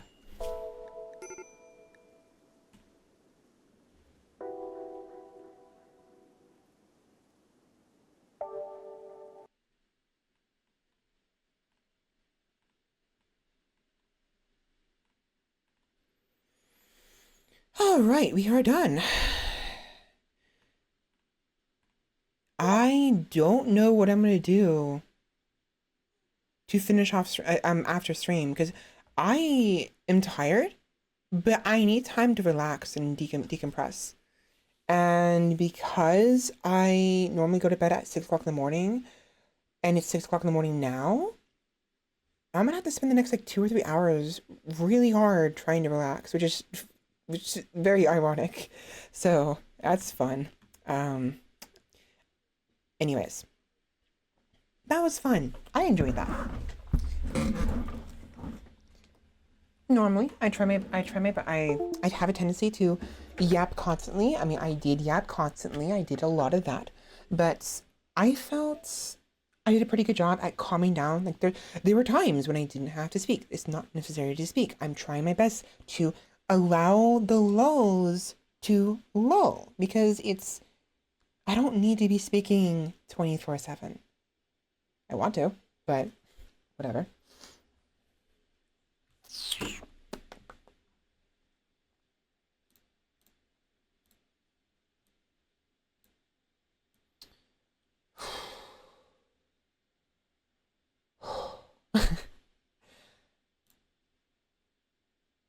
Anyways, hi.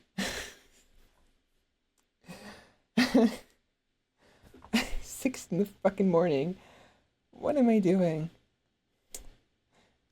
With that, we are done.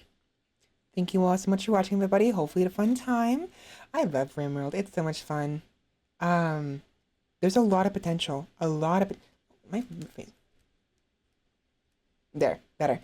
There's a lot of potential for shenanigans and story and adventure to an extent. It's not perfect. I will be honest, it's not perfect. I've had issues both of the technical kind and also just of the content kind, like what's available, what it can do. But I love it a bit. So almost like 2,500 hours of playtime. So, and I'm playing it on stream. And I find I'm enjoying these a lot.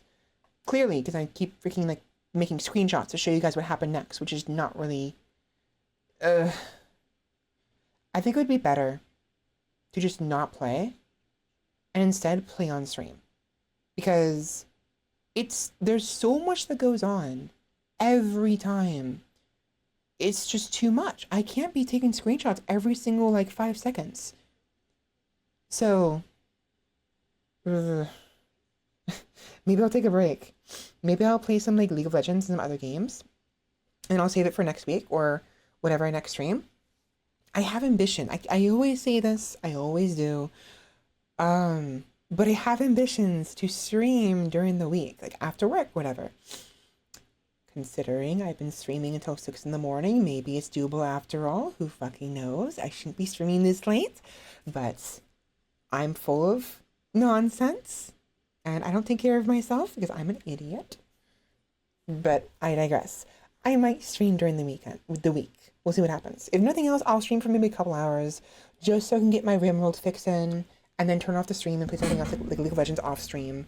But I'm going to spend the next like 12, 14, 16 hours trying to rest because I have to wake up tomorrow, Monday, at 2 o'clock in the afternoon to be able to make it to my 3 o'clock shift and maybe stay there till 8 o'clock or 7 o'clock. I'm scheduled for 6:30, but if I stay for longer, I get more money. But if I stay longer, I won't have as much time to stream during the week if I do stream during the week. So, thank you. I need to get a head pat redeem, honestly. I really do. But I'm so behind on everything. Anyways, hi again, everybody. Thank you all so much for joining. Hopefully you enjoyed that. Thank you, Candy, for watching. Thank you, Math Labs. Thank you again, Math Labs, for the raid. 10 people is a lot of people. Thank you, Dome, for watching. Where else? Who else was here? The Slotted Spork. Hopefully I said your name right for the first time. Thank you for joining me, Spork. Who else? There's more people here. Kelmir! Thank you, Kelmir, for joining. Valfendred streams. Thank you thank you very much, Val. Valfendred. My brain is not working right. Valfendred. Thank you very much, Valfendred. Roomba was here and then gone. I think Roomba was playing Rivals all night and had me on in the background. How much you want to bet Roomba fell asleep at the wheel while playing Rivals with me in the background? And I think I want to say there was more people. Maybe, but I don't remember who it was.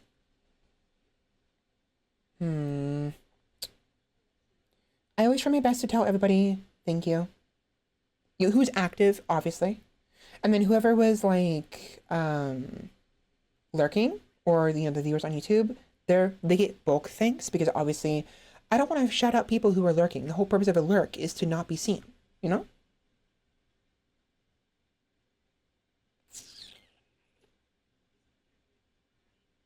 Dude, my chat replay isn't working. The fuck? The fuck? I don't know. Anyways. Whoever was here earlier, assuming it wasn't just Roomba and Dome, thank you very much for watching. Lurkers, thank you very much for watching, of course, or rather listening, assuming you were just listening, but some of you may have been watching and listening, just didn't chat. I try not my best not to shout you guys out, because the whole purpose of lurking is to not be seen, you know? Yeah, he's sleepy. The blurs that sleepy Roomba. Thank you, viewers, for watching. Hopefully you enjoy as well, and hopefully you enjoyed the song that happened earlier, the very beginning of the stream, the recording. I forgot to try to sing it on stream today. I'm not doing it now. My throat is in no position to do that. I'm exhausted. But for those who are unaware, there is a song by who?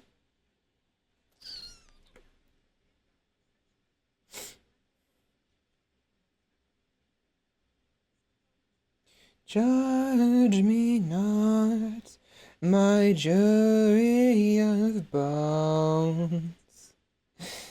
That song, it is a one that was promoted by the Legends of Atlantis. So the song is called Dead Trees by the Blasting Company featuring Ekaterina Shilahova. It's a really pretty song. Judge me not, my jury of bones. I don't remember what happens after that. Something about glaring from eyes gray as stone. Anyway, I have to go. I have to go. I'm a Mia. I'm a Maya. I'm a Mia Maya Mo.